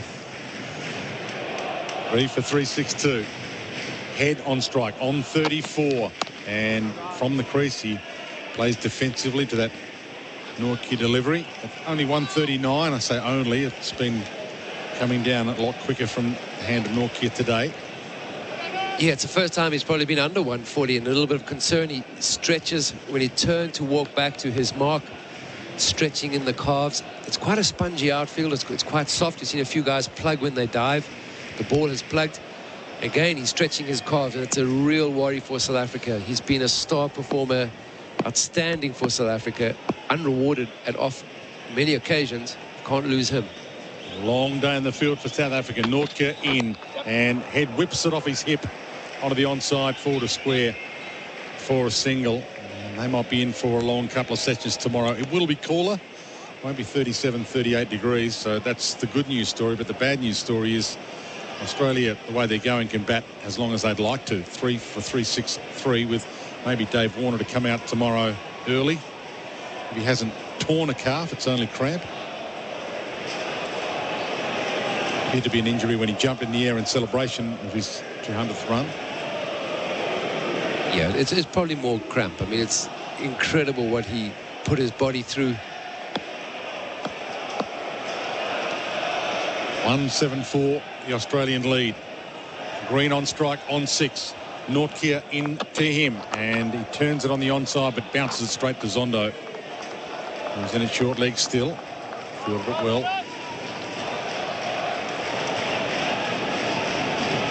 Still a good number of patrons in. Getting quite a few of their shirts off in the bright sunshine. Those pale bodies have a little bit of colour in them now. More colour as the afternoon's transpired. And it's been a fun day of theatre with Dave Warner, the main part of it. Firstly his century in Test 100 and then the double. Help from the field by physios and teammates. Nortje in, Green on strike, fends it almost. Fends it to Zondo and almost fended it down into his foot or the leg stump. Yeah, Cameron Green's a tall man, so Nortje to get it up around chin height, that is a good effort. Tough for Cameron Green to get out the way to to duck under the delivery. Got wrapped on the finger. His bottom right hand. We've seen that a few times today. All the batters struggling. David Warner got wrapped a few times. I know you got the gloves to protect your fingers, but it's not only the ball striking your hand, but it's the ball then squeezing that finger between ball and bat handle that does most of the damage. And I think you're right, Jonty. It looks like it might have done some damage this time to Cameron Green, who's asking for assistance after being wrapped on the finger. Those golden five for hands. Those $3 million hands. And especially if Mitchell Starc is struggling with his finger. Australia don't want to be losing. I know they're a long way ahead in this game. They'll be hoping there's nothing other than a bruised finger there. No other issues for Cameron Green. It was a nasty delivery. Well directed. A delay here. Australia 3 for 363. Cameron Green about to get some treatment. He's on 6, head 35, not out. 174 the lead. And just to run through you the day quickly, if you haven't been with us earlier today, Marnus Labuschagne was out, run out for 14. A little mix up with Dave Warner. Almost appeared to sacrifice himself in the end. Dave Warner stayed out there. Steve Smith and Warner put on a brilliant partnership together until Steve Smith was out. First ball after a drinks break, stalking a ton himself. He was out for 85. He deliberately played it straight to where third slip or a narrow gully was waiting for it. They didn't have a second slip in at that time, South Africa. Steve Smith played straight into their hands in more ways than one. Dave Warner in the end retiring hurt with 200 next to his name, and that leaves us where we are right now. 3 for 363. The other news, Mitchell Starc with a finger injury, which might see him unable to take any further part in this contest, if you can call it that right now, because it's slightly less than that. It's certainly, this is in fact the best period of play for South Africa in a long time. It's not a run scored. Be very grateful for this downtime. Cameron Green getting some attention to what looks like his right index finger. But yeah, it hasn't been much of a contest. Green's going to stay out there by the looks of things. He's not coming off. Mitchell Starc immediately he hurt his finger, signalled, I'm off. So that's that mallet finger worry that they have with Mitchell Starc, whether there's tendon damage and it needs to be repaired or whether it's okay. We're not 100% sure, but Green getting some work on the finger now, but it doesn't look like there's any intention to leave the field. Still just over half an hour of play remaining with 42,614 the tally of patrons that have come today on a hot afternoon. 64,000 here yesterday, so 100,000 plus for a couple of days of good cricket. But then again, you want to get here early in test matches these days. Don't leave it till the fourth day. It's interesting because Cameron Green, usually if you get wrapped on the finger, you get the spray out and you kind of numb it, take the pain away. The physio has just given Cameron Green a squeeze on the finger and he's almost fallen over backwards. So there might be a little bit more to it than we initially thought. So it might be bone damage then, if that's the suggestion there.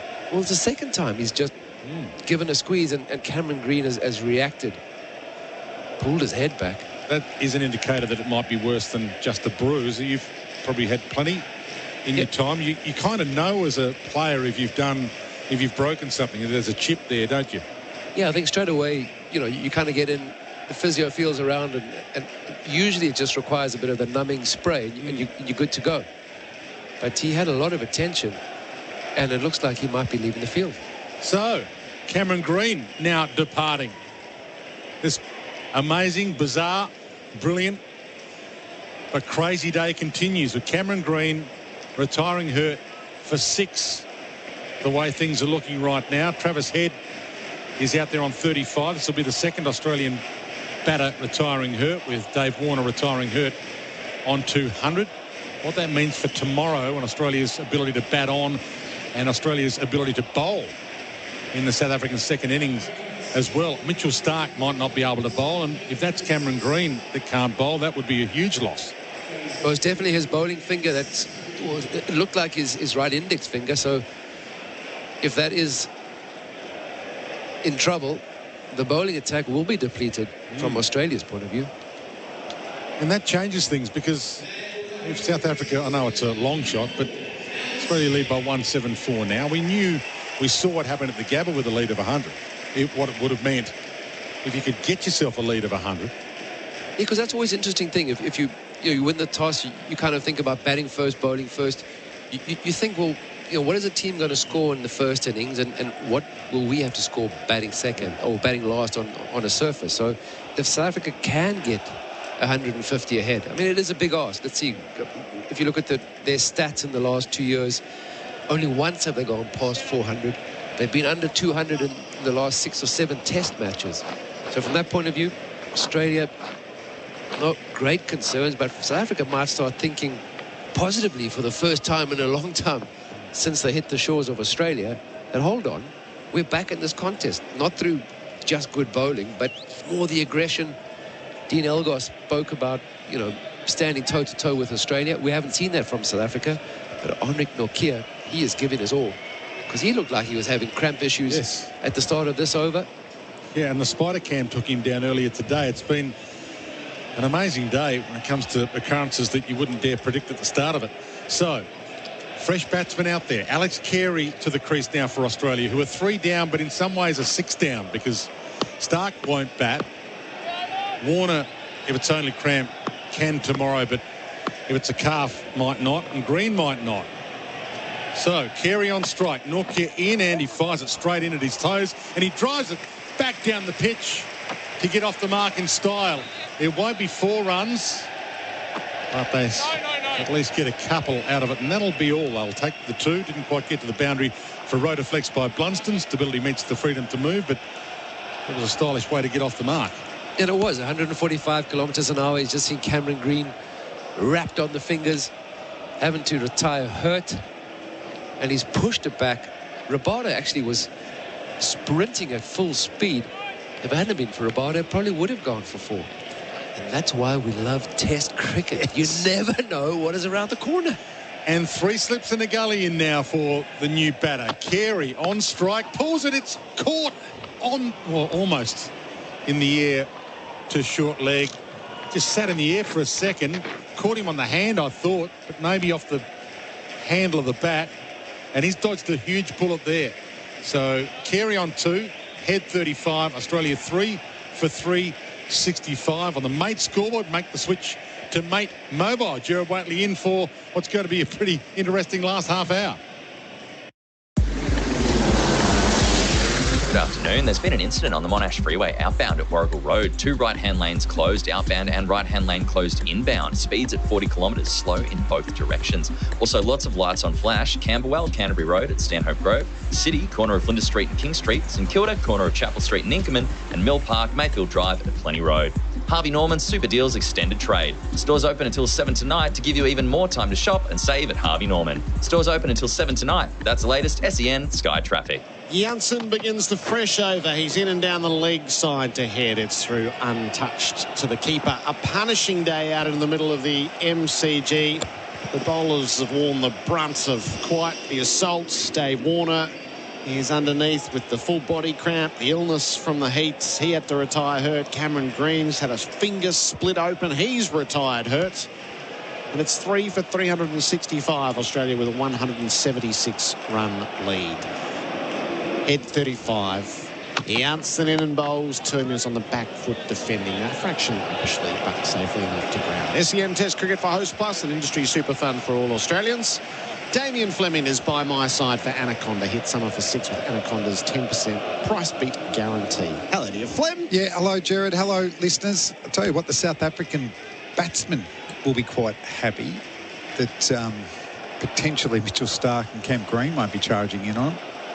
And the wicket's still flat. They can't get runs then. Move on. It challenges the imagination as to where it all takes us from here. Janssen to head, who runs the ball out near gully and collects a single to move to 36.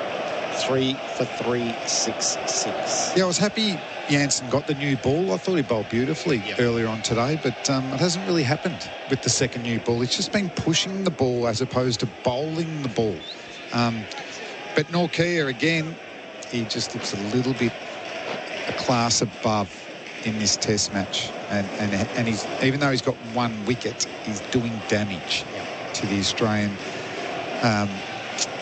confidence, technique, but also actually smashing their body. A bit of physical pain. Warner's helmet, didn't he? That was a brute of a bouncer. Extracting some sort of toll on a day where only 2 wickets have fallen. Carey drives. He won't beat extra cover. No run to be had as Bavuma tumbles in. So it's been bowling carnage, and we've questioned the tactics of Elgar at various stages. Probably said it with the right tool with the new ball. Start your journey in Mildura. Plan it at visitmildura.com.au. And down in the old Bay 13, they're mimicking the stretches and the limbering. It's great, isn't it? Yeah, Henrik Nortje is right on board with them. All sorts of calisthenics going on. 1,000 fellas behind. Jansen bowls, Carey defends the ball to the offside. Gets me thinking. I'm loving the current players doing it, and it's a great way to win over the crowd when you're an away player. But I think I'd be happy on the big screen a couple of times a day. Just the old Merv Hughes when he introduced it in that one-day game here. I reckon the whole crowd would do the Merv Hughes. He's picked up the water, Henrik, and they've gone, skull, skull, skull, skull, skull. He's drunk the whole bottle, tossed it to the fence. Good sport late in the day. I'll love him. In theory, there would still be 16 overs remaining in the day's play. This has been a day of suffering heat and lengthy delays. Jansen bowls and Carey drives, but straight to mid-off. It was struck firmly. He's got nothing to show for it. 3 for 366. The Mate scoreboard. Make the switch to Mate Mobile. With Afterpay in your corner, the Boxing Day sales don't stand a chance. Download the Afterpay app to split the sales over 4 interest-free payments. T's and C's apply. Visit afterpay.com. SEN app is now compatible with Apple Watch. Download it today. Barbecues galore epic Boxing Day deals are now on. Up to 50% off big brand barbecues. Up to 50% off outdoor furniture. And up to 50% off outdoor heating and backyard essentials. Don't miss out. Hurry, online and in-store. Only at Barbecues Galore. SEN Test Cricket Hour apparel sponsor, Ringers Western. Whether it's the paddock or the pub, Ringers Western has the kit to keep you cool this summer. Henrik Nortje, having finished his work entertaining the crowd, he's going to see what he can do now in the middle. It would be popular if he takes a wicket. Sort of unusually popular for a visiting bowler. Travis Head's on 36, and he's trying to bring the ball to the leg side. Taking a run, 178-run lead. It's going to be a leg by. A little bit about leg by is signalled. So the Mate scoreboard, make the switch to Mate Mobile. 3 for 367, Head 36, Carey is 2, 178-run lead. Yeah, the work he's done now by 13. I think if he got a wicket, that there would be certainly a big section there that would give him a big cheer. His efforts have been fantastic. He is express pace. He is so impressive. Probably doesn't move the ball to a great degree, but you know, he's pacey, he's bouncy, and he's accurate. It was so raw in that spell after lunch, wasn't it? That would be the fastest spell we've seen on Australian soil in many a year. Combination with the bounce, like he's bouncier than Wood from England, isn't he? Yep. Nortje bowls and Carey's on the back foot, running the ball to point, no run. And he's quite unique. A lot of fast bowlers you talk about, get that forward lean, that gets you towards your target. He's got the big upright run, hasn't he? And he spoke about how he felt like he was collapsing on his front legs, so he's tried to stabilise that, which isn't easy, which is not easy, but he wanted to upskill himself. And his feet are very well aligned, so that allows him to really drive through with that back knee and hip, where he gets a lot of his pace. 3 slips and a gully supporting him. Nortje bowls, driven to mid-on by Carey, no run. And it just looks a very repeatable action, doesn't it? There's not a lot of body parts working against each other.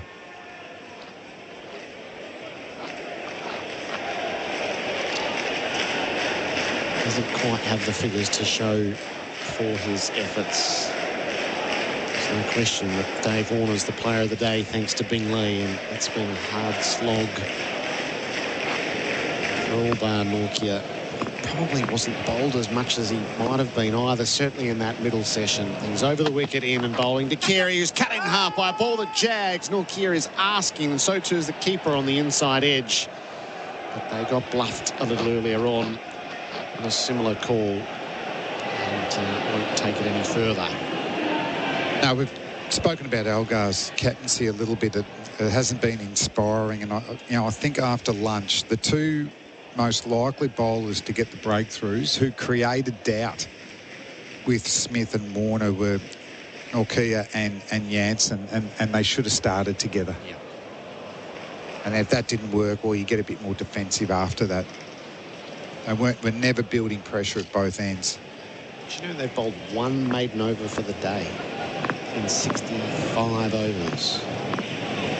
55 overs. 65. Carey drives to mid-off. Yeah, 65 overs we're about to finish here. One maiden for the day. Yeah, I think generally you want 20% of your overs to be maidens. And consecutive maidens, it's funny, it builds pressure. You know, often a lot happens there. Field placements haven't helped. There's been easy singles on offer. Felt like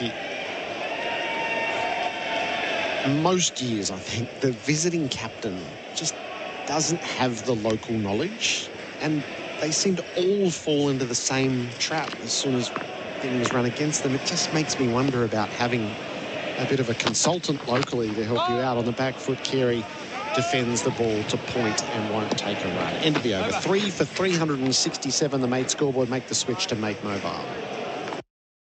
I like to see my family. I like to go bushwalking and go somewhere green and just reflect on nature. And I like to go to the theatre and the movies. The kids keep me busy with sports. Both my boys play basketball, just taking them to training, watching their games. I love golf and reading. My wife and I do like to dine out occasionally and get out on the town. I like to keep active and reasonably fit with tennis and bike riding and swimming. Get to know the team at tobinbrothers.com.au. Tobin Brothers Funerals, celebrating lives. SEN Test cricket for host plus and industry superfan for all Australians. 3 for 367. There's 20 minutes to go in the day's play. It's all been in searing heat, which a lot of Melburnians would have felt. Plenty of messages. 0433 98 11 16. Tyre Power, your tyre experts. Jansen begins the fresh over. He's into Head, who rides the bounce and gets it down at his toes. Dwayne had text through, Gerard, amazing knock by Warner in this heat. I'm in the pool listening to you guys, and even I'm struggling in the heat. Never mind being out there with the full body toll that it did take. Chris Rogers in to join Damien Fleming for this final phase. Welcome back, Buck. Hi, Gerard. Hi, Flem. Bucky, you snuck in through the back there. I didn't see you. So Nortje is keeping them all entertained down at fine leg still. All sorts of limbering, ending. Jansen bowls and Head leaves near the off stump. Yeah, I went for a walk around that Bay 13 area. The Casey South Melbourne boys, about 10 of them had turned up. So I text, it was just after tea. Where are you? No, pub. But what I did feel like, it is very hot. For those fans that have stayed there and they're loving the work of Nortje and Rabada when they've been down there at fine leg, good on you. No shade there. No. It's still 36 degrees. So no reprieve heading towards 6 p.m. Head faces up. He cuts at a ball that was there to take. Didn't get it sweetly. It rolls to the warning. 350 sign painted on the field at cover. And they take a run. 3 for 368. I don't know how you do it. I think I'd look like Yoda at the end of the day if I stood out there. So hot. But they're in numbers, they're with their mates, they're singing. Yeah. Could not be happier. Is there an extreme heat policy in domestic cricket, Buck? I think there is. I mean, it never really happens. So I don't know if it's above 40 degrees or. Jansen over the wicket, bowls, and Carey leaves. Well, I believe there is. Yes, I believe it's been introduced. I should know this.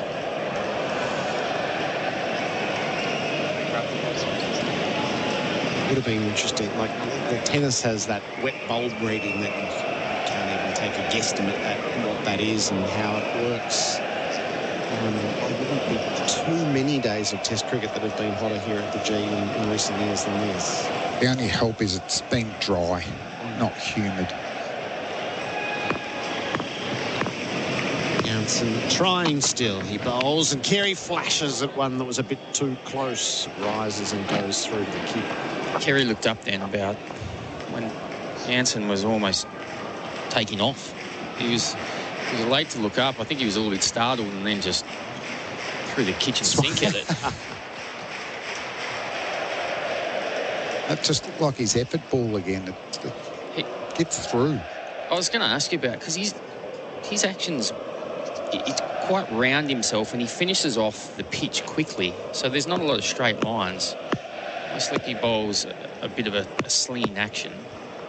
Jansen, last ball of the over, delivers, and Carey watches the slower, shorter ball go by outside the off stump. Mate scoreboard, make the switch to Mate 5G, 3 for 368.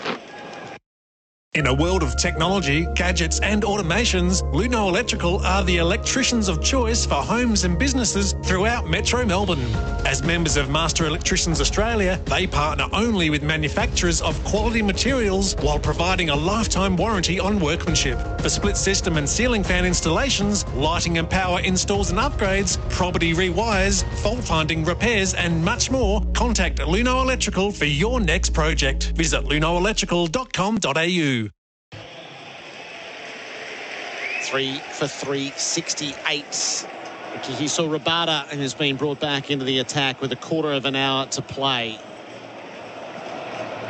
So 14 overs in theory remaining, so we haven't had as many as normal, but there have been breaks throughout. Some formal drinks breaks, some injury breaks, all for Bundaberg ginger beer in the flow of the day, so there would have been a lot of idle time as well as the slow over rate. Rabada bowls to Heads, who cracks it away through cover on the back foot, plays it out near the rowdy patrons. In the worn stand, it's saved just inside the field of play by Elgar. They'll take 3. And Head will go to 40. It's 3 for 371. Hey, I just want to ask about, so the state of the game. 2 Australian bowlers with finger injuries. So Stark with what we think is the mallet finger. It's a 6-week recovery period. They haven't given up on him bowling. What do you think the likelihood is, Flem, that he'll be able to bowl in the second innings? I mean, it's a tough one with the index finger and middle. Middle's the last one that is touching the ball when you release, but there's a real feel to bowling. So even if he numbs it for pain... Rabada bowls to Carey, who defends to leg. Now, that's going to make it even worse. So I reckon it's going to be really hard to actually just bowl the ball. And then Cam Green looks like index finger. The back of the index finger. Oh, the back. Yep. Okay, so that's a bit more promising. Okay. So if that... It felt like they took him off to give him stitches, or certainly some sort of... adhesive to tighten all of that up. Carey defends, but on the back of the finger. Yeah, for me, I'd love it if that is stitches and obviously they tape it up, that you've still got the fingertips. If you've got the fingertips, that's what the ball comes off when you backspin the ball. So that it's nice to have that feel, but I wonder by actually pushing the ball, does that, even though it's the back of the finger, does the force constantly batter against it or pressure against it, and does it open up the wound? So unprecedented. Yeah. I don't think I've ever had one bowler like that. But Carey defends firmly to mid-off. And then declarations, Buck. You can... Yeah, so there's no declaring as well. Now. And I think that changed Head's approach. So that he was free hitting, and then you go, oh no, you're probably going to need every run here and to bat for a good period tomorrow rather than blast them out late on day 3s. You might have 2 quicks and Lyon and then a makeshift group where you might be able to get some overs out of Stark or Green, but not quite at the same quality. Carey off an inside edge. It rolls to leg. Oh, they go. Rabada turns, throws at the non-strikers. Carey was safely through. Head judged all of that quite well. Yeah, the Stark one's a big one. 6 weeks tendon. So there's a pain issue. But then there's also, as it keeps saying, the release issue.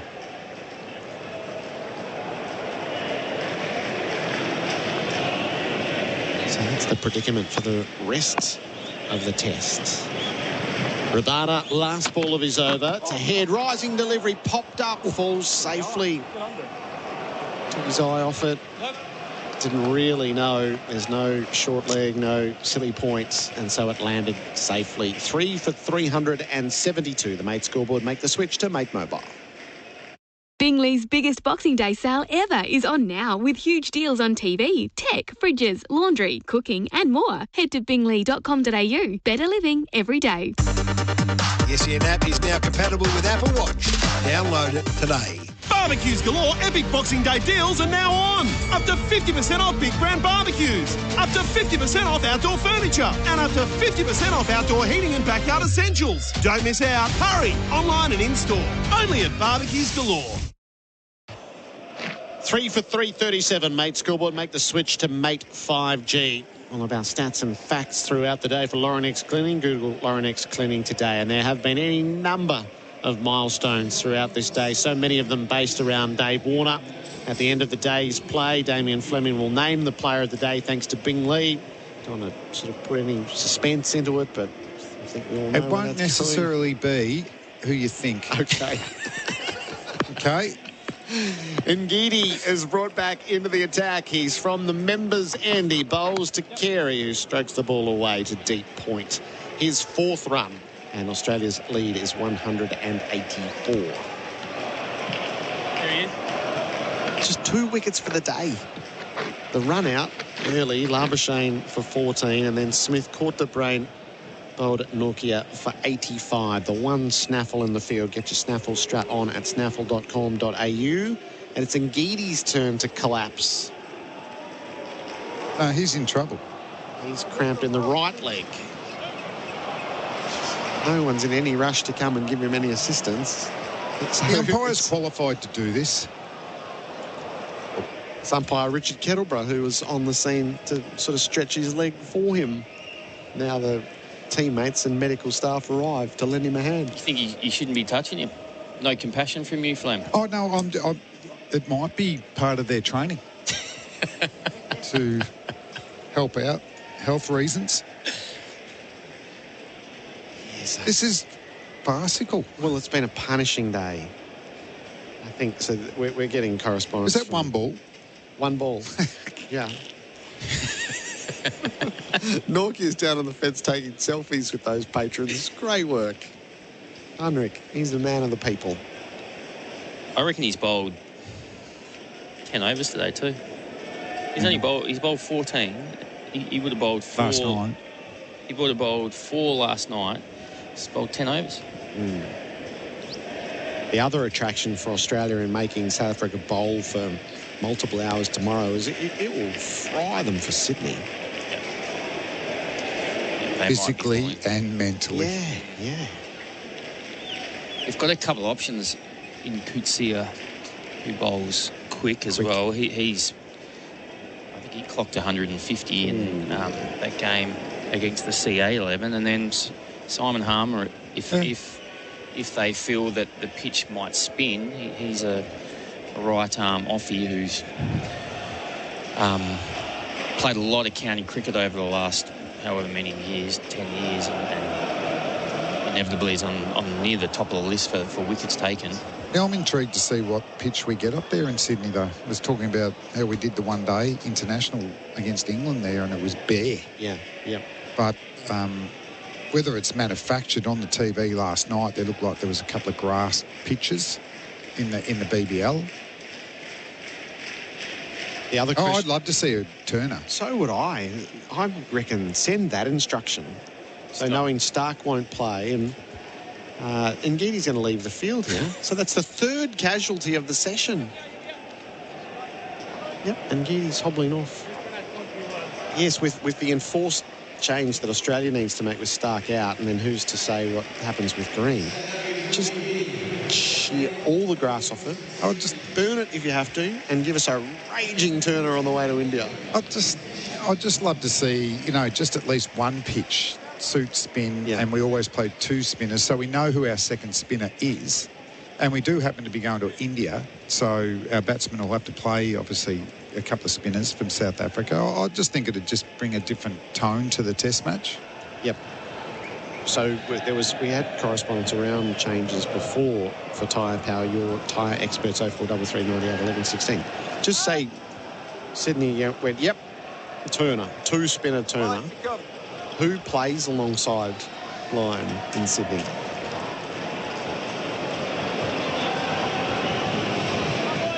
Well, obviously, Swepson went to Pakistan, Sri Lanka. Agar's been around the squad. Maharaj is going to finish this over. He's around the wicket to Head, who defends.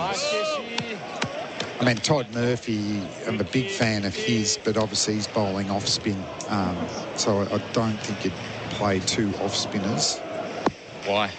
If they're not the best spin bowlers. Maharaj to Head, who's happy to lean forward and block. I'd only play, if you were seriously thinking about playing 2 in India, yes, but I think they'd like it turning in the way from the right-hand bat. Head back, covers the stumps, blunts it to the offside. And probably finger spin, left-arm orthodox. What about you, Buck? Yeah, I mean, clearly the Australian selectors want someone to complement Nathan Lyon. Head from the crease, big whack of the bat out to mid-off, no run. See it as the fielding. And they've shown their hand a little bit with Agar,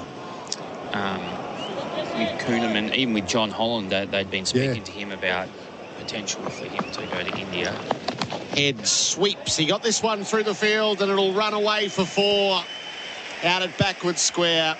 Nokia had come up, and Head was able to force it through. He's 44. It's 3 for 377. The mate score would make the switch to mate 5G. Good afternoon. The Peninsula Freeway heavy inbound between Bungower Road and Golf Links Road, and massive delays on the Westgate Freeway. The bridge down to 1 lane outbound, delays all the way back to Montague Street. It's taking a long time to get through. We recommend taking Footscray Road or Dynon Road instead. The Michael Hill sale is now on. Find your new favourite piece and enjoy great savings. Limited time only. Hurry! Shop in store and online today at Michael Hill. That's the latest SEN Sky Traffic. This will, I'm sure, be the last over in the day's play. 3 for 377. It means there will have been 79 overs on this day of Test cricket in extreme heats. The stats for Laurenex cleaning Google Laurenex cleaning today. The lead is 188. Rabada will be bowling from the worn stand ends. Carey's on 4. He has the strike. Head watching on 44. Rabada is over the wicket and Carey drives him. Oh, that's a great shot right at the end of the day. A sparkling drive through cover from the Australian keeper for 4. The lead is 192. Gee, we haven't seen much better than that all day. That's a classical cover drive. Just front foot press, hands going through the ball. Beautiful timing from Carey. It wasn't a long half volley either. That was on the up. It's brilliant and torturous for the fielders who had to go all the way out to the punt road end to collect it. And Brown's cows as they come back to the infield. Rabada on the follow-up. Carey drives him straight. Rabada kicks it away. Was going past the stumps for more. Lovely shot as well. Yep. So just keep going with who your second spinner would be. Yeah, it's a tricky one. I mean, it really does it come down to, do they want a specific type of ball or do they want the best performing? Rabada to Carey, defence. I mean, if it's the best bowling, yep. I would go Todd Murphy. But if they're talking about, we want someone to spin the ball away from the right-handed bats, well then that's another interesting one. Is it Mitchell Swepson? I mean, if it's a test match in Australia, I can completely understand that. I mean, Warren and McGill played together. Yeah. But we know that they bowl the same bowling type, but the release angles were different. Carey's on 8. Rabada bowls to him. He tucks the ball around the corner and moves to 9 as it trickles through square. Or are they projecting to what's the next challenge? That's what I'll be doing. Yeah. I'll be playing who I think would play the first. If it's 2 spinners in the first test in India, I'd be playing the spinner that you want to play there. My gut feeling, left arm orthodox. 2 to come in the day's play for Laurenex Cleaning. Google Laurenex Cleaning today. I reckon the bowlers will actually stall for time here to make sure it goes to 6 o'clock. Last night it was What's the the chance of a cramp-free over? Hey? Rabada bowls and Head defends to mid-on. So they all need to waste a little bit of time here or they're going to bowl another over. What did Dave do? He pulled away. He pulled away. What's the bowling version of that? First they called the medical shoelaces staff on. Shoelaces. I don't think he can get up if he bends down, though. Just back to that conversation, the one that we haven't spoken about is Zampa. That's the other one.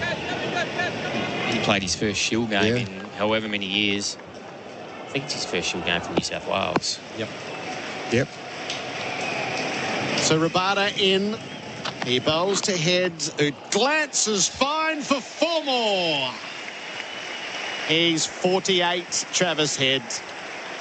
He's muscled in on the run spree. Australia's lead is 197, and all are desperately hoping 6 o'clock ticks over. None more so than Richard Kettleborough. He's delaying play. That umpire, he stopped and paused and looked. Wicketkeeper's running. Oregon, he's about to have cramp, the umpire. Yeah, no, it just ticked 6 o'clock, and Richard Kettleborough didn't get him. Well done, Richard. If they're going to do it to you, you're entitled to do it right back to them. He's not even at the stumps yet. No. He was at deep backward square then. Brilliant. That was brilliant. 3 for 386 at the end of play. That final session, 155 runs were added. And Australia have built such a position in this game. Travis Head, 48 not out. Carey is 9 not out. Dave Warner retired hurt on 200. Steve Smith made 85. Cam Green retired hurt on 6. And there was just one catch for the day. Tiernas de Brain. The snaffle. Get your snaffle straight on at snaffle.com.au. Damien Fleming, Australia's lead is 197. Give me your overall thoughts. I think it was Australia's day. There you go. I'm going to call it. Marnus will be absolutely spewing right now. He's probably in the ice bath himself because I think he could visualise himself 230 not out here.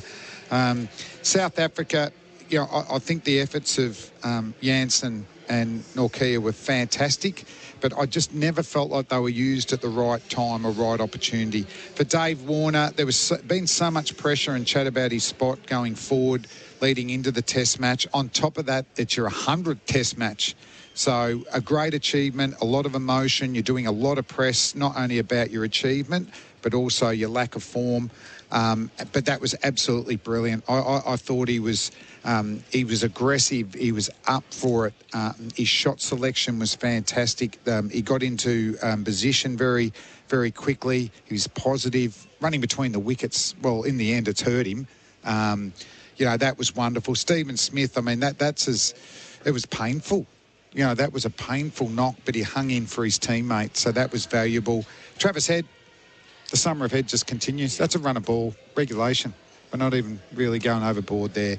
But the worry, 200 runs virtually ahead. The declaration is going to be, it's not going to be easy to decide because, they'll I think it'll even be guesswork late tomorrow on whether Stark and Cam Green. Cam Green looks the most optimistic for me if it's behind the back of the finger. Obviously, you'd love to be in Australia's shoes more than South Africa, but if I was South Africa's top order, I'd be saying if I can't get runs out here, I mean, there's going to be serious questions, surely. Chris Rogers, just give us your summation of what you saw from Dave Warner today. I think that was Davey Warner of old, really. That's the best way to describe it. He played an innings that was right out of the top drawer for him.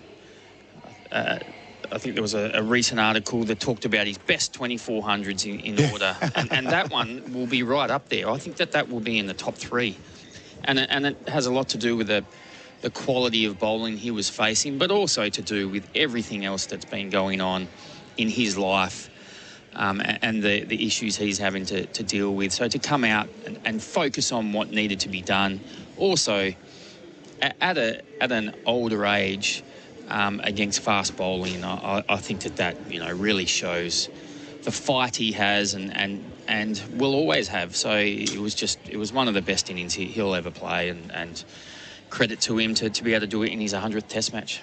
The fall of wickets for Valvoline, which Oilers always push boundaries. You know Valvoline, the original engine oil. 21 last night, 75 the run out today, then 314, and now still just 3 wickets down with 386 on the board. So the Australian card in reply to 189. Khawaja caught Verena, bowled Rabada for 1.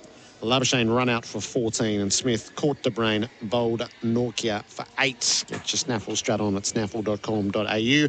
Warner retired hurt 200. Green retired hurt 60. Head 48 not out. Carey is on 9. The bowling figures, while I do the bowling figures, a plus performance from you, Buck. Anything other than Warner, if you could, and then Flem can ordain the player of the day. Kagiso Rabada, 18 overs, 1 maiden, 1 for 94. Lungi Ngidi, 15.1 overs, 2 maidens, none for 62. Marco Janssen, 16 overs, 1 maiden, none for 52. Anrik Nortje, 16 overs, 1 maiden, 1 for 50. Keshav Maharaj, 25.5 overs, no maidens, none for 107. Time for the plus performance of the day. That's a plus for Host Plus, an industry super fund for all Australians. Can I give it to the support staff who had to carry Davey Warner off as he got his standing ovation? That's excellent. Stolen mine. Oh, were you going there? That's very good. Buck. That's a plus. Host Plus, an industry super fund for all Australians. Run only to benefit its members. Search Compare Host Plus today.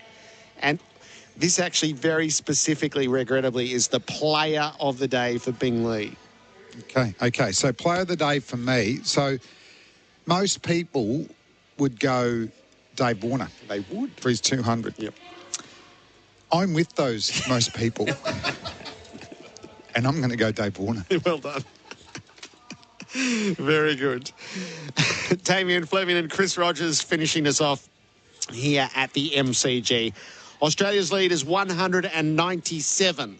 They're 3 down, but they've got 2 retired hurts, and I'm sure that will play a role in how they strategise for tomorrow. Coming up, the Sporting Flame, which is going to be followed by Big Bash Nation, Sydney Thunder and Brisbane Heat. That's the game live tonight from the Sydney Showgrounds Stadium. From the MCG on behalf of SEN Test Cricket, for Host Plus, that's a plus. Good evening.